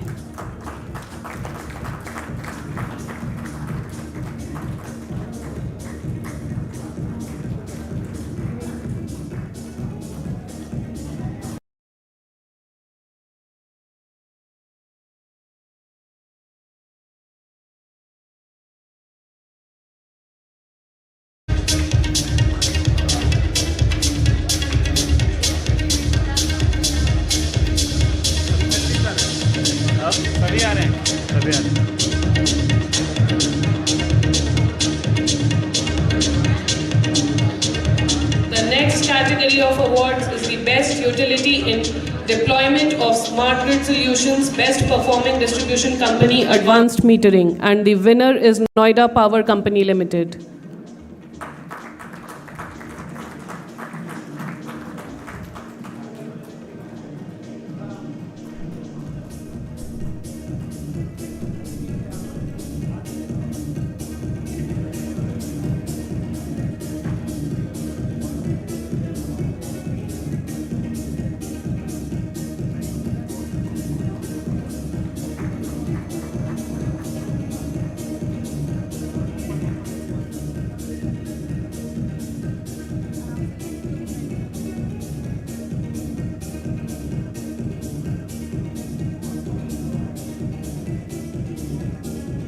The next category of awards is Best State Promotion of EV. And the first runner-up is Maharashtra State Electricity Distribution Company Limited.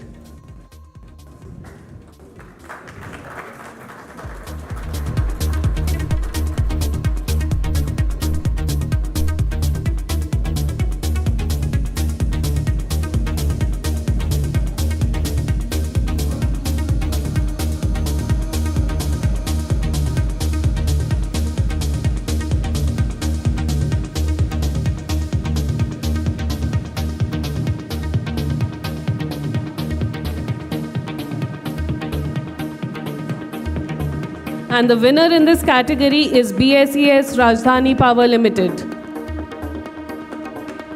Best State Promotion of EV.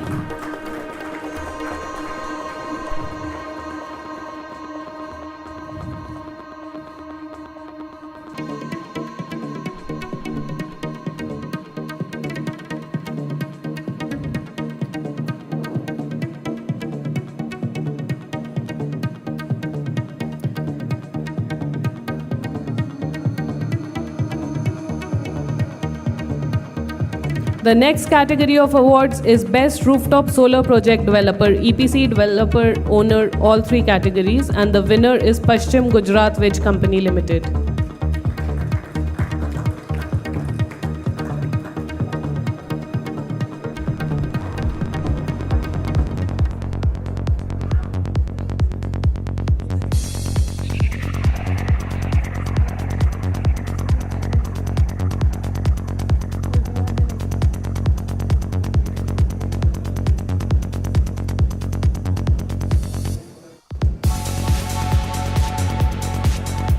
The next is a special recognition award for Solar Pinnacle Award 2024-25 for the largest single location solar power plant in Rajasthan, and the award goes to Acme Solar Holdings Limited.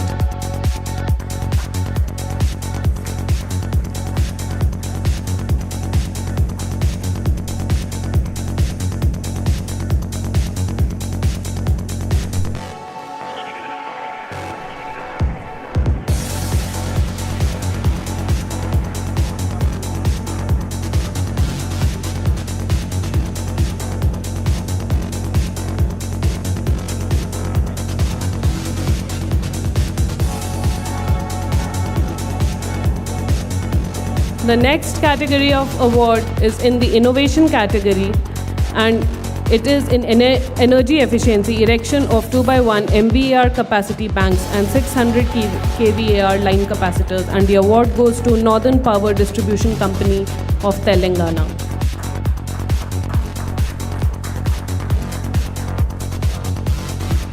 Also, the award for energy conservation, distributed solar generation and techno-commercial IRDA GPRS enabled integrated spot billing goes to Northern Power Distribution Company of Telangana. A huge round of applause.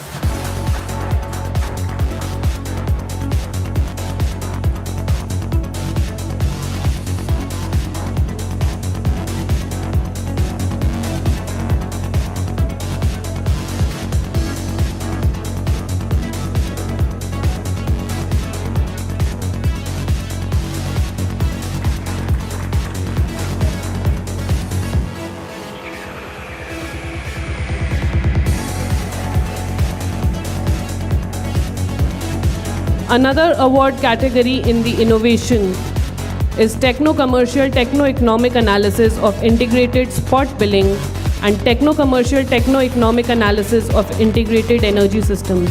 And the award goes to Energy Exemplar. A huge round of applause again.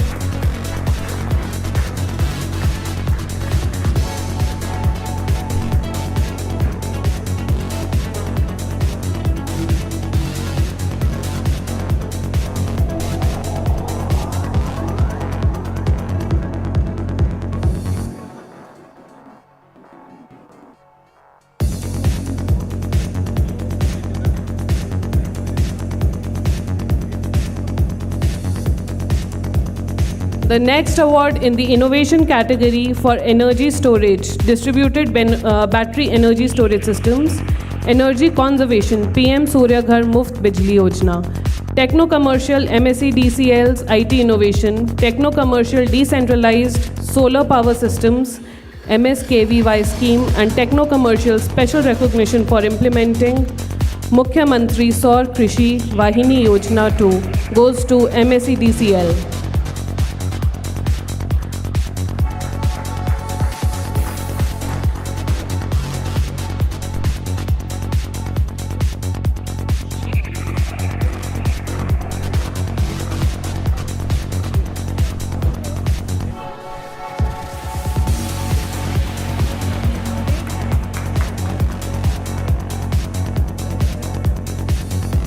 And the special recognition for implementing Mukhyamantri Saur Krishi Vahini Yojana also goes to MSc DCL.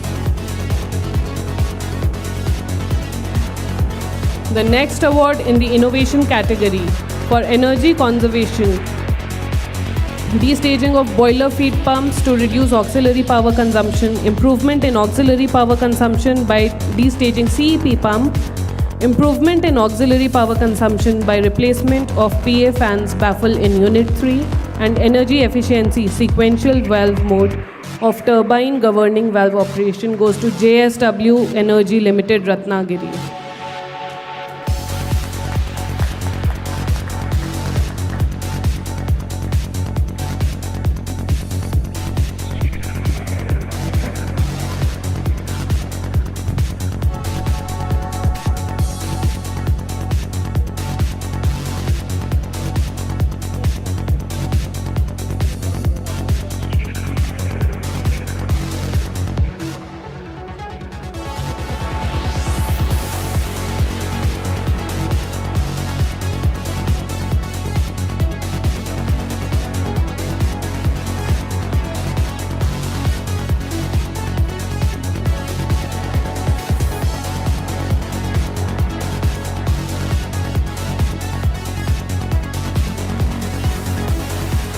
The next category for innovation in empowering all ages of people of South and West Delhi using Sparsh program, empowering people of all ages on energy conservation using video game method, a pilot project goes to BSES Rajdhani Power Limited.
And finally, the last category in innovation for techno-commercial day-ahead electrical load forecasting for Uttarakhand state power utilities using artificial neural network goes to UERC.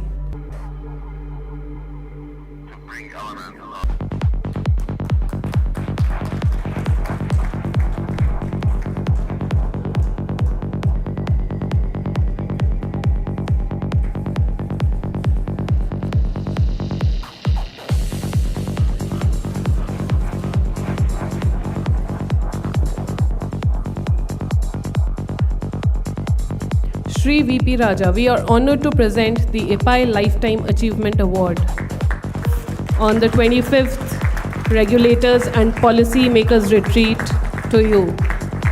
You are a distinguished leader whose contributions have profoundly shaped India's power sector. As chairman of the Expert Appraisal Committee, Thermal Power Plants and Coal Mines under the Ministry of Environment and Forests, you've played a pivotal role in evaluating power and coal mining projects, ensuring environmental sustainability through rigorous impact assessments and management plans. As your role as the chairman of MERC, you have led a quasi-judicial body overseeing critical responsibilities including electricity tariff regulation, renewable energy promotion, power purchase agreement approvals, and dispute resolution among utilities.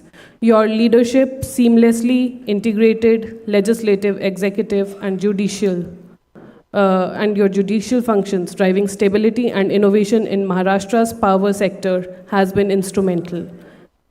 Beyond your regulatory roles, Mr. Raja, you have been an esteemed educator, teaching quantitative techniques, statistics, financial economics, and environmental management at JBIMS for over 12 years, shaping future leaders with your expertise and insights. In recognition of your remarkable contributions to policy, regulation, education, and sustainable power development, we are honored to give you this Lifetime Achievement Award. May I please request everybody to stand up for Mr. VP Raja. And a huge round of applause.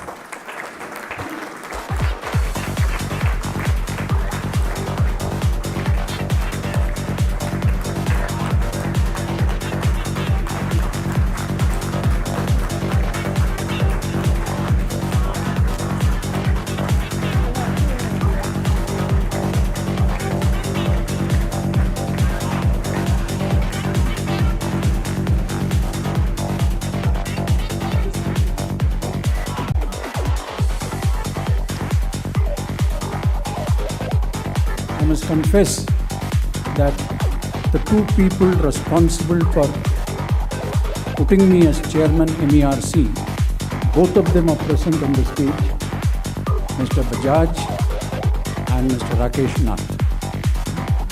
So I owe coming into the regulatory sector to whatever I learned from them during my entire journey. So I'm extremely grateful to you, sir.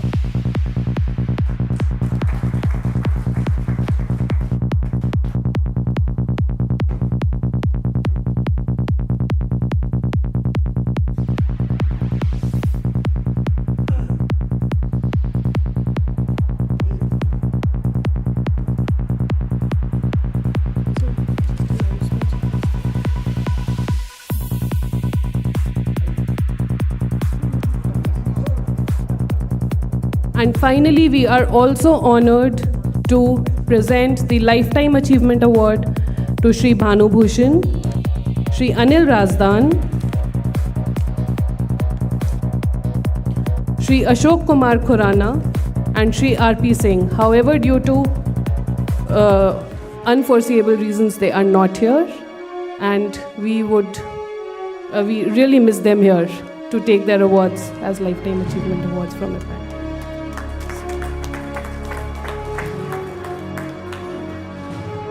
I got a very nice message from Mr. Razdan, apologizing due to family issues he couldn't come. He has been instrumental in a lot of good things happening in the power sector. I happen to have known him since early 2000s when he was in the Ministry of Power as a Joint Secretary. And of course, he also... I also have a message from R.P. Singh, the former chairman of Power Grid.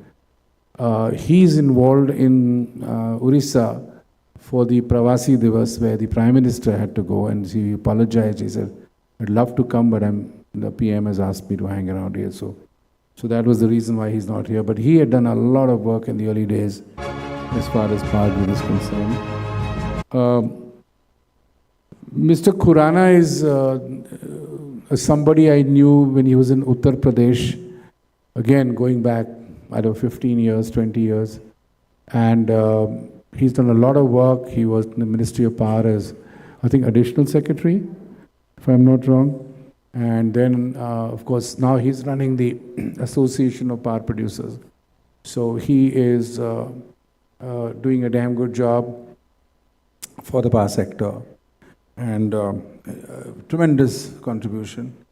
And of course, Mr. Bhanubhushan, I must tell you, is for me one of the finest leaders in the power sector.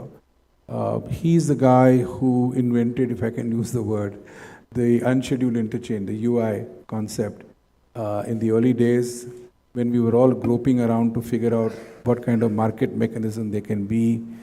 And his contribution to laying the foundations of power grids, in case sort of a bifurcation of power grid, and POSOCO getting its own independence, where Sony uncle was the revolutionary with the flag, wanting complete independence, etc. So he also was in the CRC, and he had a great contribution.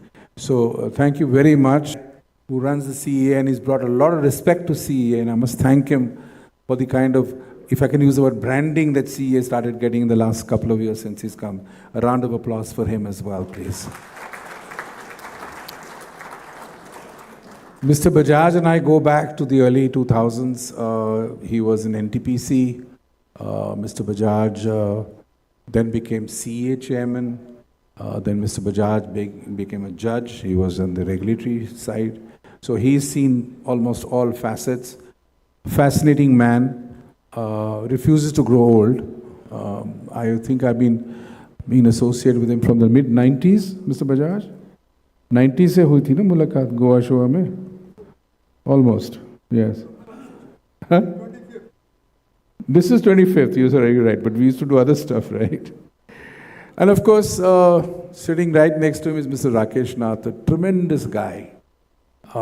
He was in PTC, he was Bhakra Bayaz Management Board, he was an outstanding guy, and finally he ended up as a regulator, and lots of things. Very exciting guy, lovely guy to interact with, lots of learning. His session was so exciting, people were very impressed. Thank you so much for sparing time and coming, grateful to you. Mr. Verma is a phenomenal guy. I must give a naughty remark on this one. I won't name the person, but an IAS officer had an argument with him, and unfortunately the IAS officer lost the battle. He didn't expect Mr. Verma to come out so strong. He's a man with his own point of view, his own vision, an engineer, a regulator, and right now in his young age, he's flying to Africa all the time, fixing the electricity systems in Africa, and I think that is phenomenal at his age. To those of you who don't know Mr. Prashar, I got a shock.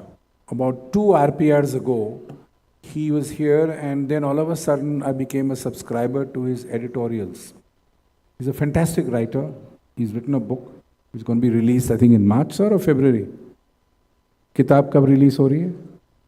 Next month, February. But very interestingly, he would write about geopolitics. He would write about, I thought he's an IS officer who spent some time in the power sector that I knew, and he sort of, in a sense, regulated stuff.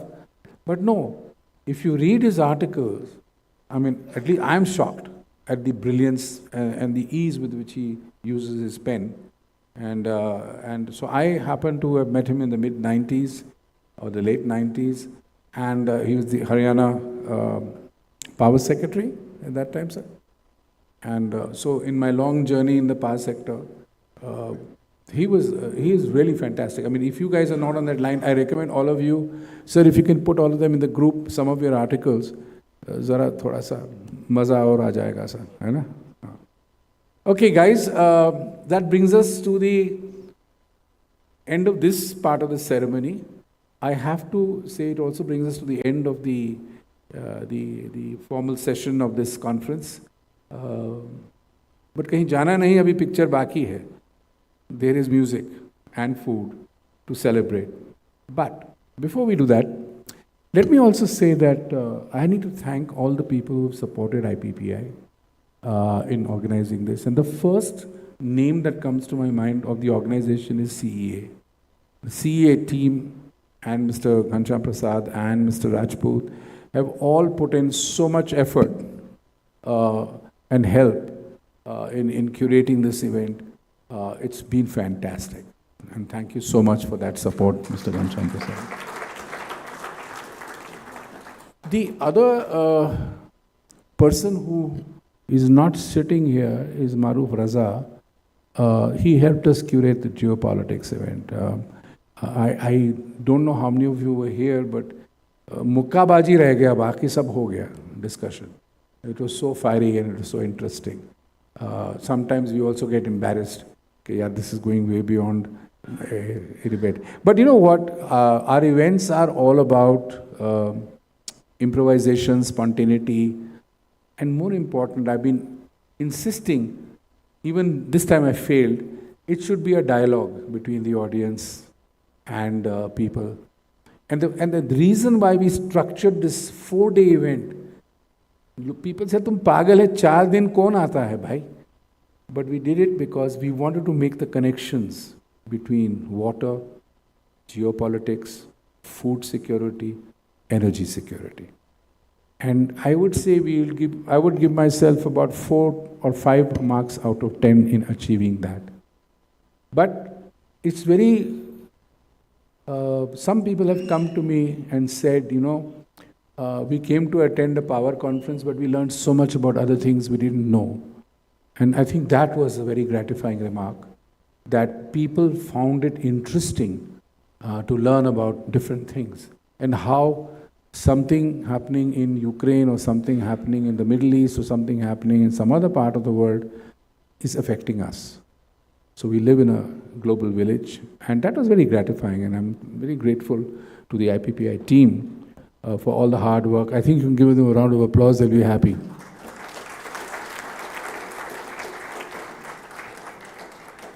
And also the other sponsors and supporters, I can't name them all, but that's been very, very helpful. I also have to thank IDAM. IDAM. It's IDAM? Yeah, DAM. Hey DAM. Okay. IDAM as the knowledge partners, they actually were the ones behind this award ceremony and who's to get what award, etc., etc. Thank you so much, IDAM. We're very grateful to you. Besides connections, we've been doing conferences on the power sector since 1992. And I can tell you one thing. Most of the conferences have one guy speaking, everyone listening, and then they go home and they forget about it. I think that is not what we can do now in the 21st century. You have to get value by going somewhere, making the effort to physically go there. And that, to my mind, what is very important is getting into the granularity of things. I myself learned so much from these conferences. In the last 6 months, we've been holding these monthly meetings, which are, I think, what do you call them? IPPAIs or whatever you call them? IPPAIs, which is Independent Power Producers Research, whatever. But what I found fascinating is markets. Granularity, what is a market? How will you integrate renewable into converting to firm? What are the challenges? Transmission lines ka congestion ka kya problem hai? Everyone's adding solar. The sun doesn't shine at night. So we going to go into storage. So we had Rahul Valvakar and his team come, IESA supporting us.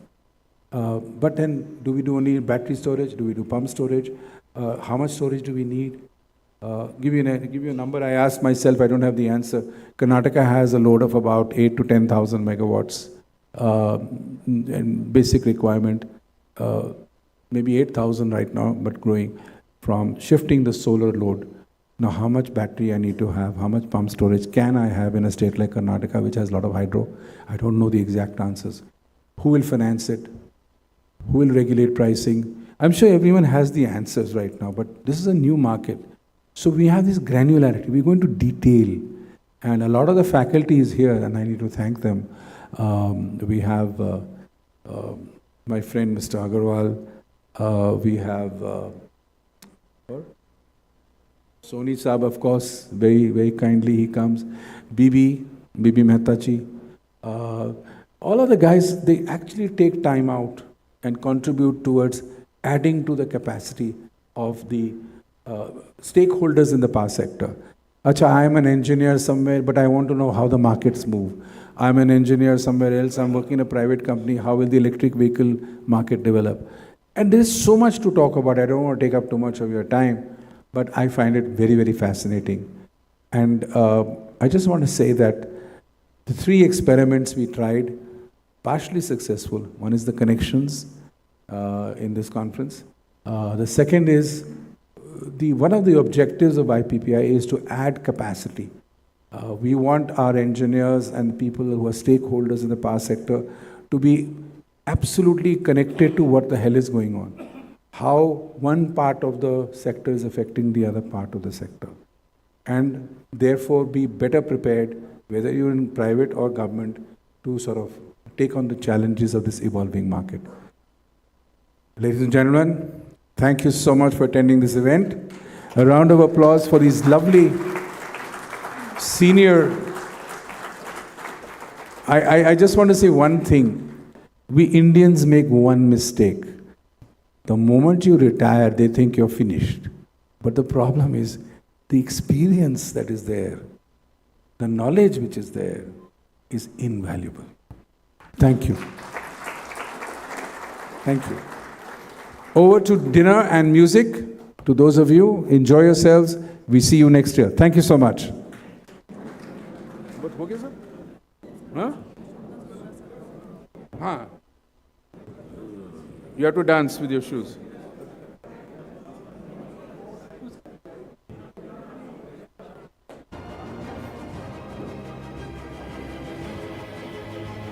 For all the people who've got awards, you can please collect your boxes for taking your awards back to your hometowns and offices. You will get the boxes of the awards backstage. Thank you so much. Have a wonderful evening.